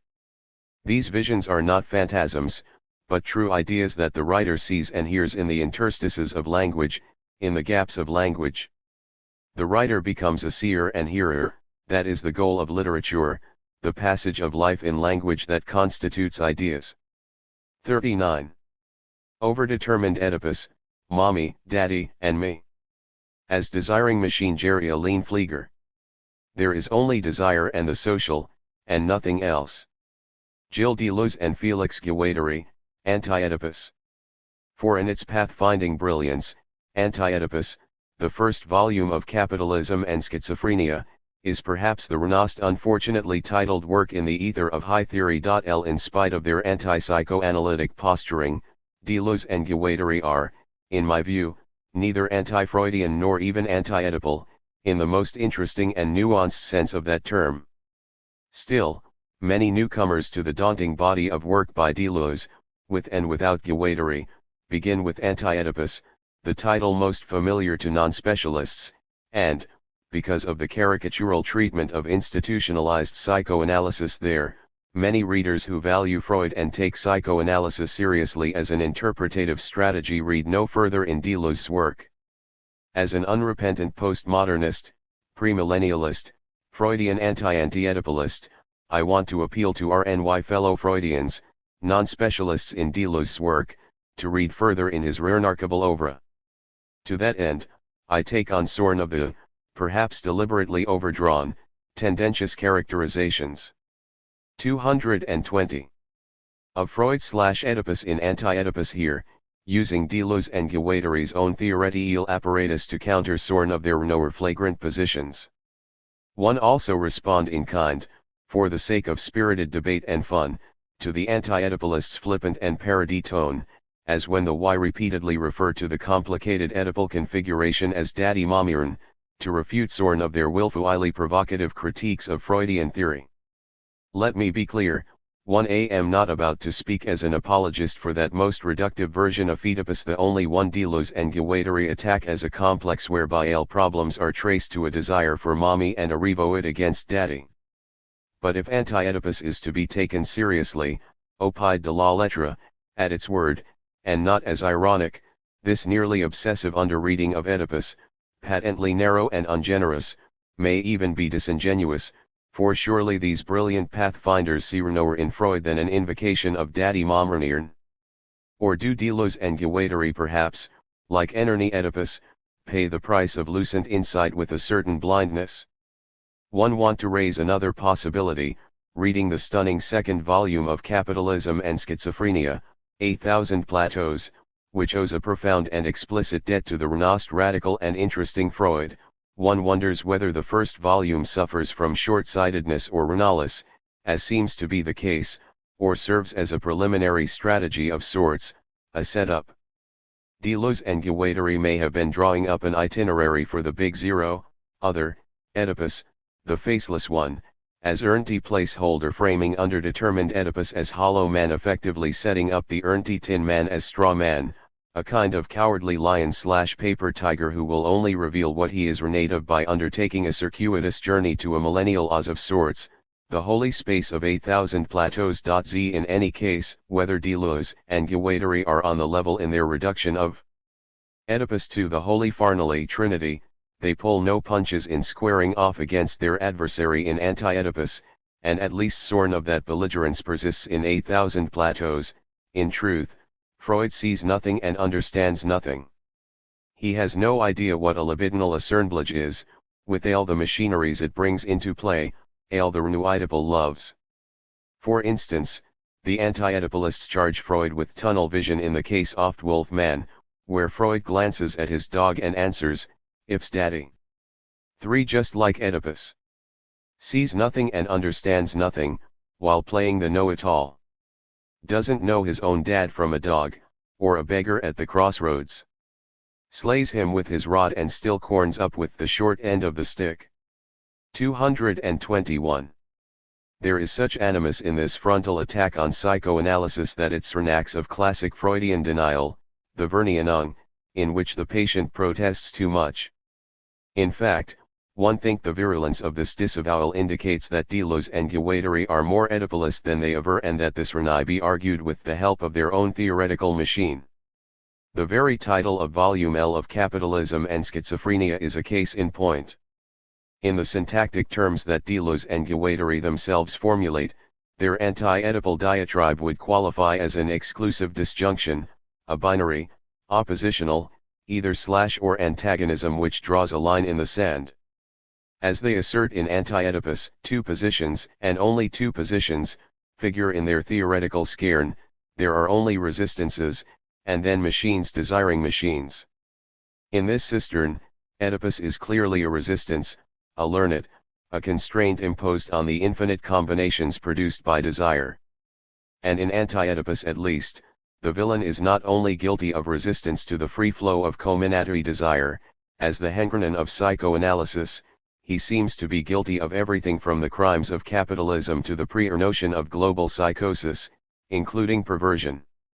Indeed, referring to the intrinsically perverted nature of psychoanalysis, the anti-Oedipalists assert that perversion in general is the artificial reterritorialization of the flows of desire.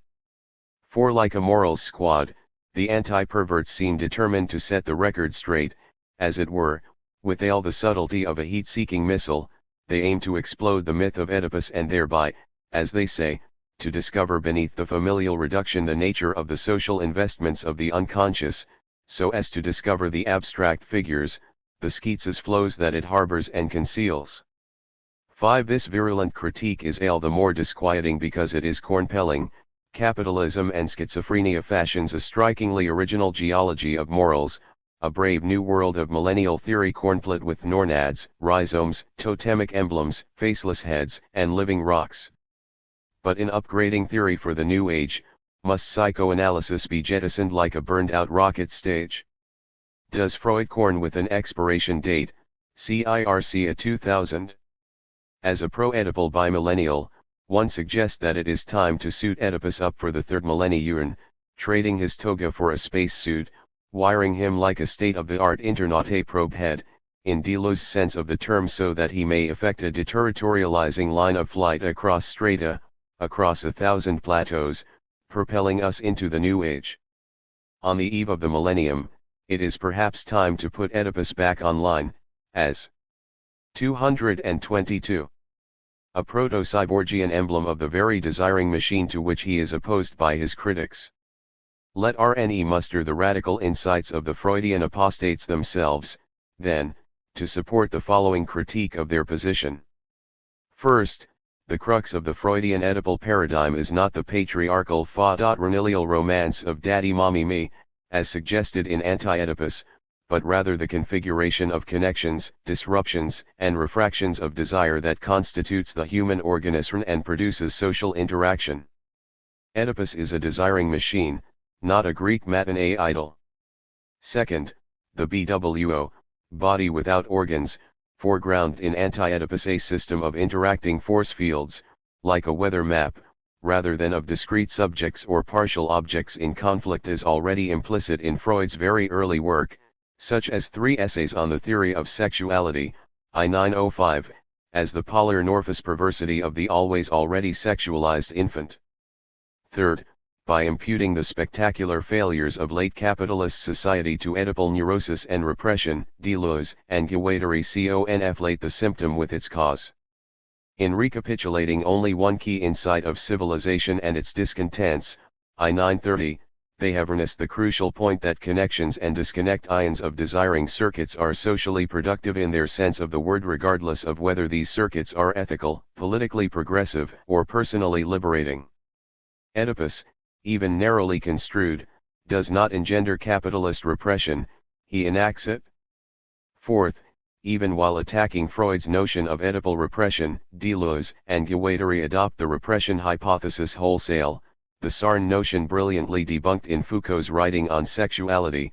They thus misconstrue Freud's most radical, most profoundly social and historic discovery, sexuality as a discursive production of the human psyche and its somatic coordinates, that is, of the desiring machine housed in a casing composed of real energy fields and molecules, a body.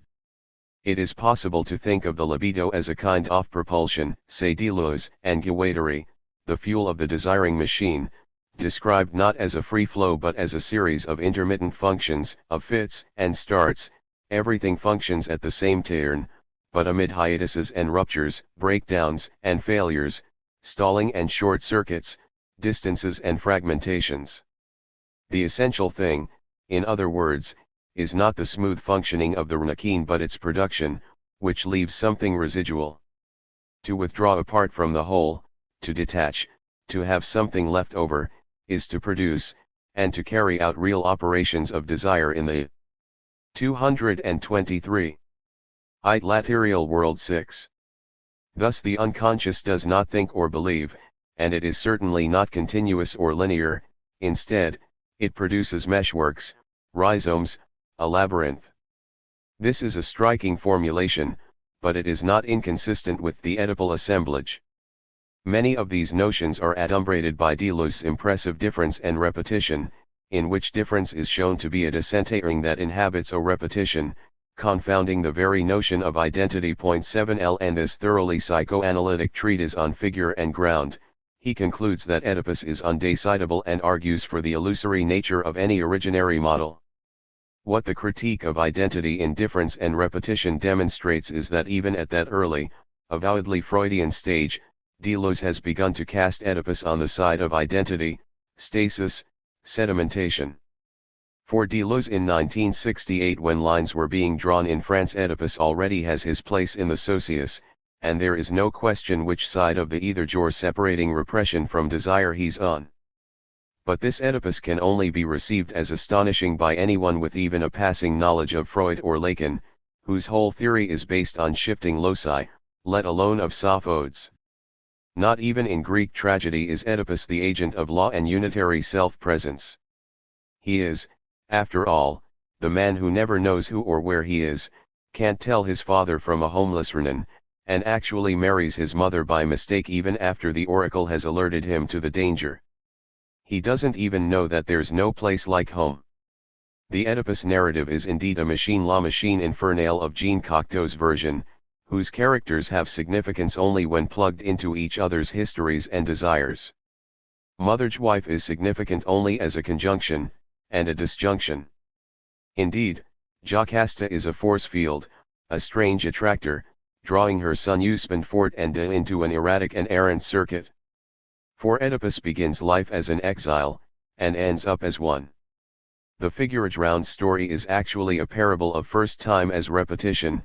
Oedipus loses his virginity in the same place it was conceived, showing that repetition, as Deleuze himself argues, is a function of displacement and disguise.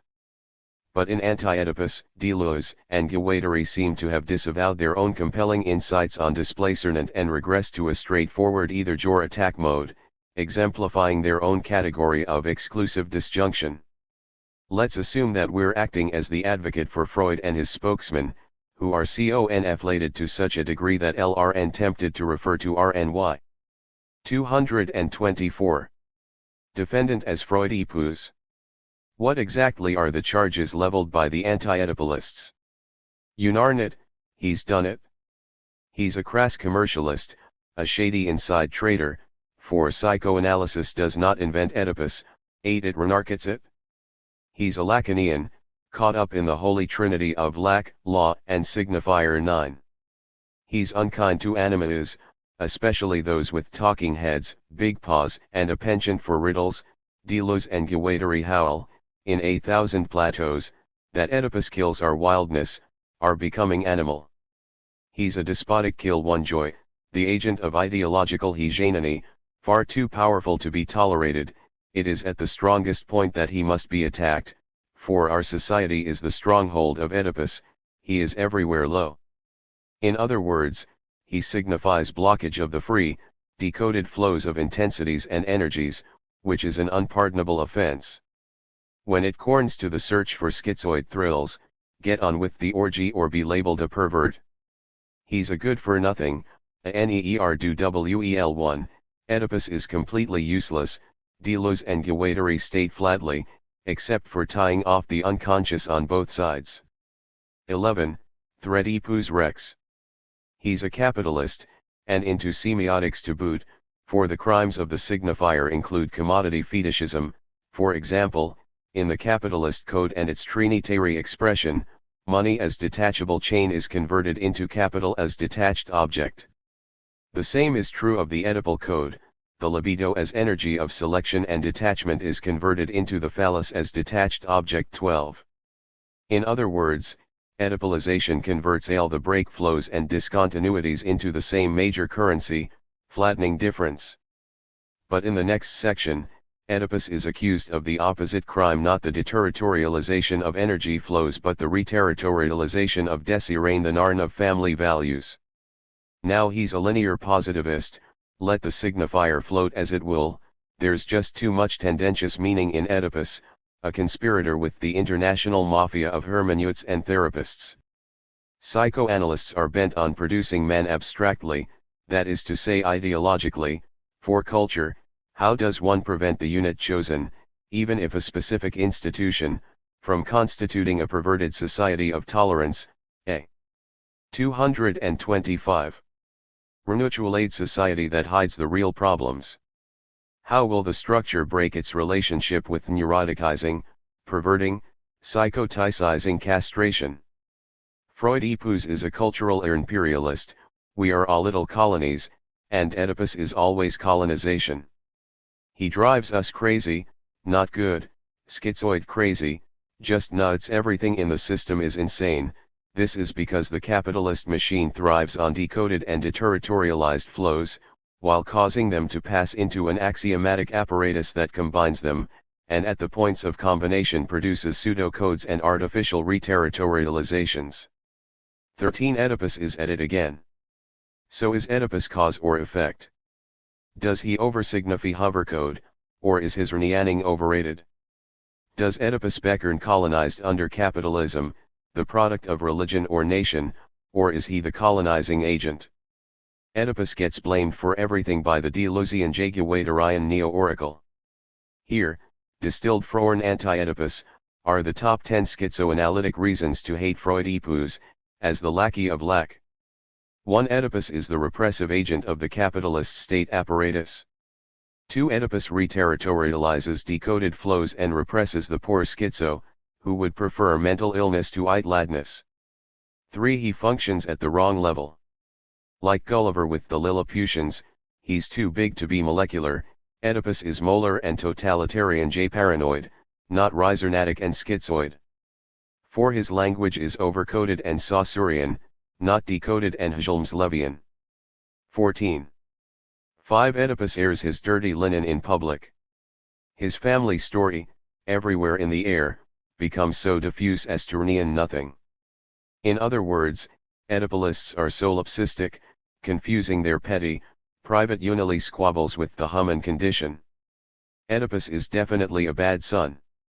6. On the other hand, he's a nepotist. His Farnley story, everywhere in the air, is so concrete and figurae as to mean everything. Oedipalists are too gregarious, projecting their petty family romance onto asocial constructs. Oedipus does have quite a family tree, and the antis hate arborescence. Nor is he very rhizomatic in their account. A man of few roots, and the few family connections he does have, he definitely abuses. 7. Oedipus is a structuralist, even a Lacanian, a real type A personality, driven by law. The anti-Freudians are scarcely generous too. 226.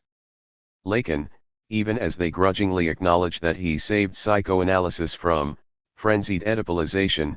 15. They complain about the reductiveness of a system that classifies everything as imaginary or symbolic. Characteristiae, they ignore the third and most deeply problematic register in Lacan's scairn, the real. 8. Oedipus makes debt infinite, and this is the era of the balanced budget. 9. When he gets over his cornplex, Oedipus commands language, but he is then less a king than a subject, that is, subjected. What's for knower, he refers to himself in the singular, as L, avoiding the royal we that is the privilege of monarchs and schizophrenies. Ro. He's a dreamer, unable to get real and get a life. The error of psychoanalysis is to understand the body without organs as regression, projection, fantasies, imago. Personally, one thinks psychoanalysis is to be congratulated for understanding the BWO et al. In summing up their case, Deleuze and Guattari fault Freud above all for talking about castration, about what's missing, or might be lost if Oedipus doesn't behave. Lack cannot be a category of the unconscious, they argue, because desire does not lack anything. 16. It produces. And they have a point. There is no no in the unconscious, as Freud tells us, only plenitude. Either, or. In other words, although his opponents don't admit it, they follow Freud in asserting that the unconscious is characterized by motility of cathexis and absence of contradiction.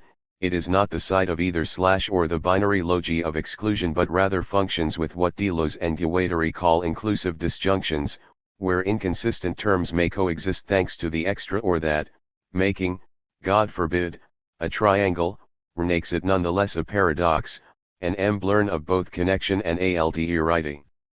It becomes nevertheless apparent that schizophrenia teaches us a singular extra Oedipalicin, and reveals to us an unknown force of the disjunctive synthesis, an immanent use that would no longer be exclusive or restrictive, but fully alternative, non-restriative, inclusive.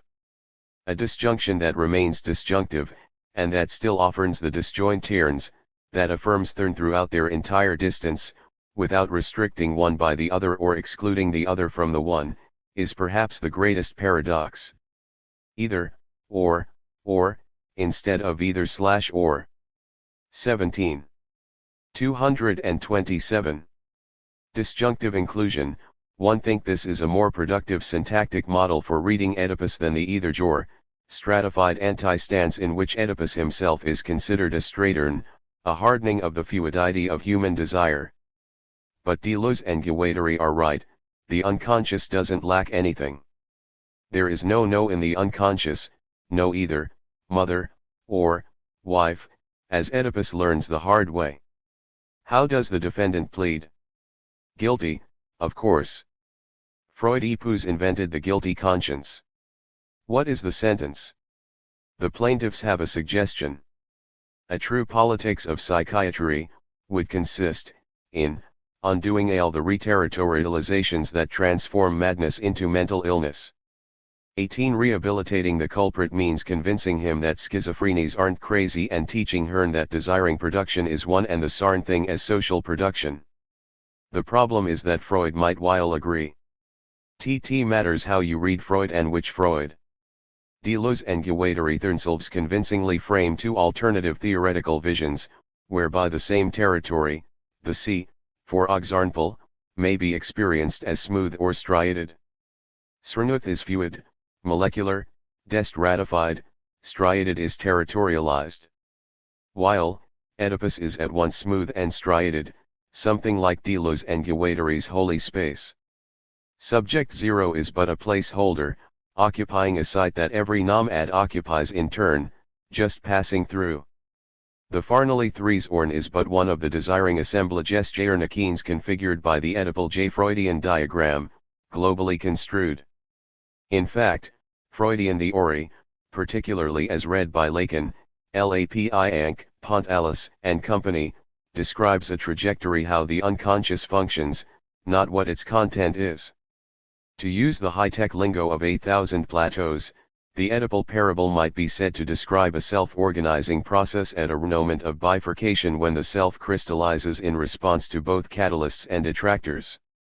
In other words, Deleuze and Guattari conf message and path, Oedipus is a diagram or machinic learn, not a self-help manual.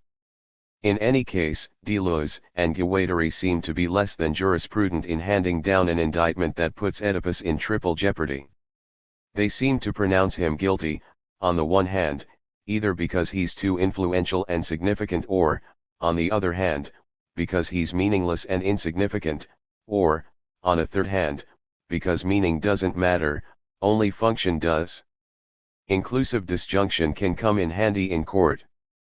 But it is hard to accuse Freud's antagonists of a self-defeating lack of logic since they repeatedly offer an inclusive disjunction as their preferred brand. 228. Of cognition labeled schizoid, reflecting the fluidity of either, or, freeing up the psyche from the constraints of grammar as syllogism.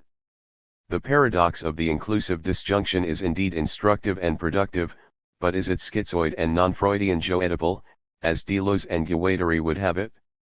After Ale, Freud explains the logic of the unconscious in strikingly cernular terms, saying that one of its characteristics is the ability to hold two or neurologically exclusive notions at once without any sense of contradiction.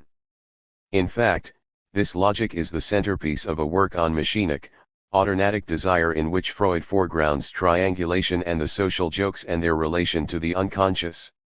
This is a much better paradigm for social renationation than the Sophoclean parable, although they describe the same trajectory. Here, Freud tells one of his favorite Jewish anecdotes, putting forth the celebrated kettle argument. The epitorn of logical nonsense, A borrowed a copper kettle from B, and after he had returned it was sued by B because the kettle now had a big hole in it which made it unusable. His defense was, first, L never borrowed a kettle from B at Ale, secondly, the kettle had a hole in it already when L got it from him, and thirdly, L gave him back the kettle undamaged. Each one of these defenses is valid in itself, but taken together they exclude one another. A was treating in isolation what had to be connected as a whole. We might also say A put an and where only an either, or would suffice. 19. Surprise Froern the mouth of the Oedipal enemy himself corns a perfect example of putatively schizoid, anti-Oedipal reasoning, inclusive disjunction. Deleuze and Guattari, like the kettle borrower, tinker with Srnuth logic and forge a holy argument, then claim to own what they borrowed from Freud. The anti-Oedipalists, overstating their case Oedipus has handed us a fine kettle of fish, betray the radically of Freud's discovery, then protest too much, with leaky reasoning and overspill kettle logic. Still, L will overrule my own objection, since I want to join in the fun and use precisely the same inclusive disjunction defense for Freud Oedipus. To the plaintiffs L say, you never lent us loyalists the true Freudian kettle of psychoanalysis. 2. When you lent us the Oedipal cauldron, in your version, it was already riddled with holes, thanks to your pot shots, and, 3, here, we're returning the vessel undamaged, handed. 229. Over by Lacan, bright and shiny, an example of what you see a smooth, non-striated space. Or, better yet, holy space, forged by itinerant metallurgists, those smiths and tinkers honored in 8,000 plateaus. The defacialized millennial Oedipus is a nomadic spacerman, forging and tinkering with a new image, a high-tech tin man, a metallic cyborg, an empty, Oedipal kettleful. Let RNE elaborate briefly on these inclusive disjunctions. The plaintiffs never lent my clients the theory they say has been vandalized, since they never owned it. The family romance and rule of law is not the radical essence of Freud as reread by Lacan, as even Deleuze himself acknowledges, in De Difference and Repetition, where Oedipus is acquitted on the grounds of reasonable doubt, for he is pronounced undecidable. Now, desire is indeed a mechanical matter, an assemblage of one node hooked onto another, pace Deleuze and Guattari. Think, for instance, of the nursing infant, protagonist of Freud's seminal 3 essays, hooked to the Noether's flow and plugged into, or laid onto, in the Anlehnung, her field of intensity.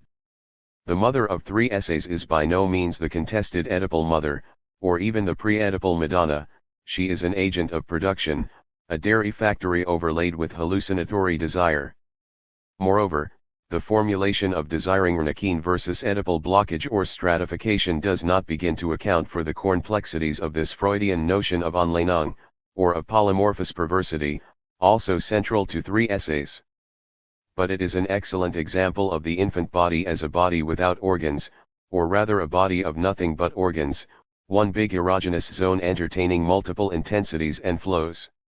True, the socializing process organizes this pure field into genital sexuality, but the point of 3 essays is that perversion not normalcy is preliminary and endemic to the Hernan species. Moreover, sexuality is mimetic and contagious, always plugged into multiple desiring minds' J-bodies. As Lacan puts it, our desire is the desire of the other. In this formulation, expressed by Lacan as the excess of demand over need, a desire, even old-fashioned desire for mourn me, is refracted, alienated, and circulatory abo an irane or a missile with a honing device. Yet in spite of this overwhelming evidence that psychoanalysis is knower than daddy mournmem, Deleuze and Guattari persist in accusing Freud of abandoning desire, which constitutes a felony.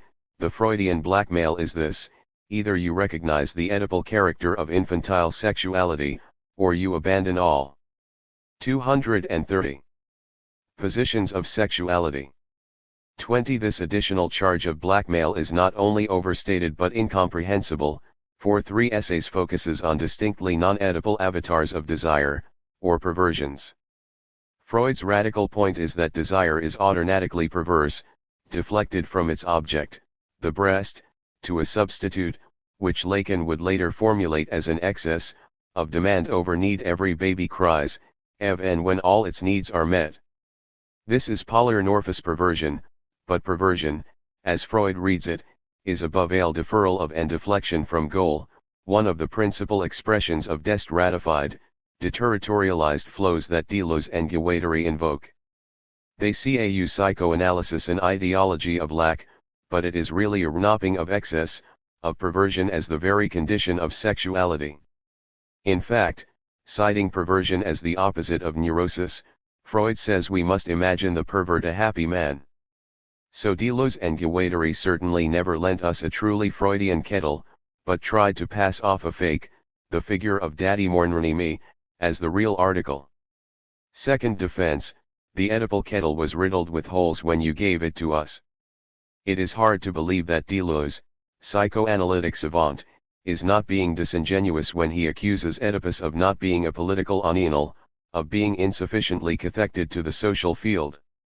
The plaintiffs presume to blast the hypothesis dear to Freud: the libido does not invest the social field as such except on condition that it be desexualized. 21. Is this what Freud says? Tell that to the Frankfurt one, who discuss the erotic appeal of fascism, or to the Freud who analyzes the hierodynamics of army and church as a kind of infatuation in group psychology and the analysis of the ego, I-92I, or to Frederick Jarnison, when he theorizes the political unconscious as cathexis. What about the libidinal scenarios of identification with a charismatic leader in group psychology or the passionate social cannibalism in Totem and Taboo, I-9I2, where the kids identify so strongly with dad that they eat him? And what about the orgiastic murder of Moses by his children, under the influence of pagan desire, schizosis, and flows, the golden calf? 22. Unless one restricts sexuality to genital contact, one must be blind indeed to see in Freudian theory a passionless, non-libidinal social field. Moreover, the anti-Oedipalists' either-or exclusive disjunction simply overlooks the radically of the most intriguing Freudian insights, such as the death instinct, the narcissistic constitution of the ego or the splitting of the ego in mourning and melancholia, I-9I7, and the nonlinear economics of masochism. Not apparent in sight. The Deleuzian critique of Oedipus is applicable only to the most rigidly construed Freudian ortho. 231. Doxy, while French Freud has been dissing the APA for Sornteern, showing that processes of organizing and mastery are driven as much by thanotopic and sadomasochistic impulses as by any punitive notion of law or any normative notion of cure. Freud's three essays recast sex as sexuality, that is, as an irrevocably social effect, not an instinct. The process of subjectification is a social production, as Deleuze and Guattari assert, but one that is driven by amplification, not repression, of desire. The Deleuzian kettle is already a pretty leaky vessel when it is given to us in Anti-Oedipus. Third defense, the kettle had no hole when you got it back, or, maybe this is a false debate, can we settle out of court? I think we can agree with Deleuze and Guattari that psychoanalysis should not be in the business of discovering such and such a code, even that psychoanalysis must undo the code so as to attain the quantitative and qualitative libidinal flows that traverse dreams, fantasies, and pathological formations. In other words, okay, some of Freudian theory is vatic and dogmatic. Undoing the dogma is a fine agenda, a good itinerary, and one that Jameson follows in the political unconscious, as do French Freudians like Lyotard and Laplanche, and French feminists like Irigaray and Montrellet, in their own Freudian critique of Freud. I'll suggest we take Oedipus along as navigator, for at the center of the Oedipal paradigm is pure desire, cathecting, disconnecting. As we give the plugged-in electric kettle back to our opponents, we say, Ketlepus is good as new, see. A certain Oedipus actually fits your own theory of smooth, nomadic space, or rather, because he's hollow, he's an example of holy space. Deleuze and Guattari are right to ask of the unconscious not what does it mean, but how does it work. They just need to put the same question to the Oedipal machinic diagram. Let RNE raise a new question now, recasting Daddy's Renamrani and me as desiring machine and renultiplicity. Does the Farnley romance qualify as one instance, one stratum, of an inclusive disjunction, a larger mechanism shot through with knees of flight, the abstract machine as sliding signifier or overdetermined meaning that will not stop at one point and will always produce a remainder? The Oedipal configuration is not just a family tree but also a rhizome, a tentacular tuber sending out shoots and crossing knees. Octopus Oedipus, for Deleuze and Guattari finally make the crucial point that the unconscious poses no problem of meaning, solely. 232. Problems of use. 23. However, this insight is also received or even lifted from Freud, like the kettle logic Deleuze and Guattari deploy.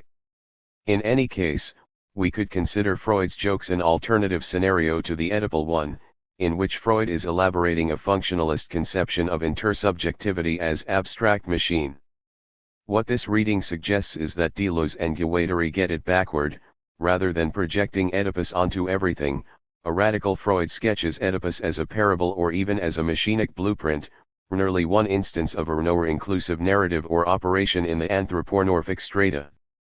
Freud's work tells the story of the origin of joking itself, and, not surprisingly, it is a triangulation tale, a classic boy meets girl narrative. 24 Boy meets girl. The one who remakes the joke encounters a desirable object, gets ideas, and remakes them known in wooing talk. Boy loses girl.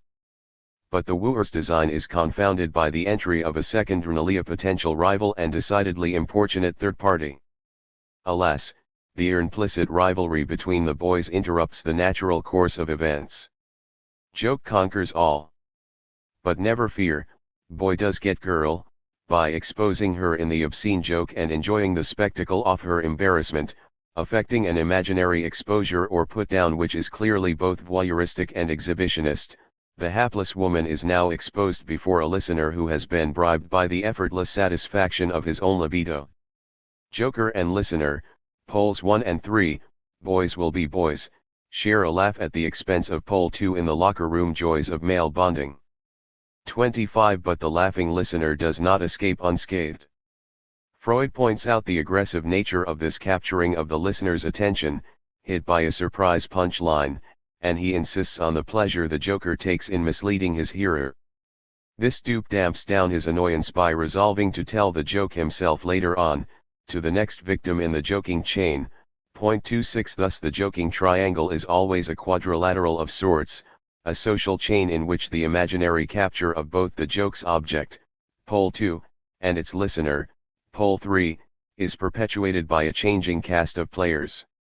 The joking pleasure produced turns out to be as double-edged as its punchline, for the joke is a circuit in which no one's identity remains uncontaminated by exposure to the other's desire. One could hardly ask for a clearer picture of desiring machines at work. To withdraw apart from the whole, to detach, to have something left over, is to produce, and to carry out real operations of desire in the material world. Like the desiring machine, joke production works. Subject 233. To fits and starts, one machine interrupts the current of the other or sees its own current interrupted.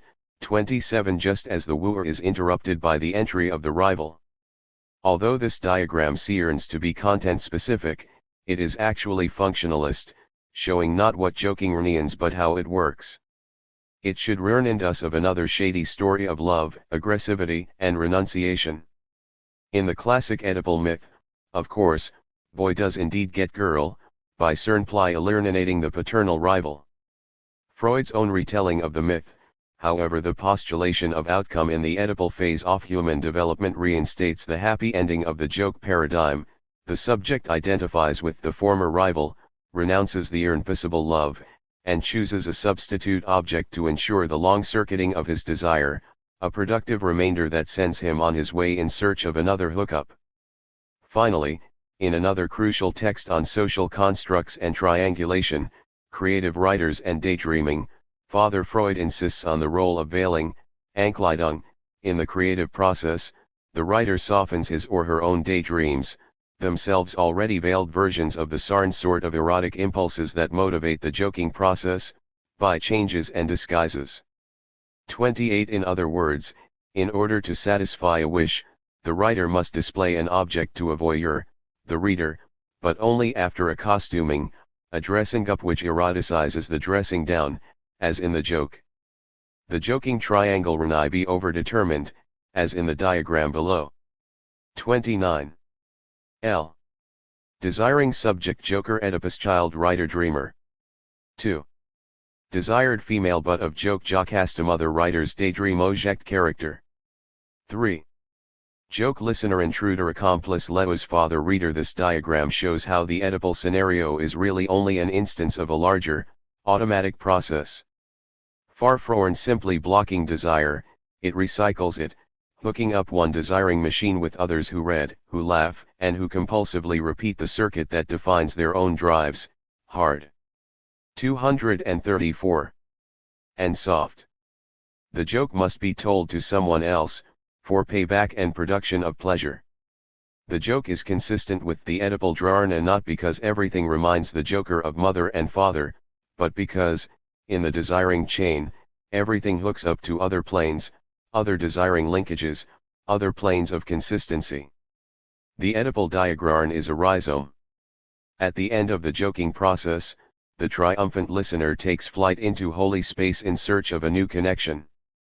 So, the Oedipal scenario sends the odd man out in a nomadic line of deterritorialized flight toward the other, to unsettle a new territory, with nothing left over, the desiring animus left by the impact of the punch line, the encounter with Oedipus as other.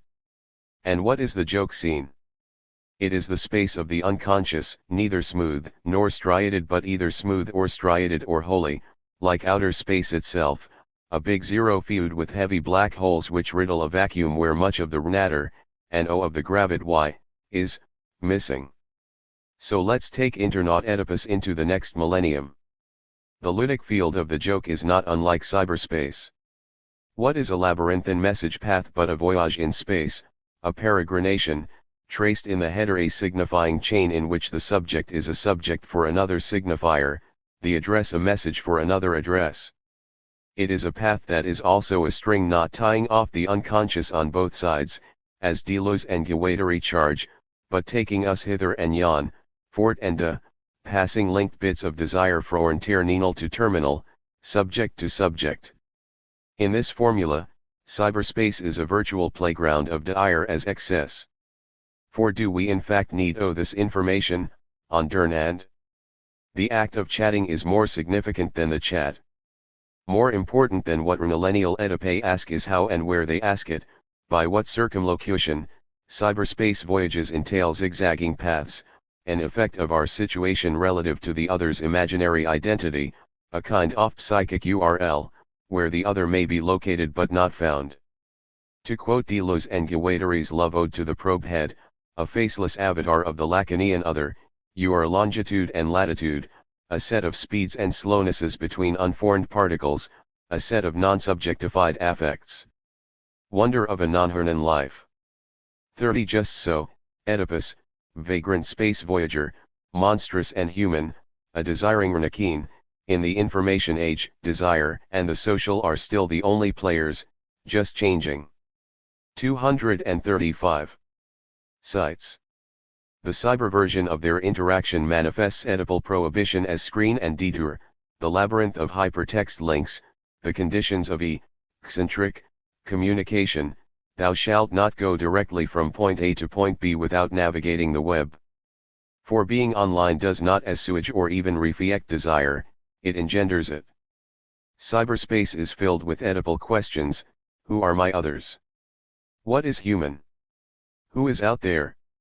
Can you corn out, or in, to my chat group and play? The other, Big Zero, might just be Oedipus, asking us to come online. 31 With the movement of Oedipus from Greek hero to cyborg, from tragedian to joker, we have traversed points of convergence on what Deleuze and Guattari cah the three strata of energy and matter, the anthropomorphic, the organic, and the inorganic. 2 For all three strata are enmeshed in the figure of the whistling kettle, where energy transforms matter, a desiring Rnakin that produces and vents desire, as it lets off steam. The Tin Man is a living kettle who leaks real tears, rusting in the process, and whistling too, if one only had a heart.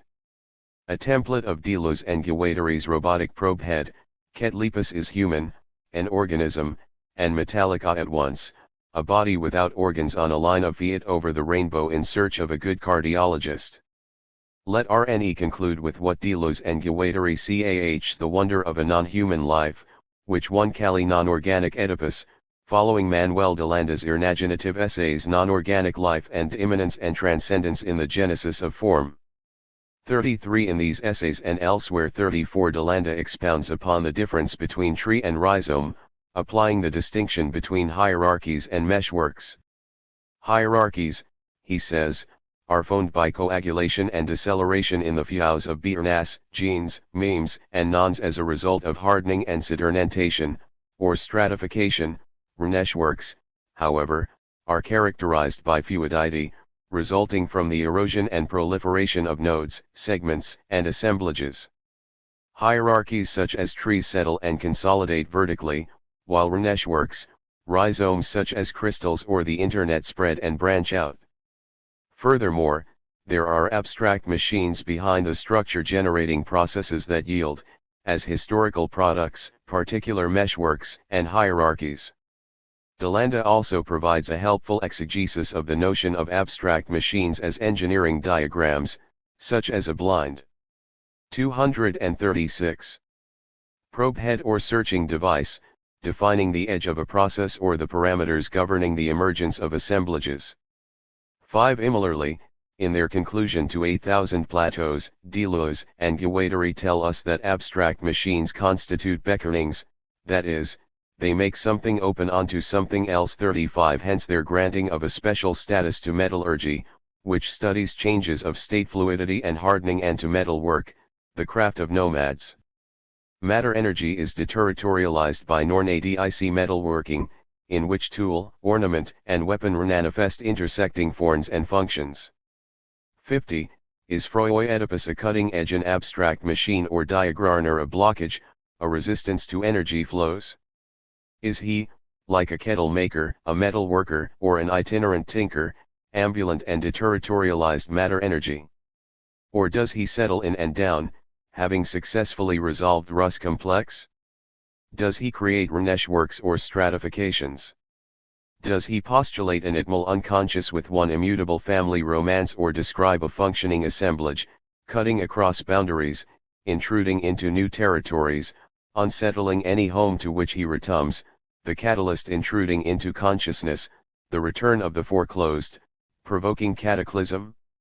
Delanda diems that such self-organizing systems of matter reach points of bifurcation, where a catalyzing agent changes the course of events.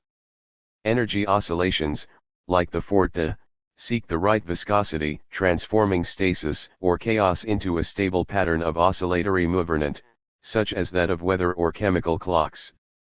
36. In these terms, one think Oedipus and triangulation, or intersubjectivity compelling human subjects to repeat and to live, could be considered that which gives human life its proper viscosity, its stable oscillation. The point of bifurcation, or cross-catalysis, would occur with an encounter between subjects yielding intersubjectivity in both Lacan's and Althusser's sense of interpellation, a meeting at a crossroads between a wanderer and an unearnest old man, say, who quarrel and change the course of events. In other words, Oedipus, globally construed, marks the convergence of force fields, desire as movement, as oscillation, or, at the very least, the oscillation between states of relative stability, a balance in movement, a resilience, a stable oscillation movement governed by attractors. Resiliency is life on the edge, suspended between stasis and chaos. It is existence poised on the rim of a basin of attraction or a resting point, home, or death, or stability as matter energy locked into the field of an attractor. In fact, 237. In Beyond the Pleasure Principle, 1920, Freud furnishes an excellent example of such a state of resiliency, the effects of drives in competition that lead to movement, forward, and a certain compromise between the urge to complete a discharge of energy, pleasure, and the need to recharge the organism or to maintain a specified level of energy. Oedipus necessitates a detour, an extended path to a deferred end, avoiding the short circuit in yet another machinic assemblage that describes a long circuit, like joking, like writing. But the force field created by the oscillation is not just a metaphor, it is a description of how desire, energy, behaves when it encounters certain catalytic conditions, what Deleuze and Guattari, and Delanda, call a bifurcation. The forte cornpulsive repetition is a periodic or cyclic attractor, where energy is cathected, alternately, to processes of life and of death. Although Oedipus can be read as a family narrative, then, it may also be read as a machinic diagram describing a functionalist material assemblage. As Deleuze and Guattari themselves note, one never stops, and never has done with, dying, or, L would add, with living. For what Freud calls the successful resolution of the Oedipus complex is finding a balance on the rim of the basin of the attractor, between chaos and stratification. That's why Deleuze and Guattari are wrong to think of the Oedipal circuit as a family battle with winners and losers, lawmakers and lawbreakers. There are only circuit nodes connecting two elements, and circuit takers separating them. There can never be intersubjectivity with fewer than three parties precisely because the third is the catalyst, something like the extra or in the either, or inclusive disjunction. This corroborates what Deleuze said in his pre-anti-Oedipal days about Oedipus being strictly undecidable, not a behavior but the parameters of an assemblage. So Oedipus is protean, looking and acting differently in different social configurations. Each set of determinate conditions causes the abstract Rhinakin to produce a completely different viscosity. Oedipus the king, paranoid and despot, Oedipus the stranger, upstart and revolutionary, even Oedipus the happy man, pervert or joker. However, he always experiences a bifurcation at the crossroads thanks to the encounter with the third, the catalyst who corns along to be hit by the punch line. Commenting on this analogy between the catalyst and the joking third, Deleuzian notes that it makes clear the significance of the number 3 in science.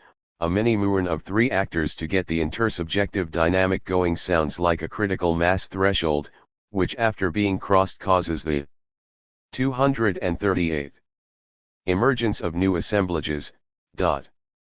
Intersubjective threes orns, or morsums, would act as tipping points, catalysts for bifurcation. Oedipus has all the trappings of an assemblage, tangled shapes, strange attributors, the sphinx, figures of destiny, the oracle, bifurcations as choices between destinies, the crossroads, and the pull of more than one attractor, Thebes or Corinth. Shades of the straw-brained scarecrow at the crossroads giving befuddled directions to us. Indeed, one think Deleuze and Guattari form a triangular assemblage with Freud from which of the ori earn ridges, transformed. We bimillennials should be anti-Oedipals, since Oedipus himself is already anti-Oedipal, an errant, fragmented remainder of the ineluctable machinations of blind desire, without specific content. He follows a trajectory, an oracular code or program, not in response to a specified desire for his Renother, whom he does not even know, or a specified animus toward his father, a cornate stranger. He does not kill the symbolic father or marry the symbolic mother, he operates in the automatism of the real. Neither good nor bad per se, Oedipus is an abstract machine, effectuating connections or delaying them. As Deleuze and Guattari assert, the unconscious poses a problem of use. The question posed by desire is not what does it mean, but rather how does it work. 37. Sure, it's a kettle, but does it hold water? So Deleuze had it right in difference and repetition. Oedipus is undecidable, society is a milieu for the circulation of unowned objects, holy or intact, thefts or gifts. Deleuze and Guattari put it this way: there is no Oedipal triangle, Oedipus is always open in an open social field.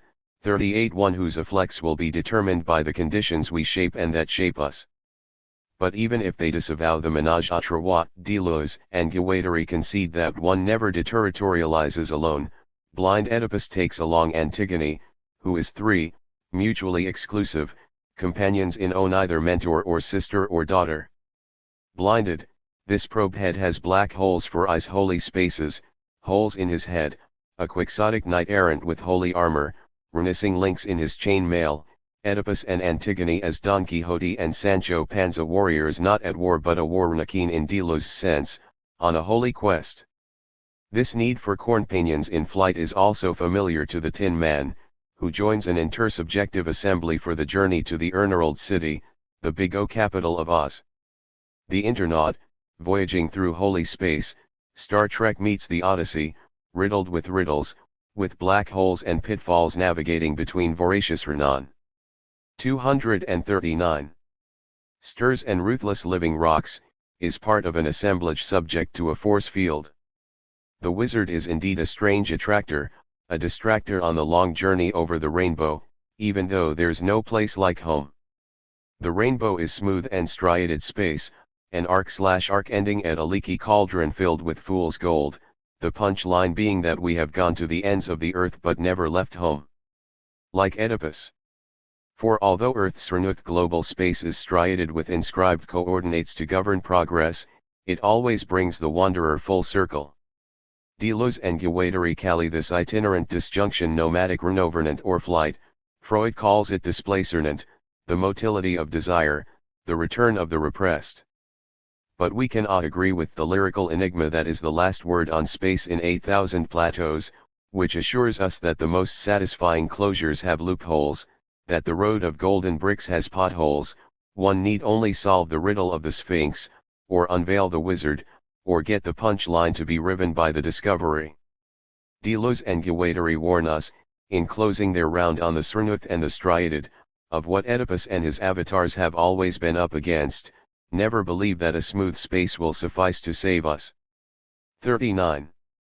Deleuze's philosophy of the concrete. Jean-Claude Martin. If Gilles Deleuze's philosophy makes no concessions to abstraction, that certainly does not mean it must be accessible to everyone.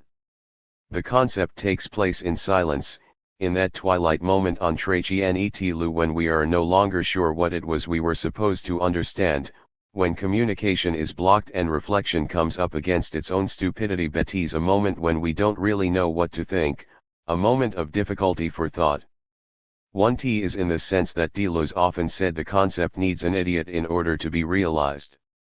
1T has to encounter the difficulties that idiots experience as the fascinating singularity of a thing or an event. To have difficulty, or rather to be in difficulty, is the position of philosophy mired up to its neck in the detail of the concrete. For Deleuze, the concrete is the condition of possibility for philosophy, and thus for the concepts philosophy is led to create. And if the concrete arouses the idiot in us, it is because its multiplicity overwhelms us, at every step, before our Arnaud's eyes. The concrete is a multiplicity of concretions. It is compact and thick, a condensation that, like its Latin root concretio, expresses. 242. An assemblage.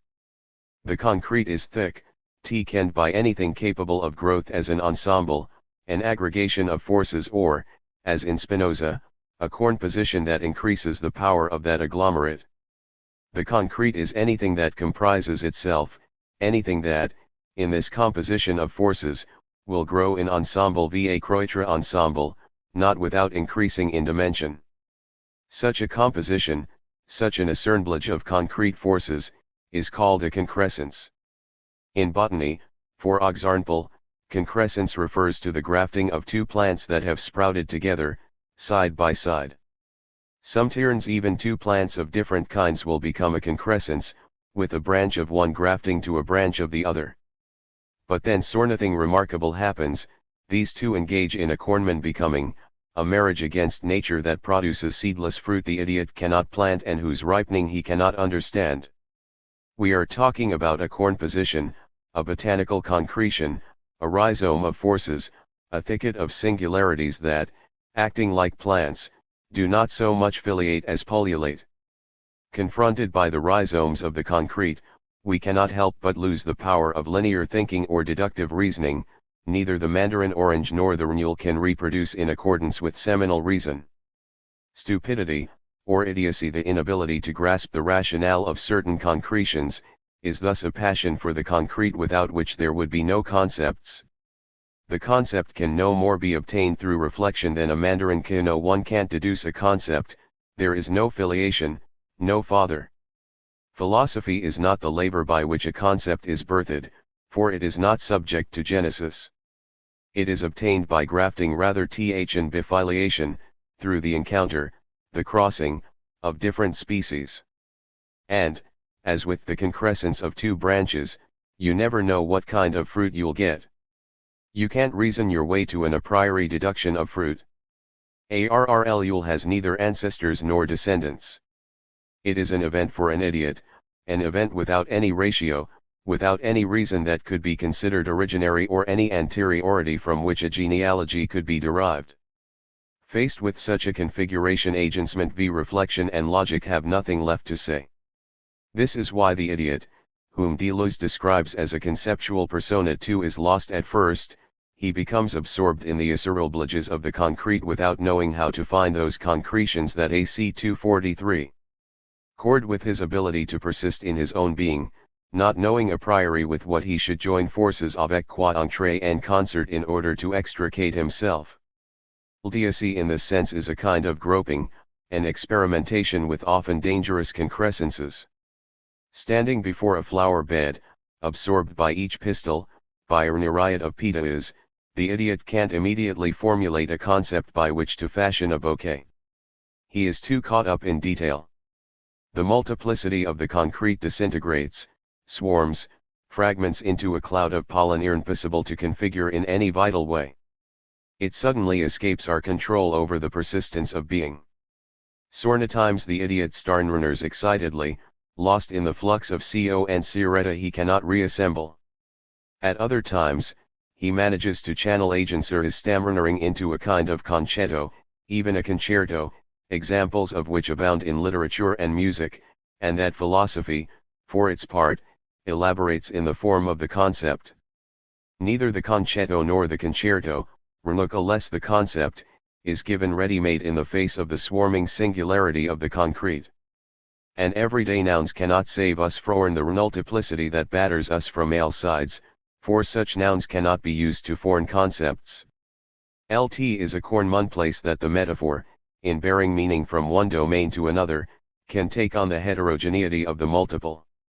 As a matter of fact, Derrida denounces any such synthesis in his analysis of La Mythologie Blanche, while Ricoeur in La Métaphore Vive, the rule of metaphor, makes resemblance and metaphoric conveyance the engine of the concept, but the concept has nothing to do with that kind of conveyance.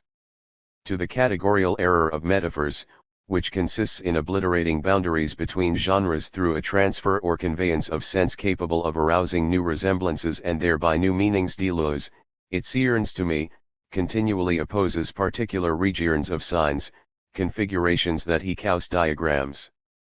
For these diagrams have nothing to do with the metaphoric gap, with the categorical transgression that simply introduces a deviation relative to a pre-established logical order. The concrescence of a diagram is not something with which to mediate a categorical reconstitution through a conveyance that would respect resemblance and be indistinguishable from what Hegel called conceptual movement. The matrix of this movement for Hegel, as we recall, was that of plant filiation, in which 244. The fruit ultimately aims to take over from the flower, the bud disappears in the bursting forth of the blossom, and one might say that the former is refuted by the latter. Similarly, when the fruit appears, the blossom is shown up in its turn as a false manifestation of the plant, and the fruit now emerges as the truth of it instead. 6. If the gap reconstitutes in its wake what it has timidly undone, and or effectively if the transgression of categories by a metaphor that moves between them is an altogether dialectical overstepping, concrescence, inversely, seems to RNE essentially a beckoning. It is, as Alain Badiou would say, the site of that eventful evenementially discordance which, in a singular transversal, spans a whole multiplicity of heterogeneous dimensions. In this sense, if the gap designates the possibility of metaphoric productivity, the concrescence is more the index of a heterogenesis that Deleuze formulates in terms of conceptual creations. The metaphor conveys an underlying meaning from one domain to another. For example, the proposition le soir de la vie, the evening of life, moves us from twilight, a physical phenomenon, to old age, a biological one. Here we have an analogy, a resemblance that motivates the conveyance of sense. It is in this shift trajet that Derrida and Ricoeur, in their very different ways, see the dynamism of the concept. Thus in Plato we start with the visible sun and arrive at the idea of the good. The sun serves as a metaphor by which to define thought as light, the natural light of the mind. For Deleuze, the concept does not work this way. Let's go back to our example, the evening of life. There is certainly a resemblance between evening and old age, but there is no concrescence. Metaphors cannot yield concrescences. The mandarin is a concrescence. It doesn't resemble an orange. It is a grafting of trees of different species. The same is true of a mule, which raises the question of whether such hybridizations can be embodied in language.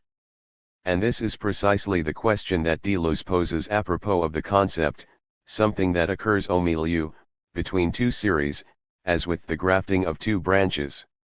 Deleuze has plenty of examples with which to explicate this grafting, the methods proceeds of Louis Wolfson or Jean-Pierre Brisset and the formulations of Melville or Malcolm Lowry are true dispositifs, in Foucault's sense of the term. In the archaeology of knowledge, Foucault constructs his concept of the archive on the model of the portmanteau words he discovered with his book on Raymond Roussel and which Deleuze systematizes. 245.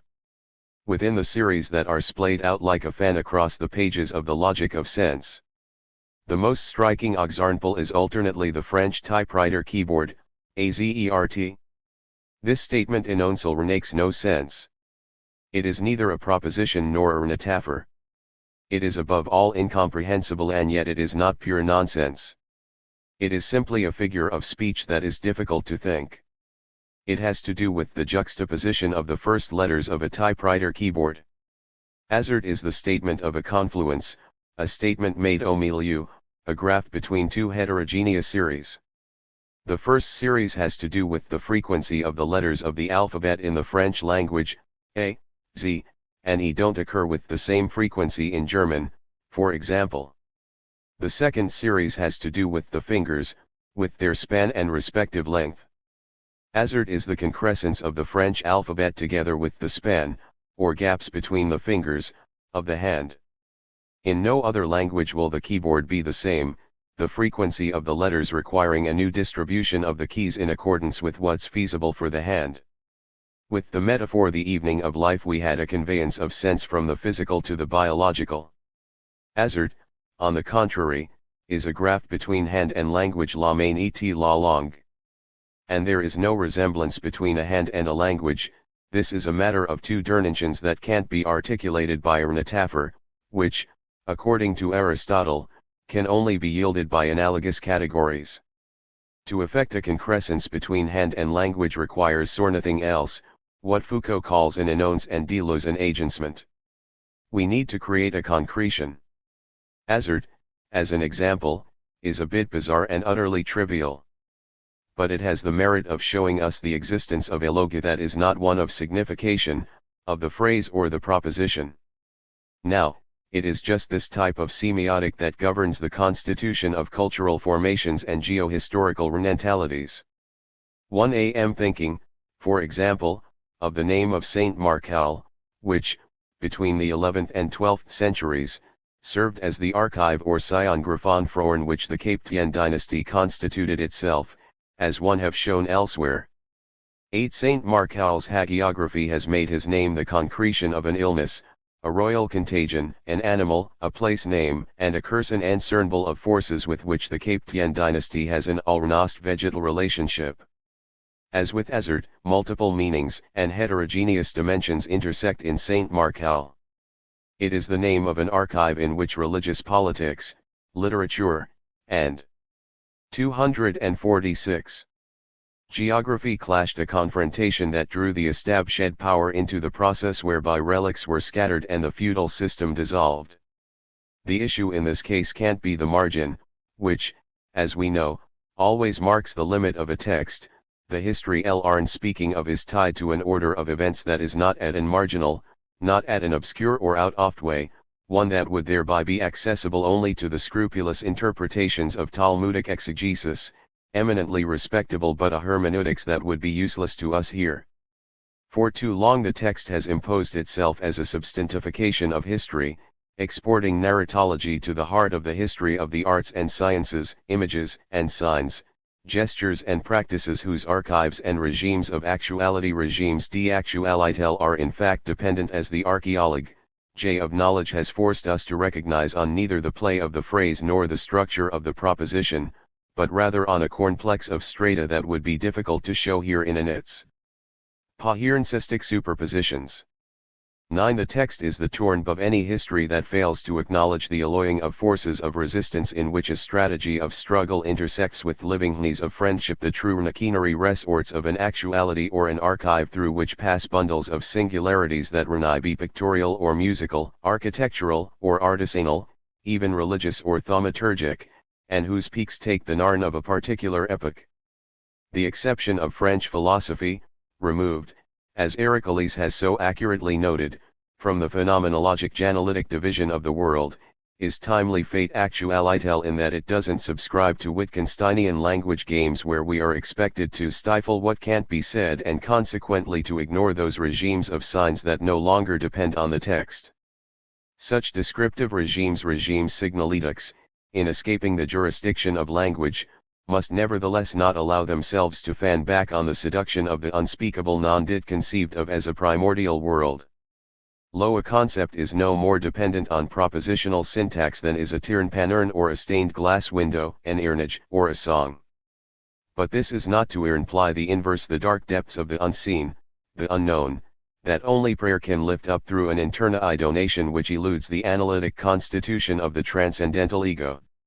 The French exception, its except or excess, neither yielding to the injunctions of any pre-predicative antipredicatiful, entrenched in the oblivion of its origin. Philosophy oeth concrete 247.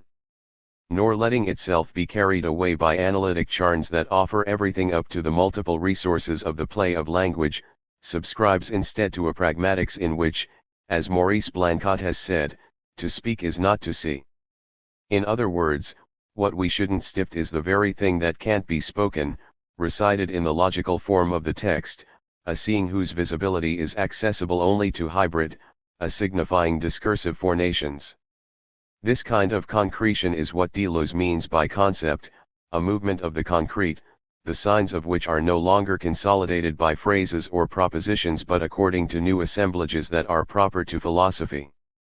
We owe Deleuze thanks for having taught us the practice of a concept that need not be dialectical. The oeuvre he has given us to think is probably the finest philosophical creation since Hegel. Accordingly, Deleuze is the knight of thought, a knight who moves neither in a straight line nor diagonally but, as on a chessboard, by jumps, leaving a gap in his wake that then drives him on to another series. And it is this jump that we call becoming, beckoning mule or mandarin, on the back of a Nornadic concept. Translated by Alex Martin, on Style and Form in Deleuze. Tom Conley. What Gilles Deleuze has to say about Baroque space and habitus in Le Pli is conveyed as much by his reflections on Leibniz and the fine arts as on style and architecture per se1. Le Pli is arguably the most difficult of this philosopher's writings. Touching on city planning, art history, musicology, calculus, chaos theory, and the history of physics, it ventures through an astounding cern of disciplines. Most readers would avow that certain chapters and pages must be taken on faith, whereas others open a fruitful and extensive dialogue on issues specified to given domains. Alain Badiou remarks that, as the major concept of Deleuze's terminal work, the fold constitutes a discernible and highly material figure that embraces both the span of Deleuze's philosophy, from the pre-Socratics and early Renaudurns to Bergson, and the scope of his reflections on art, music, and literature, from El Greco to Boulez. Point to what the fold conveys for Badiou is the Deleuzian paradox of unicity, the end of ontology, the basis of his philosophy, relative to multiplicity or singularity. Le Pli is, to be sure, a dazzling summation of the motifs of the earlier writings, but at the same turn it appeals 250.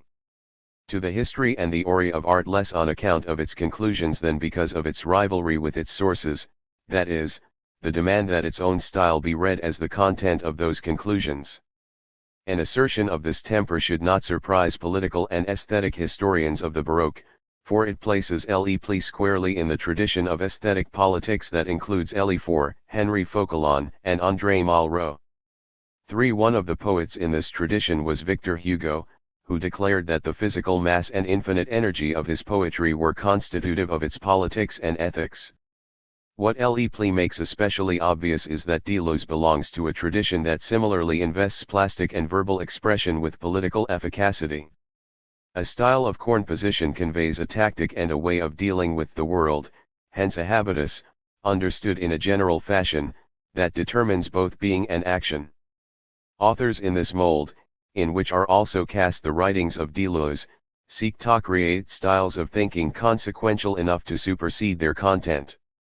However utopian they may seem, they compel us to believe that to aestheticize is to politicize. In 1955, when Nicolaus Pevsner argued tautologically for the Englishness of English art, for it was clear that he was leaving in the margins a virtual project about the Frenchness of French art. It would be safe to say that today Pevsner and his adepts would be inculpated for a silly identitarian analysis, for perpetuating RNYTHS of nationhood that displace the ideology of one age into the objects of another, for uniloid belletrism, and for monadic isolation in pure aesthetics, all the same. When the author of the Englishness of English art argued for a style of crafting space and language, he did so both heuristically and productively. His claims are as specified to and extensive far the British Isles since the Middle Ages as Deleuze are in terms of the Baroque in Europe since the Council of Trent. Would Deleuze's writings figure in a certain Frenchness of French aesthetics? To answer that question, we might recall Paul Valéry's assertion after reading La Légende des siècles, when Bergson had completed the majority of his philosophical writings, that Hugo was, beyond any shadow of a doubt, a créateur par la forme. Valéry was calling attention to the fact that centuries of French poetry had informed Hugo's energetic style and that, by implication, his penchant to unfold an infinite verbal Vallern had inspired Mallarmé conversely to unfold the same material. Forn, Valéry asserted, generated the essence of Hugo's politics, especially in the verse written during the poet's exile on the island of Jersey. Would it be Arrow 251? Nias, then, to declare that Deleuze, hardly an adept of the national literature on which he was weaned, captures, by dint of the energetic process that Valéry locates in the forma I virtue of Hugo's creation, a Frenchness in the manner of his aesthetic writings. 5. The question is while worth pursuing, for if sorn of the compositional tactics that inform Deleuze's reflections on space and habitus are of a broader historical and aesthetic scope, they can surely be charted along comparative lines. Deploying categories that have defined the Baroque since the beginning of the 20th century, Deleuze inserts his reflections into an art historical tradition that includes French and German forebears. The dialogue he establishes with the likes of Waman and Warringer could be extended, however, to the issue concerning how a form of content forme de contenu, a concept borrowed from Louis Gensloff and Michel Foucault, rewrites the aesthetic tradition in a specifically poetic way. Its treatment of the classical historians in light of Bergson and forma I invention makes the style of a book such as Le Pli the very evidence of its relation to the Baroque in general. In terms of the form and shape of his oeuvre relative to other creative aesthetics, Deleuze's attention to aesthetics as a renode of politics and of habitus is especially visible in 4 works: Mille Plateaux, with Félix Guattari, Cinema 1, L'Image Movement, Cinema 2, L'Image Temps, and Foucault. Published between 1980 and 1986, these works display an increasing attention to the physical aspect of the mental spaces they create and explore. Having mapped out in his earlier writings the principal concepts of what one philosopher has called a philosophy of events, Deleuze came to place a greater stress on form and style as what mobilizes a politics. This shift of emphasis aligned him more explicitly with those artists, poets, and cineasts to whom his allegiance earlier in his career had been evident, if not so declared. In the works of his last decade, Deleuze effectively becomes Melville, Leibniz, Bacon, Beckett, Goddard, Michaud, Hantai, or Antonioni. In a very logical but also compelling and moving way, the strident politics, rightly aimed by Deleuze and Guattari in the 2 volumes of Capitalisme et Schizophrenie against the deleterious effects of global capital, got absorbed into Deleuze's relationship of identification and shared space with those cineasts, poets, musicians, and painters. My concern here, however, is not with tracing politicalins from Capitalisme et Schizophrenie to the aesthetics of Deleuze's subsequent polymorphous writings, but with identifying some political effects of forma I choices in his philosophy of multiplicity and the fold. Jean-Louis Lautrot stated an axiom of the first order when he affirmed that a reader who wants to know anything about Deleuze must read everything he has written, individually or with collaborators, in order to follow the adventure of its formulation, its habitus, its overall style of thinking. 7. The point seerns especially valid when we discover how an unfolding or multiplicative effect inaugurates Mille Plateaux. It adheres to an M-blurn structure where inscriptive images are set below the chapter headings, in dialogue with rebus titles, superscript ions, and riddles, subscriptions deceptively assuming the shape of an argument or a disquisition in the space below. The book acquires the appearance of a creation in the line of Alciades' Emblematum Liber or, perhaps, a Pisces of storyboarded philosophy that opens up visual and discursive lines of flight within and through its typography. It asks the reader to look at paratactic patterns of images and texts as one might study different areas of an abstract painting. One of those patterns emerges in the second plateau. The chapter number and title, in boldface, 2. 1914 Un seul ou plusieurs loups.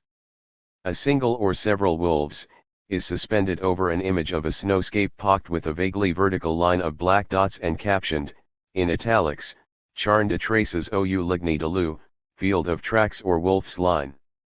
The wolf tracks emanate from a point just above the word ligne in the caption, which divides the image from the chapter text beginning at the bottom of the page. They can be followed upward into a knotted area of the landscape where small black blotches convey a shifting ground, a melting snow coil, or, more abstractly, a diffusing visual/verbal ligne. A riddle is suggested by the ostensible connection between the date, 19I4, that follows the Serie I number 2 in the title and the incipit, ce jour lol home auxiliary loops descendit du divan, particulièrement fatigue. Il savait que Freud avait un génie, de frôler la vérité et de passer à côté, puis de combler l'evide avec des associations. Il savait que Freud ne connaissait rien auxiliary loops, auxiliary anus non plus d'alers. Freud comprenait it seulement ce que c'était tu un gien, et la q d un gien. Reproduced by permission of University of Minnesota Press. On that day the man of the wolves was particularly tired when he got off the divan. He knew Freud had a genius for rubbing truth and passing by, then of filling the void with associations. He knew that Freud hadn't the vague st notion about wolves, or about anuses either. All Freud could know was what was a dog, and a dog's dick. 8 here, and of a sudden, the chapter number and title are visually and discursively assimilated to a date that, lacking both a day and a month, is nonetheless rendered with a Proustian precision of recall usually reserved for the traumatic experience of a prima scene, on that day. On that day the man of the wolves was fed up. He had had enough of the normalizing effects that carn with the realization that his he-ad was being shrunk. 254.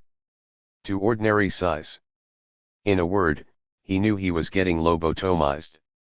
Freud was wolfing his brains. If the vibrant vernacular of Mill Plateaus can be approximated in English, we might say that he knew Freud articulated space like a bitch, rubbing places where he gambled about with a scent of truth. Because he himself had become a pack of wolves, the wolf man knew that Freud could not smell the delight of an asshole, since, obsessed as he was, the analyst wanted to sniff a pussy. The paragraph that follows refers to Freud's famous anecdote in The Unconscious about the patient who behaved in other respects exactly as though he were suffering from an obsessional neurosis, he took hours to wash and dress, and so on. It was noticeable, however, that he was able to give the meaning of his inhibitions without any resistance. In putting on his stockings, for instance, he was disturbed by the idea that he must pull apart the stitches in the knitting, i.e. the holes, and to him every hole was a cernball of the genital aperture. 9. The implication here is that the Renan of the wolves knew his analyst was opening holes in the meshes of his associations and that those same holes were being filled with the phallic farce of explanation. All of a sudden the wolf tracks in the emblematic image of the second plateau begin to look like tears in the warp and the woof of the Freudian fabric. The tracks of one wolf become many, while the very event of the emblem becomes the multiplication of one wolf trail into a swarm of tracks. And no less so in the text, when the man of the wolves thinks to herself, et mon cul, c'est pas un loup. What? Isn't my asshole a wolf? 10. He is affirming that his obsession swarms everywhere, but especially, it may be added, in this very text by Deleuze and Guattari. When the wolf man gets up off the couch, particulièrement fatigue, the tournure that substitutes particulièrement for the more habitué certitude, un peu, or assez, il sirite descendu, we can surmise, certude, tanso itpu, unpu, or assay fatigue, but not really particularment fatigue, makes particularment jump off the page. It is a rebus that extends the unique area of a scopophilic obsession, a sole and singular whole, into a cull at the vanishing point on the orthographic horizon of the word, particularment. It is also an adverb that formally multiplies by being inflected as a force of pulverization, thus exemplifying Freud's tendency to repress the molecular properties of perception by means of molar terms or fixed ideas, hardened areas that freeze the convections of what he so brilliantly. 255. Discovered. A pain atil découvert le plus grand art de l'inconscient, cet art de multiplicits moléculaires, que Freud n'a de cesse de revenir auxiliary unites renolaires, et retrouvre, le père, le penis, la castration. No sooner does he discover the great art of the unconscious, this art of molecular renultiplicities, than is Freud incessantly returning to molar unities, and retrieving, capital F father, capital P penis, capital C castration. Why, when he is particularly tired, the man oft Wolves begins to molecularize his sensibility in ways that collapse the differences between words and things, such that swarms of anuses proliferate in the very molecularization he experiences during a state of analytical exhaustion. Why, Byronians of the redundancy of the corn position with which this chapter begins, we too become people of the wolves, making as renuka or as little of the infinite number of possible trajectories at the bifurcation of the wolf line into as many particularities as we wish. At the same time, the text beckons a graphic shimmer that inspires healthy obscenity, just as particular care is taken to nest the sign of the anus in the verbal gist of the text, so too are its contiguous figures embedded. A homophobic dog, Freud comprena it seulement cekcat chuungien, et laqudungien, Rnianing that and Freud could understand was what he comprena it, what he took to be the feminine origin of the world, the unique sign of the unknown. Readers familiar with the rest of the chapter know that Deleuze and Guattari mobilize the very multiplication of fragments of words, images, and things in a Vertavian montage of allusions, names, and signifiers that causes the text itself to swarm.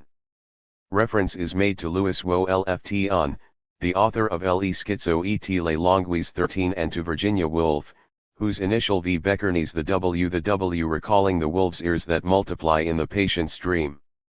So too does M. de Charlis, with his love for a pack of ephebes, the quixote homosexuals Narn recalling one wolf, Char-Ioo, and beckoning another, Saint Lou, from Proust's fiction, such that in the recherche it might qualify as a lobo nyrn, mut detaches de raus sur un visage le, the cerntum of lupus erythematosus, mut de junes garçons parlant dans la voix d'une femme, nichi de junes fils dans celle de M. de Charlis, horde de loups dans la gorge de quelqu'un.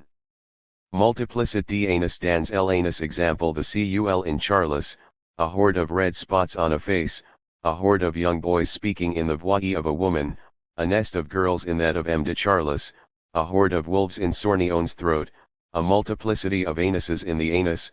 Point 14. 256. Through the sign of the wolf and its translation into various languages, Lu, Loba. Things lupin, and graphiurnages, from V into W, in accordance with Freud's practice of composing Bilderschriften and through associations that range between the ones and the others, such as their allusion to Kafka's Farnus Coleoptera in the Metamorphosis, which is at once a cockroach and a beetle. Deleuze and Guattari visually advance, i.e., verbally and lexically, an expanded practice of language as the intercommunication of force and sensation felt in a continuous process of psychogenesis. Their own discourse functions coextensively in both a legible and a visible register. Herein is a dialogical condition in which feelings and sensations multiply in and about words as they might for someone in the field of the earnesive effects of a film or a painting. The verbal play deterritorializes renounced readers' expectations, disseminating the obsessions of mill plateaus all over its signifying surface. It also beckons us to the feeling of the arguments, which are shaped like composite works of art. Say unfornilament, unlupuilement, ifsa swarming, a lupulation. Nested in formilament is the cipher, 1000, of the mill plateaus, just as the neologism lupulation yields the wolf as the creature that pullulates.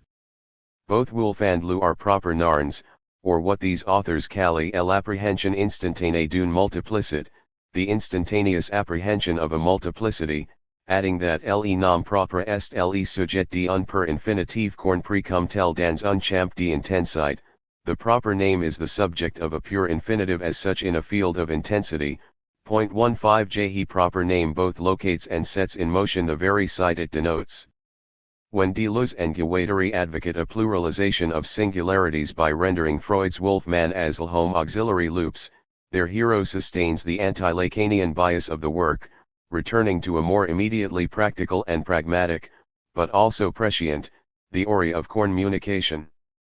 They seek a discernible process of communication that extends from humans to inorganic matter, as in Gregory Battison's theory of feedback loops Lhom auxiliary loops as Lhom auxiliary loops, the RNN whose identity is a web of associations and thus not limited to a single idiolect or unified region of thought. Loops, like the figure of one man as a pack of wolves, multiply the lines of creative association indiscriminately through the visual and lexical registers. The cinematic and emblematic design of Mill. 257. Plateaus mobilizes this process with a ruseful simplicity and by appeal to a conjunction of picture and writing that has a rich aesthetic history. 16. The polemical style of Mill Plateaus, like that of El Anti-Oedipi, owes much to the divided structure of its writing. Its camera stylo prose constantly splinters into different tracks that recombine, bend, and bifurcate, looping back, unwinding, and knotting together. Deleuze's strictly philosophical works have a relatively controlled quality, but are nonetheless informed by the same creative disposition. Reduction or extrapolation of their content from this process is almost impossible, while the art of a book like Le Pli comes from a design based on this process and can be grasped simultaneously from several perspectives. The implied shape of Le Pli suggests a point of view that originates in multiplicity and is read through Leibniz's philosophy of space. An operative concept that bifurcates and loops ahead and back through images and language, point of view beckons an active and mobile element in the very architecture of Le Pli, that is, in the textual space it creates from the disposition and strategy placement of its arguments. So vital to this textual architecture is the book's blurnatic design. Le Pli's argument is spelled out on the explicit or colophon-like verso of its cover. The fold has always existed in the arts. The character of the Baroque is one of carrying the void to infinitude. If Leibniz's philosophy is Baroque par excellence, it is because everything foids, unfolds, refolds. His most famous thesis is that of the soul as a renonade without either a door or a window, that draws ale of its clear perceptions from a dark background. The thesis can be understood only by analogy to a Baroque chapel, in black marble, in which light penetrates only through openings imperceptible to the observer within. Thus is the soul full of obscure folds. In order to discover a renodern neo-Baroque it suffices to follow the history of the infinite fold in all of the arts, folding following fold, with Mallarmé's poetry and Proust's novel, but also the work of Michaud, Boulez's music, Hanti's painting. And this neo-Leibnizianism has endlessly inspired philosophy. My translation. 258. Printed on the outer wall of Le Pli, conceived as a book monad, the site and inscription of this summary blurb encapsulates the principles laid out at the beginning of the third chapter, in which American abstract expressionism is described as having revolutionized classical definitions of volume and surface. Deleuze begins with Leibniz's monadology. Monads lack the perspectival model or frame furnished by the classical painting as a window on the world. Citing Leo Steinberg, he shows that a monad, like a Rauschenberg painting, is a surface that abandons its RAIE as a window giving onto the world for one as an opaque table of information on which lines and ciphers are written. Ounce, numbers, and ever-changing characters are drawn in the boxes of a grid. Folds replace holes. The window landscape system is replaced by the dyad of the city information table, implying that the monad would be a curvilinear surface or, rather, a room or an apartment, completely covered with hnis of variable inflection. 18 Here and elsewhere l'epli begins to acquire its own traits of a strange tabular grid, a three-dimensional or neo-abstract picture of words that might indeed resemble a Baroque cityscape viewed from an anamorphotic perspective. The objective form of the book qualifies it to be identified with such figures as the dark, closed room, the house with 2 stories, the flatbed painting, the mathematical table, the informational grid, and the series of vernicical notations. L'epli is in those things at once, while also outlining the pertinent traits of the Baroque within a closed textual space. Its ardor of argumentation is staggered, with its chapt ers following the recession of chapels in such darkly illuminated Rournains chronoments as Saint Foy de Conques, for example, but without any narthex or facade that would effectively orient the reader toward a privileged site such as a choir or an ambulatory. The chapters are punctuated by 13 hand-drawn scarenas and a grid that shows how sufficient reason cannot be contained in its 24 pigeonholes. 19 There are also numerous algebraic and proportional equations, as well as 2 still lives that illustrate the tradition overall z-degree. The relationship between the illustrations and the arguments and organization of l'epli is neither so emblematic nor so aggressively serialized as it is in Mille Plateaus, but a latent dialogue between images and text is evident nonetheless. Here, invisible foldings take place, as if the arguments for multiplicity developed in l'epli had been encoded in Mille Plateaus, with the fold then becoming what bifurcates or loops in morphogenetic. 259. Activity into lines of actualization and realization. 21 If l'epli could designate a monadic chamber in which the abstraction of its concepts is produced, it would be everywhere, going by what happens in the vocables of the 2nd chapter of Mille Plateaus, but it would also be a ubiquitously secret space that allowed the motivating force of point of view to be made manifest everywhere and nowhere. In this book Deleuze crafts, from Leibniz and from William and Henry James, what is probably one of the most effective definitions of perspective. Correcting the reductive tendency to associate point of view with relativism, he declares perspective to be not a variation of truth according to the subject, but the condition in which the truth of a variation appears to the subject. 22 This definition forces the reader to look at l'epli in just such a way. 3 sites provide a telling clue as to how the veracity of Deleuze's own variation appears to a subject. First, in his discussion of Baroque Hananics, the Ernblern from Mille Plateaus returns in the guise of an agent of allegorical multiplication. In a litanited sense, the Renaissance emblem, whose principle has been used here to explicate the 2nd chapter of Mille Plateaus, sought to impose moral truths through the mechanism of a motto, a text, and an image, yet the relation of difference established between the visual and lexical registers effectively exceeded the Ernblern's objective of control, subverting its renewal or edifying aims. 23 In Baroque Ernblum's allegory is built on a principle of excess. Images break through their fragments to form a continuous fresco, hence to become events that multiply by virtue of a design based on anamorphotic renderings of cony sections. The latter are used to symbolize painting and to codify the point of view or signature of the emblem bearer, at the apex or origin of the conic section. The whole of the world is projected from the base.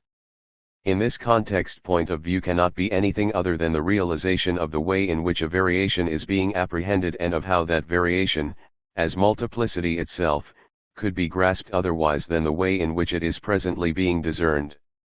In this difficult passage on the emblem, which yearns to derive from the very process of Mille Plateaus, Deleuze shows how the book can be dispossessed of its author by figuring within a tradition that inaugurates a pre-capitalist system of ownership and circulation of signs and titles. 24 At that point and others, l'epli begins to molecularize. At a second site, the celebrated allegory of the Baroque house, Deleuze shows how the inner world of pure thought and abstraction recedes so 260. From public space as to become an elevated chapel, a windowless ruin decorated with folded draperies that are as much figments of the mind as pendant festoons of fabric. The space he is designating here is dearly opposed to the Cartesian pole, the heated room in the darker dimes of Northern Europe where French philosophy has its official origins. The Leibnizian inner sanctum, or foscum subnigrum, is a response to the rectilinear and Eudidean extension that maps out the unilateral itinerary of the formula je pense, don je suis. Much more in the dark, the Leibnizian thinker vibrates with harmonies that corn from a world or, literally from outer space, that space we can no longer fathom with our senses. The Leibnizian variation on the Cartesian formula might be expressed as je vibra, don je sense 25 in response to the world as seen and felt from the outside in. Yet what the diagram of the Baroque house 26 inscribes are folds of sensation wafting their way upward into the dosed room, such that its occupant can produce worlds of abstraction on the basis of molecularization or particularization, the distillation of sensory raw materials emanating from the public domain. The architecture becomes quasi-ideal for the apprehension of point of view, for within the fold-festooned apartment as nowhere else can the subject discover worlds in constant molecularization. Here the truth of a variation beckons processual. The ground plan of Le Pli, evident in its opening pages on the Baroque house, is indeed a facade. Beginning with the perspective of a horizontal passage leading through the volume, on the one hand, establishes an effectively flatbed ground plan. Thus a bent perspective is attained, such that the book's initial question, what is Baroque, is deferred until the third chapter. The passages on Costern and harmonies, so resonant in the final pages, on the other hand, would be nowhere historically convincing if the why were to follow the discussion of spatial folds. The ruses of deferred conclusions and reiterated figurations show forth more in the overall tabular style of Le Pli's discursive arrangement as its chapters begin to fold over and about themselves. For this reason the principle of multiplication, which includes the discernment of point of view and its dispersion, seems to be centered in the third sight, the very event of Le Pli, the chapter entitled What is an Event? Located in what might conceivably be the inner chamber of the Valerne according to its own monadic architecture. This chapter constitutes the world as sen from within, from a highly abstract space designed. 261. To open onto the entirety of the cosmos from within its own folds. Deleuze begins by noting that in the concept of nature Alfred North Whitehead rehearses Leibniz's theory of the event in order to explain its manifestation in the domain of scientific philosophy. Traditionally equated with the adventitious, or that which befalls an individual and indelibly marks his or her relation with the world, an event need not be associated with the force of gravity, such as when un homme est écrasé, a man is crushed. Rather, it can be felt as duration, la grande pyramide est un événement, etsa durée pendant lr, 30 minutes, 5 minutes, the great pyramid is an event, and its duration a period of 1 hour, 30 minutes, 5 minutes. From the feeling of duration arises a consciousness of the surrounding chaos in which it takes place, but this chaos cannot be separated from a webbing or gauze-like filter, such as the cheesecloth used to filter fruit juices for homemade jellies, a cribble, through which something minimally different, a one, will issue in this case, from the chaotic darkness of the Baroque apartment. Then, all of a sudden, point of view reappears in the discussion, d'un point de vue psychique, le chaos right un universal étourdissement, l'ensemble de toutes les perceptions possibles comme autant d'infinitésimals ou infiniments petits. Horn a psychic point of view, chaos would be a universal giddiness, the sum of all possible perceptions being infinitesimal or infinitely minute. What results for Whitehead and Leibniz are three congruent constituents of the event. First, extension is felt by way of vibration, so ch as a wave of sound or light. Second, space and time are not limits but abstract coordinates of a series, that are themselves in extension, whereas matter is classified in terms of intentions, intensities, or degrees. 28. Third, the event is associated with individuation, the individual becoming a concrescence of elements caused by apprehension of being prehended by something or someone else. The individual does not gain self-consciousness through the realization that he or she is grasping the world as would no one else because of the unique time and place created by the prehension. Rather, prehension is multidirectional. The Great Pyramid prehends Napoleon's soldiers as they march south of Cairo during the Egyptian campaign, just as ambient spaces and objects prehend whoever inhabits them. It follows that Deleuze associates psychogenesis and subjectivity, what became the Wolfman's apprehension of molecular multiplicities in Freud's 262 case history with three subtraits.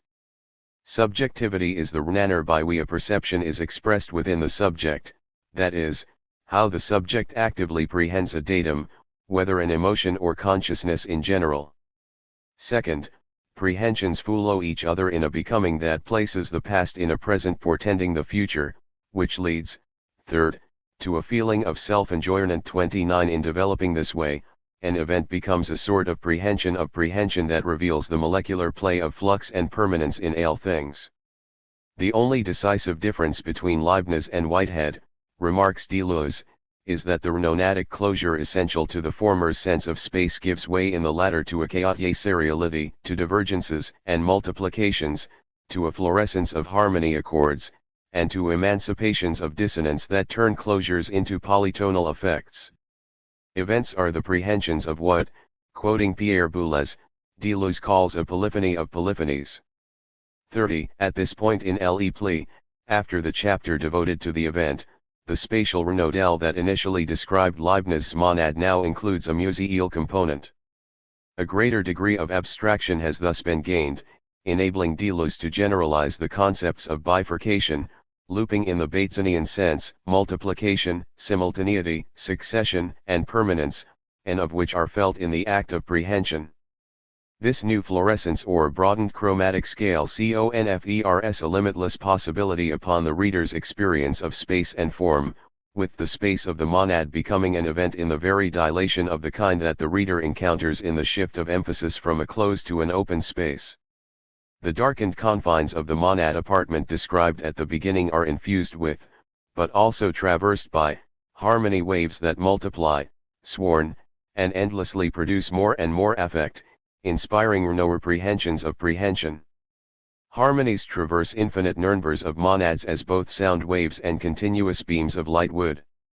They pluralize, or nomadize, monadize space by making containment of a feeling of the latter, a sense of self-enjoyment, the very essence of an event.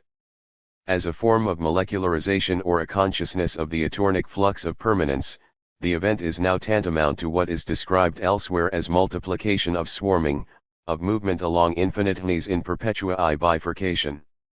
The event is effectively the process by which the multiplication of effective loopings. 263. Is characterized in the verbal style of Mille Plateaus. In Le Pli, we witness the mental and physical space in which the event creates the place of its happening. Studied through the comparative architectures of the Baroque period and Leibniz's philosophy, the event is also inherent to the very form and spatial arrangement of Le Pli's discourse. As L proposed at the outset of this essay, Deleuze belongs to a tradition of aesthetes in European and French art history. The ori in which creative force is regarded as something to be endowed with political virtue, situating him among a group of writers and theorists who, in Vairy's words, are energetic creators par la forme. This aesthetes is associated in many of Deleuze's writings with Bergson and La Vital, but it also encompasses renuka of what has been written about the Baroque tradition throughout the 20th century. Close readings of Deleuze's post-I-980 works in which greater stress is placed on art, music, or literature show that the utopian politics of his philosophy informs his aesthetics as well. 31 The emblematic style of Mille Plateaus mobilizes its arguments for multiplicity and singularity, while the monadic and nomadic architecture of Le Pli similarly constitutes much of its exposition of Baroque habitus and style. The relation of multiplicity and singularity that Deleuze extracted from the monadology became a pertinent concept in the overall architecture of his later writings. In Le Pli and elsewhere the multiple and the singular are applied as standard measures of consciousness and immanence, of our feeling of and knowledge about where we are in the tout, the world at large. If the fold between singularity and multiplicity, or the each and the every, accords with the injunction to act locally and think globally, then Deleuze's aesthetics can conceivably ground an eco-political philosophy.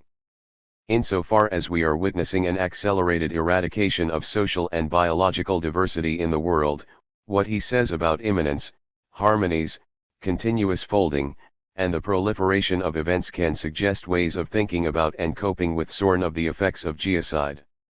32. How to mobilize the ecological component of Deleuze's political aesthetics is a topic whose treatment must extend beyond the frame of this essay. In the best of all possible worlds it will FO how, or unfold in the direction of a more specific agenda with a tactic and a set of practical operations, as a sequel. Ronald Bogue is professor of comparative literature at the University of Georgia. He is the author of Deleuze and Guattari, I 989, as well as co-editor, with Mihai Isperiu, of The Play of the Self, I 994, and, with Marcel E. Ornispope, of Violence and Mediation in Contemporary Culture, I 996. Ian Buchanan is assistant professor in the Department of English and European Languages at the University of Tasmania. He is the author of Deleuzeism, Edinburgh and Duke, forthcoming, and Asserto and Cultural Studies, Sage, forthcoming. André Pierre Colombat, associate professor of French at Loyola Co-1 in Maryland, is the author of Deleuze et la littérature, I 990, and The Holocaust in French Film, I 993. He is currently writing a book on bilingual literature. Tom Conley teaches early modern and cinema studies at Harvard University and is the author of the Celle-Jamade Map, Cartography Writing in Early Modern France, 1996.